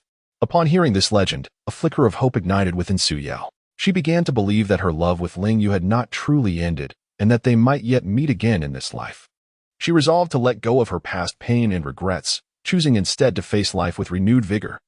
She firmly believed that as long as she persevered in her quest, she would one day find Lingyu. In the days that followed, Su Yao continued to explore the secrets of their past life alongside Lingyu. Their bond gradually deepened during this journey. Lingyu was moved by Su Yao's strength and determination, while Su Yao developed a unique dependence on him. Yet, Lingyu remained etched in Su Yao's heart. leaving her uncertain whether her feelings for Lin Yu were rooted in love or friendship. One fateful day, by sheer coincidence, Su Yao encountered a man who bore an uncanny resemblance to Ling Yu. His name was Chun Yu, and his gaze, smile, and demeanor mirrored those of Ling Yu. At the very first glance, Su Yao felt as though she had gazed upon her beloved from a past life. Her heart swelled with excitement and joy. Yet it was also burdened with confusion and unease. Determined to learn more about Chen Yu, Su Yao began to approach him. Chen Yu, too, found himself drawn to Su Yao, captivated by her beauty and gentleness. They began to date frequently, sharing countless delightful moments together. However, as time passed, Su Yu realized that despite Chen Yu's striking resemblance to Ling Yu, their personalities diverged significantly. Chen Yu was an optimistic and cheerful individual who enjoyed making jokes, while Ling Yu was calm and reserved, always silently guarding Su Yao. Conflicted emotions began to stir within Su Yao. She grappled with the dilemma of whether to continue her relationship with Chun Yu or to forsake him in her pursuit of the true Ling Yu. She found herself ensnared in the throes of heartache, once again caught in the turmoil of love. During one of their dates, Su Yao could no longer contain herself and revealed her memories of the past and her feelings for Ling Yu to Chen Yu. Stunned yet composed, Chen Yu did not react with anger or retreat. Instead, he expressed his understanding of her emotions and offered her the time and space needed to seek her own answers. Gratefully, Su Yao regarded Chen Yu, recognizing that she had encountered a person who genuinely loved her. Nevertheless, she remained unable to release her lingering attachment to her past love, ultimately deciding to temporarily part ways with Chen Yu to embark on her solitary search for Ling Yu. Confident that love would guide her, Su Yao set forth on her arduous journey, traversing the nation and even venturing abroad. She faced numerous challenges and setbacks, yet she never wavered in her resolve. At long last, in a remote town, she uncovered a clue related to Ling Yu. There stood an ancient temple, housing a statue whose visage closely resembled Ling Yu's. As Su Yao entered the temple and beheld the statue, tears streamed down her cheeks.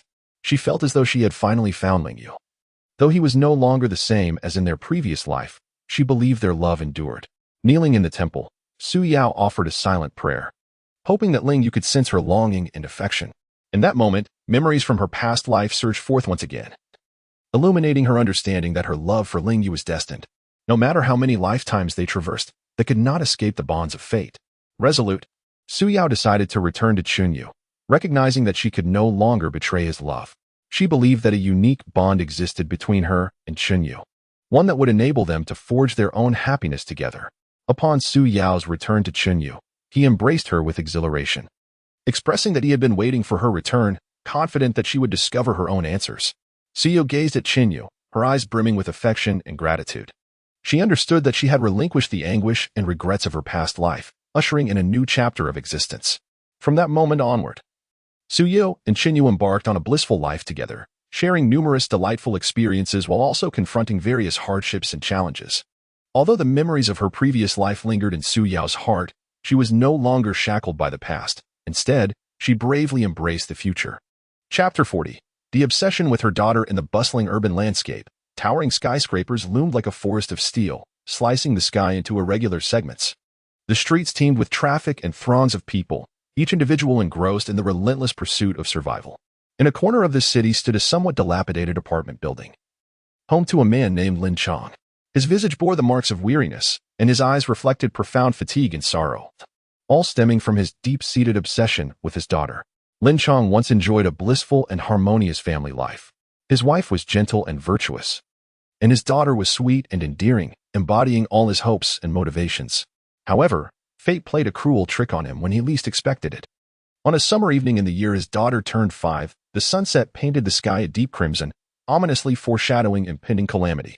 Lin Chong took his daughter to the park, where lush trees provided shade, flowers bloomed vibrantly, and the joyous laughter of children echoed in the air. His daughter, like a spirited little bird, frolicked across the grass, chasing colorful butterflies. Lin Chong sat on a nearby bench, smiling at his daughter, his heart filled with happiness and contentment. In a fleeting moment of distraction, however, his daughter's figure vanished from his sight. A jolt of panic surged through him as he stood up hastily to search. He called out his daughter's name, his voice reverberating in the park, yet met with silence. Cold sweat beaded on his forehead, and his heart raced as an unprecedented dread enveloped him. He scoured every corner of the park and every grove, leaving no potential hiding place unchecked. But as time wore on, the sky darkened, and his daughter remained elusive. From that day forth, Lin Chang's life plunged into an abyss of endless darkness and anguish. He reported her disappearance to the authorities, who launched extensive search operations, posted missing person notices, reviewed surveillance footage, and questioned witnesses, yet yielded no results. Lin Chang remained by the phone daily, yearning for news of his daughter, even a mere hint of a clue. He found it impossible to eat or sleep. His mind perpetually haunted by his daughter's smiling face and the image of her vanishing figure. Often, in the solitude of the night, he wandered the park where she had disappeared, calling her name into the darkness, as if that alone could summon her back. As time passed, Lin Chang's wife, unable to bear the weight of losing their daughter and the pressures of life, ultimately chose to leave him. For Lin Chang, this was undoubtedly adding insult to injury. He had lost his daughter and then his wife, and the once warm family home had become a fragmented shell of its former self. Yet, his unwavering obsession for his daughter remained steadfast. In his pursuit to find her, Lin Chang relinquished his previously stable job. He traversed the nation, leaving no stone unturned in his search. He ventured into remote mountain villages, where transportation was scarce and information was scarce, yet he tirelessly inquired from door to door, not overlooking anyone who might have seen his daughter. He endured nights in dilapidated inns, suffering from mosquito bites and adverse conditions. He also frequented bustling cities, weaving through streets and alleys, plastering missing person notices in crowded shopping malls, train stations, and schools, fervently describing his daughter's features to passers-by in hopes of acquiring even the slightest useful information. Throughout his quest, Lin Chang faced countless difficulties and setbacks. He encountered swindlers who, under the guise of possessing knowledge of his daughter's whereabouts, deceitfully extracted his money. He was also misunderstood, perceived as a deranged lunatic, subjected to scornful glances, and even driven away. Nevertheless, he bore it all in silence. As long as there remained a glimmer of hope, he would not relent. On one occasion, he received a lead suggesting that a girl resembling his daughter had been seen in a border town. Without hesitation, Lin Chang embarked on the journey to the border town. He endured several days and nights on a long-distance bus, the journey arduous and his body weary. Upon his arrival at the town, he found it in turmoil, lawlessness rampant, and danger lurking at every corner. Yet, he paid little heed to these threats and diligently inquired around town, searching high and low. Wandering through unfamiliar streets, the language barrier became his greatest obstacle. However, he endeavored to communicate with the locals using simple gestures and drawings. After several days of searching, he finally located the girl believed to resemble his daughter. Yet, in that moment of seeing her, his heart sank as hope shattered. Although the girl bore some resemblance, she was not his daughter. Dejected, Lin Chang sat by the roadside, tears streaming down his face. He felt an overwhelming sense of despair and helplessness, yet he knew he could not surrender so easily. For years, Lin Chang's life revolved solely around the search for his daughter, with little else to occupy his time. His physique gradually withered, and his health deteriorated. However, within him resided an unwavering conviction: he must find his daughter, no matter the cost. He carried her photograph with him at all times, pulling it out to gaze upon it wherever he went, as if it could imbue him with strength. With the advancement of technology, Lin Chang learned to harness the internet in his quest to find his daughter. He shared her information on various social media platforms and missing person websites, hoping to leverage the power of the internet to raise awareness about his daughter's plight. He spent hours each day browsing online, responding to messages and leads from netizens. At times, a seemingly promising lead would fill him with excitement, only to lead to disappointment once more. Throughout this journey, Lin Chang also encountered others who were similarly searching for their loved ones. They encouraged and supported one another, sharing experiences and insights. These friends became his companions in the solitary pursuit, offering him a semblance of warmth amidst the coldness of despair. Despite the passage of time, which has etched deep wrinkles upon Lin Chang's face and turned his hair gray, his obsession with his daughter burns like an unquenchable flame, never fading.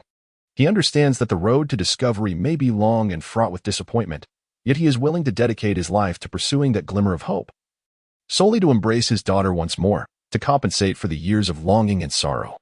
Chapter 41.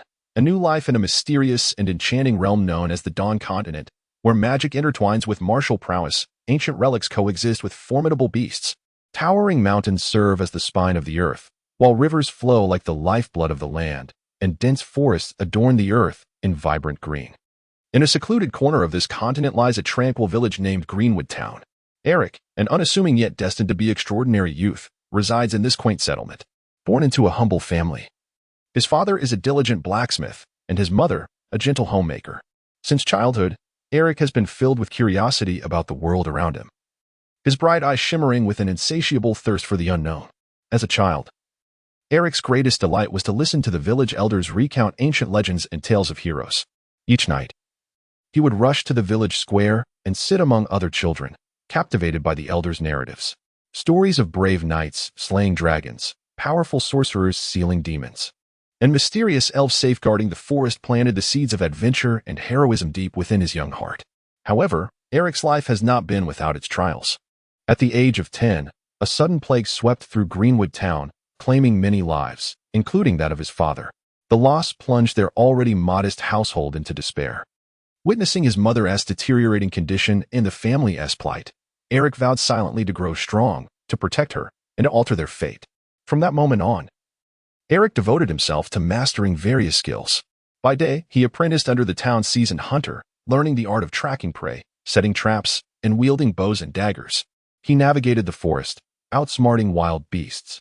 His skin bronzed under the sun, and calluses formed on his hands, yet he never voiced a complaint. By night, he toiled in the family's blacksmith shop, learning the craft from his father's apprentice. He swung the heavy hammer, shaping glowing iron into myriad forms, his resolve only growing stronger amidst the flying sparks. At the age of 15, Eric stumbled upon a mysterious cave in the forest. The cave emitted a faint glow and was suffused with an enigmatic aura. His curiosity piqued, he cautiously ventured inside. Deep within the cave, he discovered an ancient tome of magic, its pages yellowed with age, inscribed with strange symbols and incantations. Although Eric could not comprehend the contents, he recognized this as an opportunity to alter his fate. He returned home with the magical tome and began to diligently study. He sought out individuals capable of deciphering the symbols and incantations, ultimately receiving guidance from an esteemed scholar in the town. Under the scholar's tutelage, Eric gradually acquired fundamental knowledge of magic and spells. He embarked on attempts to cast spells, though his initial efforts were fraught with challenges and frequent magical misfires. He remained undeterred. As time progressed, Eric's innate talent for magic began to manifest. He became adept at performing several elementary spells, such as illumination, healing, and wind blades. These magical abilities significantly impacted his life, earning him recognition and respect as he assisted in hunting and healing the townspeople's ailments. However, Eric was not content with mere proficiency. He understood that to truly alter his destiny, he must continually enhance his abilities. Thus, he resolved to leave Greenwood Town and seek further education at a prestigious magical academy on the continent. This decision met with his mother's disapproval, as she feared for his safety in the outside world. Yet, Eric reassured her that he would return safely and ensure her a prosperous life. Embarking on his journey to the academy, Eric encountered numerous dangers and challenges. He traversed a forest teeming with magical beasts, fiercely battling ferocious wolves, cunning foxes, and gigantic brown bears. Utilizing his acquired magical knowledge and hunting skills, he repeatedly turned peril into safety. He also forded a tumultuous river, narrowly escaping being swept away by the currents. With unwavering determination and a calm mind, he ultimately reached the opposite shore. At last, Eric arrived at the renowned Starry Magic Academy, a majestic institution nestled within a grand castle surrounded by formidable magical barriers. The academy boasted an assembly of exceptional students from across the continent, each possessing remarkable magical talent and potential. Although the atmosphere was charged with pressure, Eric's resolve to learn diligently intensified. At the academy, Eric systematically delved into various aspects of magic. He studied magical theory, history, the construction of spells, and casting techniques. He also participated in diverse practical courses, including magical combat, experimentation, and defensive magic. In the combat course, he engaged in one-on-one duels with fellow students, continually honing his combat experience and adaptability. In the experimentation course, he endeavored to create new spells and magical artifacts, nurturing his innovative thinking and magical creativity. During the defensive course, he learned to withstand various magical attacks and traps, enhancing his survival skills. Beyond his studies, Eric forged many like-minded friendships at the academy. Together, they learned, trained, and explored the academy's mysterious corners. They supported one another in times of difficulty and encouraged each other in moments of achievement.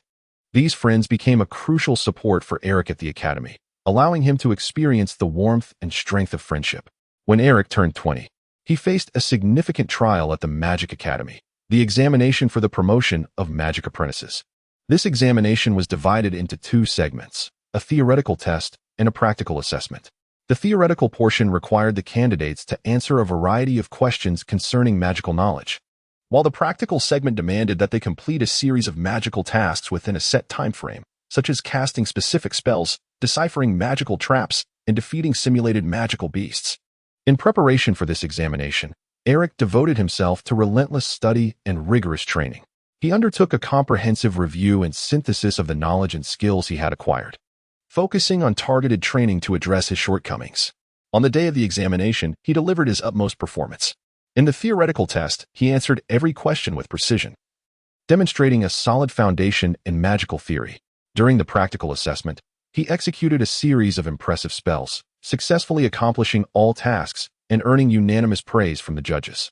Ultimately, Eric passed the Magic Apprentice Promotion Examination with flying colors, officially becoming a magician. This marked a significant milestone in his life, symbolizing a substantial step forward on his magical journey. His name began to resonate within the Magic Academy, becoming a paragon for other students to emulate. After graduation, Eric chose not to remain at the Magic Academy as an instructor or to join a magical organization. Instead, he resolved to return to his hometown of Greenwood. He aspired to contribute his knowledge and skills to foster the development of his community. Upon returning to Greenwood, Eric discovered that it remained impoverished and underdeveloped. He decided to commence his efforts by improving the town's infrastructure. Utilizing his magical abilities, he assisted the townspeople in constructing new homes, roads, and bridges. Furthermore, he established a magical school in the town, offering free lessons to the children in magical knowledge and skills. He hoped that through learning magic, these children could transform their destinies and help Greenwood flourish. Under Eric's diligent efforts, Greenwood began to undergo a transformation. The living standards of the inhabitants improved, and children were afforded better opportunities for development. Eric became a hero in Greenwood, his name eternally etched in the hearts of its people. Nevertheless, Eric's new life was merely beginning. He understood that many tasks lay ahead and numerous challenges awaited him. He would continue to strive, wielding his wisdom and strength to forge a brighter future. Chapter 42, Miraculous Rebirth. The Legend of Outyan's Rebirth, a twist of fate and the path to renewal in the boundless abyss of darkness and chaos. Time seemed to lose its inherent significance, becoming indistinct and elusive. Unbeknownst to him, after enduring an interminable and agonizing span of years, Outyan, once a pitiable soul, ruthlessly battered by the tempest of fate, his essence nearly extinguished, was mysteriously favored by a powerful force, miraculously bestowed with a rare opportunity for rebirth. Like a star on the verge of fading in the darkness, he rekindled his brilliant radiance, embarking on a wholly new journey filled with uncertainty and challenges. Thus, he stood proudly in this world under a renewed identity as Outyan. As Outyan's Navi consciousness gradually awakened from the endless darkness, he slowly opened his eyes, revealing a world entirely unfamiliar. Gentle sunlight filtered through wispy clouds, softly caressing his youthful visage, bestowing upon him a tender warmth, as if welcoming him to this realm. He discovered himself lying upon a verdant meadow, surrounded by undulating hills, where lush trees cast cool shadows and vibrant flowers adorned the landscape. Various unknown birds joyfully sang from the branches, seemingly celebrating his rebirth. A gentle breeze swept by, causing the grass to sway lightly, releasing a refreshing fragrance that invigorated the soul. Outyan slightly lifted his head, curiously examining his own form. He beheld his delicate, slender hands, skin as fair as snow, seemingly sculpted from the finest jade. He attempted to move his fingers, and a strange, yet vibrant energy coursed through his fingertips, filling him with both novelty and exhilaration. His body felt light and agile, as if brimming with boundless potential, awaiting his discovery and exploration. Gradually, he stood up, feeling the solid earth beneath his feet, a surge of inexplicable emotion swelling within him. This was an experience unlike any he had ever known. Once, he had been ravaged by fate, his body frail and battered, his spirit weary. Yet now, he possessed a rejuvenated body, vibrant with life, filling him with limitless anticipation and hope for the future. However, as his awareness sharpened, fragmented memories began to surface in Outyan's mind. He glimpsed the tragic fate of his former life, betrayal by kin, treachery by friends, and merciless oppression in the struggle for power, culminating in an unjust demise. Those painful recollections pierced his heart like sharp blades, igniting a fleeting flash of anger and hatred in his gaze. Yet, he soon realized that those were mere shadows of the past. He was granted a chance to begin anew. He could no longer be shackled by the shadows of his former existence, but must bravely confront the future, wielding his newfound strength to alter his destiny and ensure that those who had wronged him would face their due consequences. In the days that followed, Outyin diligently endeavored to adapt to this newfound world, acquiring various survival skills and knowledge. He soon discovered that this realm was replete with differences from the world he once inhabited. This realm is imbued with enigmatic magic and formidable martial prowess, where individuals may cultivate these arts to attain extraordinary power and seize control of their destinies. Outyin is acutely aware that in this perilous and challenging world, only through the possession of formidable strength can one safeguard oneself and achieve personal aspirations. Thus, he resolved to embark on the path of cultivation. Seeking to unravel the mysteries of magic and martial techniques, he commenced a quest for resources and mentors to aid in his training. Amidst an ancient mountain range, he serendipitously stumbled upon a concealed cave shrouded in mist. The cave was suffused with rich spiritual energy, its walls adorned with an array of ancient runes and insights on cultivation. Outyin cherished this discovery, immersing himself in the study of these runes and philosophies, diligently practicing day and night. After a prolonged period of exertion, he finally grasped a rudimentary fire spell. By harnessing the magical energy within him, he could conjure a blazing flame in the palm of his hand, the intense heat capable of easily melting metal. This marked a significant milestone in his cultivation journey, greatly bolstering his confidence. As his training deepened, Outyin gradually recognized that relying solely on his own endeavors was insufficient. He needed to seek a true mentor capable of providing systematic guidance and support. Consequently, he departed from the mysterious cave, embarking on a protracted journey in search of a master. Along the way, he encountered a myriad of individuals and experiences. Kind-hearted villagers offered him sustenance and shelter, imparting the warmth of humanity. Conversely, malevolent bandits attempted to seize his belongings, only to be repelled by his fire spell with ease. These encounters fostered Outyin's growth and maturity, teaching him how to navigate this intricate world, discern good from evil, and protect himself and others. Eventually, by a stroke of fortune, Outyin encountered Xianfeng, a reclusive master dwelling in the depths of the mountains. Moved by Outyin's tenacity and innate talent, Xianfeng resolved to take him as a disciple.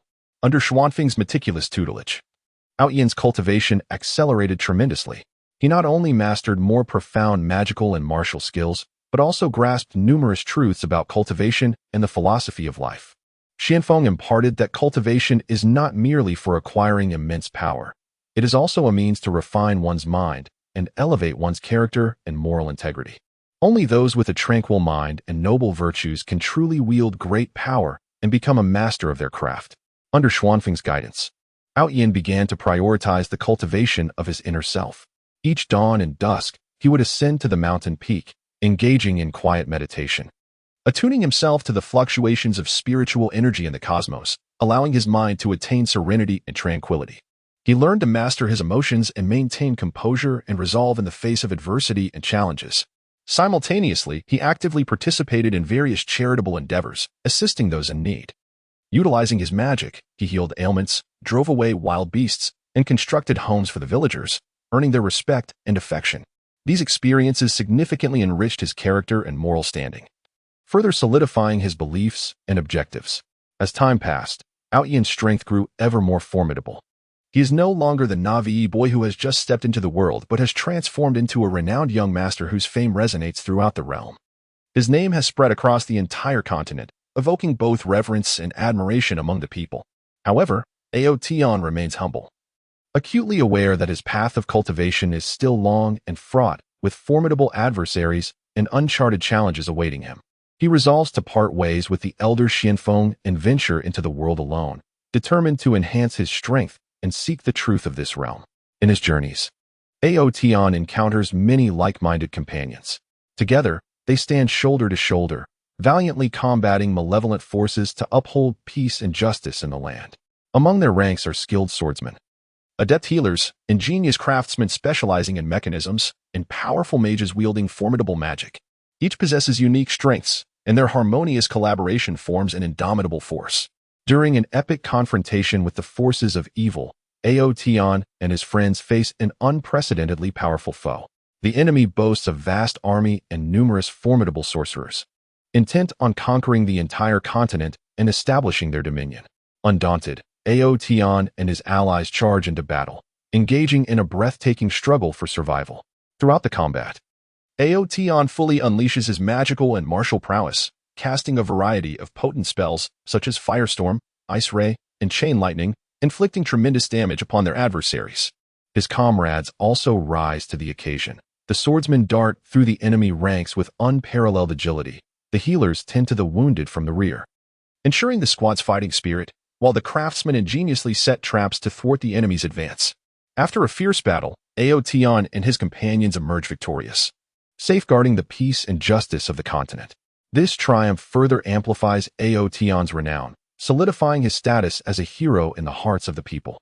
However, as he delves deeper into the intricacies of the world, Aotion uncovers a larger conspiracy lurking behind the scenes. It becomes evident that a mysterious dark force is secretly orchestrating events, seeking to exploit the conflicts within the realm to incite a full-scale war, ultimately aiming to reap the benefits and dominate the world. Realizing that the challenges faced by him and his friends are merely the beginning, Aotion resolves to investigate further and unveil the truth behind this malevolent plot. He embarks on a quest for clues, exploring ancient ruins, mysterious sects, and reclusive masters. During this journey, he uncovers much about the history and secrets of the world. It is revealed that the realm once endured a catastrophic war, during which many powerful civilizations and races were obliterated. This dark force consists of the survivors of that very war, who have been clandestinely amassing strength, biding their time for a chance to rise again. Aotion understands that he bears a monumental responsibility. He must eradicate this dark force before they can ignite another war. Thus, Aotion and his friends embark on a formidable and arduous battle. They engaged in fierce confrontations with the dark forces, continually evolving and advancing through their battles. During this journey, Aotion transcended his limits, mastering profound magic and martial arts. His strength underwent a qualitative leap, establishing him as one of the mightiest individuals in the realm. After extensive efforts, Aotion ultimately discovered the lair of the dark forces. There, he faced the leader of the dark forces in a climactic showdown. The leader, an exceedingly powerful sorcerer, wielded boundless magical energy and formidable enchanted weapons. Yet, Aotion was undeterred by his might, fortified by unwavering conviction, exceptional magical prowess, and indomitable fighting spirit. He engaged in a breathtaking battle for survival against the leader. In the decisive confrontation, Aotion unleashed his most potent spell, the Judgment of Light. A dazzling beam of radiance shot forth from his palm, hurtling towards the leader of the dark forces. The leader, refusing to concede, invoked his dark magic, the Devouring Shadow, seeking to engulf Aotion's Judgment of Light. The two formidable spells collided mid-air, generating tremendous waves of energy that reverberated throughout the world. However, Aotion did not relent. He concentrated all his magical energy, continuously amplifying the potency of the Judgment of Light.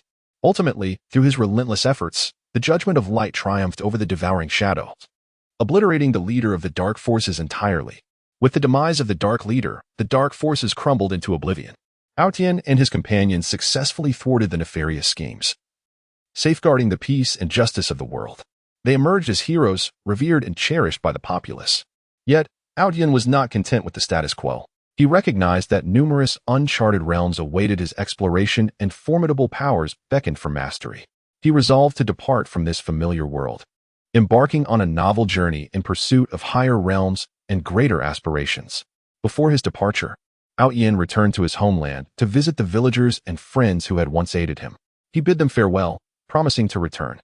With steadfast conviction and dreams of the future, he set forth on the unknown path. From that moment on, Aotion's figure faded from the sight of the people. Yet his legendary tale endured, inspiring generations of youth to courageously pursue their dreams, wield their strength to alter their destinies, and create their own splendor. Chapter 43. Echoes of the past. Within the depths of the soul, within the profound river of time, lies a tapestry of sealed memories, shimmering like dazzling yet sorrowful stars that flicker with unique brilliance in the twilight of recollection. For certain souls, the memories of past lives serve as both enigmatic treasures and burdensome shackles, profoundly influencing the trajectory of their present existence and the course of their spirits. In an ancient and tranquil town, there lived a young woman named Xiaoxian. From a tender age, she was enveloped by an inexplicable sense of solitude, as if a gossamer veil separated her from the world, preventing her from truly integrating into its fabric. Her gaze often bore an unsettling profundity and melancholy that transcended her years, as if she were peering into a distant and unattainable realm. Xiaoxian frequently ventured into a peculiar world within her dreams. It was an era ravaged by warfare, where she transformed into a valiant female warrior, clad in armor and wielding a longsword, galloping across a battlefield shrouded in smoke. Beside her stood a band of equally fervent comrades, who were willing to sacrifice their lives and shed their blood to safeguard their homeland and protect their loved ones. Amidst the fierce clashes, Xiaoxian perceived the fragility and transience of life, while also experiencing the formidable strength that belief and courage could bestow. She witnessed her companions fall one by one, her heart swelling with grief and rage, yet she could only stifle her tears and continue to fight valiantly. In this previous existence, Xiaoxian also harbored a love that etched itself deeply into her soul. She became acquainted with a general named Zixuan, and amidst the chaos of war, they supported one another, their hearts gradually drawing closer. They once shared their innermost thoughts under the moonlight, pledging an oath of eternal allegiance. However, fate played a cruel trick on them. In a decisive battle, Zixuan sacrificed himself heroically to protect Xiaoxian. Cradling his gradually cooling body, she was engulfed by despair. In that moment, her world felt irrevocably shattered. As the war concluded, Xiaoxian returned to her homeland alone. Yet, it was no longer the place she remembered. It lay in ruins, and most of her kin had perished during the conflict. Gazing upon the land that was once filled with laughter, her heart ached with profound sorrow and despair. Tormented by loneliness and pain, Xiaoxian ultimately closed her eyes amidst her memories, bringing an end to her life replete with legend and tragedy. Upon awakening from these dreams, Xiaoxian often found herself weeping, her heart a tumult of emotions. Those memories of her past life were strikingly vivid and authentic, as though she had just lived through them. She began to feel disoriented regarding her present existence, puzzled by the possession of such memories and uncertain how to confront the sudden emotional upheaval they induced. In her daily life, these recollections subtly influenced her. She developed a deep fascination with history, particularly the chronicles of ancient warfare, often losing herself within the tomes of the library, seeking traces related to her former life.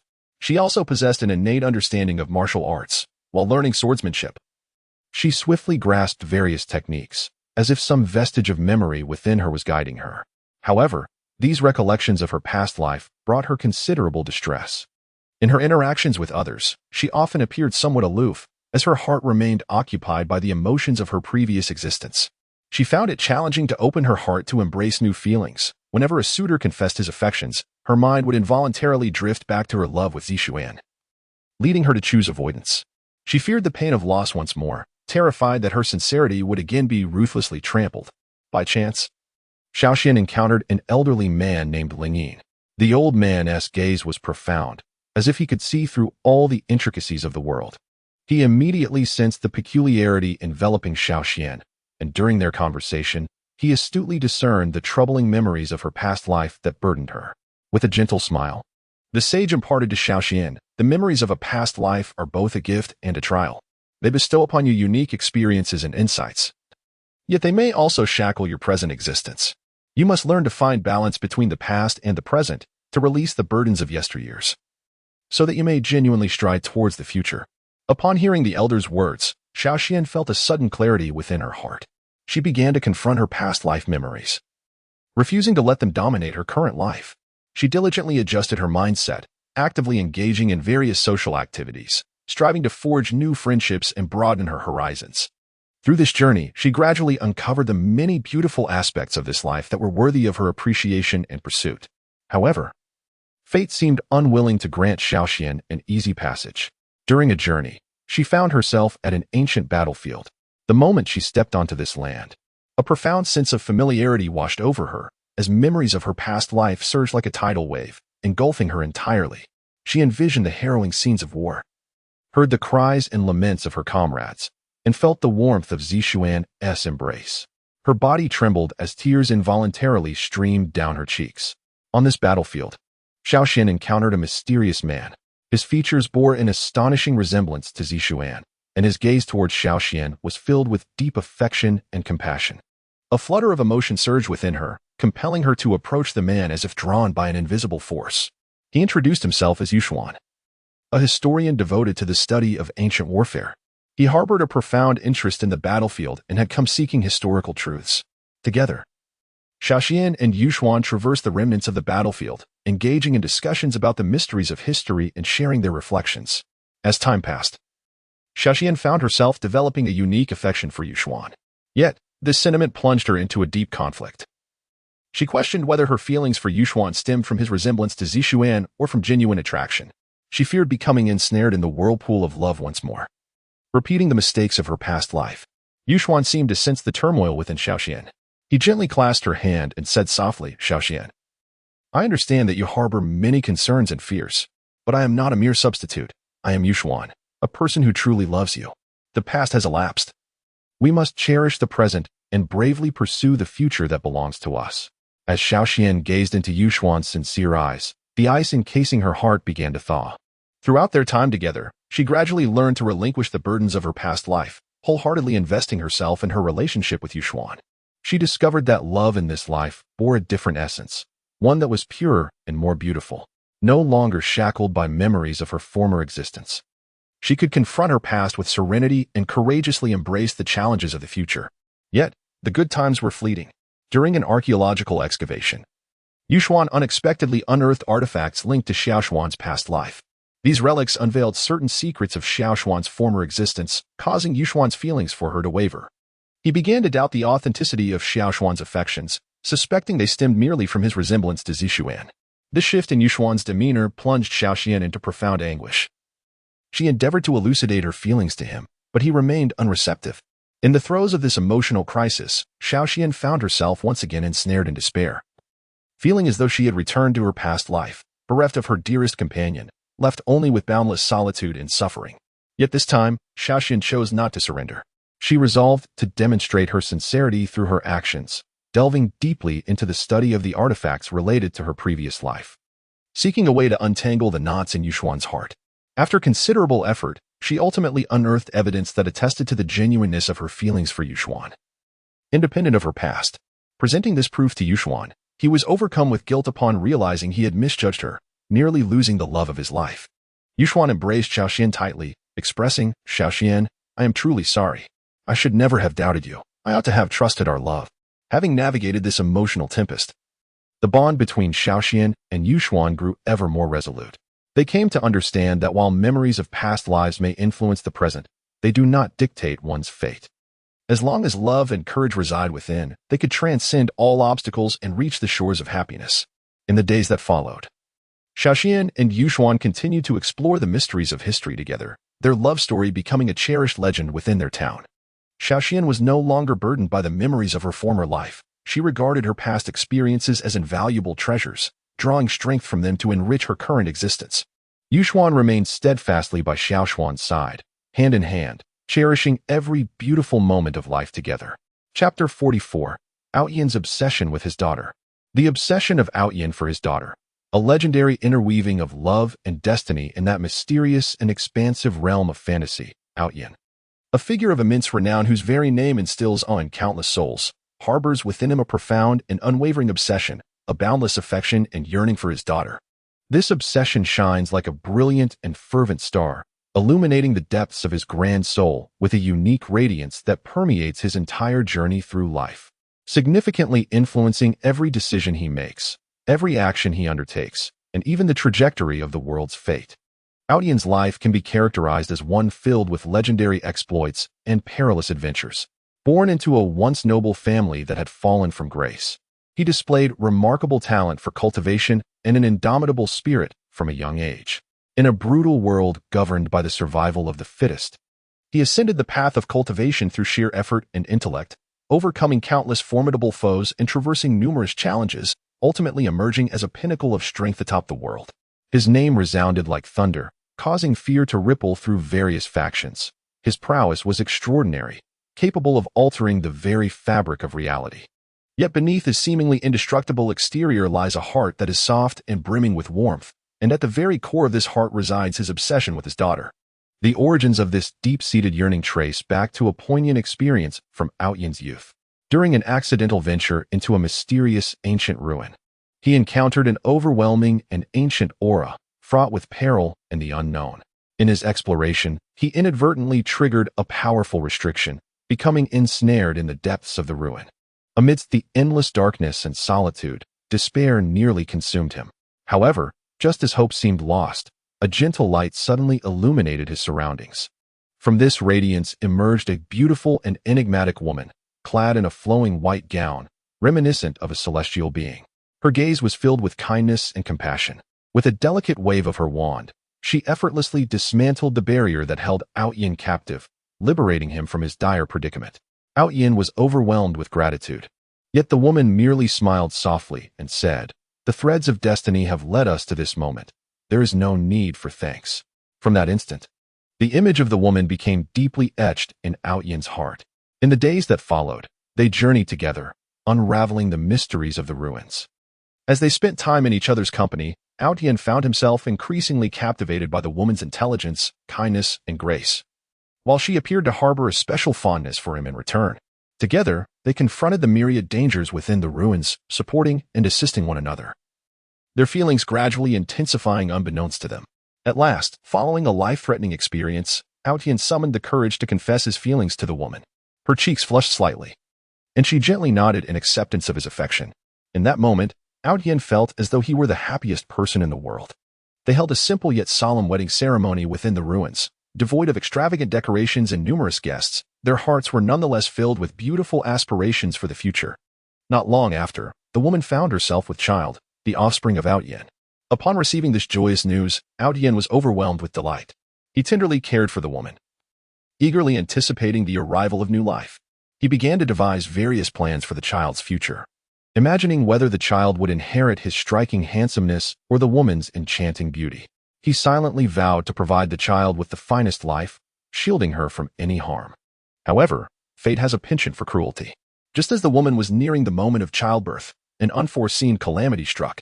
A malevolent faction, having learned of the powerful treasure hidden within the ruins, emerged in full force, intent on seizing the treasure and dominating the world.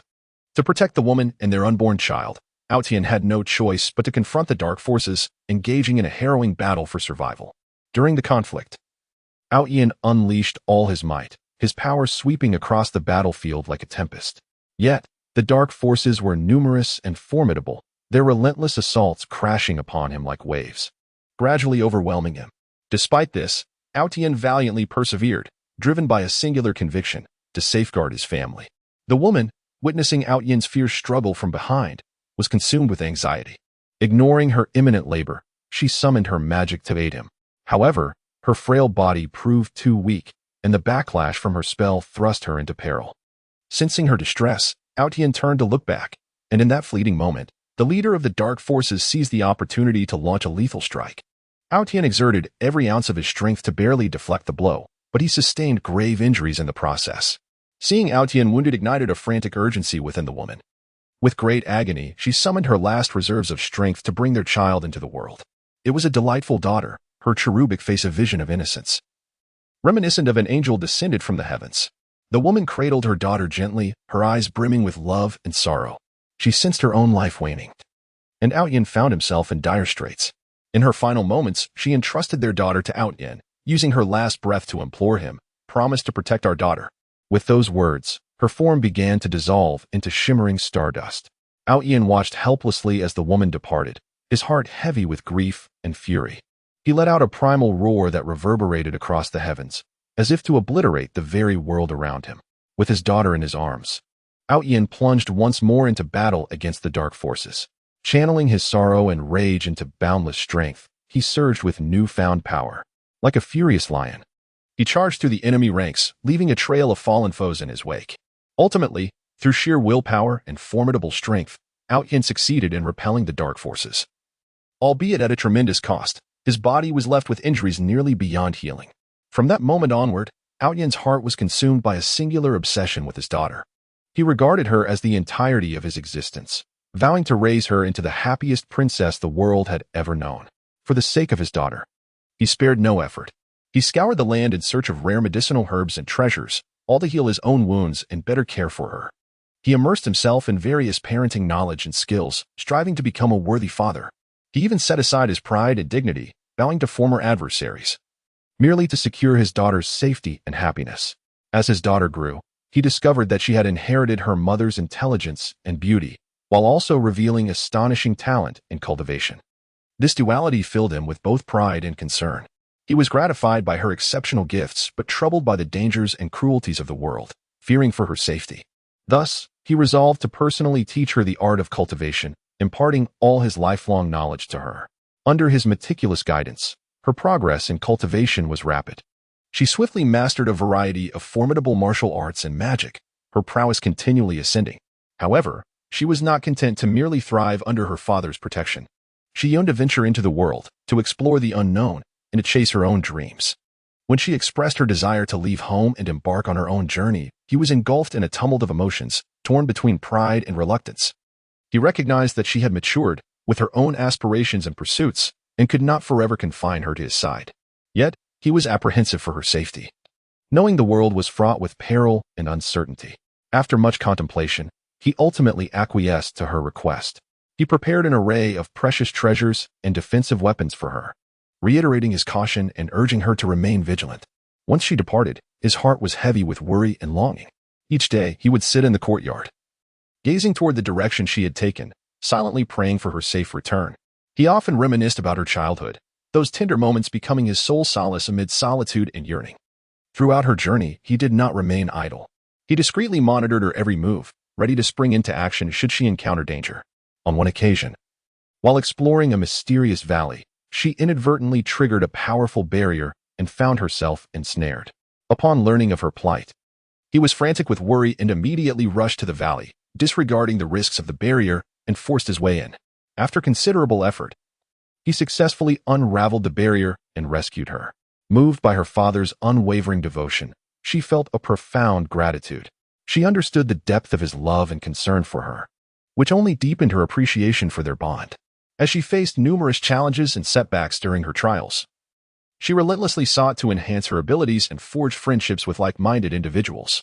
Yet, she never forgot her father's teachings and hopes. Determined to carve out her own legendary path with her strength and wisdom, as time passed, she began to shine in the broader world. Her name started to circulate among various factions, and her deeds became the stuff of legend.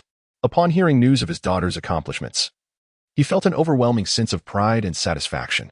He was aware that his daughter had blossomed into an independent, strong, and remarkable woman, capable of confronting the challenges of the world on her own. However, Aotion's obsession with his daughter did not diminish with her growth.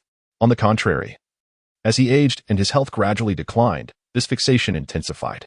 He understood that his time was limited, and he yearned to witness his daughter discovering her own happiness before departing from this world, wishing for someone to continue to protect her in his stead. Thus, Aotion began to concern himself with his daughter's lifelong commitment. He scoured the realm for suitable candidates, hoping to find a worthy suitor for her. His expectations for a son-in-law were exceedingly high. He not only sought someone of great strength and noble character, but also one who would genuinely cherish his daughter. Throughout his search, Aotion encountered numerous difficulties and setbacks. Some individuals harbored ulterior motives, merely seeking his daughter's beauty and lineage. Others, while possessing commendable abilities, lacked compatibility with her character. Yet, Aotion remained undeterred, firmly believing that he would ultimately find the perfect match for his daughter. At long last, through a fortuitous encounter, Aotion met a young and accomplished man named Yuxian. Hailing from a prestigious family, Yuxian was not only powerful but also possessed integrity, kindness, and a sense of responsibility. As Aotion spent time with him, he discovered the depth of Yuxian's feelings for his daughter, and the compatibility of their personalities became abundantly clear. After a thorough assessment and trial, Aotion resolved to entrust his daughter to Yuxian. On the day of his daughter's wedding, as he beheld her radiant smile, his heart brimmed with solace and satisfaction. He understood that his mission had finally reached its completion. Gently placing his daughter's hand in Yuxian's, tears welled in his eyes as he implored, "Please take good care of her." With those words, he slowly succumbed to the embrace of the earth. Aotion's departure cast a shadow of sorrow across the world. His legendary tale became an eternal narrative whispered among the people, and his unwavering devotion to his daughter evolved into a poignant saga, resonating throughout this fantastical realm. inspiring generations to strive for love and guardianship. Chapter 45, Childhood. Aotion, a tender body, an indomitable will in the vast and enigmatic realm of fantasy. There lived a young boy named Aotion. Despite his tender years, he had begun to shine on the stage of destiny, revealing extraordinary qualities and boundless potential. Much like a nascent star quietly rising in the morning light, though his radiance was still in its infancy, it was destined to carve out a splendid trajectory across the future sky. Aotion was born into a modest yet affectionate family. His parents were kind-hearted and diligent individuals, and although their lives were not affluent, they bestowed upon Aotion an abundance of love and care. In this nurturing environment, he was instilled with values of integrity, courage, and kindness from an early age. These wholesome traits took root in the depths of his young soul, gradually blossoming over time to become the most steadfast foundation of his character. While other children reveled in the embrace of their parents, indulging in carefree play, Aotion exhibited an extraordinary maturity and understanding.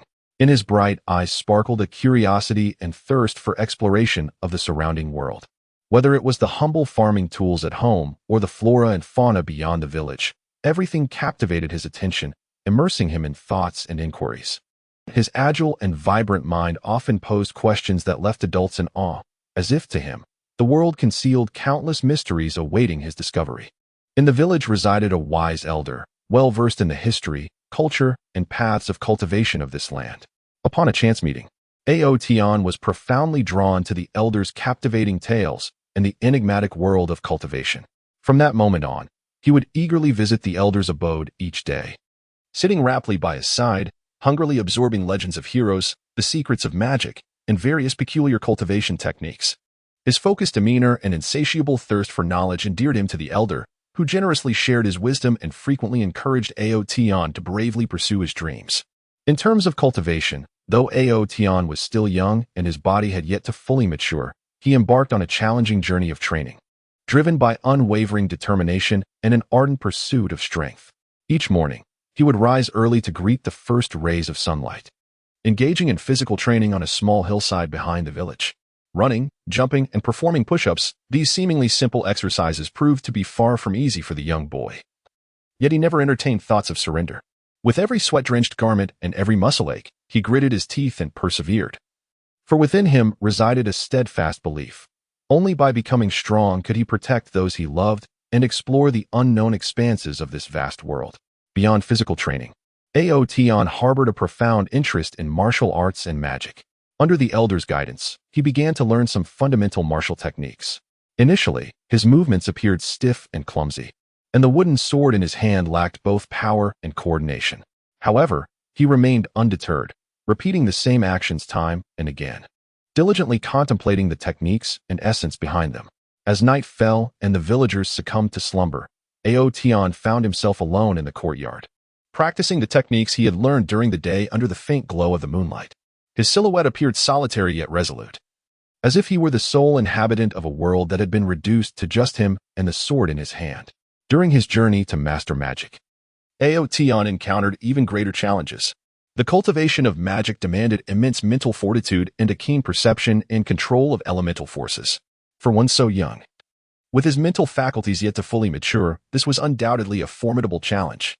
He often dedicated countless hours to meditation, striving to attune himself to the elemental energies surrounding him, but with little success. Nevertheless, Aotion refused to be defeated by setbacks. He firmly believed that with unwavering persistence, success would eventually be his. He began to explore various methods to enhance his mental prowess, such as solitary practice in the tranquil forest, absorbing the essence and rhythm of nature, and sitting quietly by the rushing river, listening to the sound of the flowing water to cultivate a more serene state of mind. As time passed, Aotion's efforts began to bear fruit. His physical abilities significantly improved, rendering him more robust and agile.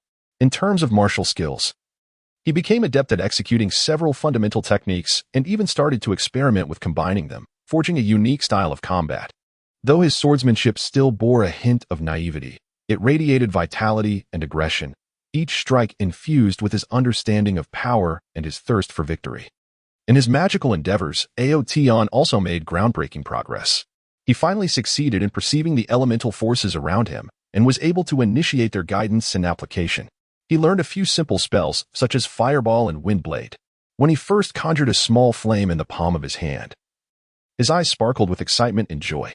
Though this flame was modest, it symbolized a significant milestone on his magical journey, further solidifying his resolve to continue his training. However, Aotion's path of growth was not without its obstacles. In this fantastical land, danger and challenges lurked at every corner. One day, a pack of ferocious beasts emerged from the nearby forest, frequently attacking the villagers' livestock and even threatening their lives. Upon learning of this, Aotion was overwhelmed by a profound sense of responsibility. Undeterred by his youth, he resolutely decided to join the village warriors in entering the forest to drive away the beasts. In the forest, Aotion experienced the brutal and perilous nature of combat for the first time.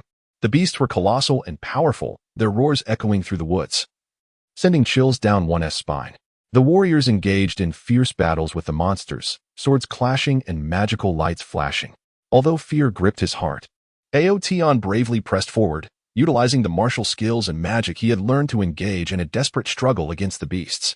His fire spells, while not capable of inflicting fatal damage, effectively distracted the monsters, creating opportunities for the warriors to strike. Throughout the battle, Aotion found himself in perilous situations multiple times. Yet through his agility and calm demeanor, he managed to turn danger into safety time and again. After a grueling battle, the valiant warriors successfully drove away the monstrous beasts, safeguarding the village's security. Aotion's performance in this confrontation earned him the admiration of the villagers, who marveled at the bravery and strength of this young boy, simultaneously filled with anticipation for his future. Through this combat, Aotion also gained a profound understanding of his own shortcomings. He realized that, despite his progress in cultivation, he remained considerably distant from true power. Upon returning to the village, Aotion did not bask in the joy of victory. Instead, he dedicated himself to even more rigorous training. He understood that only by continuously enhancing his strength could he thrive in this perilous world and fulfill his dreams. He began to actively seek out more formidable opponents for sparring, learning from their battles to refine his martial skills and magical abilities.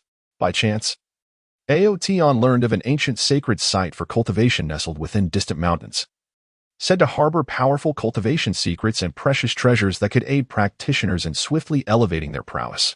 However, the path to this mountain range was fraught with formidable obstacles, including steep peaks, raging rivers, and the presence of various powerful beasts and malevolent forces.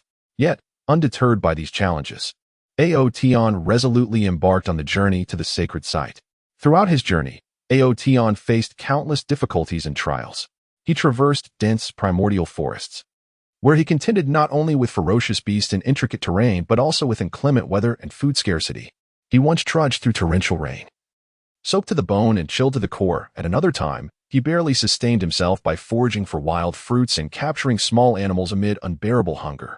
While scaling mountains and crossing valleys, Aotion encountered steep cliffs and bottomless gorges. Employing his remarkable climbing skills and indomitable courage, he cautiously ascended the sheer rock faces, each step laden with peril, where a moment's inattention could lead to a fatal plunge. Nevertheless, he maintained his composure and focus, advancing steadily toward the summit. Upon finally traversing the mountains and nearing the sacred site, he discovered it was guarded by a formidable evil force. This malevolent entity sensed Aotion's approach and dispatched minions to attack him. Undaunted, Aotion engaged in fierce combat with these adversaries. In the heat of battle, he fully unleashed his strength, skillfully applying his martial techniques and magic. His swordplay was as fierce as a tempest, and his spells shone as brilliantly as the stars. After a grueling struggle, Aotion triumphantly defeated his foes and entered the sacred site. Within this hallowed ground, he uncovered numerous invaluable cultivation manuals and treasures. Like a treasure trove, he devoted himself to studying these texts, learning the profound methods of cultivation contained within. His progress accelerated significantly, and his strength grew steadily. During his days of training in the sacred site, Aotion not only enhanced his abilities but also forged friendships with like-minded individuals. Together, they practiced, exchanged experiences, and advanced collectively. As time progressed, the reputation of Aotion gradually spread throughout the sacred realm of cultivation. His strength and talent garnered recognition and admiration from many. However, Aotion remained humble and unassuming, fully aware that his journey of cultivation was far from over and that numerous unknown challenges awaited him. Bidding farewell to his friends in the sacred realm, he embarked on a new adventure, enriched by his experiences. Upon returning to his village, Aotion discovered that significant changes had befallen it. During his absence, a new malevolent force had attacked, leaving many villagers injured and the village in ruins. Witnessing this devastation filled Aotion's heart with fury and sorrow. He resolved to avenge the villagers and restore their home through his own strength. Aotion began organizing the villagers to resist. He imparted simple martial skills and defensive spells to enhance their self-protection capabilities. Simultaneously, he sought allies, hoping to unite greater forces against the evil entity. Through his efforts, villagers from neighboring settlements rallied together, forming a formidable coalition. The coalition engaged in an exhilarating battle against the malevolent force. The battlefield was shrouded in smoke, with cries of battle echoing throughout. Aotion led the charge, his figure darting through enemy lines like a flash of lightning. He unleashed powerful spells, such as meteor falls and ice storms, inflicting severe damage upon the adversaries. His swordsmanship was nothing short of divine, each strike claiming the lives of foes. Under his leadership, the coalition's morale soared, and they fought valiantly against their enemies. After a grueling and extraordinary struggle, the coalition ultimately triumphed over the evil force, restoring peace and tranquility to the village. Aotion emerged once again as the hero of the village, his name celebrated among the villagers, becoming an everlasting legend in their hearts. The young boy, imbued with an indomitable spirit, steadfastly continued on his path of cultivation, aspiring towards even greater heights. He understood that his destiny was intricately intertwined with this fantastical continent, and he would wield his strength to inscribe his own glorious chapter. Chapter 46. The gaze the resolute light within the depths of his eyes. Aotion's extraordinary spirit in a bustling corner of the marketplace. Aotion stood quietly, resembling a steadfast little mountain. Though his form appeared youthful, still bearing the remnants of childhood innocence and frailty, he seemed as if a stronger gust of wind could easily topple him.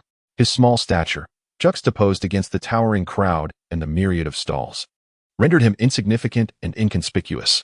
Clad in a somewhat faded cloth robe, the hem gently swayed in the breeze, whispering tales of ordinary and humble days. Yet, as passers-by inadvertently cast their gaze upon him, they were invariably captivated by the profound allure of his eyes, leaving them awestruck. What extraordinary eyes they were! Within the clear and bright depths lay an unwavering determination that transcended age, akin to the brightest star in the night sky, steadfastly shimmering amid darkness. Unafraid of the vastness and unknown surrounding it, like a pearl from the deep sea, enduring the tumultuous trials of waves yet still radiating a calm and resilient brilliance. This resilience did not emerge from thin air.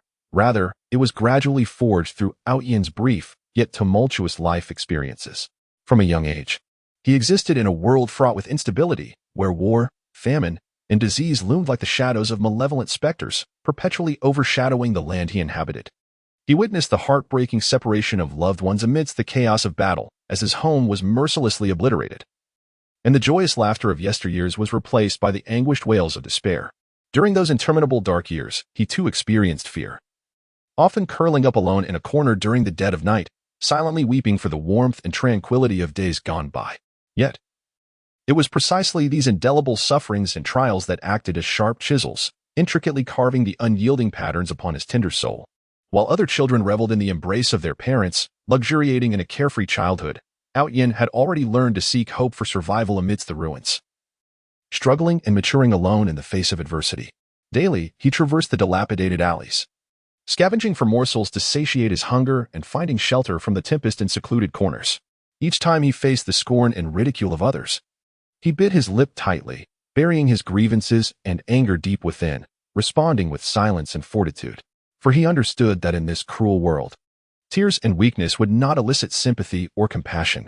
Only strength and resilience would enable him to persevere through his trials. As he matured, Aotion began to comprehend that mere survival was insufficient. He yearned to alter his destiny and aspired to bring peace and serenity to this weathered land. Thus, he embarked on a grueling path of cultivation, undeterred by the myriad of unknown dangers and challenges that lay ahead. Throughout his journey, he encountered countless difficulties and setbacks. The scarcity of resources for his training, coupled with the esoteric nature of the cultivation techniques, often plunged him into despair. Yet, each time he gazed into the reflection of his own determination within his eyes, that steadfastness flowed like a clear spring, continuously infusing him with strength and courage. He practiced tirelessly day and night, disregarding his physical exhaustion and pain, repeating the arduous and monotonous movements of cultivation over and over again, relentlessly exploring and grasping the profound secrets therein. On one occasion, he ventured into the depths of a dense forest in search of a rare herb to aid in his cultivation breakthrough. The terrain was treacherous, shrouded in thick mist, concealing fierce beasts and unknown perils. Tian navigated the forest alone for several days, his provisions long depleted, his body weary and battered. Just as despair began to settle in, he was suddenly confronted by a formidable beast. Towering in size, it exuded an aura of terror, lunging at him with bared fangs and claws. In that life-or-death moment, Tian felt no fear. Gripping his rudimentary weapon tightly, he fixed his gaze upon the beast, his determination transforming into a tangible blade. Calmly, he analyzed the creature's attack patterns, deftly evading each strike, and at a crucial moment, he identified the beast's vulnerability, delivering a decisive blow. When he finally succeeded in acquiring the herbs and broke through the bottleneck of his cultivation, a gratifying smile graced his weary face. In that moment, the resolve in his eyes deepened, for he understood that this was merely a modest milestone on his path of growth. A much longer journey lay ahead, with countless challenges awaiting him. In addition to the difficulties of cultivation, Tian also faced numerous setbacks in his interpersonal relationships. His uniqueness and maturity beyond his years often rendered him incongruous with those around him. Some misinterpreted him as being overly aloof and proud, while others, envious of his talent and potential, attempted to undermine and ostracize him behind his back. Yet, Tian remained unshaken by these external disturbances. He firmly believed in his path and maintained an unwavering heart and tranquility. Through his actions and sincerity, he gradually garnered a few like-minded friends, with whom he fought side by side against adversity and challenges. During a tumultuous conflict in the martial world, Tian's sect became embroiled in a fierce struggle.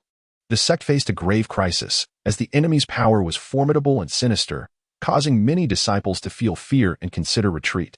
However, Tian stepped forward, standing before the great hall of the sect, casting a resolute gaze over everyone present, and proclaimed loudly, "We cannot retreat.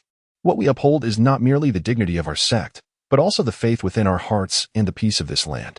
As long as we unite and hold steadfast to our beliefs, nothing can defeat us." His words resonated like a powerful hammer, striking the hearts of all present and igniting their fighting spirit. In the ensuing battle, Tian led the charge, his gaze akin to a beacon of light, guiding his disciples on the battlefield. Every movement he made was imbued with strength and determination, instilling fear in the hearts of the enemy. Despite the ferocity of the combat and the heavy casualties, under Tian's leadership, the sect ultimately overcame the crisis, earning respect and renown.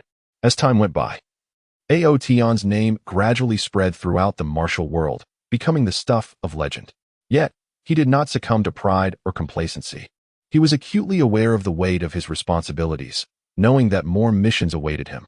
He continued to wander far and wide, incessantly enhancing his strength and knowledge, using his power to assist those who suffered, bringing justice and peace to the martial realm. In a fortuitous encounter, Tian uncovered a staggering secret that concerned the fate of all humanity.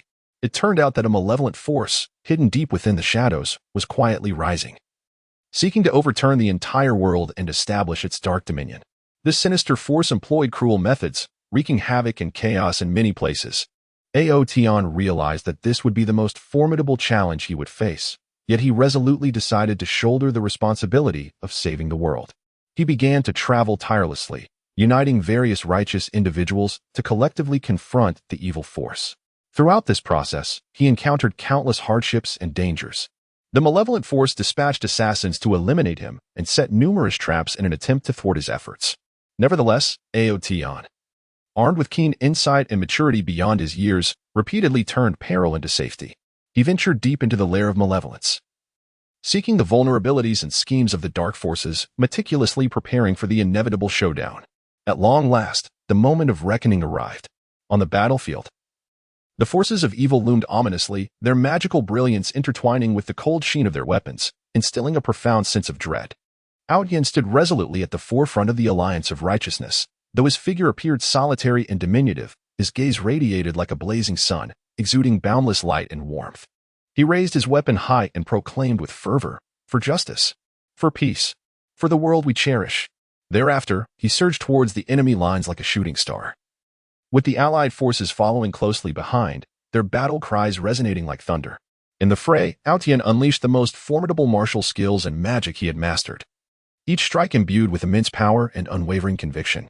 He maneuvered through the ranks of foes with effortless grace, as if traversing an uninhabited realm, causing adversaries to fall in his wake. Yet, the forces of evil were not to be underestimated. They retaliated with ferocity, inflicting significant casualties upon the alliance. In the critical moment, Aotian's resolve intensified. Disregarding his own safety, he plunged into the heart of the enemy, striving to confront and vanquish the leader of the malevolent forces. After an exhilarating and harrowing battle, Aotian finally confronted the Dark Leader, a demon imbued with formidable dark powers, emanating an oppressive aura of wickedness. The two engaged in a life-and-death duel, the very heavens and earth seeming to shift, and the winds swirling violently. Aotian sustained numerous injuries throughout the combat, yet he remained undeterred, his gaze fixed upon his adversary as if to penetrate the very essence of his soul. In a pivotal moment, he discerned a newfound strength arising from the depths of his steadfast spirit and unwavering pursuit of justice.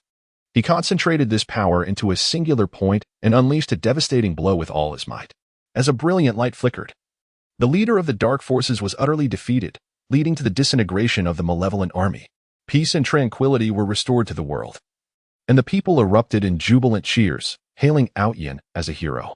However, Aotian merely gazed silently upon the war-torn land, acutely aware that this was but a new beginning. In the future, he would continue to shield this realm with the steadfastness reflected in his eyes, ensuring that peace and justice endure eternally. Chapter 47. Adapting to the Environment. Aotian, the journey of adaptation and ascendancy after rebirth in that mysterious and fantastical realm. Aotian embarks on a brand new life journey, carrying the memories and essence of his former self. He is acutely aware that this is yet another precious opportunity bestowed upon him by fate, a chance to reshape his identity and pursue loftier aspirations. Although he harbors grand ambitions and a magnificent blueprint in his heart, he understands that his immediate priority is to adapt to the entirely unfamiliar environment around him. Akin to a fledgling bird that must learn to soar in the uncharted skies to conquer the vast expanse above.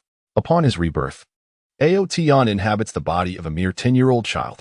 His slender frame and youthful visage might exude innocence, yet his deep, luminous eyes hint at a maturity and wisdom far beyond his years. The original owner of this body was an ordinary child from a humble family, residing in a tranquil and harmonious village, leading a simple and carefree existence. However, with Aotian's soul now residing within, everything began to change subtly. The village is nestled at the edge of an expansive forest, enveloped by lush greenery that acts as a natural barrier, safeguarding this serene land. The houses, primarily constructed of stone and timber, are scattered along narrow streets in an orderly fashion. The villagers sustain themselves through agriculture, rising with the sun and resting at dusk, leading an unpretentious life in accordance with the rhythms of nature. For them, the greatest happiness lies in favorable weather, bountiful harvests, and the safety of their families. Upon his arrival in the village, everything appeared utterly foreign and intriguing to Aotian. He gazed at the humble dwellings, the simple villagers, and the figures laboring in the fields, a complex array of emotions swelling within him. He understood that he must swiftly integrate into this environment to avoid unnecessary suspicion and complications. Thus, he began to observe the villagers' habits, mannerisms, and behaviors with great care, striving to emulate their every action, attempting to present himself as a native child of the village. In terms of language, although the dialect of this world differs from that of his past life, Aotian, endowed with profound soul perception and an exceptional capacity for learning, quickly grasped the fundamental vocabulary and grammar. He often took the initiative to engage with the villagers, participating in exchanges ranging from daily greetings to discussions about agricultural matters. Attentively listening and responding earnestly, each new word and expression was diligently committed to memory, continually enriching and refining his linguistic abilities. Initially, his accent was somewhat stiff and his vocabulary limited, but as time progressed, his speech became increasingly fluid and natural, facilitating smoother interactions with the villagers. Beyond language, Aotian also needed to acclimate to the cultural customs of this world. In the village, the inhabitants adhere to an ancient religion, holding a deep reverence for the natural deities. During specific festivals, grand sacrificial ceremonies are held. Aotian, filled with curiosity about these rituals, actively participated, diligently learning the processes and significance of each ceremony. He came to understand that these rituals were not merely religious practices but also vital means through which the villagers preserved their culture and united their community. Through participation in the sacrificial ceremonies, Outyin gradually garnered the trust and recognition of the villagers, who began to regard him as one of their own, shedding any remnants of suspicion and estrangement. In terms of practical skills, Outyin embarked on his journey from scratch, diligently acquiring knowledge. He closely followed the villagers to learn various agricultural techniques, such as farming, animal husbandry, and wood gathering. Farming proved to be a daunting challenge for Outyin, requiring him to master the intricacies of plowing, sowing, watering, fertilizing, and managing the myriad natural disasters and pestilences that could beset his crops. Under the scorching sun, he wielded a hoe with determination, laboriously tilling the hard earth, his sweat soaking through his garments while calluses formed on his hands.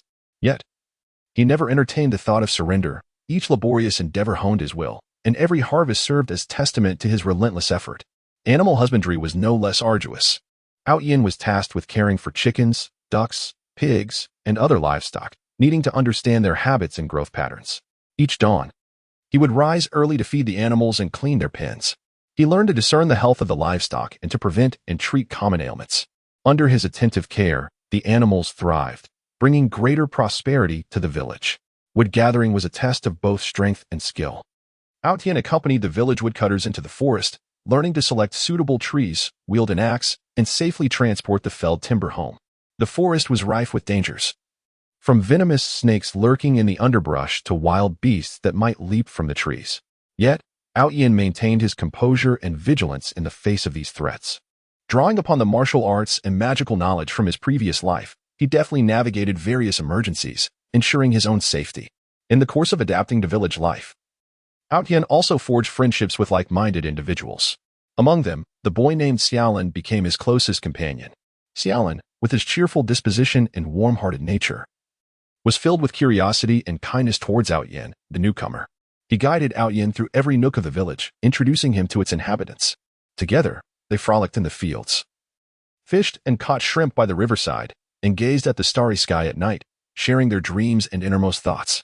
Xiaolin's presence brought warmth and camaraderie to Outyin in this unfamiliar world, solidifying his resolve to integrate into this environment. However, Outyin was acutely aware that his ambitions extended far beyond this. In his previous life, he had been a formidable warrior and sorcerer, possessing profound martial skills and immense magical power. Although his reincarnated body had yet to fully awaken, he sensed a latent strength within him, yearning to be stirred and harnessed. Thus, while acclimating to village life, Outyin began to practice in secret. Each night, as silence enveloped the village, he would venture alone into the forest beyond its borders to cultivate his abilities. The forest, suffused with rich spiritual energy, served as an ideal sanctuary for his training. Outyin commenced with the foundational internal cultivation techniques, sitting cross-legged, palms facing the heavens, dispelling distractions, and focusing his attention on the flow of energy within his body. Initially, his breath was faint and unstable, but with relentless training, it gradually transformed into a powerful and robust force, flowing smoothly through the meridians of his body. Building upon the foundation of internal cultivation, Outyin commenced practicing the martial techniques he had learned in his previous life. He began with the most fundamental forms of boxing and swordsmanship, meticulously striving for precision in every movement. In the depths of the forest, he repeatedly executed the same actions. With each punch and every swing of the sword, he infused them with his relentless pursuit of strength and skill. As time progressed, his martial arts became increasingly adept, his movements growing sharper and swifter. He began to experiment with various combinations of techniques, crafting a unique style that enhanced both the power and agility of his combat. Equally paramount was the practice of magic for Outyin, drawing upon his profound understanding and insights into magical elements from his past life. He endeavored to reconnect with and master the magical forces of this world. He extended his hands, seeking to establish a rapport with the magical elements that danced in the air. Initially, the magical elements resisted this unfamiliar soul, yet Outyin remained undeterred. He continuously adjusted his mental focus, employing sincerity and perseverance to resonate with the magical forces. At last, he succeeded in perceiving the existence of these elements and began to guide their flow according to his will. He first learned a few simple incantations, such as illumination and cleansing spells.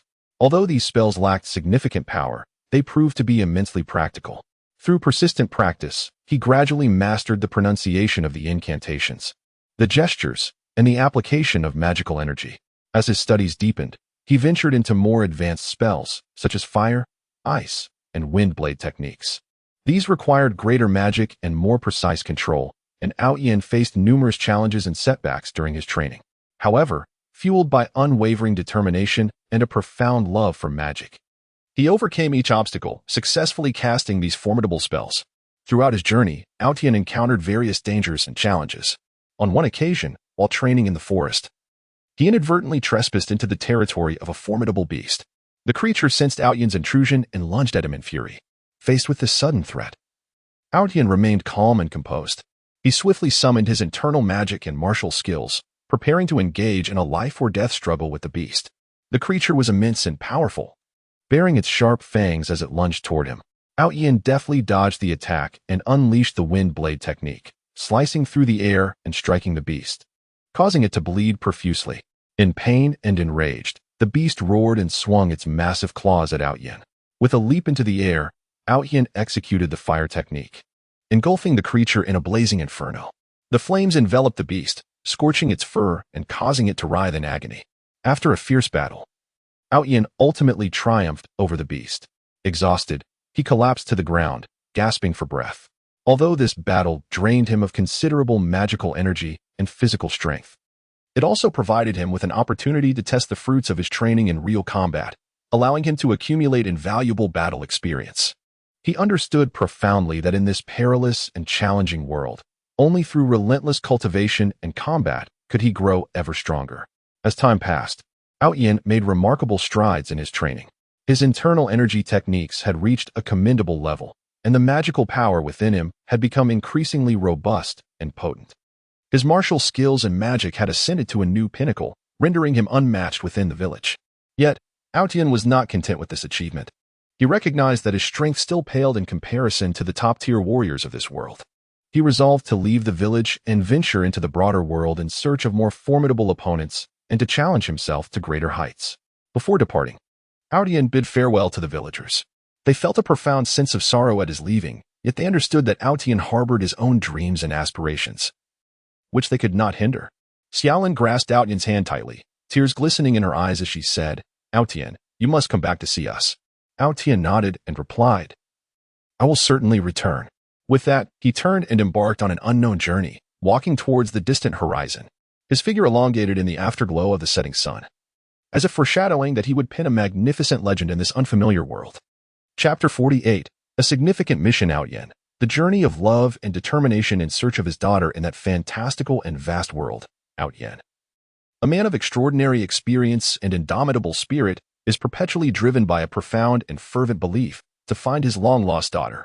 He is acutely aware that the mission he bears is as weighty as the heavens, a bond interwoven by fate, love, and responsibility.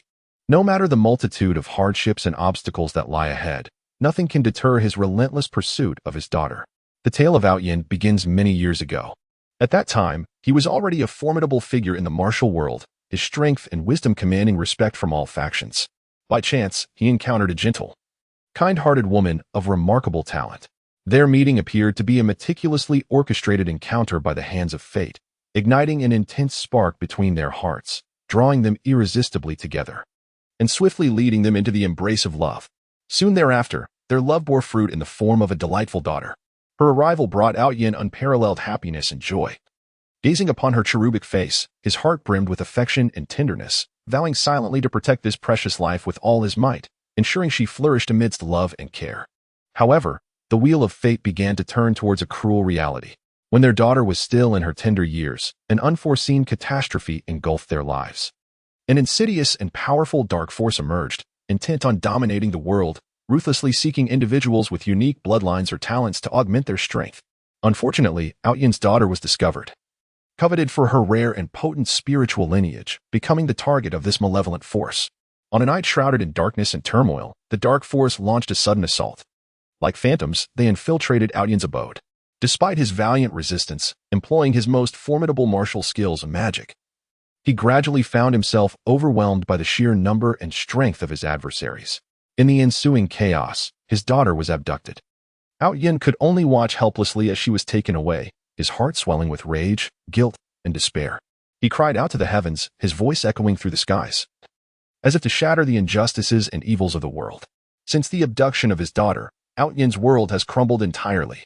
He has been consumed by profound anguish and remorse, countless days and nights spent lamenting his inadequacy in protecting her. Yet, this pain has not completely defeated him.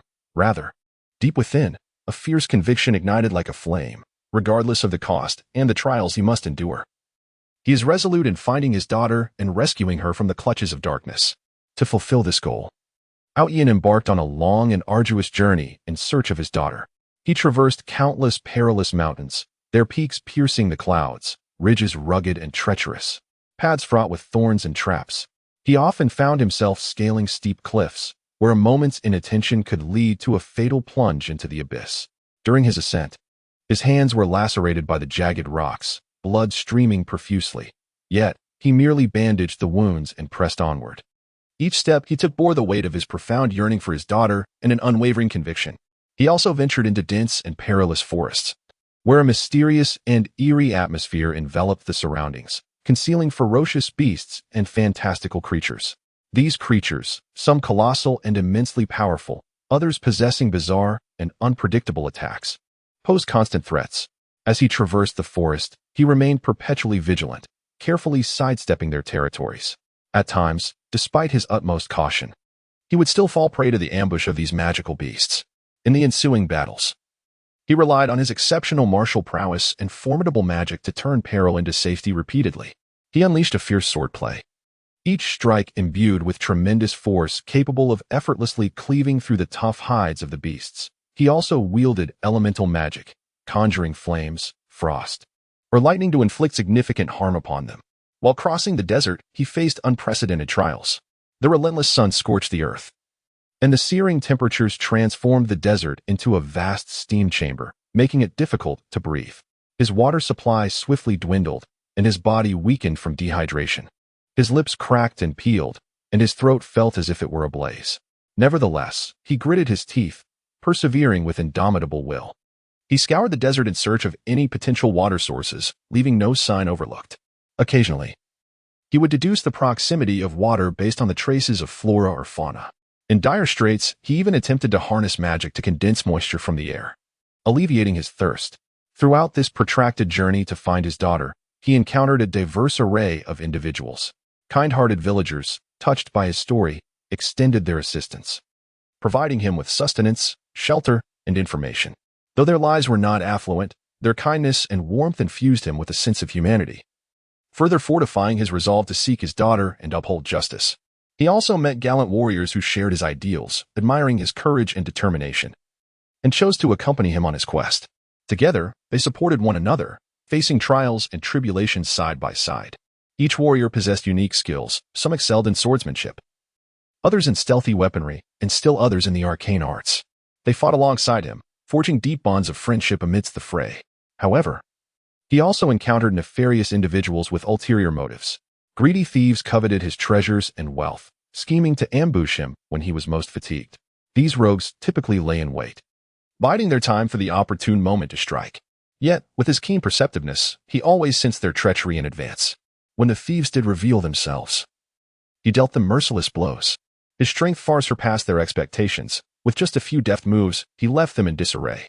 Additionally, he faced cunning swindlers who employed sweet words and false information to deceive him, attempting to mislead him in his quest to find his daughter. They concocted a myriad of seemingly plausible lies, claiming to possess knowledge of his daughter's whereabouts, all in an effort to deceive him and extract both his trust and wealth. However, after enduring numerous setbacks, Outyan grew increasingly cautious and vigilant. He learned to meticulously discern the authenticity of information, no longer placing blind faith in the words of strangers. Throughout his quest to find his daughter, Outyan never lost sight of the importance of enhancing his own abilities. He understood that only by becoming stronger could he muster the power necessary to rescue his daughter from the clutches of dark forces. He scoured ancient ruins and enigmatic training grounds, hoping to uncover methods and treasures that would bolster his strength. Within the depths of an ancient cavern, he stumbled upon a long-lost tome of cultivation techniques. This manuscript detailed an exceptionally profound inner strength technique, which, when mastered, could significantly augment the practitioner's internal energy and physical prowess. Aotian treasured this discovery, retreating into the cave for months to diligently cultivate this inner technique until he reached a certain level of mastery. His internal energy became more robust and profound, and his physique grew increasingly resilient and powerful, resulting in a remarkable enhancement of his capabilities. He also unearthed a spirit pearl, brimming with potent energy, in a mysterious valley. This pearl resonated with the practitioner's soul, aiding them in enhancing their perception and control over magical elements. Aotian assimilated the pearl into his being, and after an extended period of integration and practice, he attained a new pinnacle of mastery over magic. He became adept at wielding various spells with greater finesse, unleashing formidable magical powers. Both offensive and defensive spells became exquisitely refined. As time passed, Aotian's name gradually spread throughout the martial world. Tales of his relentless pursuit to find his daughter at any cost became legendary, with his courage and tenacity serving as an inspiration to many. Yet, he remained undistracted by this fleeting fame. His heart was singularly focused on one objective: to find his daughter. At long last, after years of tireless effort and arduous searching, Aotian received a vital lead regarding his daughter. It was said that she had been taken by the dark forces to their stronghold, a mysterious castle hidden within a dark abyss. This castle was protected by formidable magical barriers, surrounded by treacherous traps and formidable guards. Nevertheless, Aotian pressed forward without hesitation, resolutely advancing toward the castle's direction. Upon nearing the castle, he was met with a powerful and malevolent aura that surged toward him. He understood that an unprecedented and arduous battle awaited him. Yet, there was no hint of fear in his gaze, only unwavering determination. Taking a deep breath, he summoned all his strength and charged toward the castle. His first encounter was with the guards stationed outside, each formidable in their prowess, wielding sharp weapons and clad in sturdy armor as they launched a fierce assault against Aotian. Undeterred, he engaged in a fierce battle with the guards.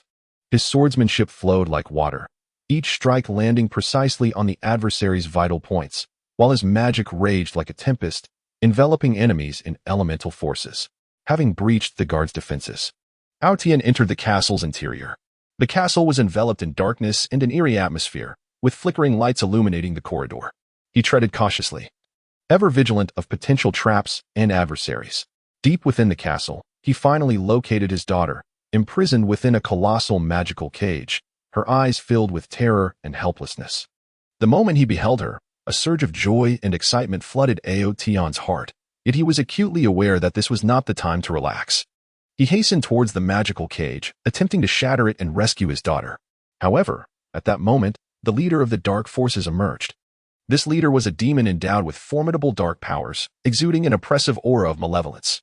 He gazed at Aotian with a sinister grin and proclaimed, "Do you think you can easily take her away? Today marks your doom."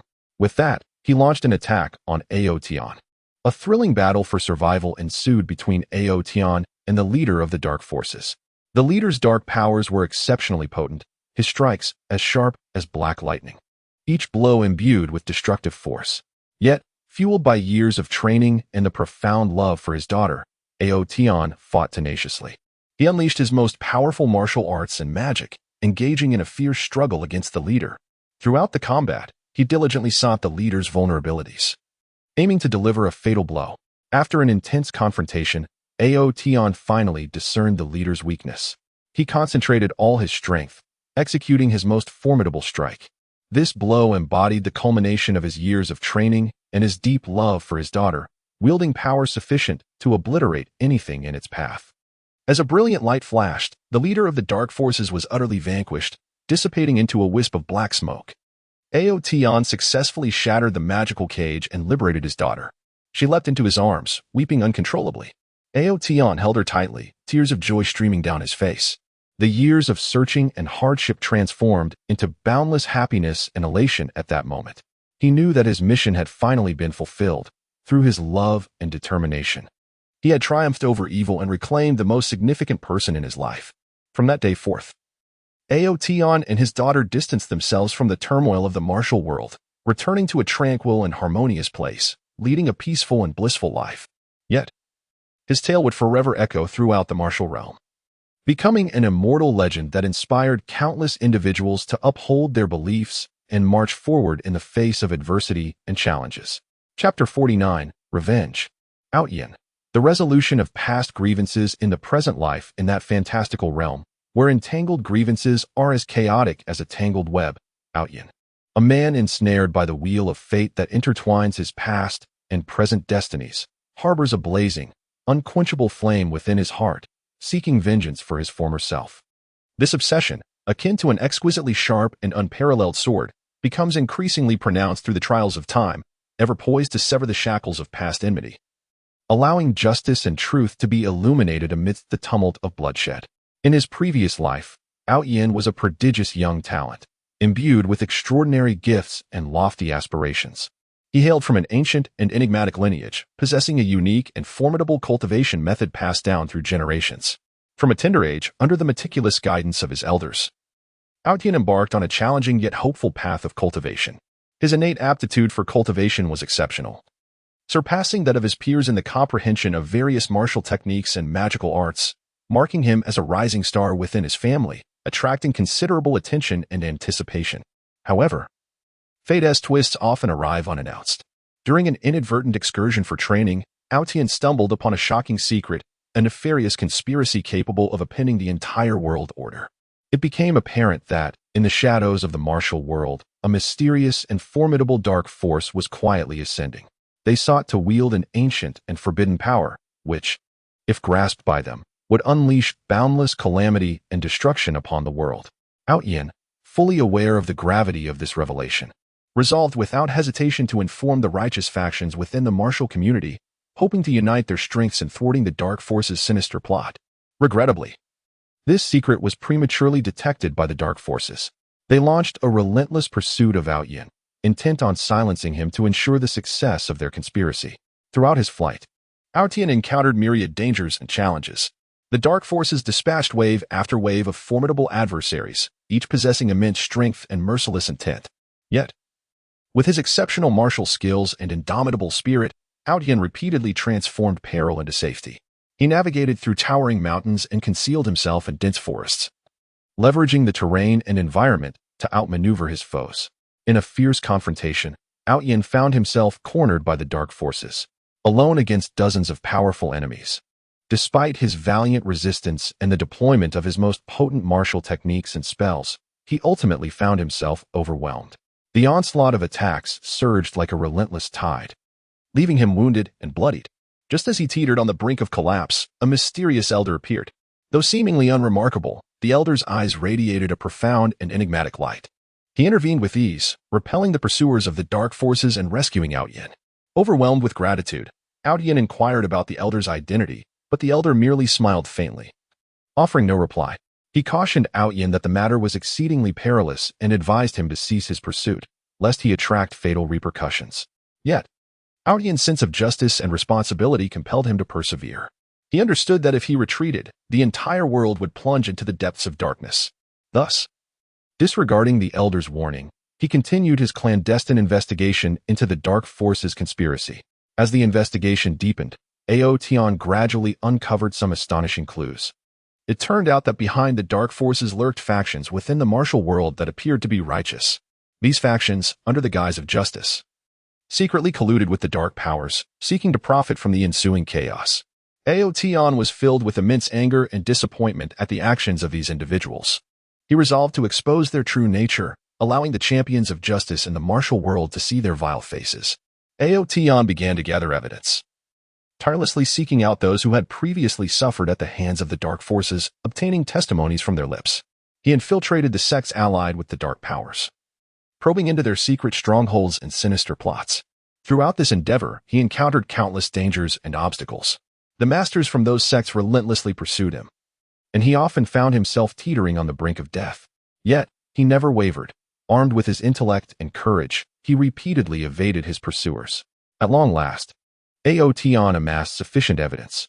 He resolved to unveil their conspiracy at the Martial Assembly, a grand gathering where heroes from all walks of life would converge. Outyin understood that this was his singular opportunity. Should he succeed in exposing the dark forces at the assembly, he could rally the entire martial world to obliterate the malevolent power once and for all. During the assembly, Outyin boldly stepped forward and, in front of the gathered crowd, revealed the dark forces schemes and the sects that conspired with them. He presented the irrefutable evidence he had collected, leaving the audience in a state of shock. The exposed sects were thrown into chaos, attempting to argue their innocence. But their efforts were futile in the face of undeniable proof. However, the dark forces would not remain passive. They suddenly launched an attack during the assembly, igniting a fierce battle. Aotion once again became the primary target of the dark powers, who dispatched their most formidable masters to execute a lethal assault against him. Undaunted in the heat of battle, Aotion fought fiercely, wielding his most formidable sword techniques and powerful magic, maneuvering through the enemy ranks with agility. Yet, the dark forces' schemes extended far beyond this. At a critical moment in the confrontation, they covertly enacted a malevolent magical array capable of siphoning the life force and magical energy of those nearby to augment their strength. Aotion sensed the presence of the magical array and endeavored to dismantle it, but he was met with fierce resistance from the enemies.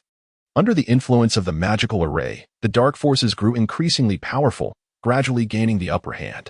As Aotion watched his comrades fall one by one, his heart swelled with rage and despair. He realized that if he did not destroy the magical array swiftly, everyone would perish. Thus, he resolved to take a desperate gamble. Aotion concentrated all his strength and unleashed a forbidden technique passed down through his family. This technique was immensely powerful but came at a great cost to his own well-being. Ignoring his injuries, he charged toward the magical array, sustaining multiple wounds from the enemy's attacks yet persevering resolutely. Finally, he broke through the enemy's defenses and stood before the magical array. With the last vestige of his strength, he unleashed a forbidden martial technique, successfully shattering the magical array. However, he himself was left gravely wounded, collapsing amidst a pool of blood. In the moment he closed his eyes, his heart brimmed with resentment and bitterness. He despised his inability to utterly obliterate the dark forces, loathed those who conspired with them, and vowed to exact vengeance in his next life. When Aotion opened his eyes once more, he found himself reborn. Gazing at his tender hands in the new form he inhabited, a multitude of emotions surged within him. Yet, the hatred from his past life festered like a malignant tumor deeply rooted in his soul, incessantly reminding him that his mission remained unfulfilled. In this new life, although his body was small and frail, his spirit remained unyielding. He understood that to avenge his past, he must swiftly enhance his prowess. Thus, he embarked on a rigorous regimen of training, scouring for resources and acquiring knowledge of various martial techniques and magics. No longer confined to the ancestral methods of his family, he embraced a comprehensive approach, drawing wisdom from diverse sources. Throughout his training, Aotion encountered numerous obstacles and setbacks. Due to his still maturing physique, many intense training methods were beyond his reach. However, he did not succumb to despair. Through relentless experimentation and exploration, he discovered a training regimen suited to his needs. By leveraging the experiences and wisdom of his former life, he refined and innovated upon the martial techniques and magics he learned, tailoring them to complement his unique combat style. As time progressed, Aotion's strength gradually flourished. He began to make a name for himself in the martial world, his reputation slowly spreading. Yet, he was acutely aware of the vast chasm that still lay between him and his former adversaries. He resolved to leave his hometown, venturing into the broader world in search of formidable opponents and superior training resources. During his travels, Aotion forged bonds with like-minded companions. Some sought higher realms of martial artistry. Others yearned to uncover the truths of the world, while many were driven by a sense of justice. Together, they fought side by side, confronting challenges and adversities as one. Through these shared experiences, Aotion learned the values of teamwork and trust, no longer battling alone as in his previous life, but rather relying on the strength of his friends for mutual growth. By a stroke of fate, Aotion learned of a vital lead concerning his past enemies. It was said they were in pursuit of a mysterious artifact that could amplify their strength. Recognizing this as an unparalleled opportunity for revenge, he resolved to seize the artifact alongside his friends, aiming to diminish the power of his foes. Following the clues, they arrived at an enigmatic ruin. The site teemed with peril and traps, yet Aotion and his companions pressed on undeterred. Cautiously, they navigated the ruins, deftly disarming trap after trap. Deep within the remnants, they finally uncovered the fabled artifact. However, just as they prepared to claim it, their past enemies materialized. When foes meet, the air thickens with animosity. Aotion's gaze locked onto his adversaries, and the pent-up hatred surged forth. Without hesitation, he charged at the enemies, unleashing his most formidable martial techniques and magics. His friends joined the fray, igniting an intense battle against their foes. In the heat of battle, Aotion discovered that although his adversaries from a previous life retained their formidable strength, they were not invincible. Drawing upon the wisdom of his past experiences and the skills acquired in this life, he deftly maneuvered against his foes, pinpointing their vulnerabilities and delivering them significant blows. After an exhilarating confrontation, Aotion and his companions triumphed over the enemies of his former life, seizing the mysterious treasure that weakened their power. Yet, Aotion was acutely aware that this was merely the initial step in his quest for vengeance. A long journey lay ahead, fraught with numerous adversaries that awaited him. In the days that followed, Aotion relentlessly pursued the remnants of his past foes, continuously honing his strength and seeking opportunities for retribution. He recognized that the hatred from his previous life loomed over him like a haunting nightmare. And only by vanquishing all his enemies could he hope to awaken from this torment. At last, in a decisive battle, Aotion confronted the leader of the dark forces from his former existence. The leader gazed at Aotion with derision and mockery, convinced that even in his rebirth, Aotion could not match his prowess. However, Aotion met his disdainful gaze with unwavering resolve, declaring that today would be the day he avenged his past. The clash commenced, and the leader unleashed his most potent dark magic, shrouding the sky in shadows. Yet, Aotion was undeterred by the encroaching darkness. He unleashed a dazzling array of martial techniques and spells, honed through years of training and innovation. His strikes pierced the gloom like brilliant rays of light, relentlessly advancing toward the leader. Throughout the fierce confrontation, Aotion showcased his intellect and bravery, artfully evading the leader's assaults while searching for an opening. He understood that this was a battle for survival, and only by exerting his utmost effort could he claim victory. After an intense struggle, Aotion finally discerned the leader's flaw. Channeling all his strength, he executed a lethal strike, a culmination of all the hatred and power from both his past and present. Immense in force, as a radiant flash erupted, the leader of the dark forces was utterly defeated, dissipating into a wisp of black smoke. Aotion had successfully avenged his former self. Gazing at the victorious scene before him, his heart brimmed with emotion. He recognized that this arduous journey had been rife with challenges and setbacks, yet he had never relinquished hope. Through his perseverance and determination, he fulfilled his vow. From that moment onward, Aotion became a legendary figure within the martial realm. His tale was recounted far and wide, emblematic of courage and justice in the hearts of the people. His experiences served as a testament to the belief that, regardless of the enormity of the challenges and enmity faced, as long as one harbors faith, all obstacles can be surmounted. Chapter 50. Becoming Stronger. Aotion. Forging the path of strength with ambition in a mystical and vast corner of the world, Aotion, a soul burdened with profound fate and deep emotions, stands alone atop a desolate mountain peak. The biting cold wind slices across his cheeks like a blade, yet it cannot extinguish the fervent flame that burns within his heart. His gaze is resolutely fixed on the horizon, where the unknown intertwines with challenges and hope. Deep within him, a vow resounds like a mighty tolling bell. He must become powerful. Aotion understands that in this world, where strength reigns supreme and danger lurks at every turn, only formidable power can serve as his unwavering support, upholding the precarious edifice of his destiny and safeguarding all that he cherishes. He has witnessed too much helplessness and sorrow, having personally endured the merciless whims of fate and its brutal blows. Those painful memories pierce his soul like sharp thorns, constantly reminding him that if he wishes to break free from the shackles of destiny, to seek justice for himself, his loved ones, and the shattered past, strength is his sole path. Reflecting on days gone by, a flicker of pain and anger flashes in Aotion's eyes. He was born into an ordinary yet warm family. Although his parents were not extraordinary warriors, they bestowed upon him boundless love and care. In that tranquil village, he enjoyed a carefree childhood, playing with friends in the fields and listening to the elders share ancient and mysterious legends, dreaming of infinite possibilities for the future. However, this peaceful existence was as fragile as a bubble, shattering instantaneously during a dark force's sudden assault.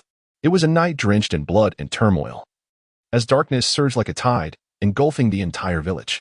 A group of malevolent practitioners, in pursuit of a legendary artifact, invaded Aotion's home. They slaughtered with the cruelty of demons, filling every corner with the terrified cries of villagers and the desperate wails of the doomed. Aotion's parents, in a valiant effort to protect him and their fellow villagers, faced the malevolent practitioners in a desperate struggle. Despite their utmost efforts, their strength appeared minuscule against such formidable foes. Ultimately, they fell amidst a pool of blood, leaving Aotion to witness the horror, tears blurring his vision. His heart overwhelmed with helplessness and fear. After the village's destruction, Aotion became a wanderer, embarking on a solitary and arduous journey. Throughout his wandering, he profoundly experienced the warmth and bitterness of the world, as well as the ugliness of human nature. He once curled up in a dilapidated temple on a frigid winter night. Enduring the torments of hunger and cold, he was robbed by greedy mountain bandits. Losing his meager rations, he was scorned by indifferent passers-by, merely for his tattered clothes and destitute appearance. Yet these hardships did not break him, rather. They forged his will like fierce flames, allowing the seed of his desire for strength to take root and flourish. By chance, Aotion encountered an elderly hermit dwelling deep within the mountains. The old man, with his flowing white hair and penetrating gaze, seemed to see through the essence of all things. He immediately recognized the defiance and determination in Aotion's eyes and was moved by the boy's resilience. The elder decided to take Aotion as his disciple, imparting to him the methods of cultivation. Aotion was overwhelmed with joy, fully aware that this was his opportunity to alter his destiny, a chance he must seize with unwavering determination. Thus began his arduous journey of cultivation under the guidance of the elder. Each dawn, before the first rays of sunlight pierced through the morning mist, he would rise early. Engaging in rigorous physical training amidst the mountains and forests, he raced along the steep mountain paths, his clothes drenched in sweat, his legs heavy as if laden with lead. Yet, the thought of surrender never crossed his mind. He practiced the elder's martial techniques and swordplay repeatedly, meticulously refining each movement in pursuit of perfection. Concurrently, Aotion embarked on the study of internal cultivation methods. Sitting cross-legged, he calmed his mind, attuning himself to the flow of energy within, guiding the faint currents through his meridians. Initially, his progress was painstakingly slow, often resulting in setbacks due to his inability to control his breath. However, he did not succumb to despair. Instead, he gleaned insights from each failure, continuously adjusting his cultivation approach. As time passed, Aotion's strength gradually flourished. His physique became robust, muscles hard as iron. While his martial skills sharpened, his punches swift as the wind, and his swordplay fierce. Yet, he understood that this was merely the beginning. He yearned for greater power, a means to genuinely establish himself in this world, to safeguard himself from harm, and to avenge his parents. Thus, he resolved to part ways with the elder and venture into the world alone, seeking further opportunities to enhance his prowess. In the realm of martial arts, Aotion encountered an array of formidable warriors and extraordinary cultivation techniques. He engaged in sparring and exchanges with other young practitioners, learning from their strengths while addressing his own shortcomings. He heard whispers of a distant, mystical land harboring an ancient relic, said to contain potent treasures and unparalleled cultivation secrets. Without hesitation, Aotion decided to embark on a quest to discover this fabled site. Along the journey, he faced countless perils and challenges. He traversed dense primordial forests, thick with a mysterious and dangerous aura. Venomous snakes lurked within the underbrush, ferocious beasts leapt from the trees, and treacherous poison mist traps threatened to ensnare him, each moment testing his resolve. Yet, through his keen instincts and exceptional combat skills, he repeatedly turned danger into opportunity. He battled ferocious aquatic monsters in raging rivers, evaded tumbling boulders while climbing sheer cliffs, and endured the agonizing thirst and searing heat of desolate deserts. At long last, after a prolonged trek, Aotion discovered the legendary relic. The air within was thick with an ancient and enigmatic essence, the walls adorned with strange runes and patterns, seemingly recounting an ancient history and formidable secrets. Aotion cautiously explored the relic, deciphering one mechanism after another. Deep within, he uncovered a tome radiating a golden glow, the ultimate cultivation manual he had longed for. Ecstatic, Aotion eagerly commenced his practice of the techniques contained within the tome. The methods were profoundly intricate and demanding, yet Aotion, fueled by steadfast belief and indomitable will, overcame each arduous obstacle. He secluded himself within the relic for several months, enduring countless trials and tribulations along the way. As he practiced his techniques, his meridians felt as if they were being scorched by fierce flames, and his bones seemed on the verge of being crushed. Yet, he persevered through gritted teeth. With the passage of time, he gradually grasped the essence of the secret teachings, achieving a qualitative leap in his strength. However, Aotion was not content with this progress. He understood that in this world, many formidable and unknown challenges awaited him, alongside numerous dark forces that needed to be eradicated. He continued to traverse the land in search of stronger adversaries, relentlessly honing his abilities. During a confrontation with a powerful practitioner of the demonic path, Yin profoundly realized his own shortcomings. Despite possessing formidable strength, he found himself somewhat at a loss when faced with the adversary's bizarre magic and treacherous tactics. Throughout the battle, he encountered perilous situations, narrowly escaping death. Yet, this setback did not dishearten him. Rather, it allowed him to gain a clearer understanding of his own limitations. After the battle, Yin began to reflect on his cultivation journey. He recognized that relying solely on formidable martial skills and inner power was insufficient. He needed to enhance his spiritual strength and mastery over magical elements. Thus, he delved into various magical theories, learning how to perceive and condense magical elements. He secluded himself in a remote area rich in magical energy, immersing himself day and night in the realm of magic. After a prolonged period of diligent effort, he finally succeeded in mastering several powerful magical skills, significantly enhancing his spiritual prowess. As his strength continued to grow, Yin's reputation gradually spread throughout the martial world. He became a role model for many young cultivators while also inciting the jealousy and animosity of certain malevolent forces. Yet, Yin remained undeterred, fully aware that his path was destined to be fraught with thorns, and he must bravely confront all challenges. In a decisive battle between good and evil, Yin stepped forward to champion the cause of righteousness. He fought alongside numerous masters of the righteous path, collectively resisting the invasion of dark forces. On the battlefield, he unleashed his most potent martial skills and magic, shining like a brilliant star that illuminated the darkness. Each of his attacks claimed the lives of enemies, and every defense he executed shielded his allies from peril. Through the combined efforts of Yin and the righteous masters, the evil forces were ultimately repelled, restoring a temporary tranquility to the martial world. Yet, Yin understood that this was merely a fleeting victory. The forces of darkness would never accept defeat and were bound to return. He resolved to grow even stronger before that eventuality. Returning to the place where he had once cultivated, he once again entered seclusion, this time integrating all his learned martial skills, inner power, and magic to forge a unique cultivation system of his own. During his period of seclusion, Yin endured unprecedented pain and challenges. His body and soul felt as if they were immersed in searing flames, constantly tempered and reshaped. Yet, he steadfastly clung to his beliefs, never once entertaining the thought of surrender. Finally, after a lengthy period of isolation, he successfully transcended his limitations, creating an entirely new method of cultivation.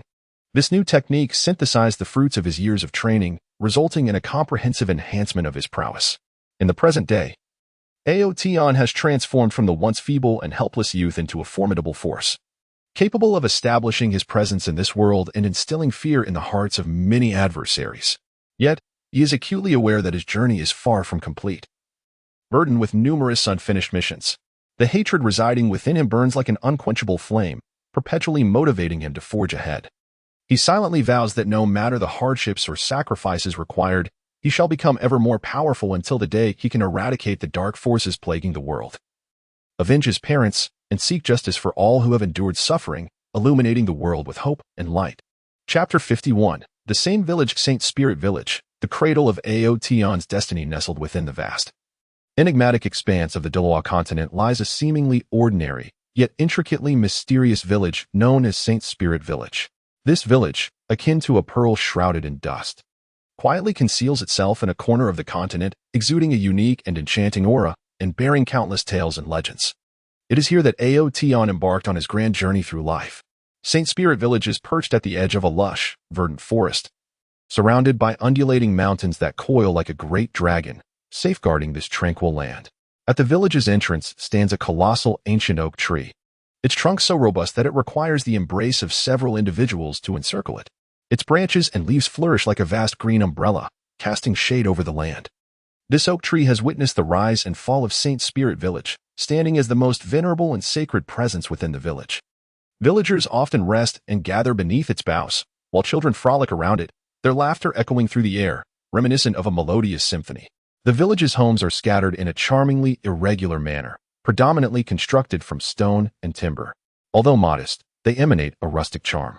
Wisps of smoke rise from the chimneys atop the roofs, signaling the villagers' culinary endeavors, as the faint aroma of cooking wafts through the air, evoking a sense of warmth and comfort of home. The winding paths within the village are paved with slabs of bluestone, where the passage of time has etched deep and shallow grooves, narrating tales of yore. Strolling along these paths, one can discover the ancient well at the village's heart. Its water crystal clear and sweet, never having run dry throughout the seasons. This well serves as the lifeblood of St. Spirit Village, providing the villagers with water for drinking, cooking, and irrigating their fields, nurturing generations of inhabitants in silence. At the far end of St. Spirit Village lies an ancient and dilapidated Hall of Martial Spirits. The architectural style of the hall is distinctive, featuring a lofty dome and exquisite murals. Though weathered by time, the murals still hint at the grandeur and solemnity of days gone by. The hall's doors remain tightly shut, their copper lock rusted and corroded, only opening slowly during the annual Martial Spirit Awakening ceremony, welcoming the village's 6-year-olds to awaken their martial spirits. For the children of Holy Spirit Village, the awakening of their martial souls represents the most pivotal moment in their lives, as the quality and type of their martial soul will ultimately dictate the trajectory of their futures. Aotian was born into an ordinary family within Holy Spirit Village, where his parents, both diligent and kind-hearted villagers, made a living through farming. Although their means were modest, his parents showered Aotian with abundant love and care, allowing him to flourish in a nurturing environment. From a young age, Aotian was filled with curiosity about the world around him. The bright and clear sparkles in his eyes radiated a longing for and exploration of the unknown. He would often dash about the village, playing and discovering every nook and cranny, catching insects with his companions, raiding bird nests, and fishing by the riverside, thereby enjoying a carefree childhood. However, when Aotian turned 6, his life underwent a monumental transformation. It was a sunlit morning, and a mysterious yet solemn atmosphere enveloped the martial soul hall within Holy Spirit Village. The children of the village, all aged 6, gathered with a mixture of anxiety and anticipation, awaiting the commencement of the Martial Soul Awakening ceremony. Aotian stood among the crowd, his heart racing with both excitement and trepidation. He was uncertain what type of martial soul he would awaken. Would it be a powerful beast martial soul or a mysterious tool martial soul? His small hands clutched the hem of his clothing tightly, beads of sweat forming on his forehead. With a command from the hall's officiant, the awakening ceremony officially began. One by one, the children stepped forward in order to stand at the center of the awakening array and undergo their martial soul awakening. When it was Aotian's turn, he took a deep breath and slowly approached the center of the array. The martial soul awakening stone held by the officiant emitted a gentle glow, enveloping Aotian in its light. He felt a warm current surge within him, as if the blood coursing through his veins was boiling. He shut his eyes tightly, experiencing the transformation within. Suddenly, Aotian sensed a powerful force awakening inside him. Instinctively, he opened his eyes and witnessed a dazzling beam of light shooting forth from his palm, within which a long sword inscribed with mysterious runes flickered into view. This was a tool martial soul, and judging by the aura it radiated, it was certainly no ordinary martial soul. The onlookers were astounded by this spectacle, and the officiant's eyes widened in shock and disbelief. He understood well that the emergence of this martial soul signified the potential birth of an extraordinary soul master in Holy Spirit Village. Following the conclusion of the awakening ceremony, Aotian became the focal point of Holy Spirit Village. Villagers flocked to congratulate him, harboring great hopes that he would become a remarkable soul master and bring glory to their community. His parents, overwhelmed with joy, wept tears of pride for their son. Nevertheless, Aotian remained grounded, not allowing the accolades and honors to cloud his judgment. He understood that the awakening of his martial soul was merely the first step on the arduous path toward greatness, filled with challenges and uncertainties ahead. In his pursuit of becoming an exceptional soul master, Aotian began rigorous training. Each morning, he would rise early and ascend the hillside behind the village to engage in physical training. He raced along the hillside, time and again, until his garments were drenched in sweat and his legs felt as heavy as lead, before he finally paused to catch his breath.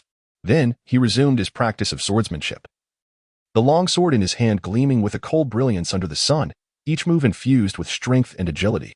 Although his movements were initially somewhat awkward, through sheer tenacity and an insatiable desire for improvement, he persistently practiced, gradually mastering the essence of the sword technique. In addition to physical training and sword practice, Aotian also needed to acquire knowledge about martial souls and the application of soul skills. He frequently visited the Martial Soul Hall, seeking the guidance of the esteemed elder regarding various inquiries about martial souls. The elder, moved by Aotian's diligence and dedication, imparted all he knew about martial souls without reservation.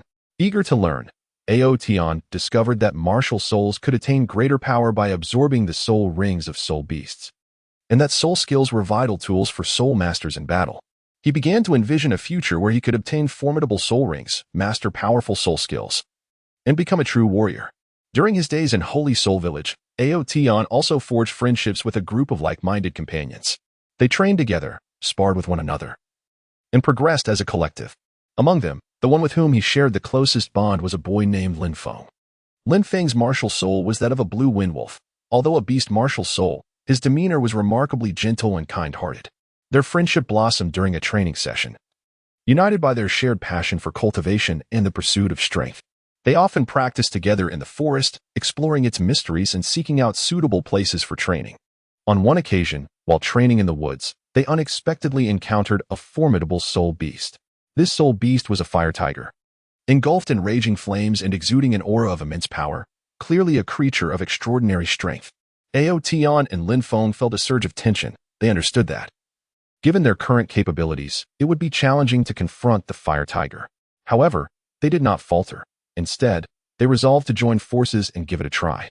With his longsword in hand, Aotian was the first to charge at the fire tiger, executing the sword techniques he had learned, each strike resembling a blooming sword flower as they thrust towards the beast. The fire tiger, sensing the threat, opened its massive jaws and unleashed a column of flame aimed directly at Aotian. He swiftly evaded, his form flickering as he dodged the fiery assault, then continued to press the attack on the fire tiger. Meanwhile, Lin Feng sought an opportunity. He summoned the illusion of a blue wind wolf using his martial soul, directing it towards the fire tiger.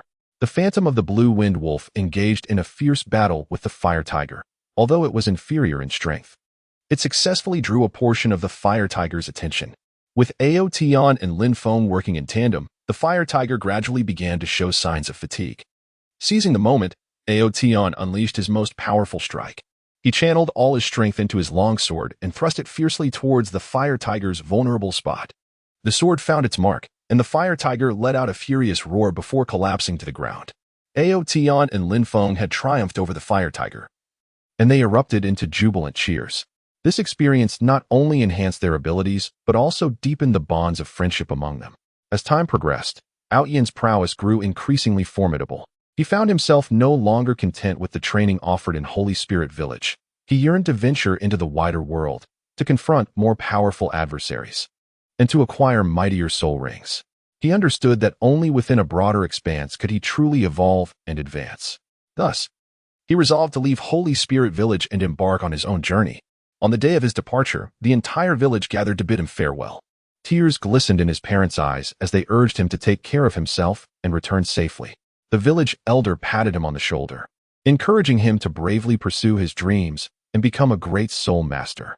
Aotian gazed upon the familiar faces, his heart swelling with emotion and reluctance. He silently vowed to carve out his own destiny in the outside world, not to disappoint the hopes of the villagers. With aspirations for the future and unwavering faith, Aotian departed from Holy Spirit Village, setting his sights on the unknown horizon. His figure gradually faded from sight in the morning light. Yet the tale of his journey would forever resonate within the village, becoming a legend among its inhabitants. His adventure was merely beginning, and on the vast Douluo continent, countless challenges and opportunities awaited him, where he would inscribe his own glorious chapter through strength and wisdom. Chapter 52. Tangsan in the same place. The twin talents of Holy Spirit Village, Aotian and Tangsan on the vast and enigmatic land of the Douluo continent. Holy Spirit Village stands as a solitary gem, radiating a unique and captivating aura. This unassuming little village, through the wondrous workings of fate, became the genesis for Aotian and Tangsan, two legendary figures destined to stir great waves across the Douluo continent. Nestled at the edge of a lush forest, Holy Spirit Village is enveloped by verdant mountains, as if nature itself extends a gentle embrace around this quaint settlement. At the village entrance, an ancient and towering oak tree stands as a dignified guardian, silently witnessing the passage of time and the evolution of the village. Its robust trunk requires several people to encircle it, while its dense foliage resembles a massive green umbrella, casting a refreshing shade during the summer.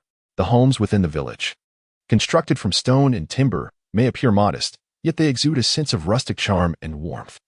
The curling smoke rising from the rooftops seems to whisper the villagers' gentle narratives of daily life, and the fragrance of hearth and home envelopes all who enter, allowing them to truly feel the warmth of belonging.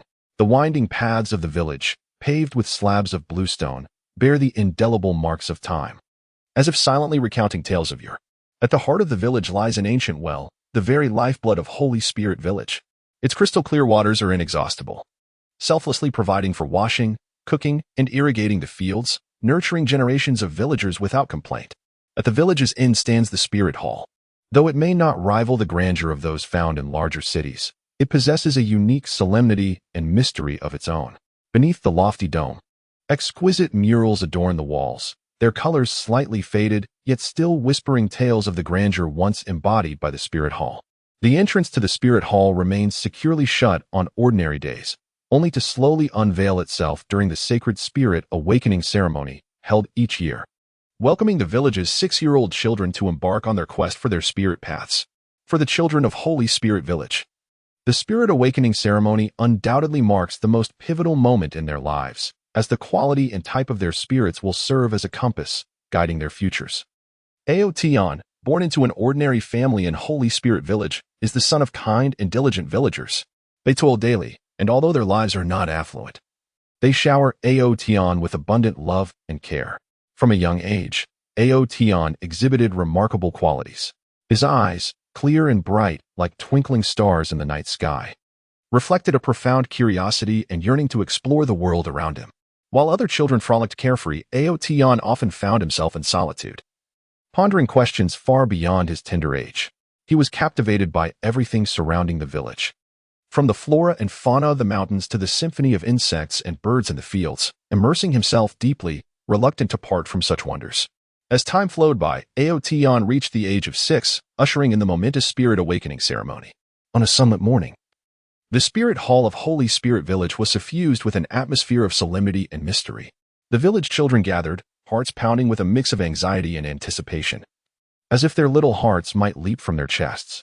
Standing among the crowd, Aotion appeared composed, though the slight tremor of his hands betrayed the tumult of emotions within. He was uncertain of the spirit he would awaken. Would it be a powerful beast spirit, endowing him with astonishing strength and speed, a mysterious weapon spirit to serve him in battle, or merely an ordinary spirit, rendering his journey through the Douluo continent fraught with challenges? With a commanding voice from the hall's officiant, the Spirit Awakening ceremony commenced. The children approached in turn, stepping into the softly glowing awakening formation, closing their eyes in anticipation of fate's decree. As Aotion's turn approached, he inhaled deeply and took measured steps forward, each stride seemingly bearing the weight of his hopes and future. Standing within the formation, the awakening stone in the officiant's hand radiated a brilliant light, enveloping him in its glow.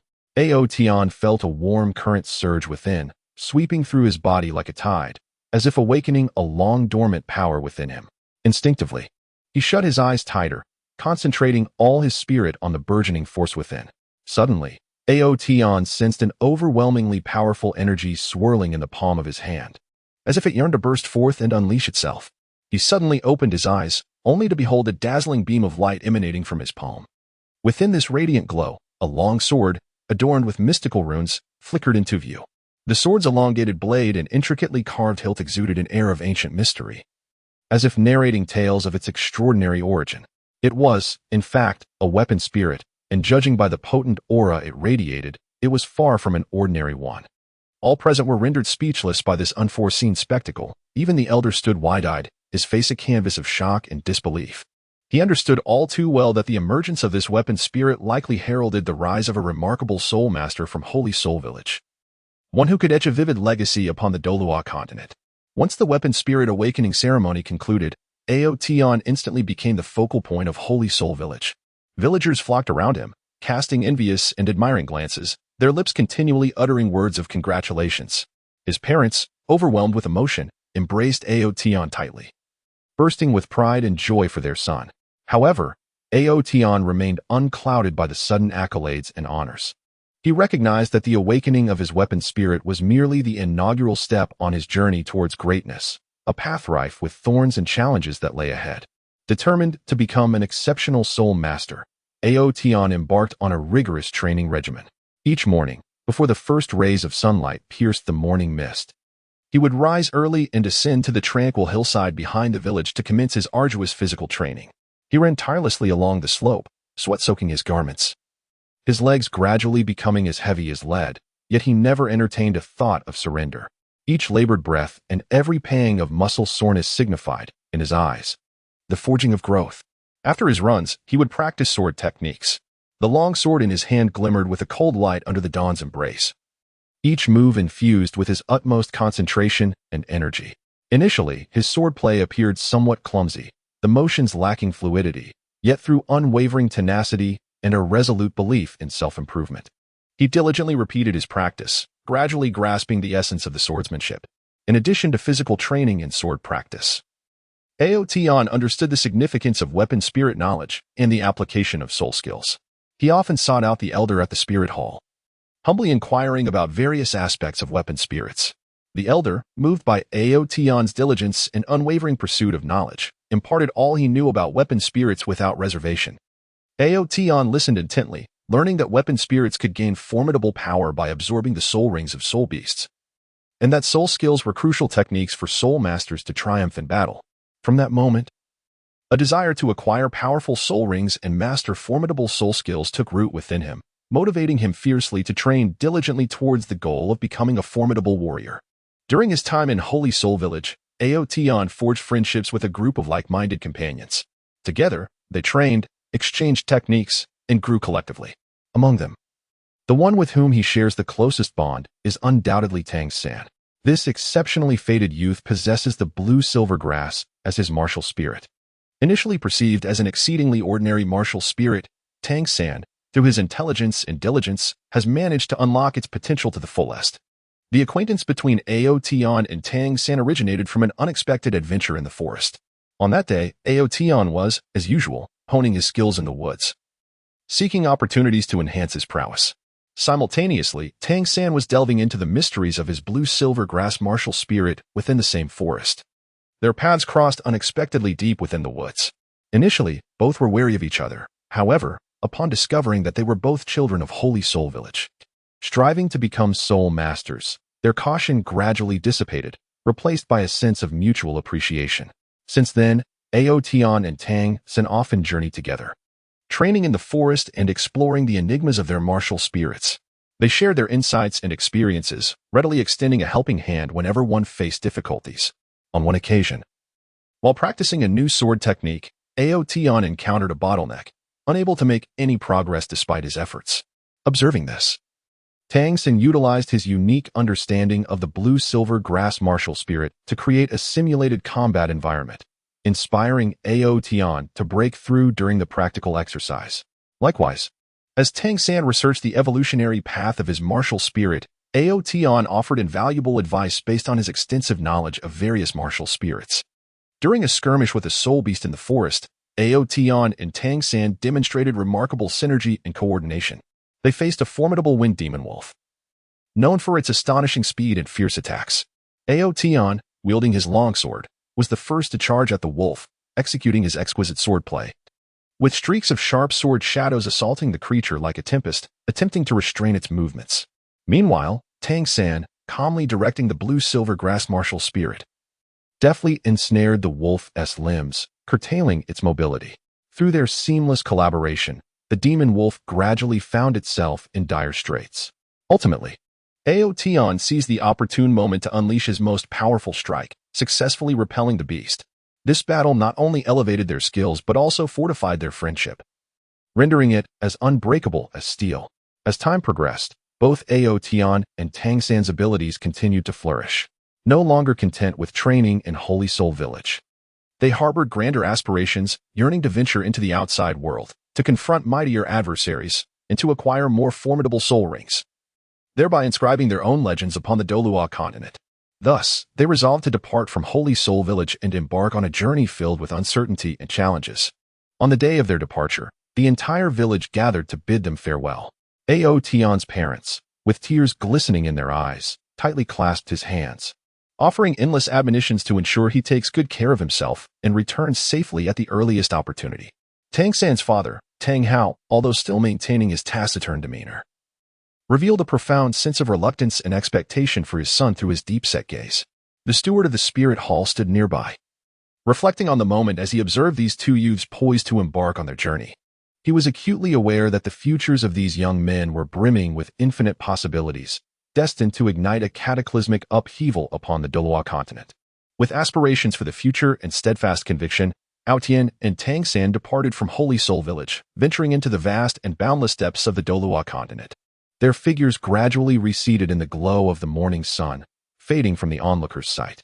Yet their tale in Holy Soul Village would forever be enshrined in the annals of its history, becoming a legend passed down through generations among the villagers.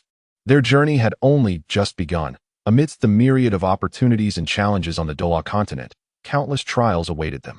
Armed with their courage, wisdom, and strength, they would ascend step by step toward the pinnacle, crafting their own illustrious saga, and emerging as the revered dual prodigies of the Douluo continent. Chapter 53, The Ordinary and the Extraordinary. The destiny of children in Holy Soul Village on the fringes of the Douluo continent lies a tranquil and unpretentious settlement. Holy Soul Village. Enclosed by verdant mountains and flowing waters, it remains a hidden paradise in the mundane world. Within the village, stone houses are arranged in a charming disarray, with chimneys releasing wisps of smoke during dawn and dusk, symbolizing the simplicity of the villagers' lives. The winding paths, paved with smooth bluestone slabs worn by time, seem to silently narrate the village's ancient history. In Holy Soul Village resides a group of innocent children. Each day, they frolic and play, chasing livestock or catching grasshoppers in the fields, living carefree lives. Most of these children are unremarkable, lacking innate powerful spirit souls or extraordinary talents. Like countless ordinary children across the Douluo continent, they grow up in humble households, receiving only the most basic education about life, with little knowledge of the world's wonders and dangers beyond their village. Among them is a boy named Xiao Hu, who is stout and simple-hearted. His parents are ordinary farmers, tirelessly toiling in the fields, hoping for a good harvest to provide for their family.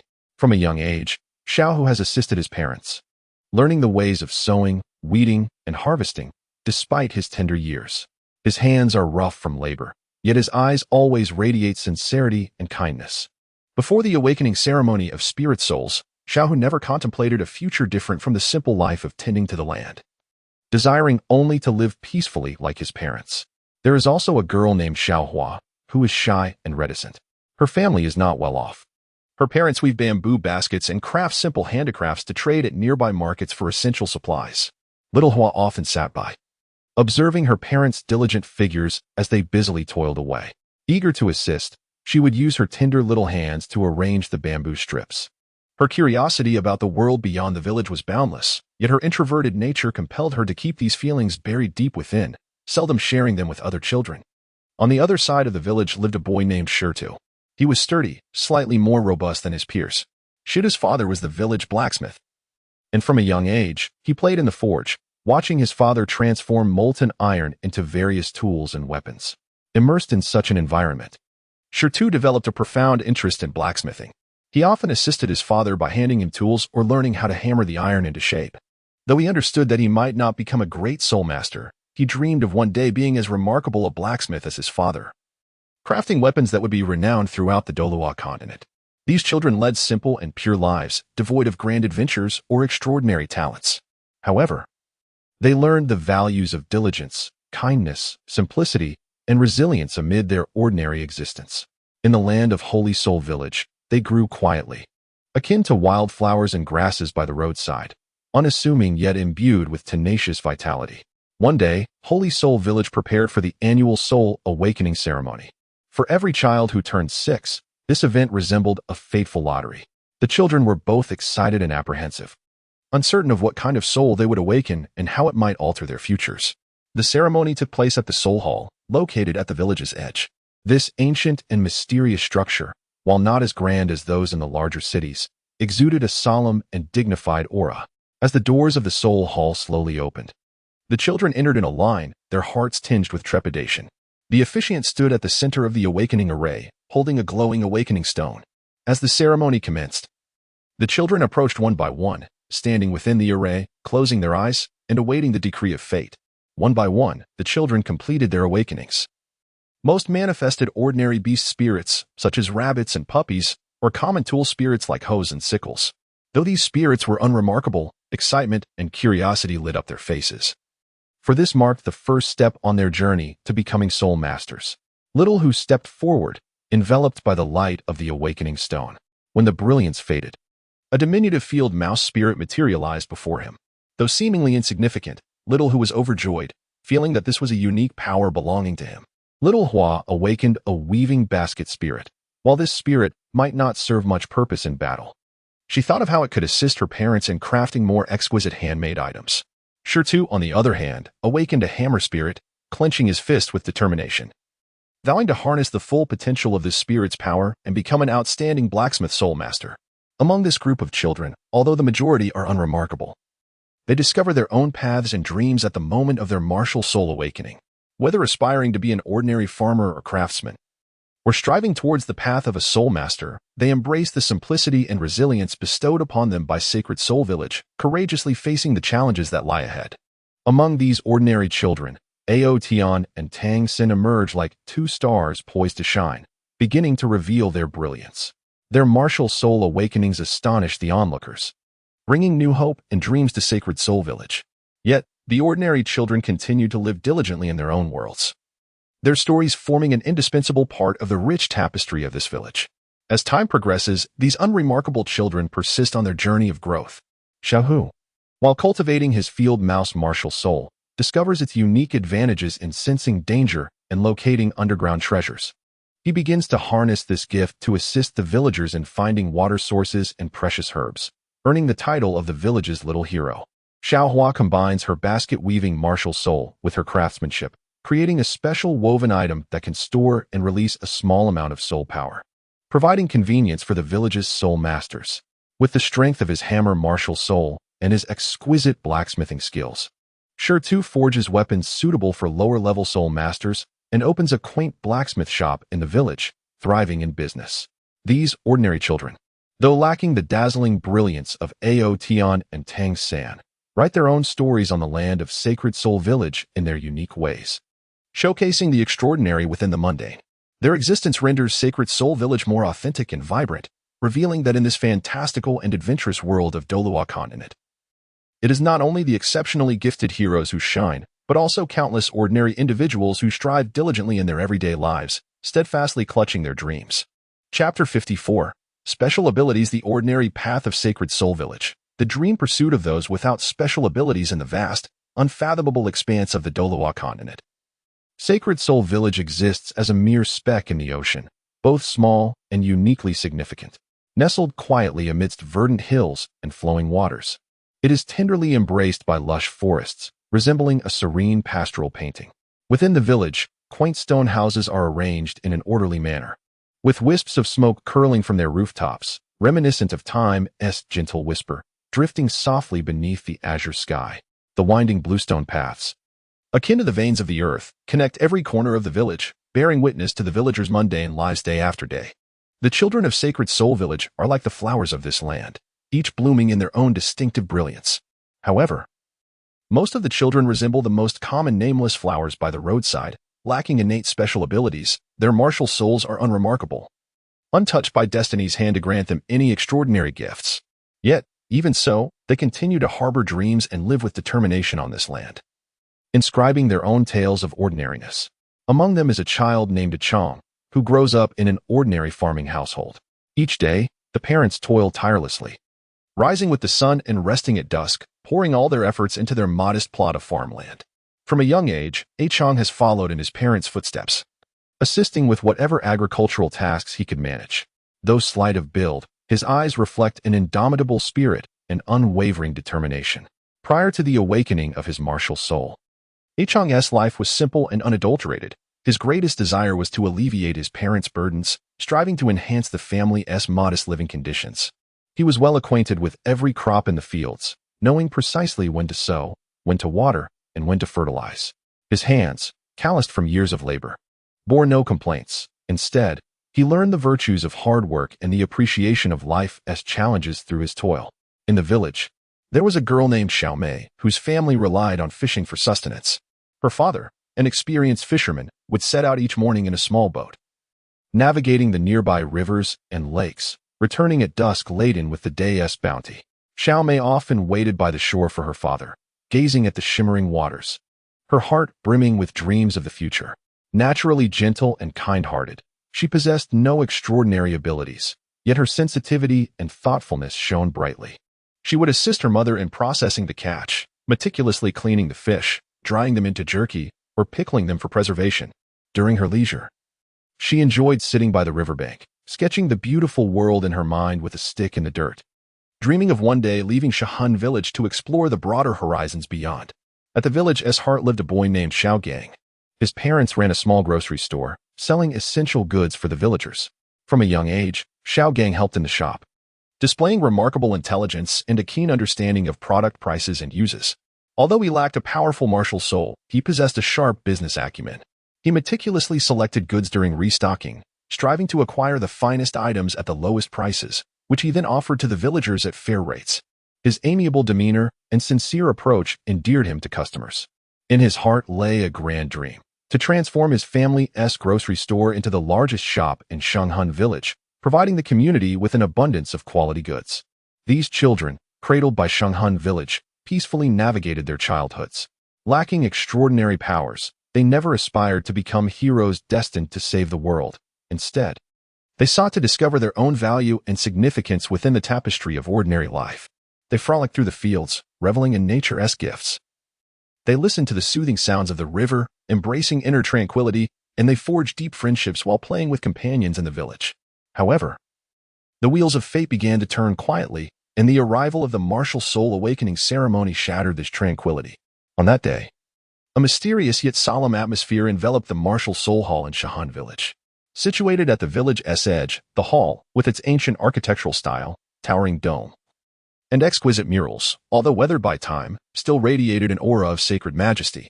The children gathered in the spirit hall, their hearts pulsating with a mixture of anxiety and anticipation, awaiting the moment that could alter the course of their destinies. The esteemed steward stood at the center of the awakening array, cradling the awakening stone, which emanated a gentle, luminous glow. As the ceremony commenced, the children approached in turn, stepping cautiously into the array, closing their eyes tightly, and silently praying for the emergence of a formidable spirit. However, for the majority, reality proved to be harsh. One by one, as the children completed their awakenings, the spirits they manifested were predominantly ordinary in nature. Some awakened spirits were akin to domesticated animals, such as chickens and ducks, which, while they offered a unique connection to their daily lives, bore little advantage in combat or cultivation. Others awakened simple agricultural tools, like shovels and rakes, which were more suited for laborious tasks than for empowering a soul master. A Chang stepped forward, the radiance of the awakening stone enveloping his being. As the light gradually faded, a diminutive ant spirit materialized before him. This ant spirit appeared insignificant, dwarfed by the multitude of powerful spirits surrounding it. Yet, a Chang did not succumb to despair. Gazing at the ant spirit, he felt an inexplicable warmth in his heart. He recalled the industrious ants in the fields, small yet capable of working collectively to transport food many times their own size. A Chang resolved to emulate the ants, believing that through diligence and perseverance, he could forge extraordinary value from an ordinary life. Xiao Mei awakened a fish basket spirit. Upon witnessing this manifestation, her emotions were a tumultuous blend. On one hand, she recognized the spirit's connection to her family's fishing livelihood, potentially aiding her father. On the other, she was acutely aware of its lack of esteem within the realm of soul masters. Nevertheless, Xiao Mei quickly recalibrated her mindset. Envisioning how she could utilize the fish basket spirit to enhance fishing efficiency, sparing her father from the arduous daily toil on the river. She firmly believed that with heartfelt exploration and endeavor, this seemingly mundane spirit could indeed reveal its unique potential. Xiao Gang's awakening yielded a counting tool spirit. The emergence of this spirit elicited laughter from some of the surrounding children, who perceived it as devoid of any connection to combat or formidable soul power. Merely a tool for commercial calculations. However, Xiao Gang held a different perspective. He understood that one's value in this world is not solely defined by martial prowess. While his counting tool spirit might not grant him prestige on the battlefield, it could significantly bolster his endeavors in the commercial sphere. With the aid of his spirit, he could perform calculations swiftly and accurately, manage his grocery store's accounts effectively, and devise sound business strategies, thereby realizing his ambition of expanding and strengthening his shop. Following the conclusion of the soul awakening ceremony, the children who had not awakened extraordinary abilities did not succumb to the fate that had befallen them. They steadfastly hold on to the dreams nestled within their hearts, striving diligently amidst the ordinariness of life. Chang commenced his endeavor to communicate and harmonize with his spirit. Discovering he could command the ants to perform simple tasks, such as aiding him in locating tools lost in the fields or assisting in the transport of seeds during planting, thereby enhancing efficiency. He also devoted himself to physical training, aspiring to one day become an exceptional farmer spirit master through his own efforts, safeguarding the farmlands of Holy Soul Village in his unique manner. Meanwhile, Xiao Mei, under her father's guidance, delved into the characteristics of her fish basket spirit. She uncovered that the fish basket spirit could emit a faint suction, attracting nearby fish. Consequently, she began to practice controlling this suction, and after countless attempts, she became adept at utilizing her fish basket spirit for fishing. Her skills flourished, and each time she accompanied her father to sea, she returned with bountiful catches. Her fish basket spirit not only augmented her family's income, but also earned her respect and admiration within the village. Xiao Gang fully harnessed the advantages of his abacus spirit, meticulously managing the accounts of the grocery store. He also employed the calculating prowess of his abacus spirit to analyze market demands, judiciously adjusting the types and prices of goods. Under his careful stewardship, the grocery store thrived. He established cooperative relationships with merchants from neighboring villages, broadening the channels for procurement and sales. His name gradually spread throughout the regions surrounding Holy Soul Village, becoming synonymous with a clever and capable young merchant. These children, devoid of extraordinary abilities, though lacking the remarkable powerful spirits and talents possessed by Ao Tian and Tang San, discovered their own shining points within the fabric of everyday life. Through their diligence, intelligence, and perseverance, they illustrated that the ordinary does not equate to the mediocre.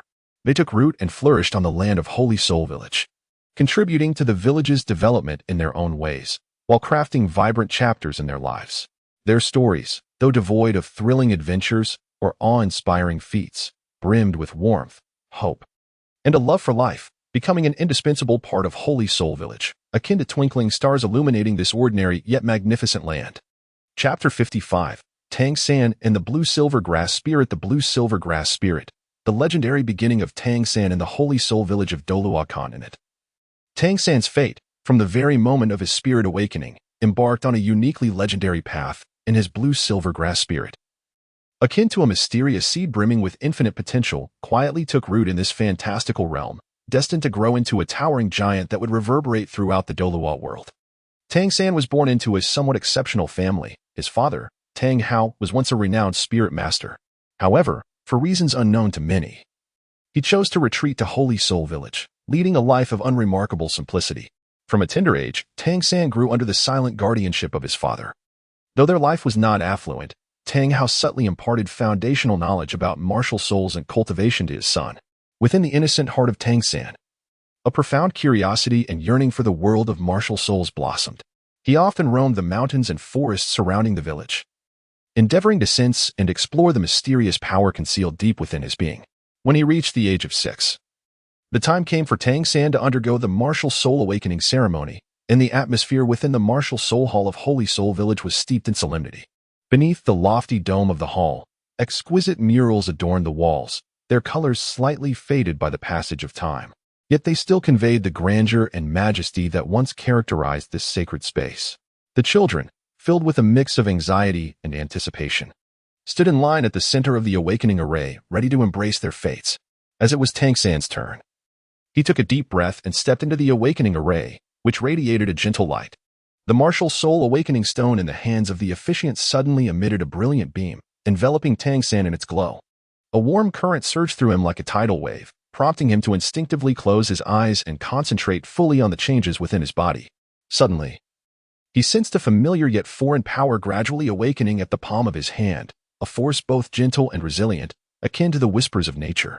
When he opened his eyes, he beheld a delicate blue grass sprouting in his hand, its slender leaves swaying gently in the breeze, fragile yet beautiful.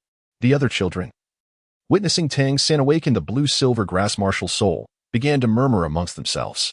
In the Douluo continent, blue-silver grass was widely regarded as an exceedingly ordinary martial soul, lacking in both offensive and defensive capabilities. A stark contrast to the formidable beast martial souls or rare weapon martial souls. However, there was no trace of disappointment in Tang San's gaze. Rather, it radiated determination and tenacity.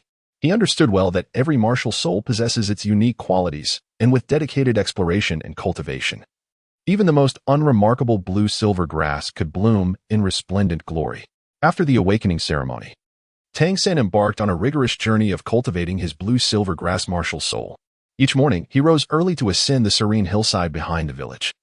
A sanctuary suffused with the essence of nature, ideal for honing his martial abilities. Seated upon the grass, he calmed his mind and absorbed the surroundings. He endeavored to forge a closer connection with his blue-silver grass martial soul, as if engaging in a heartfelt conversation with a dear friend. He directed his thoughts towards guiding the growth of the grass, controlling its form and movements. Initially, the response from the blue-silver grass was faint, merely trembling slightly. Yet Tang San remained undeterred, repeatedly engaging in the process and continuously refining his intent and the output of his soul power. With the passage of time, Tang San gradually uncovered certain characteristics of the blue-silver grass martial soul. While it was relatively weak in terms of offensive power, it exhibited remarkable flexibility and extensibility. He began to experiment with these attributes, striving to develop a combat style uniquely his own. He wove the blue-silver grass into various forms, such as ropes and nets, to bind his enemies or to defend against attacks. He also discovered that the blue-silver grass possessed the remarkable ability to sense subtle changes in its surroundings, akin to a keen detector. Consequently, through relentless training, he enhanced the perceptive range and accuracy of the blue-silver grass, enabling it to provide early warnings of impending danger. Throughout his cultivation of the blue-silver grass martial soul, Tang San did not neglect the enhancement of his physical fitness. He understood that the strength of a martial soul is inherently supported by a robust physique. Every day, he engaged in arduous physical training, including running, push-ups, and sit-ups. He darted through the mountains and forests, honing his speed and agility. He scaled steep peaks to build his arm and leg strength. He swam in rivers to improve his endurance and coordination. Through this relentless training, Tang San's physique gradually became more robust. His muscle definition became more pronounced, and both his strength and speed saw significant enhancement. In addition to his personal training, Tang San actively sought various resources to augment the power of the blue-silver grass martial soul. He explored the forests surrounding his village, searching for herbs and spiritual entities that could resonate with or enhance the strength of the blue-silver grass. On one occasion, deep within the forest, he stumbled upon a peculiar blue flower, exuding a soft azure glow, which seemed to refresh the very air around it. Sensing the blue-silver grass's intense longing for this flower, he carefully harvested it and brought it home. After much research and experimentation, he discovered that grinding the petals into powder and integrating it into the blue-silver grass martial soul could render its leaves more resilient and imbue them with a certain toxicity. This revelation filled Tang San with exhilaration. He realized that through continuous exploration and experimentation, the potential of the blue-silver grass martial soul was boundless. During his journey of growth, Tang San befriended many like-minded individuals, among whom his acquaintance with Outyin profoundly influenced his path of cultivation. Outyin, also a prodigious youth from Holy Soul Village, possessed a mysterious long sword as his martial soul, wielding immense power. Upon their initial encounter, Tang San and Outyin were immediately captivated by each other's charisma and talent. They began to cultivate together, sparring and progressing side by side. Through their exchanges, Tang San's blue-silver grass martial soul underwent further refinement. Outyin's sword strikes were fierce and swift, placing high demands on Tang San's defensive and adaptive abilities. He was compelled to think critically and innovate continuously, utilizing the characteristics of the blue-silver grass to counter Outyin's assaults.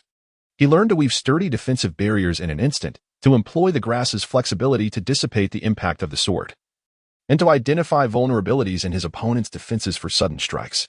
Through numerous battles with Outyin, Tang San's combat experience grew increasingly rich, and his mastery of the blue-silver grass martial soul became more adept and intricate. As he matured and his strength grew, Tang San gradually realized that to truly elevate the blue-silver grass martial soul, mere self-cultivation and exploration were insufficient. He required a broader stage, more resources, and a more formidable mentor to guide him.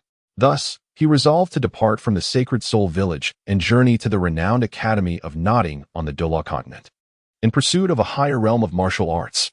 At Notting Academy, Tang San encountered numerous formidable adversaries and distinguished mentors. Here, he engaged in systematic study of the theories of martial souls, the techniques for utilizing soul skills, and methods for cultivating soul power. Under the Academy's abundant resources and the guidance of his instructors, his blue-silver grass martial soul experienced a qualitative leap. He mastered an array of advanced soul skills, such as the blue-silver prison and the blue-silver tyrant spear. These skills wielded formidable power, enabling Tang San to contend with opponents endowed with potent martial souls. During a practical assessment at the Academy, Tang San faced a powerful adversary possessing a flame martial soul. The offensive capabilities of the flame martial soul were exceedingly formidable, with its blazing fire capable of instantaneously reducing everything in its vicinity to ashes. Confronted with such a formidable foe, Tang San did not waver.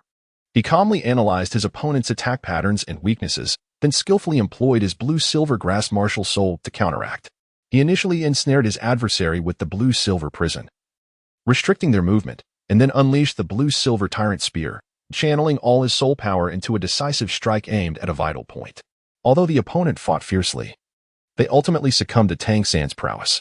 This battle elevated Tang San's reputation within the Academy, and his blue-silver grass martial soul garnered recognition and respect from many. However, Tang San was not content with his current achievements.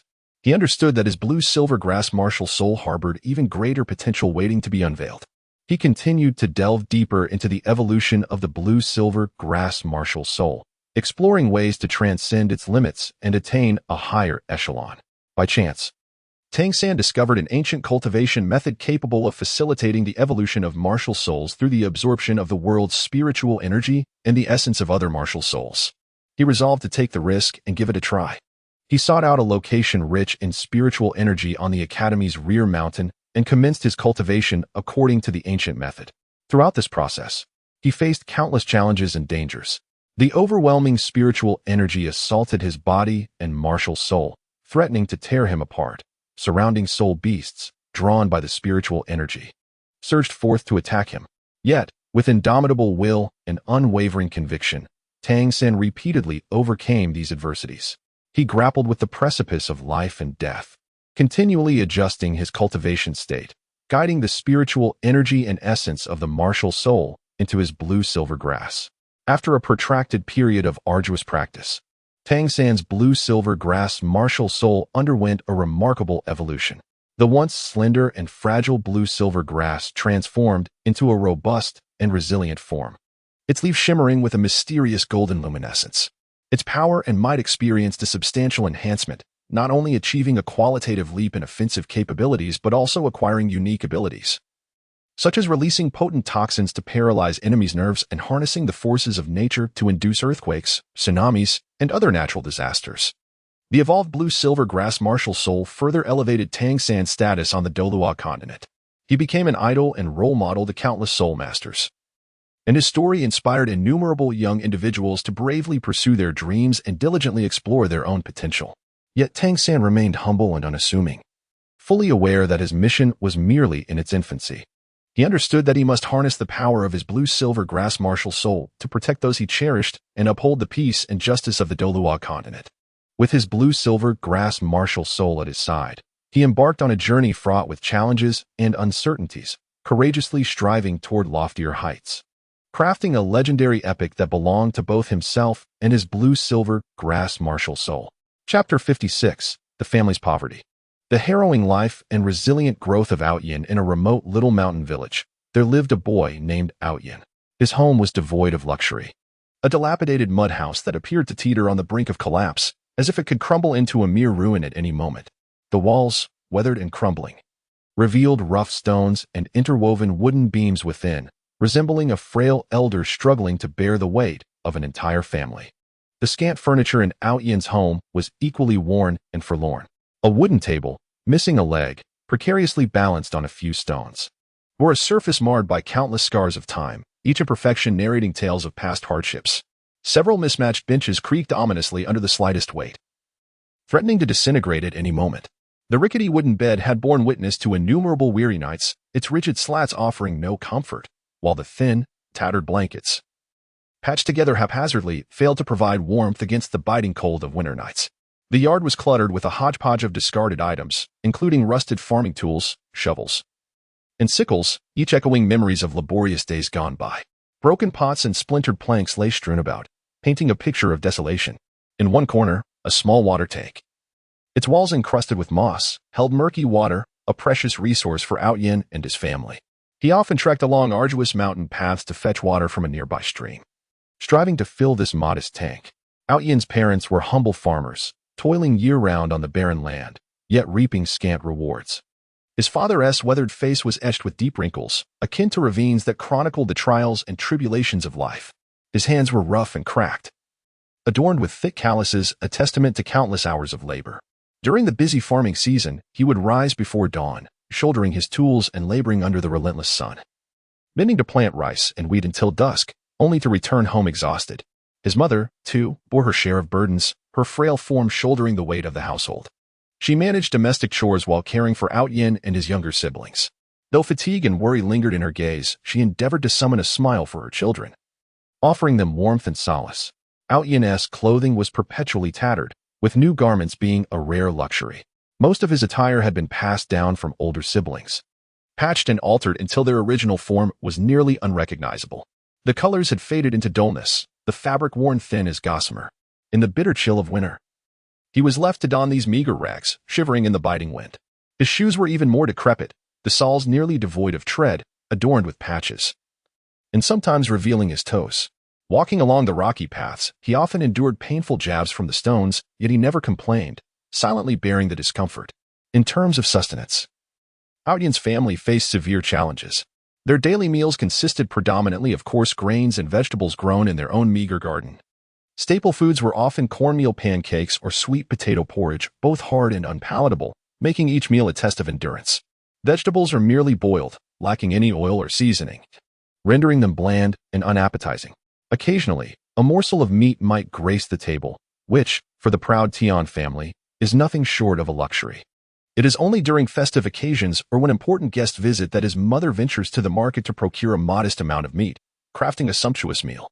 However, even that scant portion is cherished as the family refrains from indulging, reserving it to honor their guests. Tian's educational environment is also exceedingly harsh.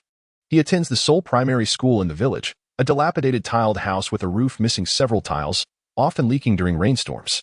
The classroom's desks and chairs are mismatched, some too high and others too low, forcing students to make do. The blackboard is a battered wooden plank, pocked and rough, making it arduous for the teacher to write. Educational resources are severely lacking, consisting only of a few tattered textbooks and a handful of chalk, devoid of any modern teaching apparatus.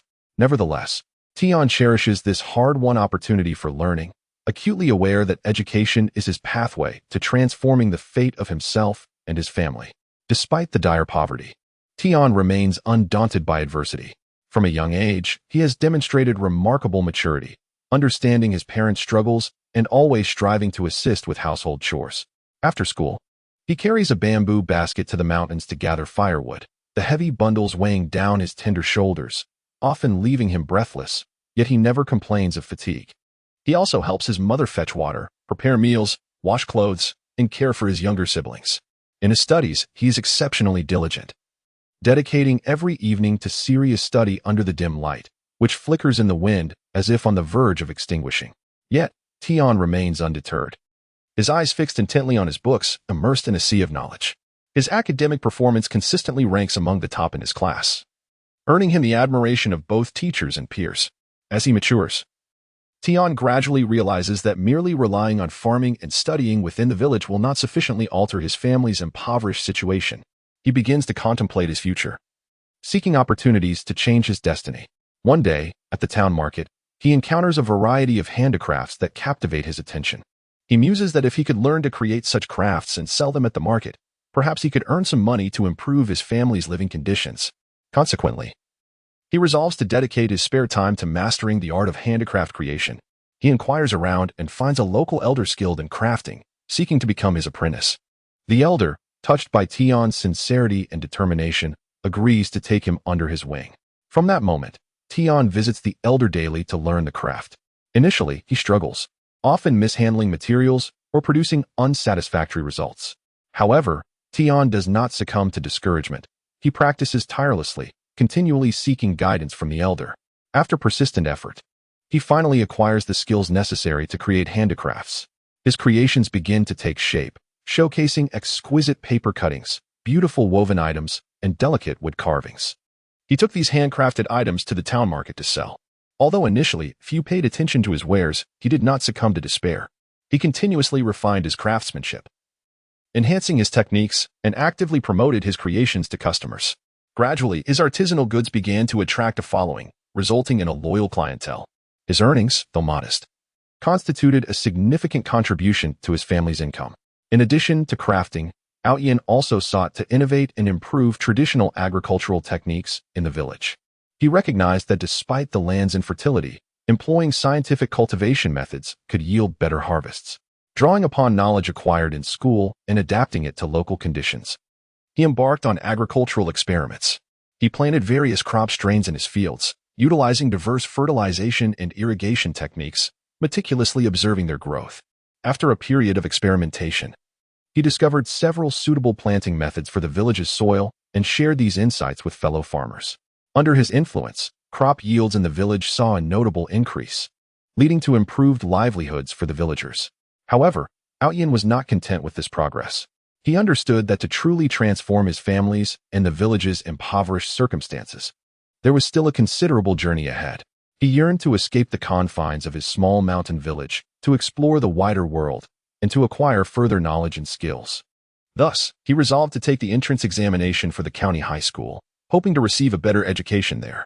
During his preparation, Yin devoted himself to his studies with even greater zeal. Rising early each day, he recited texts and completed exercises, often studying late into the night. His diligence bore fruit, and he ultimately gained admission to the county high school with outstanding results. Upon receiving his acceptance letter, he felt a tumult of excitement and apprehension. The excitement stemmed from the realization of his dream and the opportunity to venture into the world. The apprehension arose from the financial burden of living expenses for his family, leaving him uncertain if they could manage. Nevertheless, Yin's parents wholeheartedly supported his decision. They recognized that their son's future lay beyond the village confines and that they could not allow present hardships to hinder his development.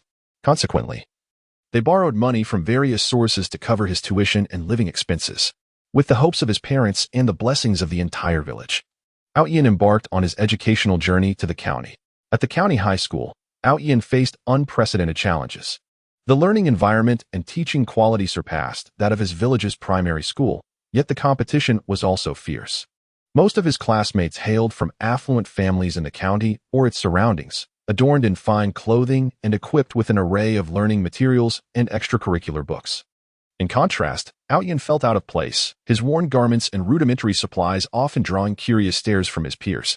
However, rather than succumb to feelings of inferiority, he transformed their gazes into motivation to propel himself forward.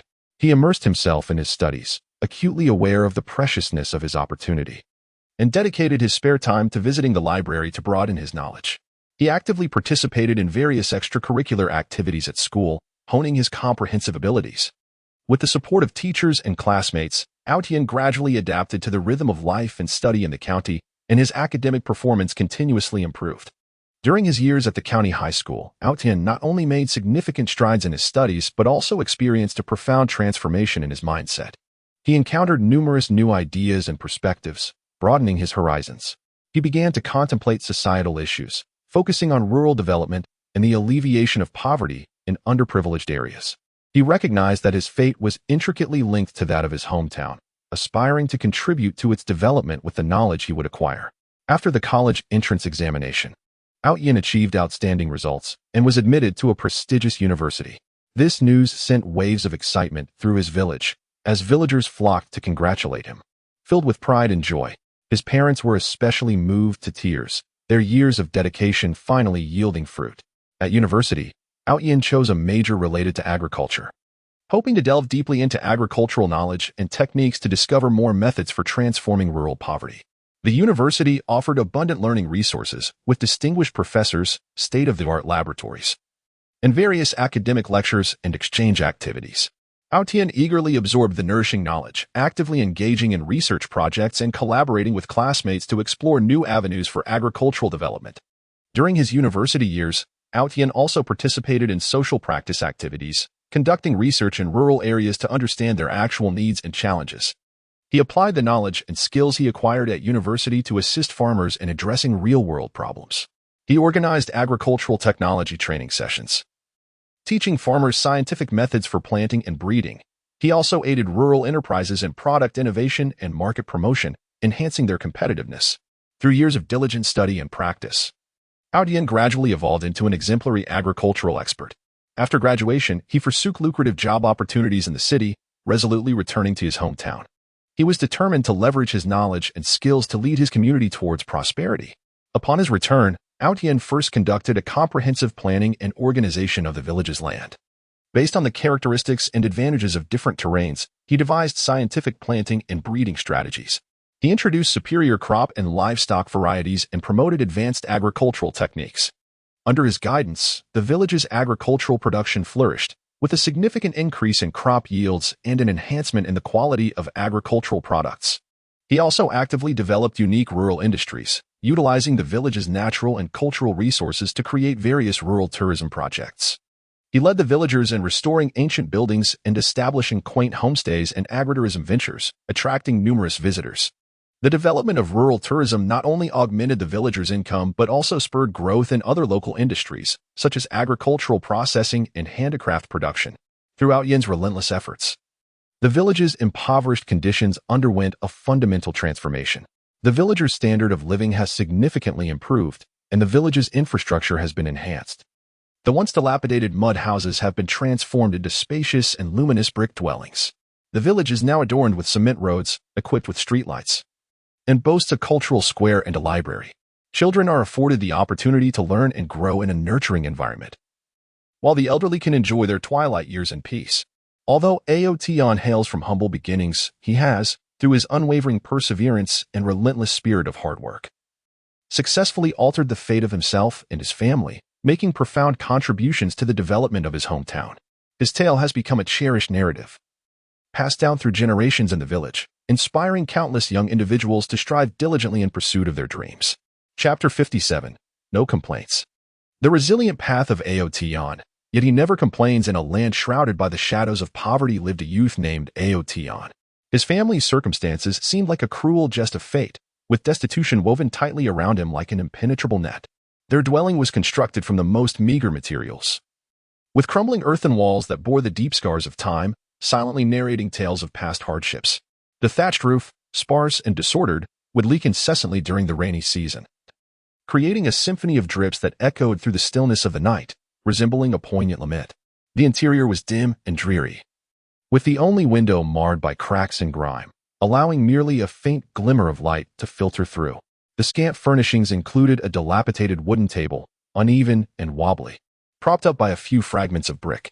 A handful of crooked chairs creaked ominously with each movement, threatening to collapse at any moment. In the corner stood a bed, merely a makeshift assembly of wooden planks, topped with a thin, patched quilt that offered little solace against the biting cold of the night. Aotian's parents toiled as farmers on this barren land, struggling to make ends meet. Each day, they faced the dawn, laboring in the unyielding fields, pouring their sweat into the earth, yet their harvests were always meager. The weight of life had stooped his father's back, etching deep lines of worry into his face, each wrinkle concealing concerns for the family's survival. His rough hands bore the calluses and fissures of tireless labor, a testament to countless hours of toil. His mother appeared haggard, her eyes reflecting exhaustion and helplessness. She juggled the burdens of domestic chores, cooking, sewing, and caring for their young children, while also tending to the few livestock they possessed, remaining perpetually on the move from dawn till dusk. Aotian's attire was perpetually shabby. Most of his clothing had been worn by his elder siblings before being passed down to him, having undergone countless repairs and alterations, long since losing their original form. The fabric had faded to a dull hue, worn so thin that it resembled gossamer. In the biting winter, he could only layer a tattered coat over his meager garments. Yet the frigid winds still pierced through, assailing his frail frame. His shoes were no better, tattered and threadbare, the soles worn down to near smoothness, with patches adorning the tops, often leaving his big toe exposed through gaping holes. Each step he took was met with the chilling hardness of the ground. Yet he bore it all in silence. In terms of sustenance, Aotian's family endured extreme hardship. Their meals were monotonously composed of coarse grains, Breakfast consisted of a bowl of thin corn porridge so translucent it reflected a shadow, accompanied by a hard lump of cornbread.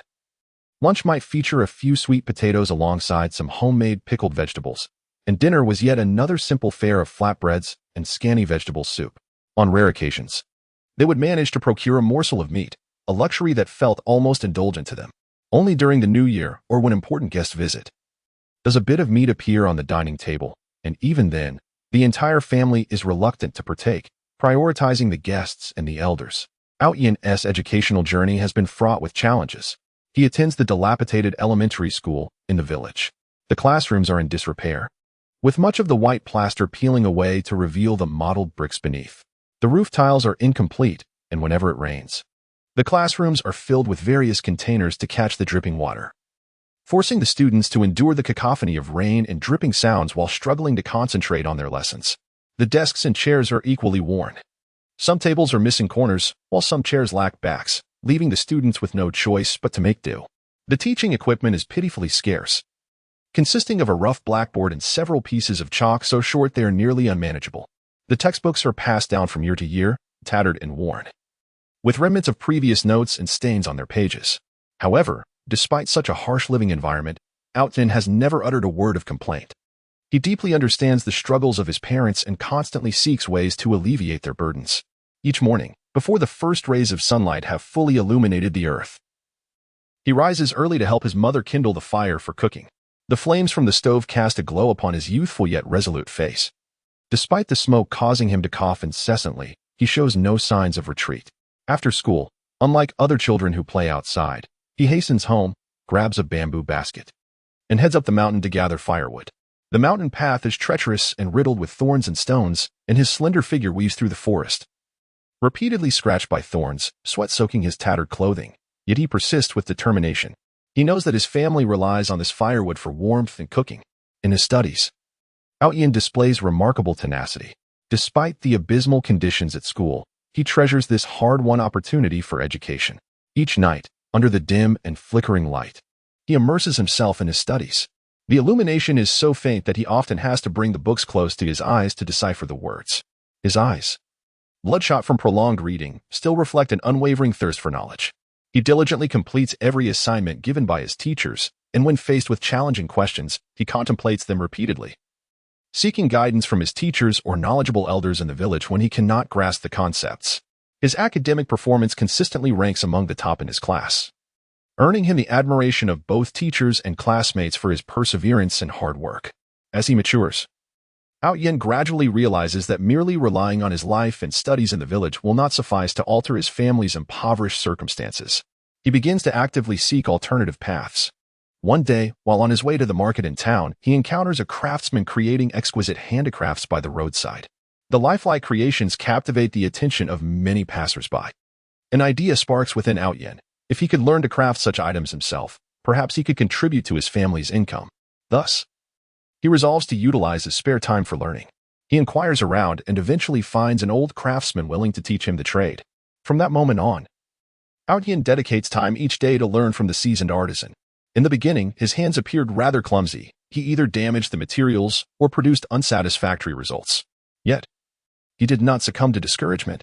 He practiced tirelessly, meticulously observing the movements and techniques of the master craftsman, continuously deriving lessons from his experiences.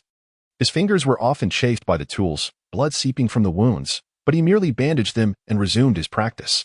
After prolonged effort, he gradually mastered the art of crafting handmade goods. His creations began to be sold at the town's market. Initially, few paid attention to his works, but he persisted. He continually refined his craftsmanship, infusing his designs with greater creativity and uniqueness. With enthusiasm, he introduced each passerby to his creations, sharing the stories and meanings behind them. Slowly, his handmade items garnered recognition and affection from a handful of customers, leading to a small yet loyal clientele.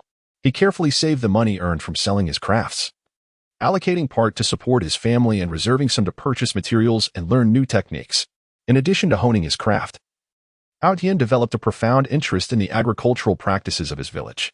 He observed that the traditional farming methods were inefficient and yielded low productivity. Thus, he began to utilize the knowledge acquired at school to experiment with agricultural innovations. He conducted trials in his own fields, experimenting with various planting methods and crop combinations. Diligently, he monitored the growth of the crops, meticulously recording every data point and change. Undeterred by the skepticism and ridicule from the villagers, he steadfastly pursued his explorations. One year, the village faced a severe drought, threatening a complete crop failure. Outyen, anxious and driven, scoured for information and consulted agricultural experts, ultimately devising a plan for water-saving irrigation and drought-resistant planting. He rallied the villagers to implement this strategy, excavating ditches, installing rudimentary irrigation systems, and selecting drought-tolerant crops for replanting. During that period, he toiled in the fields, exposed to the elements, his skin darkened and roughened, yet his gaze remained resolute. Although the final harvest was still somewhat affected, their village suffered far less than others. The villagers began to see him in a new light. His innovation and hard work earned him their respect. Throughout his journey, Outyen encountered numerous pressures and setbacks from the outside world. His attire and family background often subjected him to peculiar glances and derisive remarks in various settings. At school, wealthier classmates would mock his tattered clothes and rudimentary school supplies, even deliberately isolating him. While selling his handcrafted items at the market, he faced discerning customers who imposed stringent demands or belittled his skills. Yet, he never complained. He silently endured it all, viewing these challenges as opportunities for personal growth. He understood that complaints would change nothing. Only through his own diligence and perseverance could he improve his life. He devoted more time and energy to self-improvement and enhancing his family's circumstances. He dedicated his evenings to immersing himself in a myriad of books, acquiring knowledge in agriculture, craftsmanship, and business management, continuously enriching his intellect. Furthermore, he actively engaged in various charitable activities organized by the village, providing assistance to the elderly and impoverished families, thereby earning the respect and affection of the villagers. As time progressed, Aotion gradually evolved into a strong, confident, and responsible young man. His diligence and perseverance began to yield abundant rewards. The handmade crafts he produced gained increasing recognition in the surrounding regions, leading to a surge in orders. His agricultural innovations also attracted the attention and support of government entities, granting him greater resources and opportunities to promote his cultivation methods and techniques. With his earnings, he constructed a new home for his family, allowing his parents to enjoy a relatively comfortable life. However, he was not content with this. His aspirations extended even further. He envisioned uplifting the entire village from poverty towards prosperity. He began organizing the village's youth to learn trades and agricultural techniques together, establishing a cooperative to collectively develop specialized agriculture and handicraft industries. He actively sought connections with the outside world, searching for markets and partners to open avenues for the village's products. Additionally, he planned to develop rural tourism in the village, leveraging its natural beauty and folk culture to attract more visitors. Throughout this journey, he encountered a myriad of challenges and obstacles, including market fluctuations, funding shortages, and technical bottlenecks. Yet, he maintained an optimistic and proactive attitude, never succumbing to complaints. He believed that with united efforts, no difficulty was insurmountable. He continually encouraged those around him, inspiring them through his actions, instilling in them the confidence to partake in the pursuit of prosperity. Years later, the once impoverished and backward mountain village underwent a remarkable transformation under Aotion's leadership. The village's homes were revitalized, spacious, and bright. Crops flourished in the fields, and the joy of harvest radiated from every villager's face. The craft industry and rural tourism thrived, significantly boosting the villagers' incomes. Children enjoyed improved learning environments and educational resources, while the elderly accessed better medical and elder care services. Aotion's story resonated throughout the land, establishing him as a paragon in the hearts of the people. He embodied resilience and an unwavering spirit, rising from adversity and penning a glorious chapter of his life with sweat and effort, bringing hope and light to the land. His journey serves as a testament that, regardless of life's hardships, holding on to dreams and persevering can indeed forge a beautiful future, while complaints only plunge one into an abyss of darkness and despair. Chapter 58, The Opportunity of Fate. Outyen. Seeking a turning point in adversity in a remote and impoverished corner, there lived a youth named Outyen, whose existence seemed shrouded in a dense pall of despair. His modest abode, constructed from earth and stones, bore the scars of time, its walls riddled with cracks reminiscent of a face etched with the weight of hardship. Within, a few decrepit pieces of furniture cluttered the space, a wooden table, missing a leg, precariously propped up by fragments of brick, its surface uneven, marked by the tribulations of life, and an assortment of benches, each emitting a heart-wrenching creak upon being sat upon. In one corner stood a rudimentary bed, covered with threadbare quilts patched together haphazardly, offering little solace against the biting cold of winter. Yin's parents were simple yet diligent farmers, laboring tirelessly on barren land, only to reap meager harvests. His father's back had long been stooped under the burdens of life, his face etched with deep wrinkles, each line concealing worries and helplessness regarding their family's subsistence. His rough hands, calloused and cracked, bore the testament of countless encounters with farming tools, chronicling the struggles of existence. His mother, gaunt and weary, exuded an air of exhaustion, juggling household chores and the care of young children, her busy figure flitting through the dimly lit confines of their home.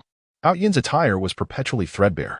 Most of his clothing had been handed down from his older siblings, long stripped of their original hue and form. The fabric had thinned with washing, layered with patches, in the biting wind.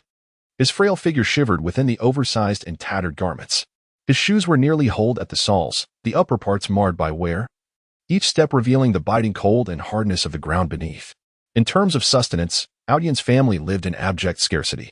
Their daily meals consisted primarily of coarse grains.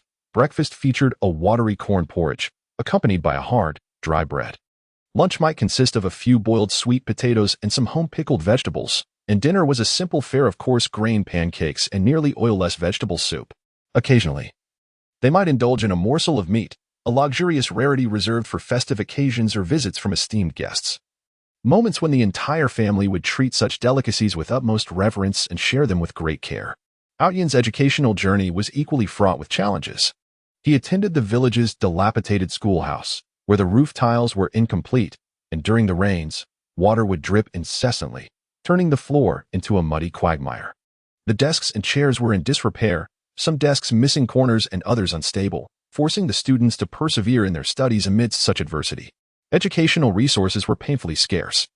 A battered blackboard and a few pieces of chalk constituted the entirety of the teacher's instructional tools, while textbooks were relics passed down through generations, their pages yellowed and torn, still bearing the notes and stains of previous users.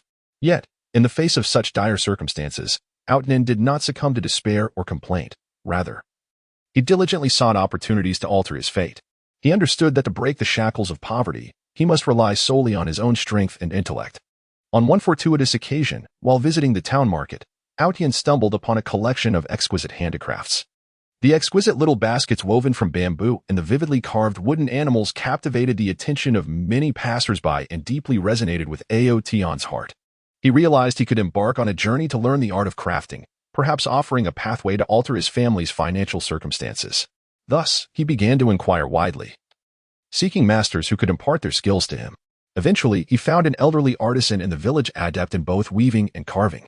Although the elder was initially skeptical of his resolve, Yin's persistence and sincerity ultimately swayed him, and he agreed to take Yin as his apprentice. From that moment on, Yin hurried to the elder's home each day after completing his studies and household chores to learn. In the beginning, his fingers seemed clumsy, as the bamboo resisted his commands, often resulting in cuts or uneven weavings. When carving, his tools frequently strayed from his intentions, distorting the original shapes. Nevertheless, Yin did not succumb to despair. He practiced tirelessly, observing each action and technique of the elder with meticulous attention, striving to grasp the underlying skills and secrets. Each time he was injured, he would simply bandage himself and return to his practice. As time passed, his hands gradually became more adept, with his woven patterns growing increasingly intricate and his carved creations beginning to exude a certain charm. He took his handcrafted items to the town market to sell. Initially, due to his youth and lack of notoriety, few paid attention to his creations. Yet Yin remained undeterred, passionately sharing with passing customers the inspiration and stories behind his work, hoping to touch their hearts with his sincerity. He continually refined his creations, infusing new elements into his designs and pursuing greater craftsmanship. Gradually, his handicrafts began to find favor among some patrons, establishing a loyal clientele. He allocated a portion of his earnings to support his family, while the rest was invested in acquiring superior materials to enhance his skills. In addition to his exploration of handicrafts, Yin also turned his gaze towards the agricultural practices of the village. He observed that the traditional methods were overly rudimentary, lacking scientific management and technical support, which resulted in low crop yields. Determined to make a difference, he began utilizing his spare time to read agricultural texts. Absorbing various agricultural knowledge and techniques, he experimented in his family's fields, introducing new crop varieties and employing different fertilization and irrigation methods. Meticulously observing the growth of the plants while keeping detailed records. One year, the village faced a severe pest infestation, threatening to decimate vast swathes of crops. Aotion, anxious and resolute, swiftly devised a pest control strategy based on his acquired knowledge. He rallied the villagers to create natural insect repellents, employing biological control methods to effectively manage the infestation without resorting to excessive pesticides. This initiative not only salvaged the village's crops but also garnered the villagers' respect, as they began to recognize the significance of scientific knowledge in agricultural production. Throughout this journey, Aotion encountered numerous doubts and opposition. Some elders in the village believed that a mere child like him should refrain from experimenting with new and unproven ideas, advocating instead for a life steeped in tradition. Furthermore, there are those who harbor jealousy towards his diligence and progress, whispering disparaging remarks behind his back. Yet, Aotion remains undeterred by these voices. He firmly believes that his chosen path is righteous and that perseverance will undoubtedly lead to transformative changes for both his family and the village. As he matures, Aotion recognizes that relying solely on his own strength is insufficient. To truly alter the fate of the entire village, he must acquire greater knowledge and resources. Thus, he resolves to apply for a secondary school in the county, aspiring to receive a superior education that would broaden his horizons. During the preparation for his examinations, Aotion faces immense pressure. He must not only complete his school assignments, but also assist with household chores while self-studying the material necessary for the county's secondary school entrance examination. Each morning, before the first rays of sunlight fully illuminate the village, he rises to recite texts and solve practice problems. At night, under the dim light, he persists in his studies, his eyes bloodshot, yet his gaze unwavering. Despite the harsh study conditions, his tenacious spirit and dreams for the future propel him to achieve outstanding results, securing his place in the county's secondary school. In this new educational environment, Aotion encounters unprecedented challenges. The atmosphere and teaching quality of the county school starkly contrast with those of his village's institution. His classmates predominantly hail from affluent families in the county or its vicinity, clad in resplendent attire and equipped with abundant learning resources and advanced tools. In contrast, Aotion appears in simple and worn clothing,